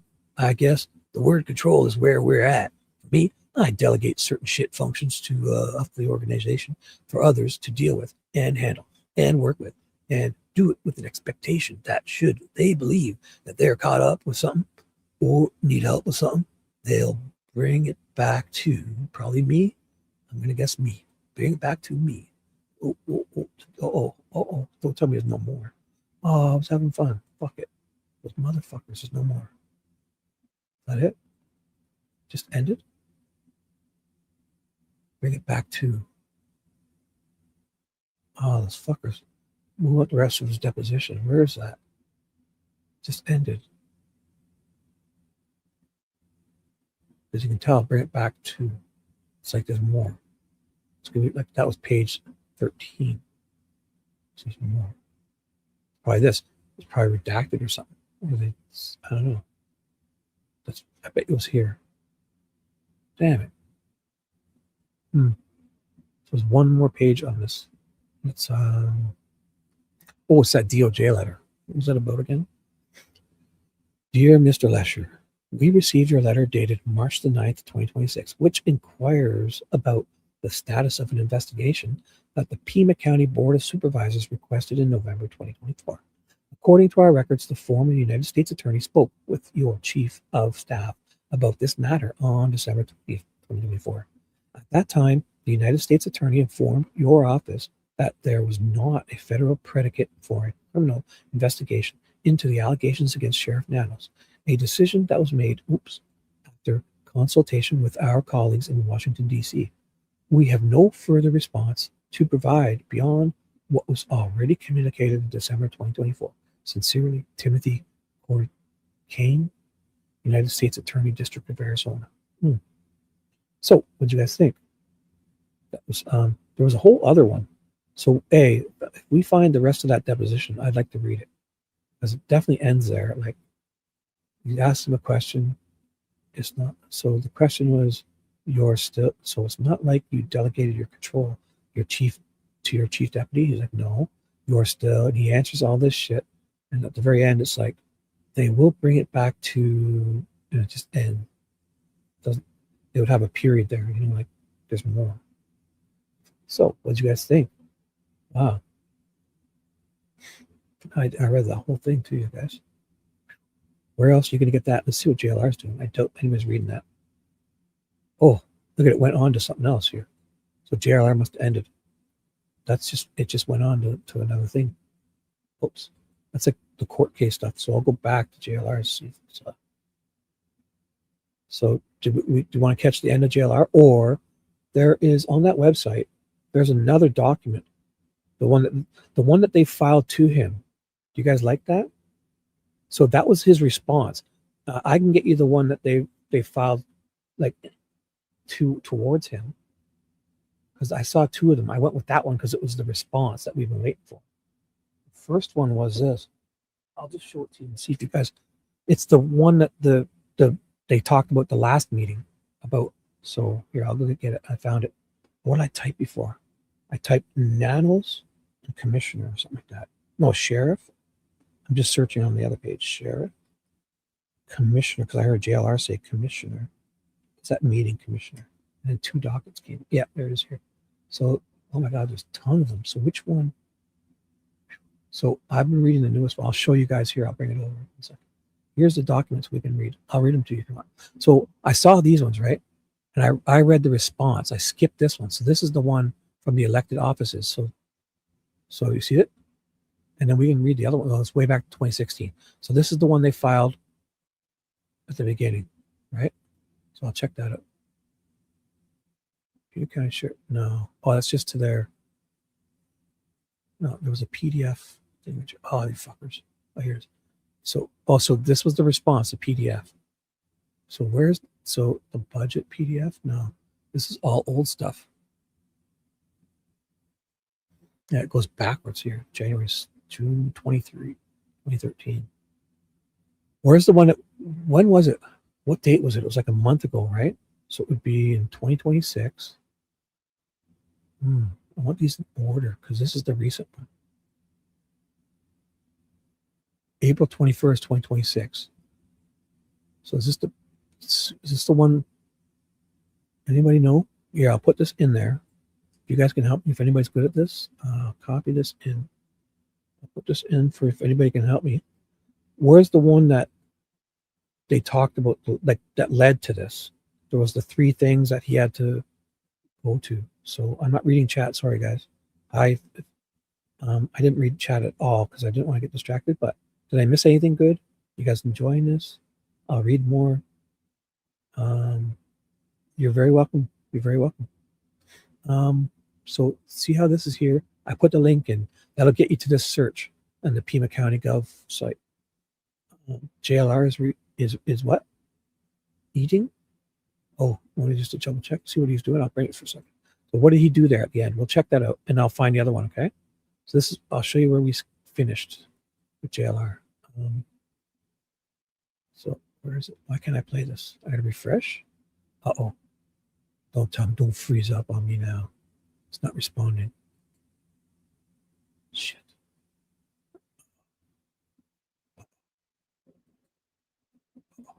It's not responding. So I just copy this. Shut this browser down. And I'll put it in here. Paste and go. Please play. Hello, everyone. You just watched. The deadline is here. Somewhere back here. I had out and searched. Even when you're pulling in, can't you see the camera hanging? After Jim, right? So there was Jim's here. God bless you, Jim. So we our next solar installations now that the heat owner. Have you ever received a discipline as a law enforcement officer? He responded, yes. In a follow-up question, he was asked, so he did you ever receive? They just said it's posted. Anyone send that to my email right now, and I'll put it up. See, If you, I was already reading when I heard him saying this in the background when I muted him. you can find it. Luckily, send it to my email right now, and we'll put it up and review it. It's on their website. He couldn't have read it. All right, well, send me the link. Someone send me the link. Someone send me away. Let's see. Happy sleuthing. So Pima County Administrator site. Pima County Administrator.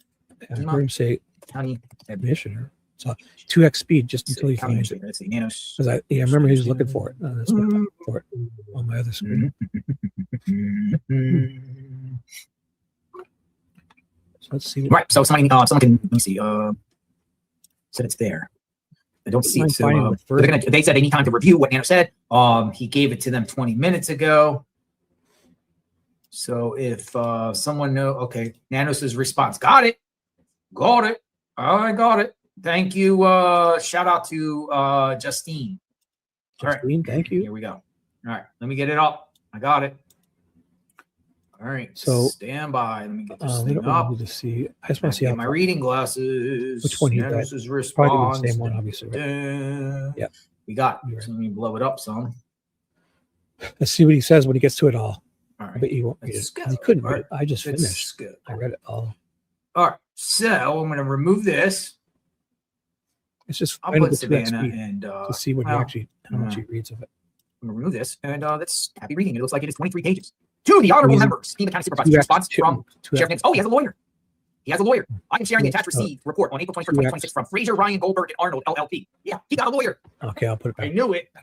This document includes Sheriff Nanos' response to a series of written questions requested by the County Board of Supervisors. All right. Sorry, I'm not Let's see reading what we got. Dun, dun, dun. Oh, this is all public very documents. entertaining. I agree. All right. So Dear Patricia and Mark, I have been engaged to represent Chris Nanos in connection with the Pima County Board of Supervisors inquiry. So have you guys seen how much he reads of it? Because I can see it on his screen. He's got 23 pages, and he's on page 2 right here. Can you guys see that? Let me see. Yeah, you guys can see it down here. It says 2 of 23. So wait till he realizes how long it is. Like, see what he does. Very detailed in your letter dated April 7th. In the interest of promoting clarity and ensuring an accurate public record, Sheriff Nanos accepts the board's invitation to respond in writing. So he has a lawyer, and he says he's going to respond in writing. I've consulted extensively with Sheriff Nanos about the topics raised in your letter, and I am authorized to provide following responses on his behalf. Topic number 1, the sheriff's employment history. At the outset, allow me to note Arizona RS 11253 does not authorize an unlimited inquisition. Rather, Sheriff Nanos is only obligated to report on those matters connected with the duties of his office. The sheriff's duties are defined under 11441. They include keeping the peace, arresting and detaining those suspected of criminal activity, preventing and suppressing riots or insurrection, securing county courthouses, and overseeing and operating the county so I jail. should go ahead to see what he says. Performance of his official duties. The sheriff was subject of robust public scrutiny during the election, and the public record includes information about his decorated career as a sworn police officer. Armed with this information, the voters of Pima County elected him as sheriff. Whatever the sheriff did or did not do before being elected is necessarily unrelated to his performance of the duty of his office. Notwithstanding the impropriety of this question, the sheriff has authorized me to respond. That's good, Lorelei. Hopefully I didn't zoom in on what he posted, but he did hold that paper up close. And usually the top of that is very important stuff. So if they could, I might be wrong. I didn't really get to see it but people could zoom in. I wasn't zoomed in. I know he meant well, but when you hold a document like that up, could have had a lot of his numbers on it, his license number and date of birth, and his address. I don't know what it said on there.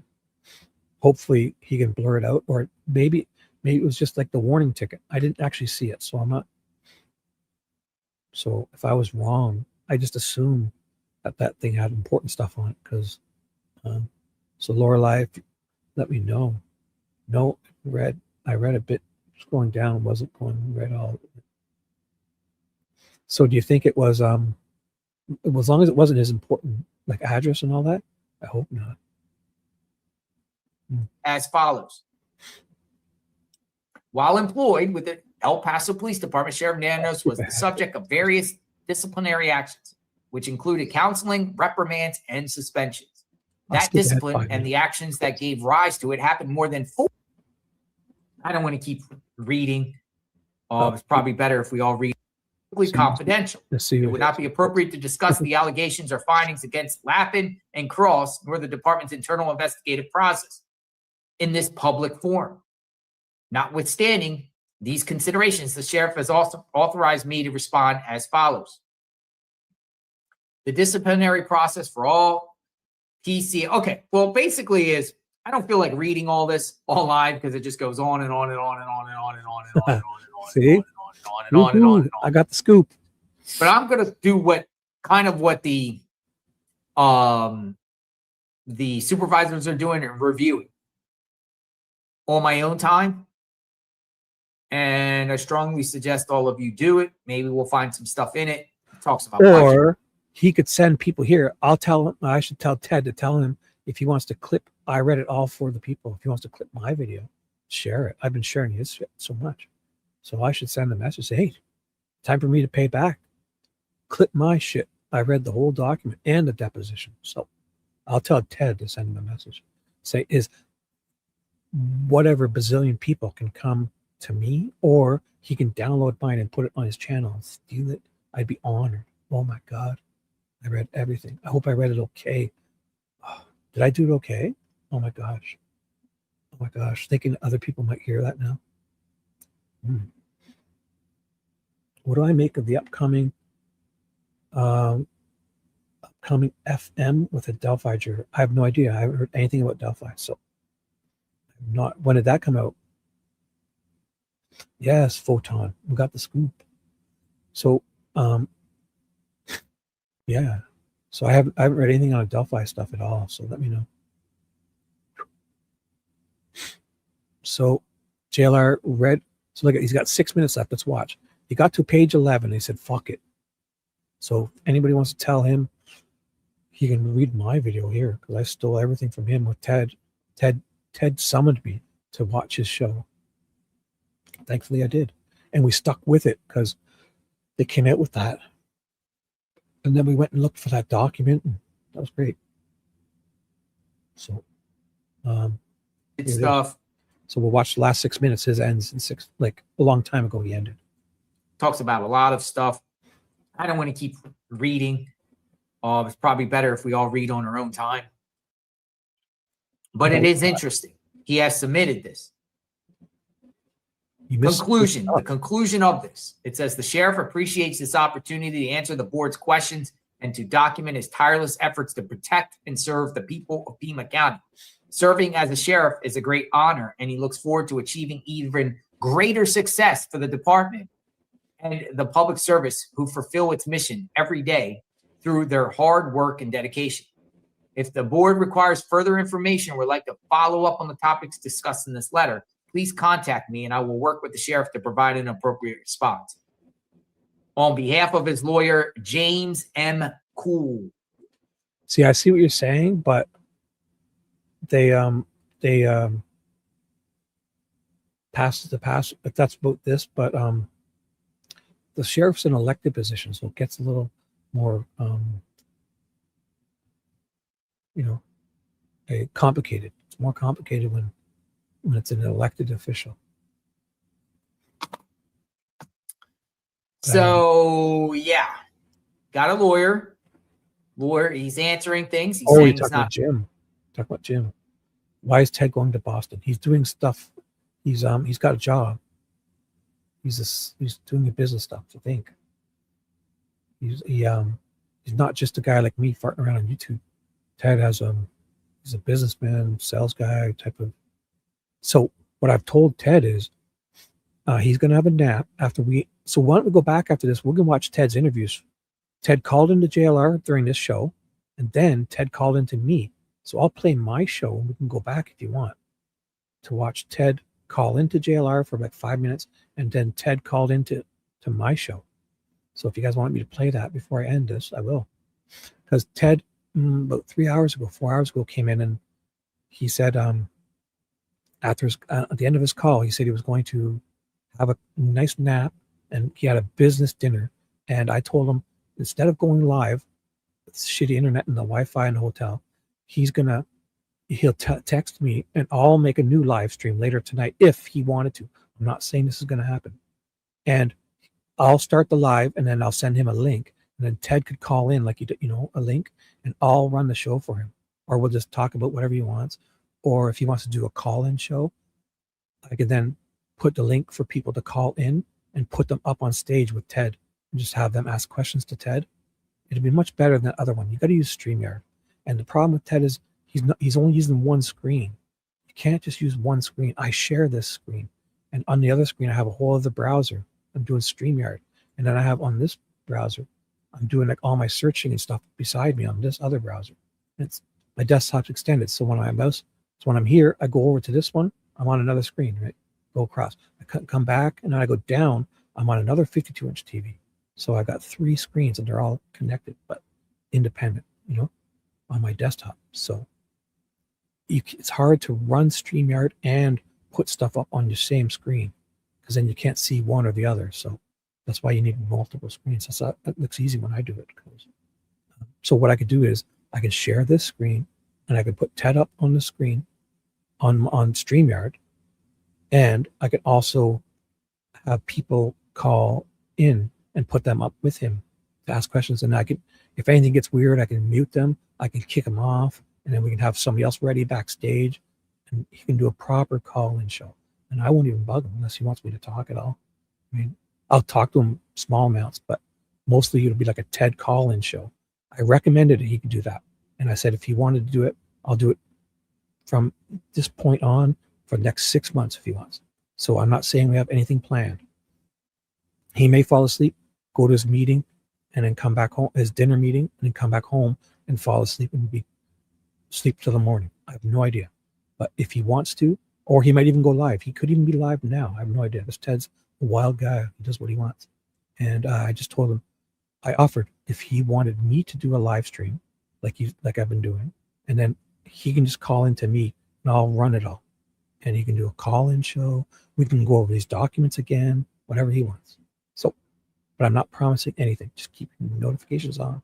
Because before we were saying, I was stupidly saying, projecting what we might do, and people get all freaked out and start holding it against you if you don't. So let's watch the rest of this JLR, and then I'll play Ted's phone calls if you guys want. Obligated to answer certain things, but he's going to do it in the interest of transparency. And yeah, I'm going to have to review this more and see if there's anything on it.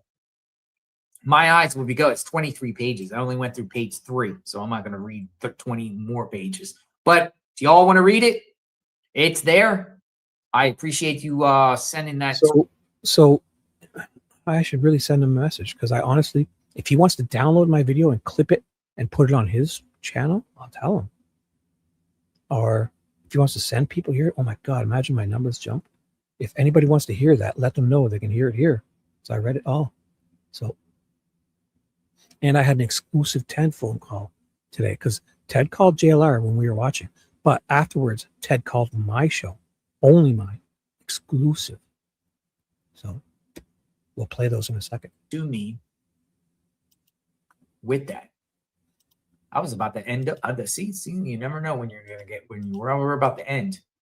And yeah, Piglet. Good point. Because he was about to end and leave the live stream, and then Jim jumped on, and he was getting pulled over by the cops. They started mentioning the sheriff in the meeting. Then we found these documents. Look what it turns into. He was just about to shut her down, eh? Yeah, don't worry. I'll let them know. I'll let Ted know to text JLR or Alex. This could be my chance. If they don't want to read this shit, I understand. They got more important things to do.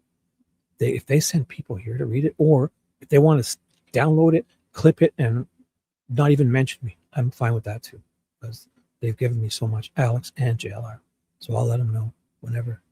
I mean, even Ted. Every time I work with Ted, I get like 50 new subs or 100 new subs, so it's cool. And I've been watching JLR lots and Alex lots, so I'll send them emails to say, if you guys want to. I read the documents, every one of them, and the deposition. So So if they want to clip it and take it or do what they want, that'd be cool. What's up? Agenda I would be on. 38 being talked about. So we listen. The board is kind of doing the same thing. Yeah, I have a feeling Alex won't read it well. Yeah. Document reading is my thing. Alex even said it, because if you want to hear me read more stuff, I have a whole playlist where I read for 3 months, 10 hours a day. The Richard Allen versus State of Indiana, the Delphi murders of Abigail Williams and Liberty German. I have a playlist called Richard Allen versus State of Indiana. It's a playlist where I read for fucking 3 months straight, 10, 12 hours a day, a night, all night long, because I was on night shift. I read every court case, every hearing, every filing, every jury thing, the sentencing, even the hearings before, the safekeeping hearings, and Frank's memos and fucking depositions, 30 different depositions. Jerry Holman, the main cop, took me 3 different days to read his deposition, like 15 hours straight. Every letter, 10, 20 different depositions of all the police and all these suspects in the case, and affidavits, just regular letters on victim impact statements, exhibits. I read it all. So if you like reading, check out my playlist, Richard Allen, the State of Indiana. Kind of what I want to do. Let's review it and then come back to the next meeting and talk about it, if that's sufficient or not. I think they're going to probably ask for more, some follow-ups or what, or not satisfied with those answers. I don't know. Maybe they will be satisfied. And Nanos weathers the storm. He's on the hot seat now, but maybe he'll get. What the hell does that mean? What do you think your Char would like? Who's that? Told him I would be bug-eyed. Give me a link, please. What are you asking? What? Who are you talking to? Told him I would be bug-eyed. Give me the link, please. Think he would like that. Ooh, what? I don't know. Are you guys talking about something? I missed it. Sorry. I must have missed it. Every time I try to listen to those, I fall asleep. Your voice. Oh, wow. That's nice. Thank you. I mean, so you leave me running? Yeah, that's why I'm getting the views. I put people to sleep. Well, that was my goal. I used to start at 11 p.m. East every night, and I would go till 7 a.m. because I worked night shift. I'd literally read all night long.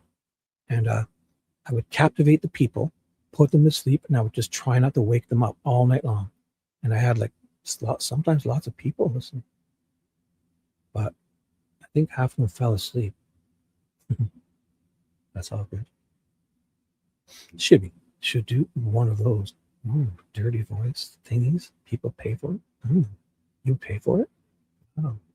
Send me an email. I'll fix you up. I'll do it for free for you, long. I'll be that voice in your bedroom.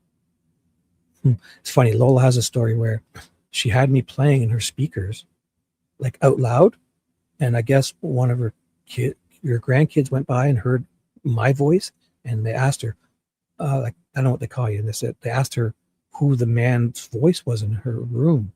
And she's like, I think she said, I don't know if she said Shibby or what. What'd you say, Lola? Because that was funny when you told me that. Sunflower Lola. She was playing me in her speakers, and one of her grandkids heard my voice and asked her who the man in her room was. Oh. So that was funny. All right, let's play the end of this here. Get off the hot seat. You can get on the hot seat and get off the hot seat. You can get off the hot seat and back on the hot seat. Maybe they can keep them on the hot seat. Maybe. I don't know. So it's on their site, the county administrator site, Pima County. Some wild stuff. Let me go back here. Yeah, now I got a bunch of people sending me in. All right, with that being said, I'm going to get myself some Greek food. They told on you? Did they out me? Just tell them the man in my room is Shibby. He's harmless, and he's at least 30 minutes away from us. I'm a grandpa. I'm a nice guy. hopefully I didn't say anything silly, because I did kind of interject sometimes with my own comedy or opinions. And appreciate every one of you out there. It is day 80 from this crazy saga, the case of Nancy Guthrie. Where is she? And we'll stay on it. If anything else breaks on this case, you'll definitely hear from JLR Investigates. Might come back on tonight if I'm in the mood, get some food in me. Maybe we'll come back on and do some more Q&As and talking and everything like that. If not, stay tuned. Hit that like button. Subscribe, please, and hit that notification. And you never know when I'll pop up with something new on this case or any other case. Might be looking into some other things too. I might be looking into the Bahamas situation, and we'll see. Justice for Nancy for sure. And thank you everyone that contributed. And I love seeing the same faces in the chat. Y'all are awesome. Y'all make this chat go well. You keep it going. It's a lot of you, Tanya. Thank you very much. JLR Army strong. Our army is as strong as ever, and we will keep on trucking along. I don't want this to be like day 100. I don't want it to be day 365, but we will continuously talk about this case, glued to my screen, be glued on your screen. If you know anything about this case you want to share, like I think some good callers today, particularly a caller about the Reddit posts from a Savannah stalker or someone that had like a sick obsession for Savannah. We want to hear a lot more from callers like that, kind of get some insight. If you contacted the authorities, FBI or Pima County Sheriff's or anybody, and they contacted you back or shared some information, please share it with the chat. And we'll be back. Email me tips. Here's the tip. Here's the tip line. Tip line, of course, right there. Save it. Screenshot this right now. Save it if you got like anything that you want to share. On the record, off the record, I protect anonymity. If you are centered around this case and you want to talk or set the record straight, if I said something that's incorrect, you want to correct it, reach out to me. We want to get the truth, the whole truth, and nothing but the truth. We want to be accurate with this, but in the meantime, we're going to speculate. Lack of information leads to speculation. We're going to continue to talk about the case and share everything, what America and the worldwide is thinking about the case of Nancy Guthrie. So we want to get to the truth. We want to find out who did this in good faith. But right now, it is a mystery for sure. Y'all be safe out there. JLR Investigates, thanks for stopping by. You could be anywhere in the world right now, but you're here on the channel. So very grateful, very appreciate that deeply. Justice for Nancy. We'll talk soon. Thanks for watching. JLR. Yo, how'd that go? That worked out good for us, eh? So I'll send a message to Ted later to say to him, if they do, instead of reading it, if you want to just clip it and take mine, I'd love it. Oh, there's a local, I've never been more pissed off. Nanos is lawyered up, and now we get to deal with him because his papers just got to the committee. Yeah, he's a jackhole and he's not going anywhere. Disgrace, poor Nancy. Oh, well, hello, AZ Sunshine. I feel you.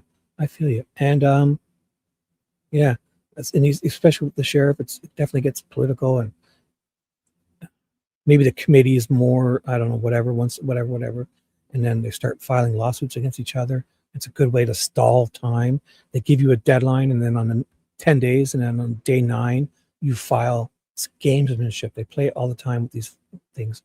They file on the 9th day, and then they need an extension and yada yada response. There's always a reply and a response and a rebuttal to the reply, and oh my god. So what was I going to do? Let's go back before we end this show. It's been so good. Did I hear about that dude who shot? Yes, I did. But let me finish up with this, okay? We'll talk about anything you guys want in chat. I mean, I'm not saying no. I did hear about that, but not extensively. But I'm going to finish this because Ted called in. What time was that? It was only for like 5 minutes. We should see him on here. Did he call in early? Ted called in. Ted was one of the callers. Do we know when that happened? I felt like it was early on. I'm just scrubbing ahead to see if I can see his face. Oh, is it there? No. Ted called in to him to hear. Each time, each person I see, I'll just skip to it until I see Ted.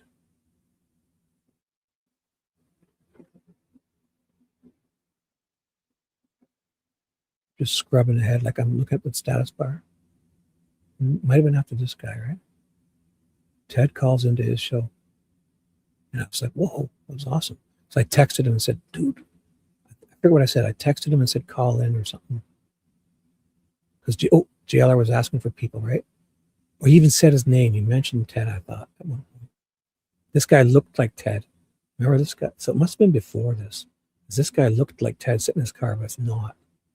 It must have been before that, right? I don't even remember. Anybody can help me find Ted's call? When was that? Might have been right before this one. Do you guys know anybody? Sorry. Alicia, anybody know? Ted called in to him, and he didn't talk very long. That was Jim. It was way before Jim. So Ted called in, and he was standing in the airport. He had a hat on and a jacket, I think.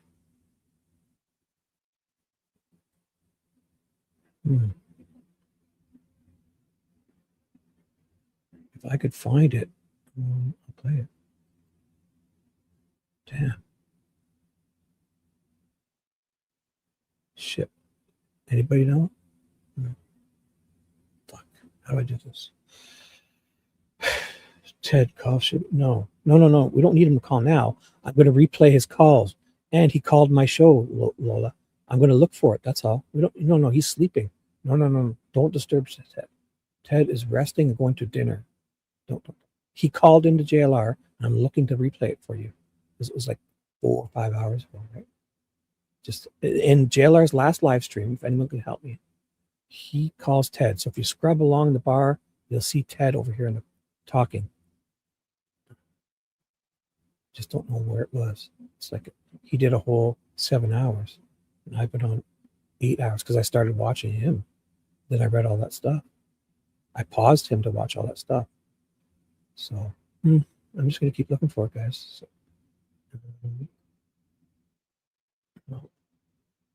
So help me.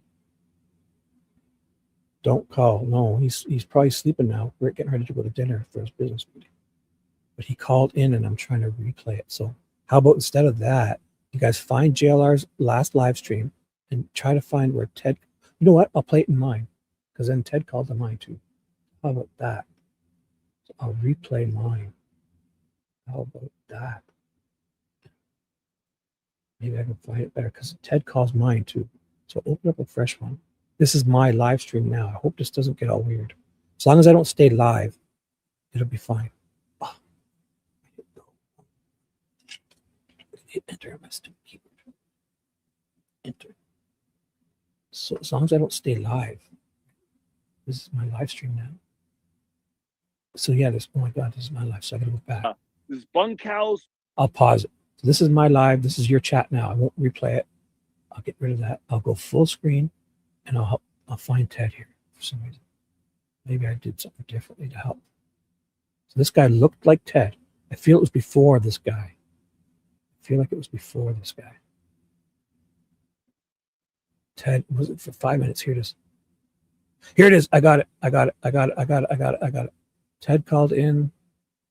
Let's see. Around my live stream. Ted calls in. So I was watching all this shit. So I'll take this off the screen. So that, oh my God. So the chat here is old. Okay, guys. This is old chat. And if you hear me say anything, what's today? Today's Tuesday. So if you don't hear me say Tuesday, that'll be this old Shibby talking. Okay. So this is JLR, my live stream from what? 5 hours and 25 minutes ago. Ted called into JLR. Watch. And I had, so Ted's comment, he came in my chat and chatted. He said, my plane just landed in Boston. Busy day. Listen, I put listen here on Shibby's. Oh, he put listen here. Yeah. Oh, he put this as his comment. Listen here on Shibby's YouTube for updates. We're watching JLR and Nanos Pima County meeting. Stay tuned. So this was 5 hours and 30 minutes ago. We got some people in the pipeline. However, I want to see what the public has to say about, we got GHS, we got Leslie, and we got Marcus. If you guys are patient, stay around. So I paused Tuesday. This is live Shibby now watching my live stream from 5 hours ago watching JLR. Ted is going to call in. We were watching we were watching Jim, I think, drive around. And I was watching the Pima County meeting up top, muted. And this chat is old chat from earlier. I've turned mine off. Look at what. I can turn mine on now. See how it's current? I can't have two chats. So this if you read this, it's old from 5 hours ago at this time. 5 hours and 27 minutes ago. Ted's about to call in the JLR. It's only like a few minutes he calls in.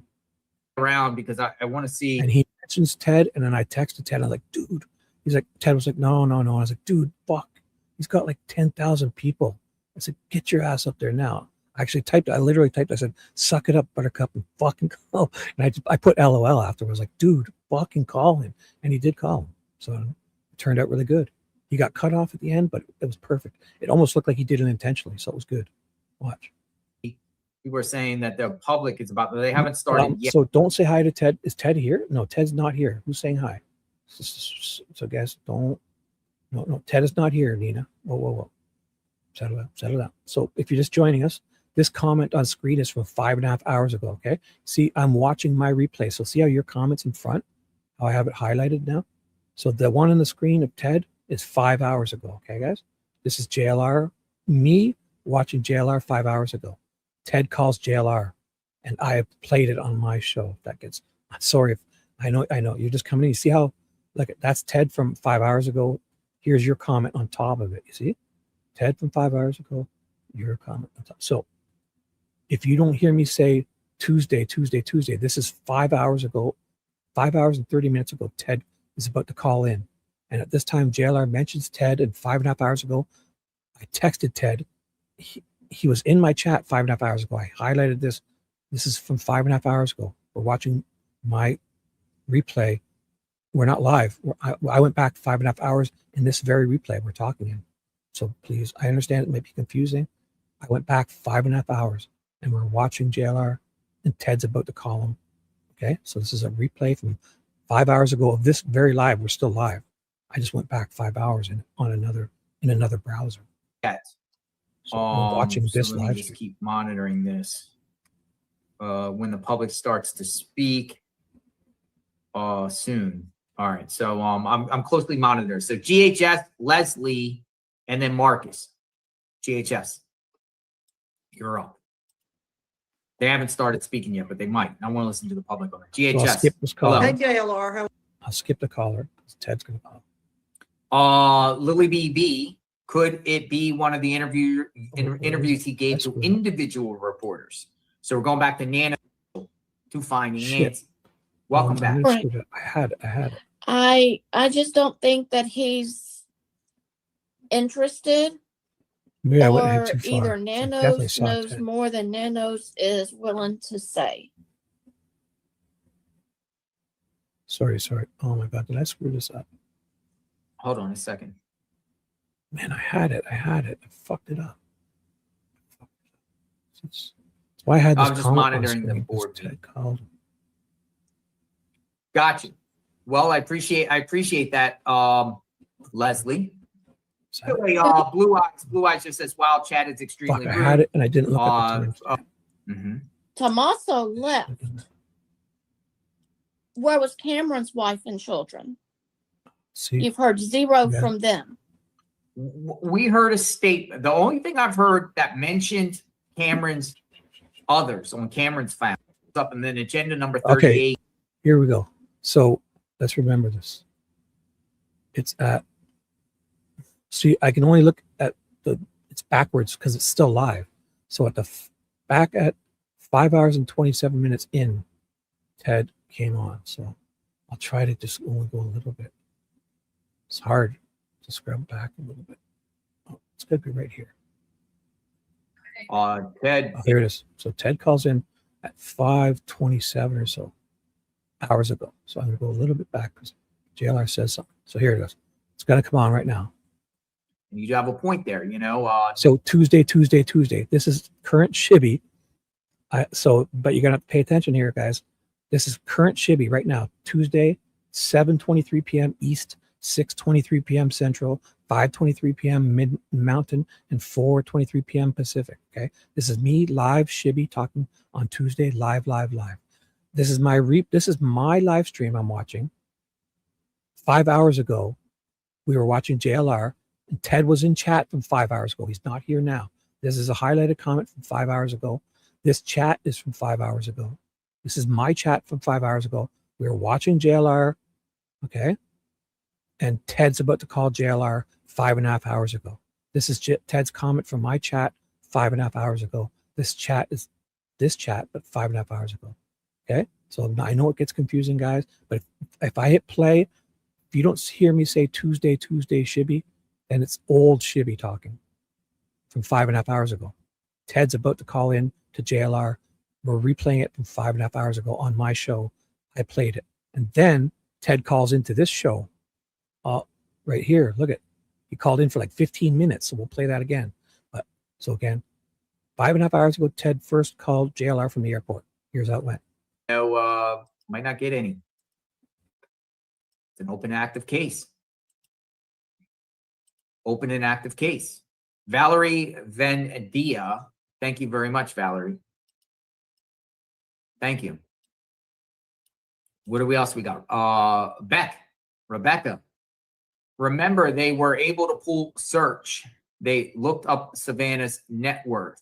That's a great point. Remember, back in the early talks was by media outlets that they were inquiring about on the 11th of January. These Google Trends were talking about Savannah and her wealth.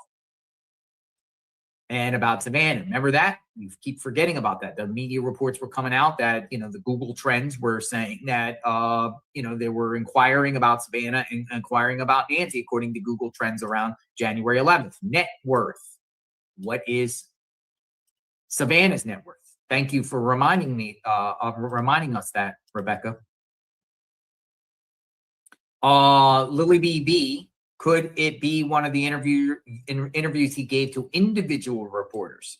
So we're going back to Nanos about, what the last caller said about what about this note. I'd like to know about the note. Did he say that? And if he said that, should we even believe that? All right, so we got two people. We also got Ted Investigates. Ted, I'm going to bring you in here and you can hang out with us because Ted is at the airport. Hey, what's good? Hello, where you at? Hey, what's going on? I just landed in Boston. I'm waiting. I'm pausing Shibby Tuesday, live Tuesday, Shibby, pausing. This is my show 5.5 hours ago. Excuse me. Ted called into JLR. We were watching this 5.5 hours ago. This is Shibby live. This is an old meeting we were watching. We were watching JLR. Ted calls him 5.5 hours ago. This is Shibby live now, Tuesday. I'm going to hit play. I know it's confusing, guys, but we're watching this very live stream we're doing 5.5 hours ago. Ted called JLR as we watched. Now we rewatch. Boom. Make sense? So I'm going to hit play. If you hear anything, this is from 5.5 hours ago until you hear Tuesday. And an Uber, but I just wanted to say, hey, what's up? Excited about the coverage today. What time is the Nanos hearing here? Well, it's going on right now. We're waiting for a public comment. I'm listening to it now. When the public comment comes up, and then agenda number 38 should address this. So agenda 38 will address this, and maybe he makes a debut. Yeah. Okay. Well, that'll be really interesting to see. I just wanted to say hi real quick. I'll definitely stop back on when I get to my Uber and stuff. Sorry, I'm just running around. Hey, looking sharp, man. What are you doing up there? Well, I want to go check out a few cold cases, and then I have a little bit of work to do as well. Nuts. You're always on the move, Ted. Ted Investigates. You vanished, Ted. Ted, you always. So Tuesday. So he was about to go because he had to leave. He was busy. This is Tuesday Shibby live now. And he lost connection. And I told him, don't worry. I texted him and said it sounded and looked perfect. And you did drop off. You disappeared, but he was just about to say goodbye to you because he sensed you said you were in a hurry. So that was Ted's quick phone call. And JLR's like, he just disappeared. So this was 5.5 hours ago. This is live Shibby now, Tuesday. Let's just hear what he says about Ted, and then I'll go to his phone call to me. Having technical difficulties. Yep, he vanished. Love you, Ted. We got Leslie Atkins, and then we got Marcus. Stand by, Marcus. So Tuesday. Shibby's back. That was a quick phone call Ted made to JLR 5.5 hours ago. Watch. Then he called my show, and I paused JLR, and we talked to Ted live on this live stream. So if you missed it, here he comes. You'll see it because you'll see it. I'll show you. I saw it already. But I make it full screen. And I pause JLR to play Ted. It's great. He was on for like 10 minutes at least. I don't even know. Here it is. Here it is. So I don't know exactly where it starts, but you'll see me get excited. It's going to be like right any second into this call. So this is Tuesday. Look at, see how there's two arrows on the screen? This one is live, the one that's moving. On Tuesday, I'm moving. I've paused my live stream and I had my arrow on the screen. So this is a pause. So after, when I hit play and you don't hear Tuesday, it's not even my new arrow. This is my arrow from earlier. Oh, you see it? It's the exact same one. Boom, boom, it's still there. I've paused my live stream from 4.5 hours ago. So an hour after his call to JLR in this very live stream, Ted called. So this is Tuesday, Shibby. I'm live. Tuesday. I know it's confusing. The chat you see on the screen is not now. This is from 4.5 hours ago. Ted calls in, and I paused JLR to actually talk to Ted on this very live stream. So you'll see me get excited. This comment on screen is Ted's from 4 and 5 hours ago. Ignore it. This chat is from 4 or 5 hours ago. This arrow is from 4 or 5 hours ago. Everything. We're watching JLR. And up here is just the Nanos, the meeting. We're waiting for it to come back. So when I hit play, if you don't hear me say Tuesday, this is from 4.5 hours ago. Ted calls this show. I paused JLR. This comment on the screen is old, 4.5 hours ago. When I hit play, if you don't hear Tuesday, you're watching 4.5 hours ago. Ted's going to call this show, and I paused JLR.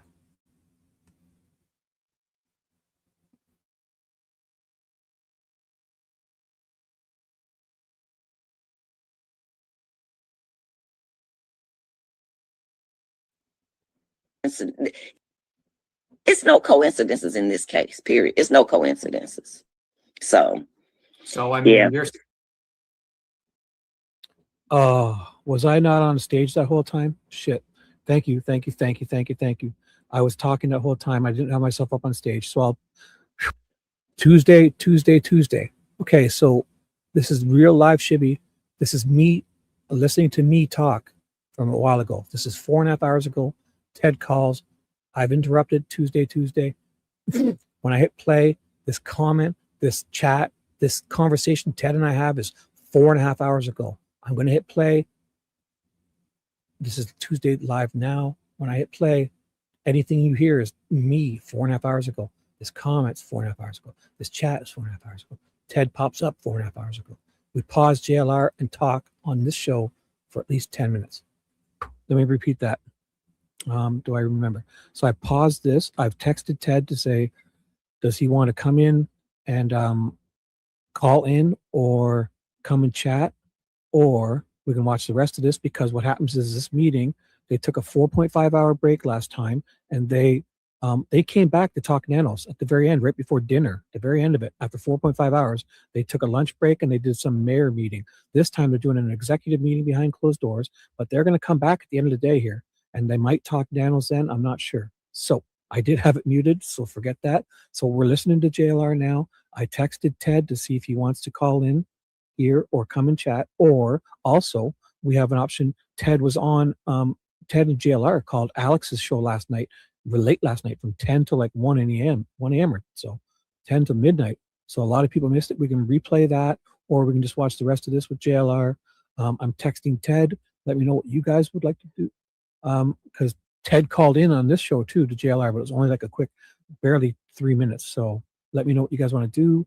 I'll keep this up here for now, and we'll just play the rest of JLR until I find out what you guys want to do or Ted wants to do. Okay? Yeah, I definitely had it muted. I wasn't on stage. It wasn't muted. I didn't have myself up on stage. So I'm guessing you can hear me now, right? If you didn't hear that, I will flip out.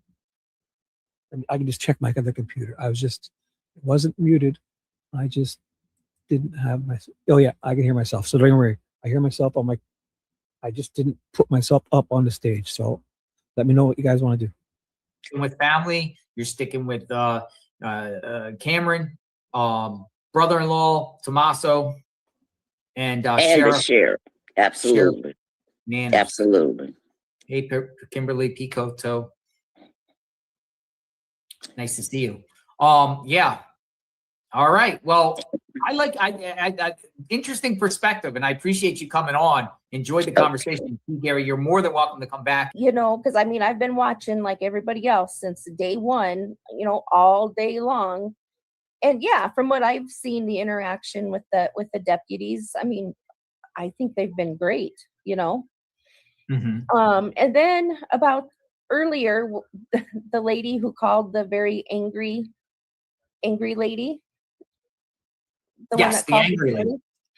Yes, I think she was spot on with what she said. Okay. The good and the bad, what she said, I agree with her 100%. Yep. All right. I mean, Okay, Tuesday. I've paused. I think I went back too far. Because when I saw myself do this little thing, I must have just been talking to you, but I went back. So after this woman, I'll see when Ted comes. So I'm like, okay, so she talks for a while. So I'm glad I did. Okay, so look, this is when I found out. This is my comment from, so Tuesday, I'm live right now. This is 4 hours and 17 minutes ago. I put this comment on the screen. Ted's going to be calling in 5 minutes. So I can see it when I scrub. There he is there when I scrub. So if I just go back, he's going to call in any second here. So I'm just going to play this Tuesday. Watching 4 hours and 15 minutes ago. Ted is going to call in, ignore JLR from 4.5 hours ago. This woman he's talking to on his show, we were watching it for 4.5 hours ago. This chat is from 4.5 hours ago. This comment is from 4 hours ago, you know. So I'm going to hit play. After I hit play, you're going to hear old 4.5 hour stuff. Ted and I will have a conversation 4.5 hours ago, 4 hours and 17 minutes. Okay. I'm going to hit play. And until you hear Tuesday, it's going to be old Shibby, old Ted, because Ted's going to interrupt this. And I pause JLR to play Ted and I from 4.5 hours ago, 4 hours, 17 minutes. First number symbolism 666. Yep. 666, sign of the devil. I don't know. So what am I trying to prove? Are you talking to me? I'm watching the show and I'm being, hey, who are you talking to? Can you let me know? What am I trying to prove? I'm trying to do a show to entertain people. And I'm going to replay Ted's call. And I need to be explicit because we're watching this very live stream I'm doing. So I've gone back so as to not, so if you're talking to me, yeah, so pay attention if you're trying to understand. I've been did you just get here? Oh, you're not being, well, if you just got here, I've been pretty descriptive. I'm playing this live stream from 4 hours and 17 minutes ago. Ted is going to call in we're watching this live stream. See, I'm live, but I'm up here. This is 4 hours ago of this very live stream. So I need to be descriptive. This is my chat, but I've turned my current chat off. Just here's my current chat. If I turn it off, so as to not confuse people, this is from 4.5 hours ago. This highlighted comment is from 4.5 hours ago. Okay? Ted's about to call in here. And so if you don't hear me say Tuesday, you're watching this same live stream we're still in. We've gone back 4.5 hours to play Ted's call. So even with a full moon out there, it's still dark. Still dark and creepy. I made a remix of the, I can't play it because of copyright, but it's on my X account. I used Michael Jackson's Thriller music to the coyotes that were outside Annie and Tommaso's home. And it it sinks in perfectly, like Thriller, Right? and there's all these.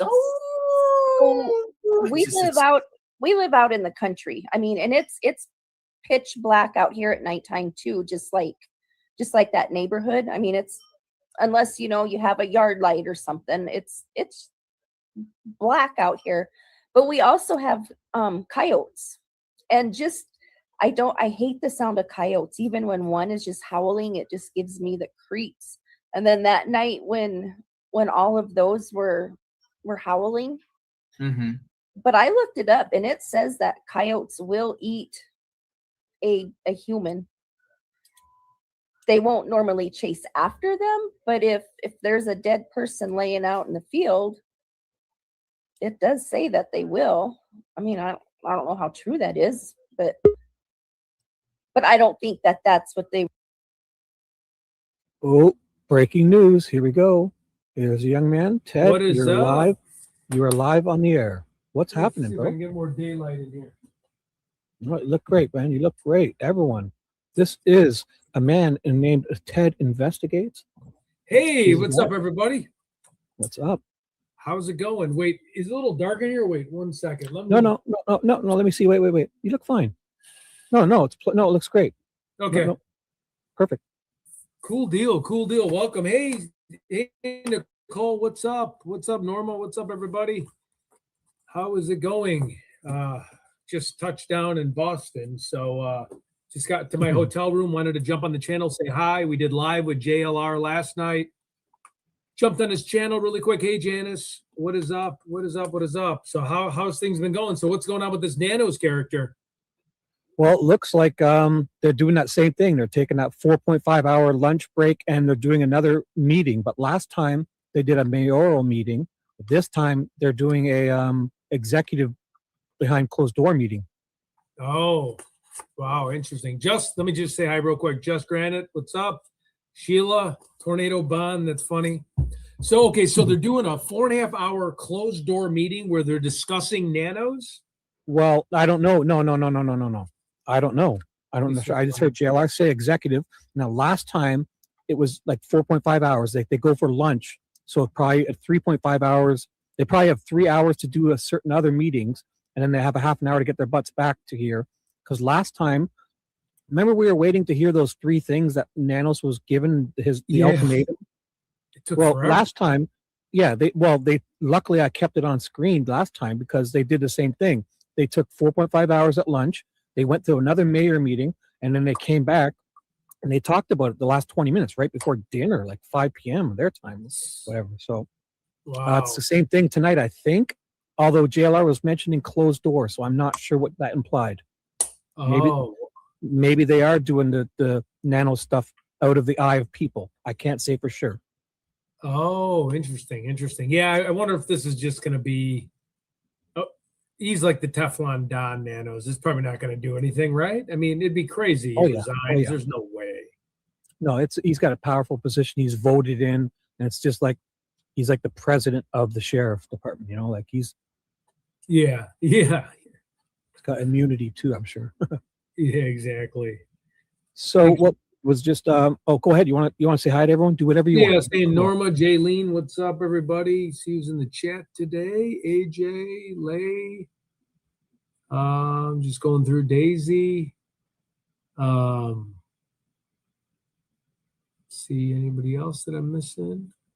Cool deal. So you've been showing I just landed, so you were showing JLR a little bit? Yep, I was just playing him like ever since your call. We've all been stunned since. It was such a great call you made. So yeah, and then I got cut off because I had a buddy call me and I forgot to put it in do not disturb mode. So when you're on StreamYard on your phone, it just kicks you off. Hey, Carol, how's it going? Norma, it looked fine. It looked fine because the way it happened, you were basically saying bye anyways, really. So yeah, okay, cool. Yeah, yep, that's what. Yeah, we Alex gave me last minute notice last night. He sent me a StreamYard link at like 9, and then I hopped on, and Sleuth Intuition was actually on, and he's kind of still talking to that no-let character, the Cypher guy. Hey, Paula, what is up? Hold on, wait, I got Nina texting me. Just give me a second here. Uh-oh. What's up? Yeah, she was in here today. Uh-oh. Tuesday. Nina, I don't know if you heard this earlier, because I might have asked you to, I think I asked about if you could kind of maybe wait till we reply to some emails before you email. So I see you're in here now, Nina. This is Tuesday. I don't know if you missed it earlier. There's a message for you in here from me, Ted, just to make sure that let us reply to some of the emails first, okay? Because you got a lot of emails and stuff. So is that okay? You understand, Nina? So just don't. This is Tuesday. We're watching a replay, and I think I don't say it rudely, but Nina, I think I might talk to you here from 4 hours ago. If that makes sense. To say not to email so much, because let's reply first, okay? So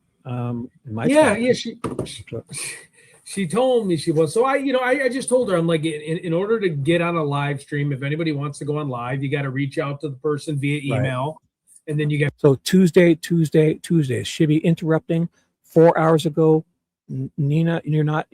It's okay. Don't be sorry, but I thought you were watching it this time. So if you didn't, this isn't. I hope you don't think this is mean. I just kind of asked maybe if you can email a bit less for now and not CC us to any of the police as much. Okay. I know you got a lot of stuff going on, and I just hope you don't get mad at me for this. Okay. Don't worry. But so you understand what's happening. This is Tuesday, Shibby. If I say anything here, I'm not being mean to you. Okay, Nina? I just wanted to say something. I don't know if I should even play it, but it's not bad because you're great. You're great. They ask for their permission, and then because they get so many people, and then they'll pick you, stuff like that. But yeah, AJ, I did. Oh, go ahead. How about we just address one thing real quickly? Nina, we love you. We've got all your emails, okay? But if you could kind of maybe send a few less emails and not tag me to my local police and stuff. I know you know a lot, and we love your input. Yeah, we do love it. So please, like some of the emails, you're tagging me with the FBI or Alex and all them. It's not necessary. No, I'm not laughing at you. I know. When I saw that, I was like, "Whoa, what that?" We need to address that, okay, Nina? So, but I love you. I love your input. You're very smart, and you are. She's got photos next to law enforcement officers. She's really cool. So go Cubbies, AJ. Oh, you noticed the hat? I picked that up at O'Hare. Now you got to go on. But yeah. So is there any new updates? I haven't even checked here. Let's see. Anything besides this Nanos thing on Nancy? And what are we on, day 80 now? Well, it looked, it's day 80, and it looked like that meeting was going to be exciting because before there was the place was crowded. So I assumed the buzz in the air was all about the same as last time, like to come get Nanos. Then all of a sudden they handed a bunch of awards, did some stuff, and everything else unrelated to Nanos. And then the place cleared out for some reason.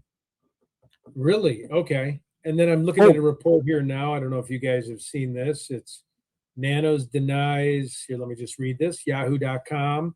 Nancy Guthrie, latest update, sheriff denies report of new person of interest as search continues. Pima County Sheriff Chris Nanos publicly shut down a viral rumor Friday night that a new person of interest has been detained. I think that Nancy Grace brought that up. Asked directly by Fox News reporter Michael Ruiz whether there had been a new detention. Nanos gave a one-word answer, nope. Who knows if that's true or not? The denial came after claims began circulating on X and through different sites throughout the day, drawing tens of thousands of views. Huh. No movement on this side of, let me see. This is just crazy. Lab behind Gilgo Beach killer. Conviction believed to be involved in the Nancy Guthrie case. Oh, that's promising. Wow. I know that, yeah. Wow. Because, boy, they really had to use the burlap in the Gilgo Beach killer stuff. So they had a lot of tricky DNA to use to link all those people to them. Let me see. Chilling Nancy Guthrie update. Missing woman, daughter, Annie husband. Oh, wait, that's AOL. JLR actually made AOL. I was reading something on him. Oh, did he really? Yeah, it was in AOL.com. Yeah. Oh, yeah. Oh, this is the article. It just said earlier this month, investigative reporter JLR shared a photo of Annie Guthrie and husband Arizona home. It just basically saying that they got a big no trespassing sign up now on their home.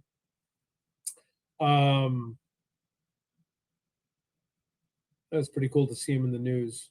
I think JLR's biggest one was that I was watching him live on my show when he was pulling out of the church, and I was watching Alex at the same time, and they were just sitting there. It was like nothing was happening, and all of a sudden JLR's like, that's Tommaso. He's pulling out. and Tommaso pulled across in front of him, and JLR was basically going to see Alex right where he was going. So people like, he followed him, which is not true, right?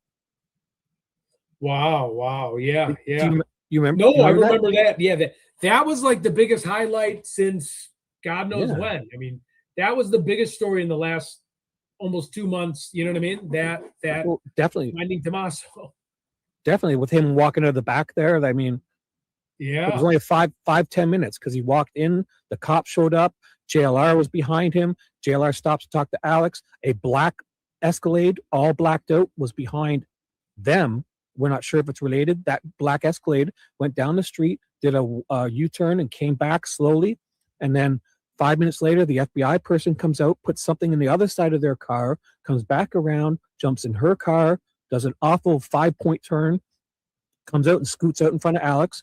And then that's when Tommaso comes. He must go back in to shut the garage door, walk back into the house, right? And then he's there by himself for a couple minutes, comes out, wiping his sweat off his brow, big wallet and shit in his front pockets. And then he jumps into his car and drives to the other side of the driveway and leaves. Jeez, yeah. I mean, I remember that. And whose video footage was that? Alex's or well, it's JLR? funny. You know what happened? JLR showed up, and then Alex was there, and Alex was like, "Oh my god!" He's like, he caught them. I literally on my live stream. We'll go back one day if you want, because I was watching JLR full screen and Alex in small screen, and I was watching them both as it happens. And Really? Tommaso was pulling. JLR was behind him, and then I see Alex, and on Alex's camera, Tommaso pulls in, and JLR's behind him. I had them both. So JLR gets out of his car, and he puts his camera there, and he's worried about parking. So he tells Alex, he sets his cam. That's why we have that good footage, because Alex was he was there, but his footage was blurry because of his connection. Wow. So luckily that footage, JLR sets his camera up, points it at the house, and zoomed in perfectly, and then said to Alex, "I got to go park my car. Can you watch my camera?" And Alex was watching both the cameras. Oh man. Wow. So luckily, because JLR had the really good signal, Alex had a good video too, but his was a little blurry, like it was like 480 or something. You know, I remember when I was really... with. Oh God. No, I'm done. I remember when I was with JLR, he was telling me, he was telling Alex this, and Alex was agreeing that he's got like hawk vision for people. Like he can spot somebody that he knows like miles away, and he was telling me about that story about it, and just like how he has this crazy hawk vision, how he can find famous people and just like whoever it is can just pick someone out so quick. Well, JLR was pulling out of the church parking lot, and Tommaso drives by. He's like 20-30 feet away from the road, 20-30 feet away. Well, and I've been to that church parking lot with JLR, so I wondered, was he at that church there? I wonder what he was. Yeah, he was just there talking about stuff. Like, I don't know why he was there. He was talking for like an hour. He sat there for like an hour talking, and then he decides to leave. And then Tommaso pulled right in front of him, like drove right in front of me, and he sees him as he's driving like 40 miles an hour, 30 miles an hour. Wow. Yeah, because so when I was out there, that was the place that we would always pull over besides, parking at the CVS or Starbucks. We pull into that church, and they'd let you just kind of sit there and sit in the AC a little bit and just kind of strategize on what we're going to do next. So I know exactly. Is that funny? Churches are like a little sanctuary. Yeah, they won't bust your balls in the parking lot if you're No, they weren't. They weren't at all. Wait, we have Janice says, AJ, my sister and brother still live in the northwest suburbs of Illinois. I'm sure I probably know those suburbs. Northwest. That's cool. Janice says JLR always sits at that church taking calls. So yeah, he was there for a good hour or two. Oh yeah, for sure. I mean, I was with him. The one time I was with him, we were there for. I think he was just taking calls and following up with things, doing his show. It was one of the first times I met him, and he's like, "Why don't we go strategize over here?" And it is a perfect spot to kind of just lay low and where you can keep your car and not be bothered with. So the coincidence was, we're not sure. Like, so JLR was behind him, and Alex sees him pull in. Then and everybody tried to blow that out like he was following him. He wasn't trying to follow him. He just was going there because they're like, Tommaso's out at the front, like just to, it had nothing to do with following him. It was literally just he was heading the same way. Let's go get a photo of him. If you saw the video how it played out, you couldn't fake that. You can clip it. You can clip it to make him look bad. We lost Ted. Device not connected. Ted lost. I'll put you back up. You're back up now. No video, but you're back up. Sounded good. Ted's gone again. So back up on stage. You sound great. Yeah, I wonder if it's just the Marriott here. It's probably it could you sound good. We hear you perfectly, but your video's out. But don't worry, because it's probably cutting your video because of it does it automatically to help you get the bandwidth so you can at least be heard. So we hear you perfectly. Cool, but man, that's good. Good to know that this doesn't work, because this has enhanced internet here too. Is that weird? I'll let you know. I'll let you know if your face pops back up. But now me and you are two little bubbles, and we're just Ted's disappeared again. He's just disappeared. So he's I see him again. Okay, all right. Okay, now you're back. You're back up. You sound great. So I wouldn't worry about if you're doing anything. Okay, just driving me nuts that it doesn't. Huh. Yeah. So that was that. I mean, I feel like we're really running into. I just don't know what to do next. I know we discussed on the show last night about potentially all three of us getting back together and going hiking up north of the foothills. Wow. I think that's on the agenda next. At some point next week. I know we have to talk. Oh, wait. We have to. Aurora. Yeah. I dated somebody in Aurora for a long time. Dewey or Dewey. That's just Dewey. Just go with Dewey. Dewey. Sorry, Dewey. Hey, Dewey, what's up? So what we'll do is maybe you need if you're planning going back there, let's get you a decent, an Amazon list. So you can get, if people want to maybe get you something like, it's going to be very expensive getting all that. You need bug spray, you need stuff. I mean, you're spending lots of money to do this, and people understand. So maybe we'll make it, you get you one of those little drones, the hover one, to follow you. Oh, I really want the drone. Yeah. That one, it could be like your cameraman. The one we showed you, remember? The Hover X one? It could just follow you like a cameraman. That'd be so great. I'm not kidding. And then you talk into the microphone of your phone, and you don't even hear the drone. It's like 20 feet away, hovering. Yeah, exactly. Oh, cool. You're in Frankfort, Illinois. Yeah. So we can think about something like that. So if you're going back there. But so today, are you do you want to talk about anything? Like you said something about some cold case stuff, or is that for later? Or you want that's for so what I was gonna do. So I have we have like an awards dinner tonight with my company.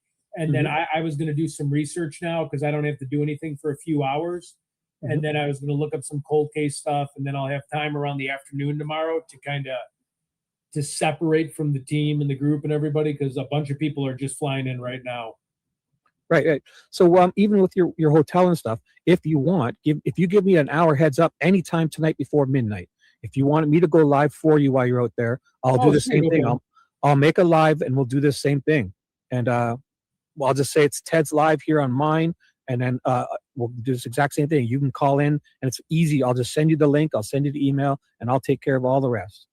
Beautiful. You could even do a call-in show. Listen, the last time, it's good when you're using the phone, right? Everyone liked it, but honestly, sometimes the audio cuts itself out. So I can do StreamYard, and you can do a call-in show. I can take my face off the screen, and you can just have you up there, and I'll run it from the backstages.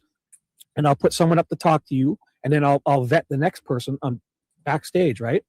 Yeah. StreamYard link. Well, I'll email people the StreamYard link and all that. And then when that person's done, we'll get rid of them. I'll boot them, and I'll put the next person up for you, and you can just have a good call-in show. Yeah, I would love that. Okay, yeah, I'll touch base with you in about probably an hour and a half tops. I'm going to take a quick shower because I'm jet lagged. I'm dead. I think it would be easy for me to do all of that. So you can start anytime if you want to do it tonight or anytime in the next 6 months. Just give me at least 30 minutes. Just give me an hour heads up so I can make a thumbnail and make a live stream. And I'll put everyone, I'll say, listen, Ted's going to do an exclusive call-in show here only. And then I'll play it. And I won't even show up and talk if I annoy people. So. Oh, whatever. Yep. That works for me. I'm only kidding. But wait, there's also, I think we have a troll in here. Hold on. No, I didn't notice. Let me see. In this chat, in my chat, I guess so. Yeah, I think so. Someone might have removed them. I mean, when they say grifter, I don't have a Zelle, I don't have a Venmo, I don't have a PayPal, I don't have any of those options. It's not, so we are true crime. We love true crime, and way before the Nancy case, we were just talking for hours about all other cases, and so I completely disagree with that. But don't even acknowledge it because they wanted to not. We were having such a nice conversation. They wanted to knock you off your steps. So what else do you want to tell the people? The people, I'm going to take a quick cat nap. I think that's, I know that might sound net lame. I'm just going to take a nap and shower because I got this dinner, and then you'll feel better, man. Do it. Yep. Take a good couple hours and then have a nice dinner. And if you want, I'll put out a live, and you can call in and we can do whatever you want, or we can do a call-in show or a blend of both. Anything you want. Okay, sounds good. Everyone, you have a good day. AJ, bye. Norma, Jaylene, Sister Wendy, everybody. We'll see you guys soon. Awesome. I'll probably just watch a bit more JLR, and I'll update them. Yeah, So for also, sure. when I'm on the air, Ted will update me with text and everything. So if you don't see him live and you see me live, Thanks, I'll be AJ. updating you of what he's doing. Okay. Okay, beautiful. That works. And if you don't hear from us tonight, it's not a promise, guys. We're just saying this is a possibility now, between now and the next 6 months. So just keep your notifications on, and please don't really hold Ted to he's not signing a contract with you guys. We're grateful for everything you do, and if he pops on, I'll be ready. That's all. All right, good deal. That works. Everyone have a good rest of the. I don't even know what time it is. I'm in the Eastern time zone. Everyone have a good rest of the afternoon. 3:36 p.m. 3:30. I'm in 3:36 now. Nice. Yep, I'm in your time zone. So. Okay. I'm actually kind of near you, actually, because I'm in Boston, right? If you go, well, I guess you're more like Michigan. I'm Toronto. Yeah, like north of. So straight, just go straight up. Yeah, pretty much. I'm kind of by Montreal, I think, right? Isn't Boston kind of by Montreal? Oh yeah. It's more east for sure. Yeah. Yeah. All right, cool deal. I will talk to you guys soon. Good to see everyone. Awesome. We're just going to watch a bit of this. If you want to come back and say hi in the chat. Oh yeah, for sure. I'll come back and say hi. I'm just going to take a quick cat nap and get in these hotel covers for a minute. Yeah. Roll around. Awesome. All right. Thanks very much. You're awesome. Later. Wow. Did you see that, guys? The exclusive, the scoop. Oh my gosh. I'll get rid of this weird looking guy. Where's, oh my gosh. That was great, guys. So I'll even put myself completely behind. So how about this? I'll type in chat and update you, and we'll continue on where I paused here, okay? Tuesday. My blue arrow is live. Tuesday. This is Shibby. I've paused my video from earlier. So how about this? That was the replay from earlier. Tuesday, Shibby. I'm alive and kicking here. This is my arrow paused. This is the new arrow. So this chat is old. How about I get rid of this so I don't confuse you anymore? Now, actually, before I end this, I'll take this comment off the screen. The nano stuff, I end up reading 23 pages, okay? So what happens next in this very live stream you're watching? There's a few more. We watched JLR for a bit more, right? And JLR is about to end. And it gets really good because he goes to Jim, but Jim got pulled over by the cops. So watch, we were about to end, and then all of a sudden JLR goes to Jim, and Jim gets pulled over by the cops. Look at Jim was here getting pulled over. He got pulled over by the cops, and he was sitting on this rock here. He was sitting on this rock, Jim. He got pulled over by the cops. So this is from 3 hours ago, Jim. This is Tuesday Shibby now. Here, I'm going to play a little bit. Tiny light bulb with it. Let's see what it's for. Camera. I guarantee you that's what's going on. So I paused Tuesday Shibby. And then while we're doing this, they start talking about Sheriff Nanos. So we were about to leave because we were watching JLR earlier. And then JLR's about to leave. And he finds Jim sitting on a rock because Jim's getting pulled over by the cops because of his license plate. And he's talking to the cops. And then I saw on here, we were watching the meeting. So Tuesday Shibby now. Back then, 2.5 hours ago, saw them talk about Sheriff Nanos. So I'll skip ahead. So Jim got pulled over, and then we started watching the meeting stuff, and then they announced some documents. So what did I do? Here, this is from Tuesday Shibby now. Watch. I went and found the documents. I got the scoop on everyone. I got the scoop. There was 23 pages. I read them all, and I read Sheriff Nanos' deposition, which was included in this. So look at. Send me the link. Someone sent me Honorable away. members Happy of sleuthing. So I pause now. Shibby Tuesday. Look at. I decide I'm going to read it all. I read the letter. This is Tuesday Shibby. Credentialing agency to AZ Post. Okay. Not big. At every step in the hiring process, the sheriff was truthful. Pausing Shibby Tuesday live. So I read a letter. I read a bunch of things. I read the whole court shit. This is like, I don't know. It took me what? So this is Tuesday, Shibby talking now. So I started at 2:20 and I read all the documents to at least an hour straight. So I read, this is a court filing, Nanos's reply. This was Nanos's reply. This is Tuesday, Shibby now. And watch, I also read the deposition he had connected to it too.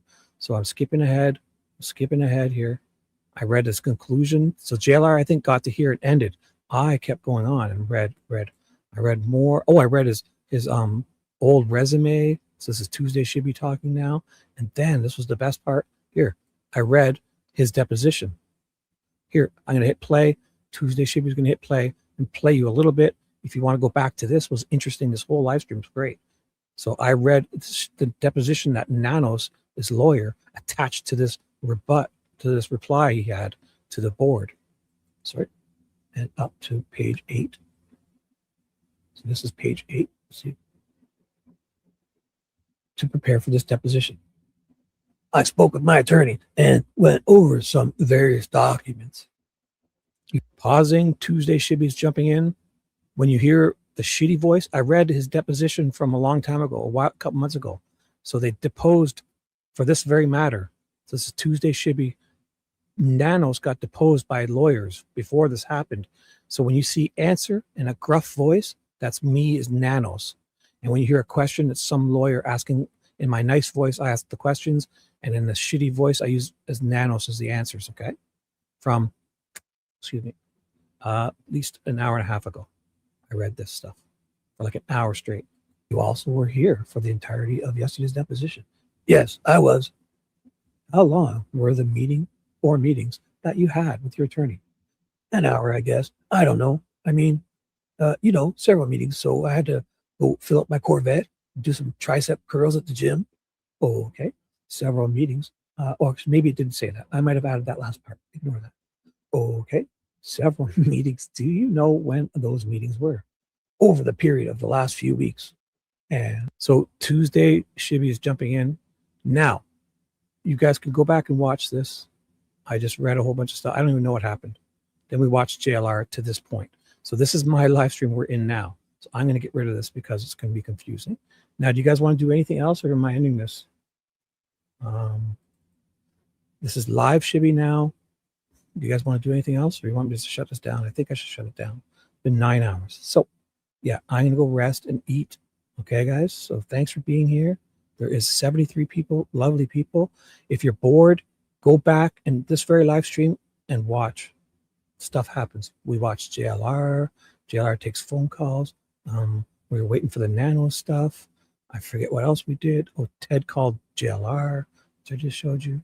Then there was more calls to JLR. Then Ted called my show and I paused JLR to talk to Ted. Then we did they finally came back. The board meeting went, and then I found the documents and I got the scoop. JLR, nobody even read the documents. They read a bit of the letter in that. I read all the documents that were available.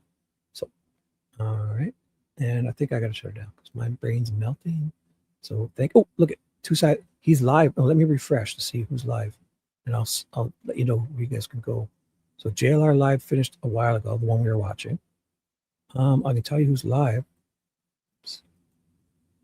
Sweet Dude Shibby's still live. 857 Tucson looks like he's live. Exploring with Jim. Is he live? Oh my gosh. He's live. So here, I'll send you guys there. Jim is back on his bike. This man is alive. Oh my God. Started 3 hours ago. He's back. So here, I had to put the link in. Let's do that. So I'm going to go have a nap. And if you guys want, this is Jim's live stream right here. Okay. I put it in, or I'll share with you the 857 guy too.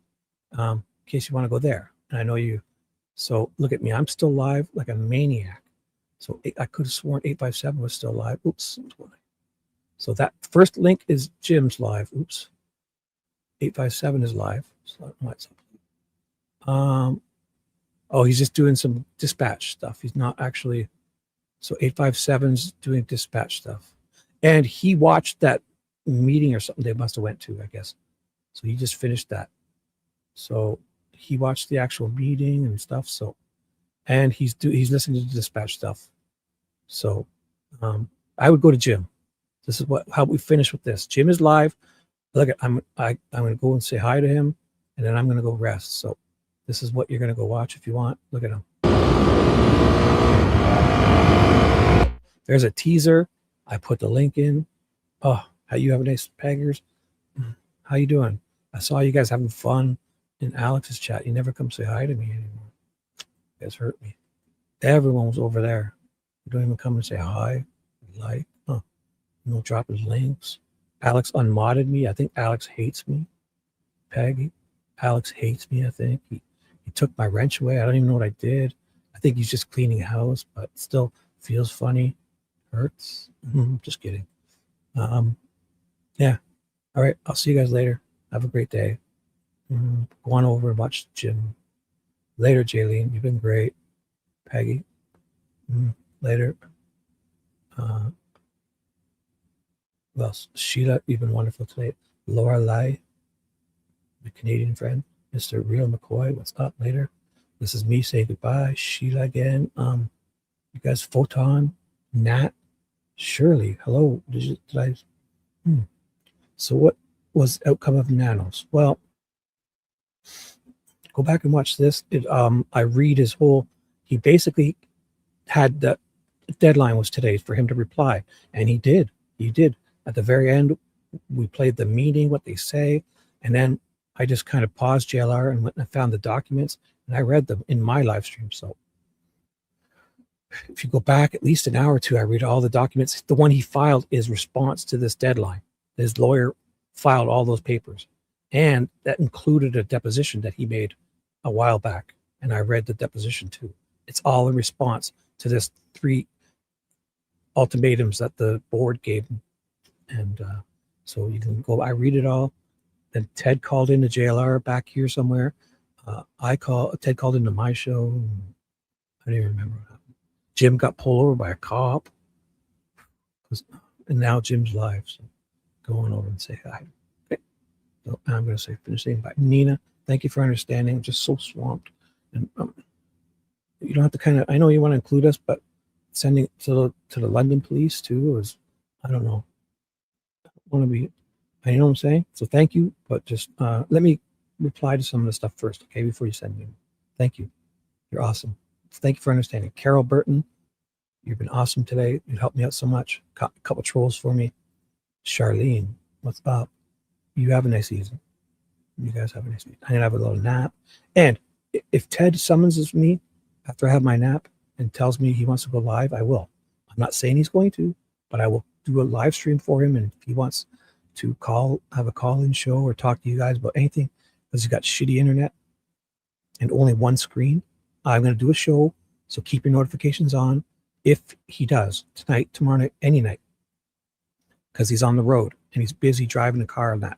So Ted is going to text me an hour ahead, tell me to make a live stream. I'll make one, and I'll put notifications out, and then Ted will call into my show, and I'll run it for him, so he'll have a show through me.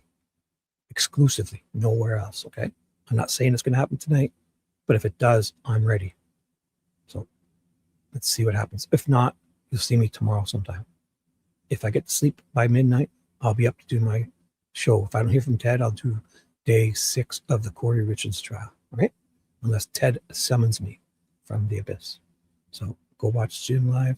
You've been great. Have a wonderful day. You guys are awesome. I need a rest. So let me see my outro set. What do I have for an outro? Not this one. No, way too long. I'm going to remove this outro, and I will put this silly one. The silly one. Because I think this is funny. I don't know. Some people don't like this. I enjoy this.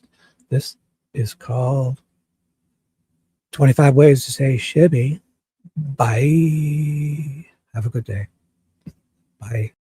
25 Ways to Say Shibby. Shibby! Shibby. Shibby. Shibby. Shibby. Shibby. Shibby. Shibby. I'm so shibby. Yeah, I'm well shibby, ain't it, bruv? Shibbiest shib in the world. As shibby as shibby can be. Shibby. Shibby. Shibby. Shibby. Shibby. Shibby. Shibby! Can we just stop on the shibbying? How many have we done? I don't know, about... I don't really know. I haven't counted. Me neither.